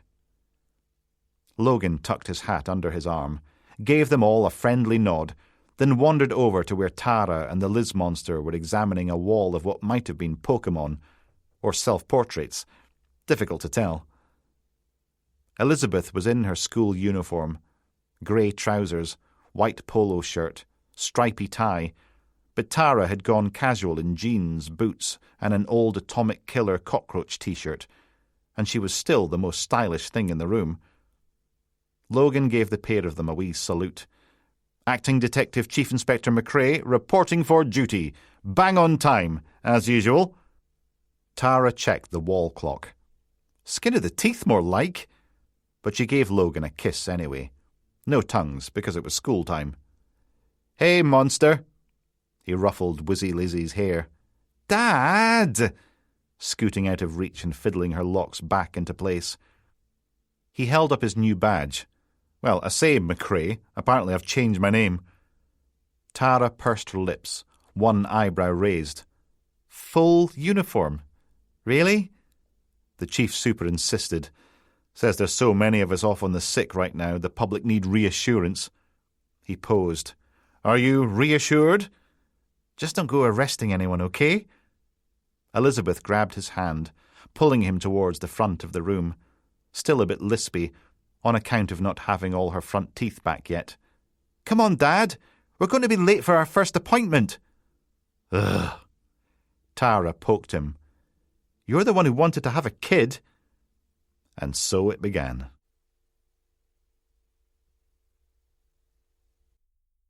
34. Mr. Blackwell's office for this evening was a desk by the whiteboard. He fidgeted with a pen, spinning it round and around in his long, thin fingers, like a middle-aged majorette. The rest of him was long and thin, too. In fact, he was tall enough to have outgrown most of his hair, leaving a pair of hefty eyebrows and a droopy moustache behind. The biro/baton went for another spin. "But perhaps Elizabeth needs to pay a little more attention to her fractions and long division." Logan's phone ding-buzzed in his pocket, but teachers tended to get huffy if they thought people weren't hanging on their every word, so he left it where it was. "Now," Mr. Blackwell swapped the spinning pen from one hand to the other. "I know that's considered advanced for 6 years old, but Elizabeth's a bright girl, and there's no reason she can't excel with a little motivation." Big smile. "You like music, don't you?" "Of course you do. Everyone likes music."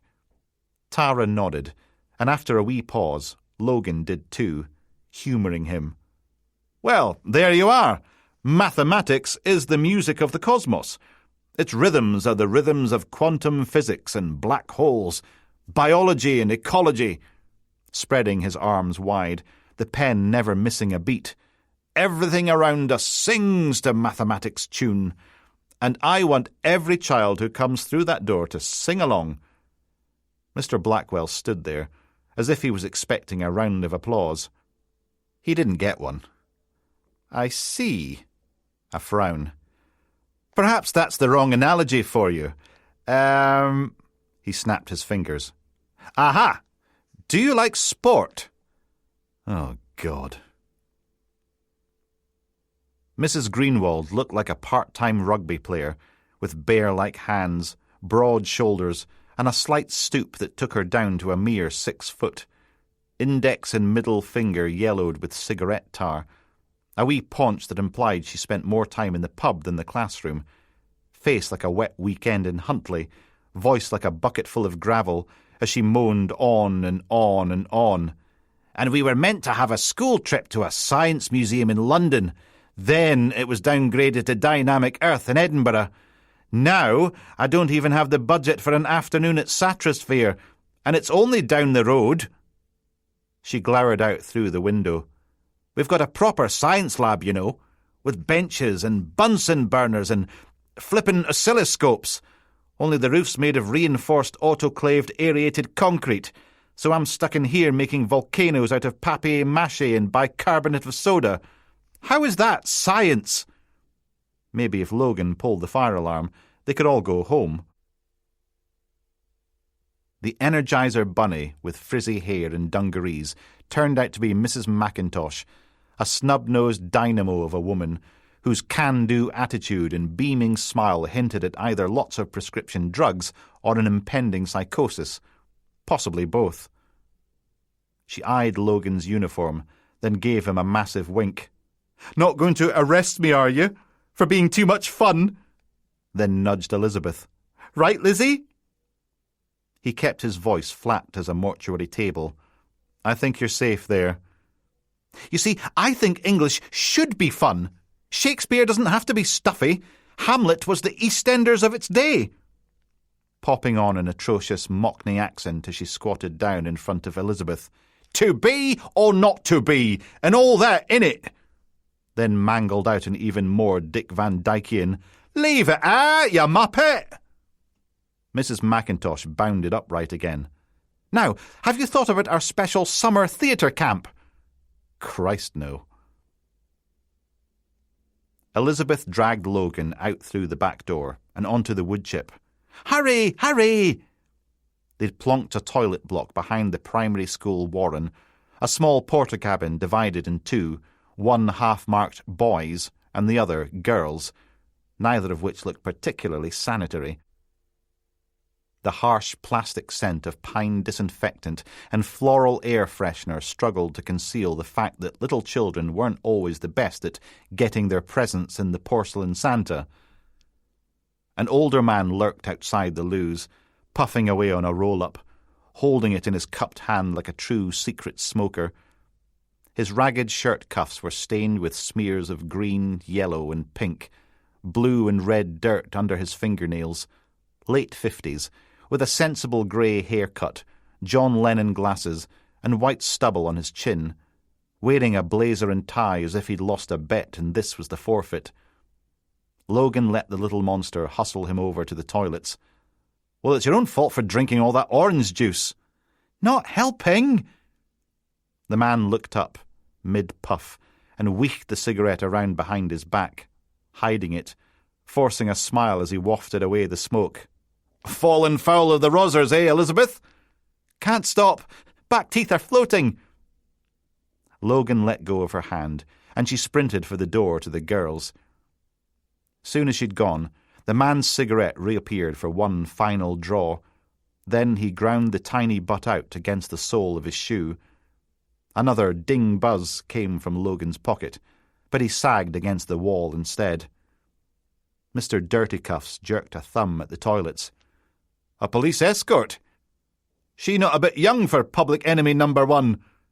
"My daughter, who spends way too much time with her Auntie Roberta." "Ah," a nod. "Enjoy it while you can. In 6 years' time the hormones kick in and Daddy's little girl turns into Satan's gangly monster." He dug out a small tobacco tin and dropped the mangled butt inside, where it joined a row of roll-ups, awaiting their turn. Logan pointed at the Piddle Palace porter-cabin. "Are you—" Because if not, hanging around outside a kid's toilet might be considered slightly suspicious. "Humphrey Fordyce Adams, to give the full Sunday school moniker. Art and design." "Oh," he offered the tin. "You smoke?" Gave it up. "Very wise," sparking up a fresh one. "For a minute there, I thought you might be here about Ruby." Logan whipped out his notebook. "Is one of the kids in trouble?" "Music teacher, Ruby Burrows. Didn't turn up for work last Monday. Thought maybe something bad had happened. You know what they say, stress, booze and razor blades make uncomfortable bedfellows. Shame. I liked her." He gave Logan the side eye. "Not like that." Then raised his eyebrows. "Well, maybe once. After the end-of-term piss-up party." Grin. But that's teachers for you. Yeah. Logan looked back towards the classrooms. I've certainly met some interesting characters this evening. You mean Nicole? No idea. Humphrey Fordyce Adams, which was a ridiculous name for a man not currently wearing red trousers and a shooting waistcoat, tried again. Mrs. McIntosh. English? Miming a big frizzy helmet. Hair. Dungers? Nah, she's okay. He took a very non-blue-blooded draw on his fag. Believe it or not, we're all very nice here. Well, Dr. Buchan's a bit of a prick, but there's always one, isn't there? Usually lucky if it's only one. Yeah, well, he's only subbing till Ruby gets back. Then he can sod off home to whatever rock he slithered out from under. Humphrey examined Logan through the smoke. Don't remember you from last year. Elizabeth's a Cult's primary kid, temporarily assigned to this hellhole. A bitter laugh. Oh, yeah. They'll close and refurbish every school in the city before they finally get round to us. Flicking ash towards the main building. Assuming they don't just bulldoze the place, salt the earth, and erase all mention of Clerkenwell Academy for weird little... The toilet door thumped open, and Elizabeth scuffed out, looking a lot happier than when she scurried in. Humphrey hid his cigarette again. Teeth back where they should be. Phew, that was close. She gave him a wave. Sorry for not saying hello, Mr. Fordyce Adams, but I had to see a man about a racehorse. Far too much time with her Auntie Roberta. Logan peered. Have you washed your hands, you filthy little horror? She held them out for inspection, front side, then back, before grabbing his in her slightly clammy fingers. Ugh. He nodded at Humphrey. Suppose we'll see you inside. Mr. Fordyce Adams is famous, Dad. He's got a painting in the Royal Academy. A gracious pantomime bow. My Warhol allotted 15 minutes of fame. Followed by a grimace. Turns out not everyone enjoys it. Very true. There wasn't really anything to say to that, so Logan escorted Elizabeth back to the miserable lump of manky Portakabins for another round of pointless meetings. As if he didn't get enough of that at work. Dr. Buchan, the aforementioned prick, had a whole room all to himself. The walls were painted a scuffed yellow, the carpet tiles blotched with stains and worn down to the adhesive in places. A trio of shelving racks played host to the cheaper kinds of musical instrument, recorders, little metal chime blocks, a couple of tambourines, and a whole bunch of triangles. There was even a battered old upright piano, the floor sagging beneath it. But to be fair, the ceiling sagged in the opposite corner, so it all sort of evened out. Humphrey was right. This whole place needed redecorating with a bulldozer. Hold on a minute. Dr. Buchan perched on the piano's deflated stool, wearing a semi-quaver pin in his tartan tie. A towering skeleton of a man, with surgeon's fingers and a bandage on his right wrist, thin glasses, high forehead, and a nose designed for looking down. Do you seriously mean to tell me that you don't have a piano in the house? I thought you were one of our more affluent parents. Tara frowned. Well, we've never really... Because it doesn't have to be a Steinway. Even a decent Bluthner upright would do. He rubbed at his bandage. You can't expect Elizabeth to master an instrument if she can't practice at home. Dr. Buchan's face soured even further. God knows I'm wasting my time with most of the children here, but it would be nice if parents would occasionally meet me halfway. That nose cranked upwards a couple more inches. Music isn't nothing, a mere bagatelle to fritter away your time on. It's life itself. It's... Logan's phone burst into space oddity. Oh, thank God for that. Tufty might have been a daft little spud, but he knew how to pick his moments. Dr. Buchan sharpened the edge of his withering teacher's voice. We do encourage visitors to switch off their mobile devices before entering school premises, Mr. McRae. Police business. He pulled out his phone and marched from the room, back into the reception area, as David Bowie warbled on. The Guillotine Knitting Club had disappeared, taking her crummy box of crappy badges with her. But even that hadn't made the place any less miserable. Logan poked the green button. "What?" "Is everything okay, Sarge? Only we've been sitting out here for ages, and Sergeant Rennie's getting all fidgety. He's pacing up and down the car park as we speak." Tufty's voice went all whispery. "I think he does need to has a wee." Logan wandered over to the nearest window, looking out at the dismal playground. "Could be worse. You could be sat in here listening to some wank-faced prick lecture you about how you're crap parents because you don't have a grand piano in every room." "I've been going over DCI Rutherford's files and—" "How did you get those?" "You had them all piled up on your desk, Sarge. I had a good snoot through, back at the ranch, before you picked me and Sergeant Rennie up." Nosy wee sod.